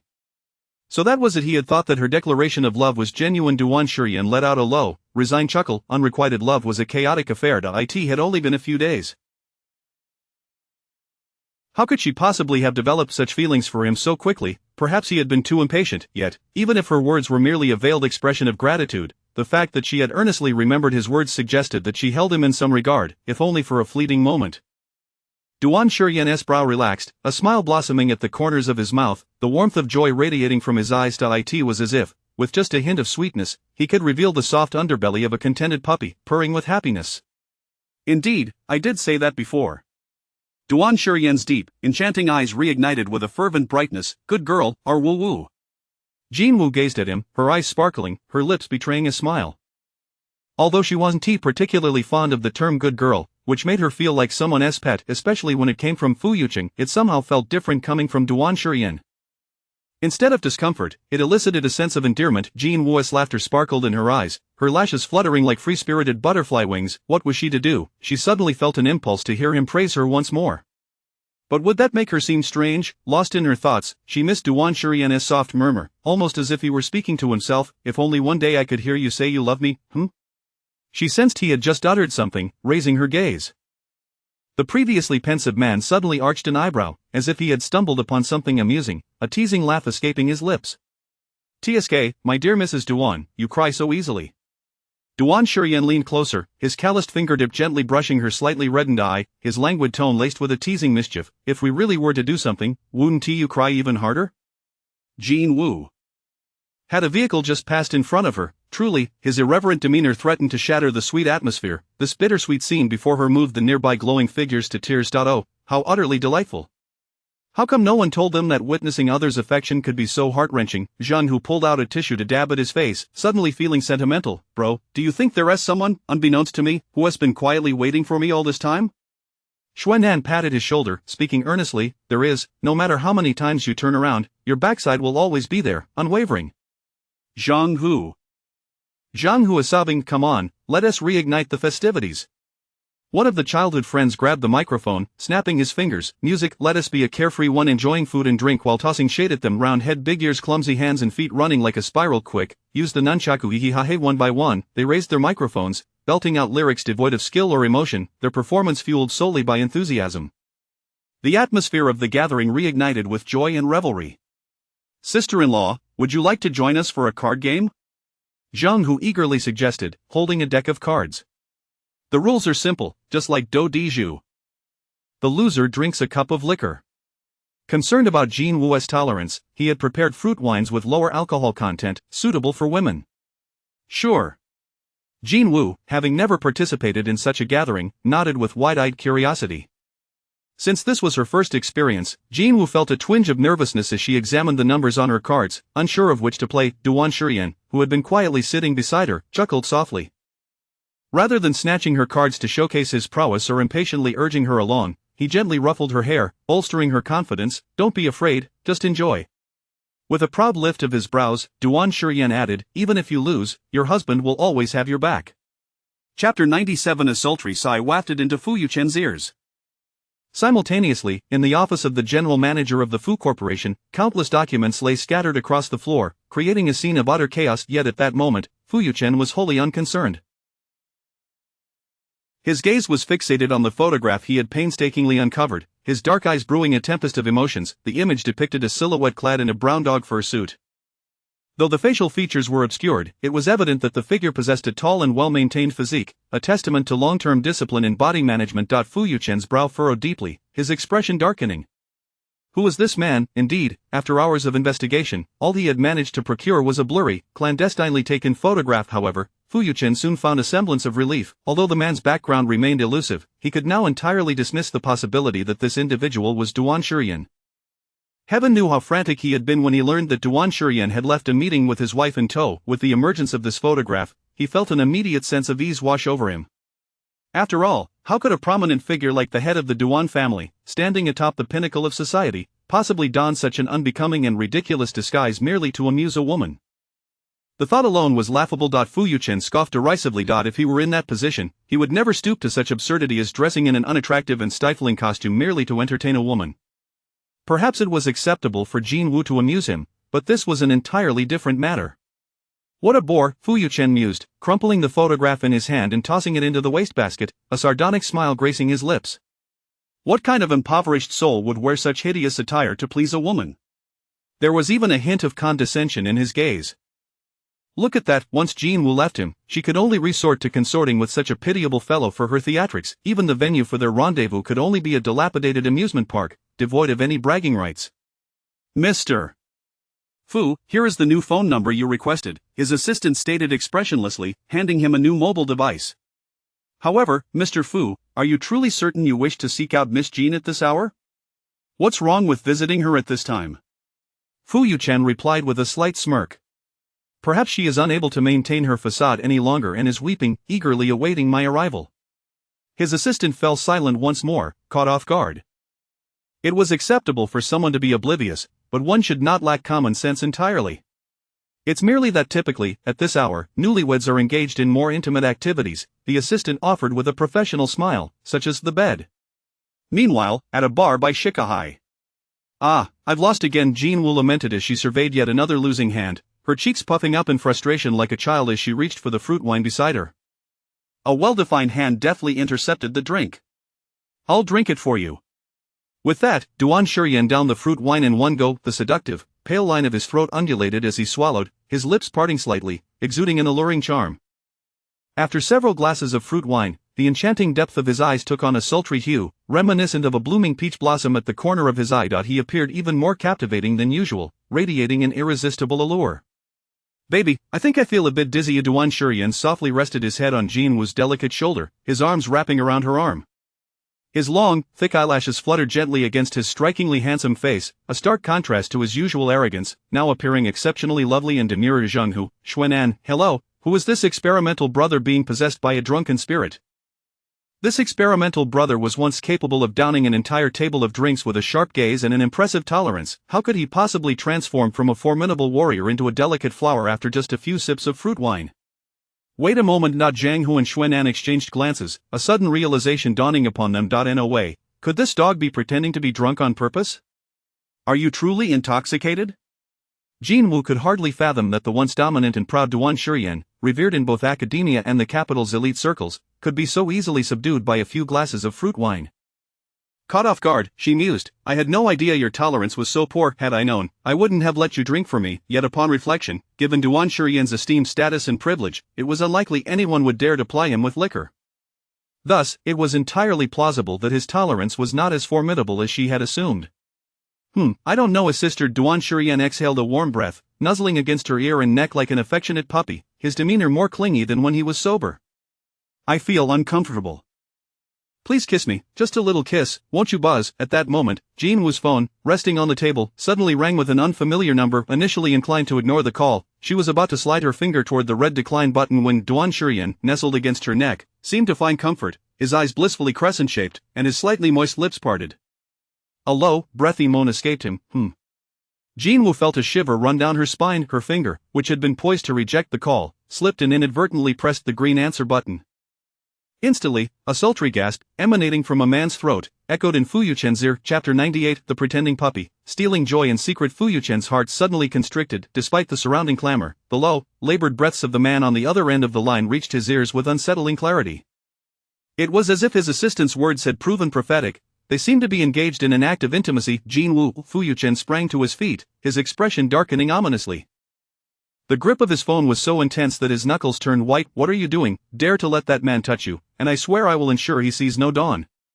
His mind was a tumultuous whirl, his eyes reddened as if they might bleed. An unprecedented surge of jealousy and panic crashed against his chest. A visceral pain radiated through his limbs, constricting his breath and making inhalation a struggle. How could Jin Wu be so audacious, so brazen? How could she so carelessly engage in such repugnant acts with another man? She had once been utterly enamored with him, yet had refused even the simplest kiss. How could she now, as if transformed into a different person, so easily turn to a man she had only recently met? Fu Yuchen clenched his jaw, the calm he had painstakingly restored shattered, revealing seething coldness. Clearly, the rumors were true. Jin Wu's so-called purity and modesty were mere facades, just a few days apart from him, and her true nature emerged. Indeed, she was just like her mother, and the mistress his father kept outside, essentially cheap at heart. Jin Wu, I give you 1 minute. The veins in his temples throbbed, his crimson gaze piercing through the suffocating silence. Come back to me at once. I do not care whether you are truly married or merely putting on a show. Return to my side now. Do not test my limits. You cannot afford the consequences. Jin Wu listened to the hoarse, furious voice on the other end, her eyes betraying no emotion, her demeanor tranquil. She had never expected that the usually gentle and composed heir of the Fu family would one day rush to her former residence holding roses, even going so far as to change his number to contact her. Such behavior was unprecedented. A cold indifference washed over her eyes, and she even found it amusing enough to curve her lips into a smile. Had it been her former self, she might have interpreted his urgency as concern for her, but the current Jin Wu had seen through the facade. To Fu Yuchen, she was merely a compliant plaything, an object for him to manipulate at will. He felt entitled to wield the leverage of having saved her and having treated her well. Regardless of her heartfelt sincerity towards him, he could adopt a nonchalant attitude, cruelly wielding a metaphorical knife to repeatedly stab at her heart. He knew very well she would suffer, would be left with scars, yet he believed it was her duty to endure for him. Now that she had walked away without a backward glance, he was thrown into a state of panic. For a man like him, who harbored such deep-seated flaws, the unattainable and the lost were the most desirable. The moment his once pliable toy slipped from his grasp, he became frantic, desperate for her return. Jin Wu couldn't help but smiled derisively once more. This feigned concern was not love. It was merely a veiled shackle, a means to shatter her freedom. Mr. Fu, she said calmly, a competent ex should be as good as dead to you. I do not care how dysfunctional your brain may be. Do not assume that my faux marriage was merely to provoke you. Just refrain from contacting me again, and do not disturb my friends. Furthermore, her gaze fell upon Duan Shurian, who was nestled against her shoulder, and her previously indifferent eyes softened with warmth. My husband. At that moment, the man pretending to be intoxicated half closed his long lashes, the faintest blush blooming at the corners of his eyes, appearing both serene and beautiful. In reality, his ears perked up like a vigilant puppy, and upon hearing the affectionate term husband slip from Jin Wu's lips, the tips of his ears flushed a scorching crimson. His heart raced in response, the corners of his mouth betraying a smile that radiated uncontainable joy. Across from them, the onlookers, clutching a bucket of popcorn, were left speechless. Some basked in the glow of happiness while others turned green with envy. Fu Yuchen gripped his phone tightly, his disbelief palpable as he processed Jin Wu's open defense of another man, a man he did not recognize, a man he perceived as unremarkable and destitute. Jin Wu, do not provoke me deliberately, he warned, his eyes ablaze. Retract your words now, and I might pretend I did not hear you. You still have room to reconsider. Jin Wu remained silent, her brows knitting in distaste. What had she been thinking? This man was the epitome of arrogance and entitlement. Why had she ever been attracted to him? 17 years of pursuit, and she felt like she had stripped the wild herbs from the village. It was utterly absurd. After a brief pause, Fu Yuchen, unable to contain himself, pressed on. Jin Wu, my patience is limited, do not test me. But before he could finish, Jin Wu interrupted coldly, and do not try to manipulate me. You yourself said that I am merely a pitiful illegitimate daughter. What, are you beginning to regret your own words? Regret? How could he ever regret? Fu Yuchen's expression darkened, as if admitting to regret would signify his defeat at her hands. Yet before he could react, he heard Jin Wu's icy voice cut through. But it matters not, I am beyond caring. Her tone was light and resolute. After all, I no longer have feelings for you. Thus, any thoughts or emotions Fu Yuchen harbored, any joys or sorrows, fell outside her realm of concern. When someone ceases to care, it signifies that they have completely exited your world. Fu Yuchen felt as though he had been struck, his body swaying as he sank heavily, his hands slumped on the table, his back slightly bending, his complexion paling. Jin-woo no longer loved him? The one who had pursued him for so long could claim such indifference. Fu Yuchen's pupils contracted, his grip on the table tightening as an invisible noose tightened around his heart, the pain surging forth once more. Impossible, but it was merely a moment of anger. Just a moment of anger. This had to be part of her scheme. She was playing hard to get, deliberately baiting him with her words. It could not be her true intention. As he fell into a daze, Jin-woo's cold voice echoed once more, her indifferent tone reminiscent of speaking to a stranger. And my patience is also limited. I will say this one last time, do not cling to me any longer, as it will only make you appear particularly cheap. Mr. Fu, sensing that she would end the call immediately after her words, Fu Yuchen tightened his grip on the phone, his eyes ablaze with emotion, his voice rising in alarm. What are you going to do? What else can I do? Jin-woo replied, perplexed by his sudden urgency. She glanced at the quietly compliant Duan Shurian resting against her shoulder. Assuming he was too inebriated to comprehend her words, she felt free to add, of course, I will continue to be with my husband and engage in activities befitting a married couple. Chapter 99. You are the first girl he has brought in. Before Fu Yuchen could react, Jin-woo had already ended the call and swiftly blocked the number. After completing these actions, Jin-woo felt an immediate sense of tranquility, as if the surrounding air had regained its freshness. The man who had been quietly sitting beside her suddenly stirred lazily. Duan Shurian expertly nestled his chin against Jin-woo's soft neck, akin to a drowsy and clingy puppy, gently nuzzling against her. His lips slightly parted, and a low, heavy sigh escaped his throat as he murmured, woo-woo. With the warmth radiating from the man, heightened by alcohol, felt even more intense than usual. With his arm wrapped around her waist and his chin resting against her neck, he seemed almost entirely fused with her, resembling a scorching ball of fire. He generously allowed the continuous warmth to seep through the thin fabric, scorching her skin, even causing her fingertips to feel a hint of heat. Feeling somewhat warm, sitting near the vent, Jin-woo couldn't help but feel a bit hot. Yet, Duan Shurian appeared to have found a favorite spot, continuing to nuzzle against her neck in his current posture. Each time his breath, laced with a hint of fruity wine, caressed her neck, it felt as if a feather imbued with sparks had brushed against her, sending ripples of warmth and tingling sensations through her. Woo-woo. Who just called you?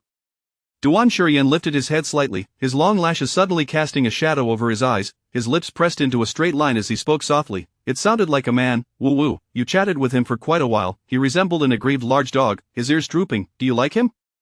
Of course not. Aware that Duan Shurian was intoxicated and not entirely rational, Jin-woo felt compelled to clarify immediately, you know him too. It's Fu Yucheng. He just called me to spout a bunch of nonsense, and then I told him off. Listening to her clear and melodious voice, the seemingly drunken man above her subtly curled the corners of his mouth into a smile. In truth, he was well aware, just moments ago, Jin-woo had held her phone, her expression calm and indifferent, reproaching Fu Yucheng for his madness. He had heard everything clearly, including her last deliberately provocative remark that had left him feeling quite pleased. Suppressing the delight bubbling within him, a faint chuckle escaped his throat, giving him an air of satisfaction. TSK, how could his woo-woo look so stunningly alluring even when scolding someone? It was simply exhilarating. He encouraged her to scold more, and even welcomed her to do so in his bed in the future. At that moment, the corners of Duan Shurian's lips were slightly raised. Jin-woo's gaze inevitably fell upon his full, moist lips, as if enchanted. In reality, Duan Shurian's lips were not particularly thin, they bore a fullness at the cupid's bow, naturally tinted with the perfect shade of rosy red. They were the kind of lips that one could easily discern would be delightful to kiss, especially now, with the dim lights of the bar casting a soft glow. His lips appeared even more enticing than during the day, exuding a seductive allure. Jin-woo's eyelashes fluttered, and an inexplicable urge to kiss him suddenly surged within her. As if guilt-ridden for contemplating something improper, her heart skipped a beat, and she quickly averted her gaze. What was she thinking? She hadn't even won his heart yet, and here she was, contemplating taking advantage of him. She had never been like this before. She was not the type to pounce on someone she liked at first sight. Why did merely glancing at his lips ignite such a mischievous impulse? Jin-woo's red lips pursed slightly, her gaze, which had momentarily shifted away, irresistibly returning. But what if just a gentle, small kiss? Surely that wouldn't be too much. If Duan Shurian were to ask, she could just say it was desensitization training. But just as Jin-woo leaned down toward Duan Shurian's lips, compelled by an almost magical force, her peripheral vision inadvertently caught sight of several glowing figures across from her, all engrossed in their sunflower seeds. Jin-woo's sad face. Oh no, how could she have forgotten about the others? And what had she been thinking just now? Wasn't he said to avoid taking advantage of Duan Shurian while he was drunk? Why was she now using desensitization training as an excuse to get close to him? It felt as if she had been caught in the act of doing something wrong. Jin-woo's cheeks flushed a deep crimson, her heart racing wildly. It's fine, sister-in-law. Xuanan coughed lightly, waving his hand in understanding. You two go ahead, we brothers are already glowing, so an extra bit of brightness won't hurt. If you need us to turn around or close our eyes, just say the word. As he spoke, he cast a sidelong glance at the man who was feigning drunkenness but could not suppress his smirk. It seemed that the romantic novels he had previously shared with Duan Shurian had proven somewhat useful. The once shy boy who had to seek help online for dating advice had now evolved into a cunning charmer who could pretend to be intoxicated to get close to his wife. Just look at this remarkable performance, he could easily win an Oscar with that talent. Ahem. Jean Wu feigned nonchalance as she cleared her throat, seeking to divert their attention. She gazed at Duan Shurian, still nestled against her neck, unable to resist asking, was he like this when he got drunk before? Did he shed all his arrogance and reveal such a clingy and adorable side, but would other girls present have noticed? Though it seemed trivial, Jean Wu felt a twinge of unease. Actually, this is the first time we've seen Brother Duan when he's drunk. Zhang Hu's inner thoughts. Though it's all an act. But it is indeed the first time. But Brother Duan, you're really quite bold. However, the next moment, he spoke nothing but the absolute truth, devoid of any sarcasm. Moreover, sister-in-law, you are the first girl Brother Duan has ever brought to our gathering. Aside from you, it's always been just us brothers, no other girls at all. And we all happen to have a bit of a smoking habit. Zhang Hu scratched his head, but since Brother Duan mentioned you dislike the smell of smoke, we all refrained from smoking in your presence, fearing it would make you uncomfortable. Chapter 100. If this continues, something truly significant will occur. Jean Wu's heart was suddenly stirred. So that was it, that no wonder she did not feel awkward or repulsed upon her recent arrival. Previously, at gatherings hosted by Fu Yuqing and his companions, every time she entered, she was greeted by an overwhelming mix of acrid smoke and overpowering fragrances, making her already uncomfortable position in the corner even more unbearable. She had once timidly broached the subject with Fu Yuqing, suggesting that his friends might consider smoking less. However, he had always interrupted her with impatience. Jean Wu, be reasonable, they can't possibly refrain from smoking just for your sake. Can't you endure it a little? Yet, with Duan Shurian, despite her silence, he had quietly arranged everything for her. In an instant, Jean Wu's heart softened, and the smile in her eyes blossomed like a radiant bloom. However, how extraordinary it was that Duan Shurian could even discern her aversion to the scent of smoke. Was this some sort of magical background check typical of the affluent? As though sensing she had been conversing with others for too long, the man, reminiscent of a little dog, nuzzled against Jean Wu's neck, emitting soft sounds. The corners of Jean Wu's lips involuntarily curved upward. Although she found this clingy side of Duan Shurian endearing, the presence of others made his behavior somewhat inappropriate. Thus, Jean Wu gently cradled his slightly warm cheek, her red lips curving. All right, enough of that. Are you feeling uncomfortable? Shall we head back now? No. Like discovering a delightful spot, Duan Shurian, with his thick, long lashes half closed, nuzzled against her palm once more. How utterly adorable. Jean Wu couldn't help but chuckle as she tousled his hair. Today, she was witnessing a brand new facet of Duan Shurian. He appeared as though he could hold his liquor well, yet a few glasses of fruit wine could easily incapacitate him. When intoxicated, he resembled an affectionate puppy, nuzzling against his owner, exuding an aura that suggested he could be easily toppled over. But was it merely her illusion? She felt that since she had hung up her call with Fu Yuqing, the moment Duan Shurian raised his head, the corners of his mouth had been perpetually turned up. As if he had overheard her final words to Fu Yuqing. Just as this thought crossed her mind, she quickly dismissed it. Wasn't he often said that a drunken person's hearing and memory were poor? If Duan Shurian had indeed heard her last words, he would have already raised an eyebrow, leaned in close to her ear, and with a cheeky grin, asked, Wu, what kind of marital activities do you wish to engage in with me? Is it the kind I'm thinking of? Could you elaborate for me now, How could he possibly maintain such calmness in the present situation? As Jean Wu continued to reassure herself, she felt Duan Shurian's lips brush against her ear. Wu, I'm so tired and sleepy. He half closed his enchanting, tipsy peach blossom eyes, the corners tinted with a natural rosy hue, his warm breath cascading over her neck once more. There's a cluster of bright lights over there that's quite blinding. Can you take me out, Wu? I want to go home. It was akin to being kicked by childhood friends while watching a lively scene by the roadside. Hey, you, the drunken flirt, do you not know what manners are? What do you mean by a cluster of unknown things? We, the love guards, don't mind you showering us with dog food, and we're even subtly assisting you, yet you still find them too glaring. If you want your wife to hold you while you exit, just say so, instead of whining. Wu, can you take me out? Yuck, just give it up, you flirt. As Duan Shurian was about to drink on behalf of Jean Wu, he had already informed his assistant, Xiao Yuan, to wait at the bar entrance. Strange, why hasn't Assistant Yuan arrived yet? Jin Woo, accompanied by the large, human accessory that was Duan Shurian, slowly approached the entrance. Noticing the car had yet to arrive, she curiously scanned her surroundings. Has something delayed him? Duan Shurian encircled her soft waist from behind, almost brazenly enveloping her in his embrace. He half lowered his long lashes, the corners of his lips curling up once more. Of course, he had not yet arrived. He had intentionally instructed Assistant Yuan to arrive slightly later than the time he had originally scheduled in Jin Woo's presence, otherwise, how could he seize the opportunity to be close to his wife? Perhaps he sent me a message, but I didn't see it. Duan Shurian rested his chin against Jin Woo's nape, his lips carrying a hint of fruity wine's aroma, as if he were trying to enchant her in his drunken state. Woo, could you help me retrieve my phone from my pants pocket? My hands are so soft. I lack strength. He languidly straightened up, grasping Jin Woo's hand and guiding it towards the right side pocket of his pants, slowly sliding down before pressing it in, his deep, magnetic voice tinged with a hint of helplessness. It seems our Mrs. Duan must endure some hardship to assist me. Jin Woo's breath momentarily stilled. She lifted her gaze to the man before her, noting his slightly intoxicated state, his long lashes half closed, the corners of his eyes bearing a faint blush. His sharp, exquisite features, usually so audacious, appeared more subdued, radiating an aura of quiet obedience, reminiscent of a delicate figurine devoid of aggression. He wasn't throwing a drunken tantrum.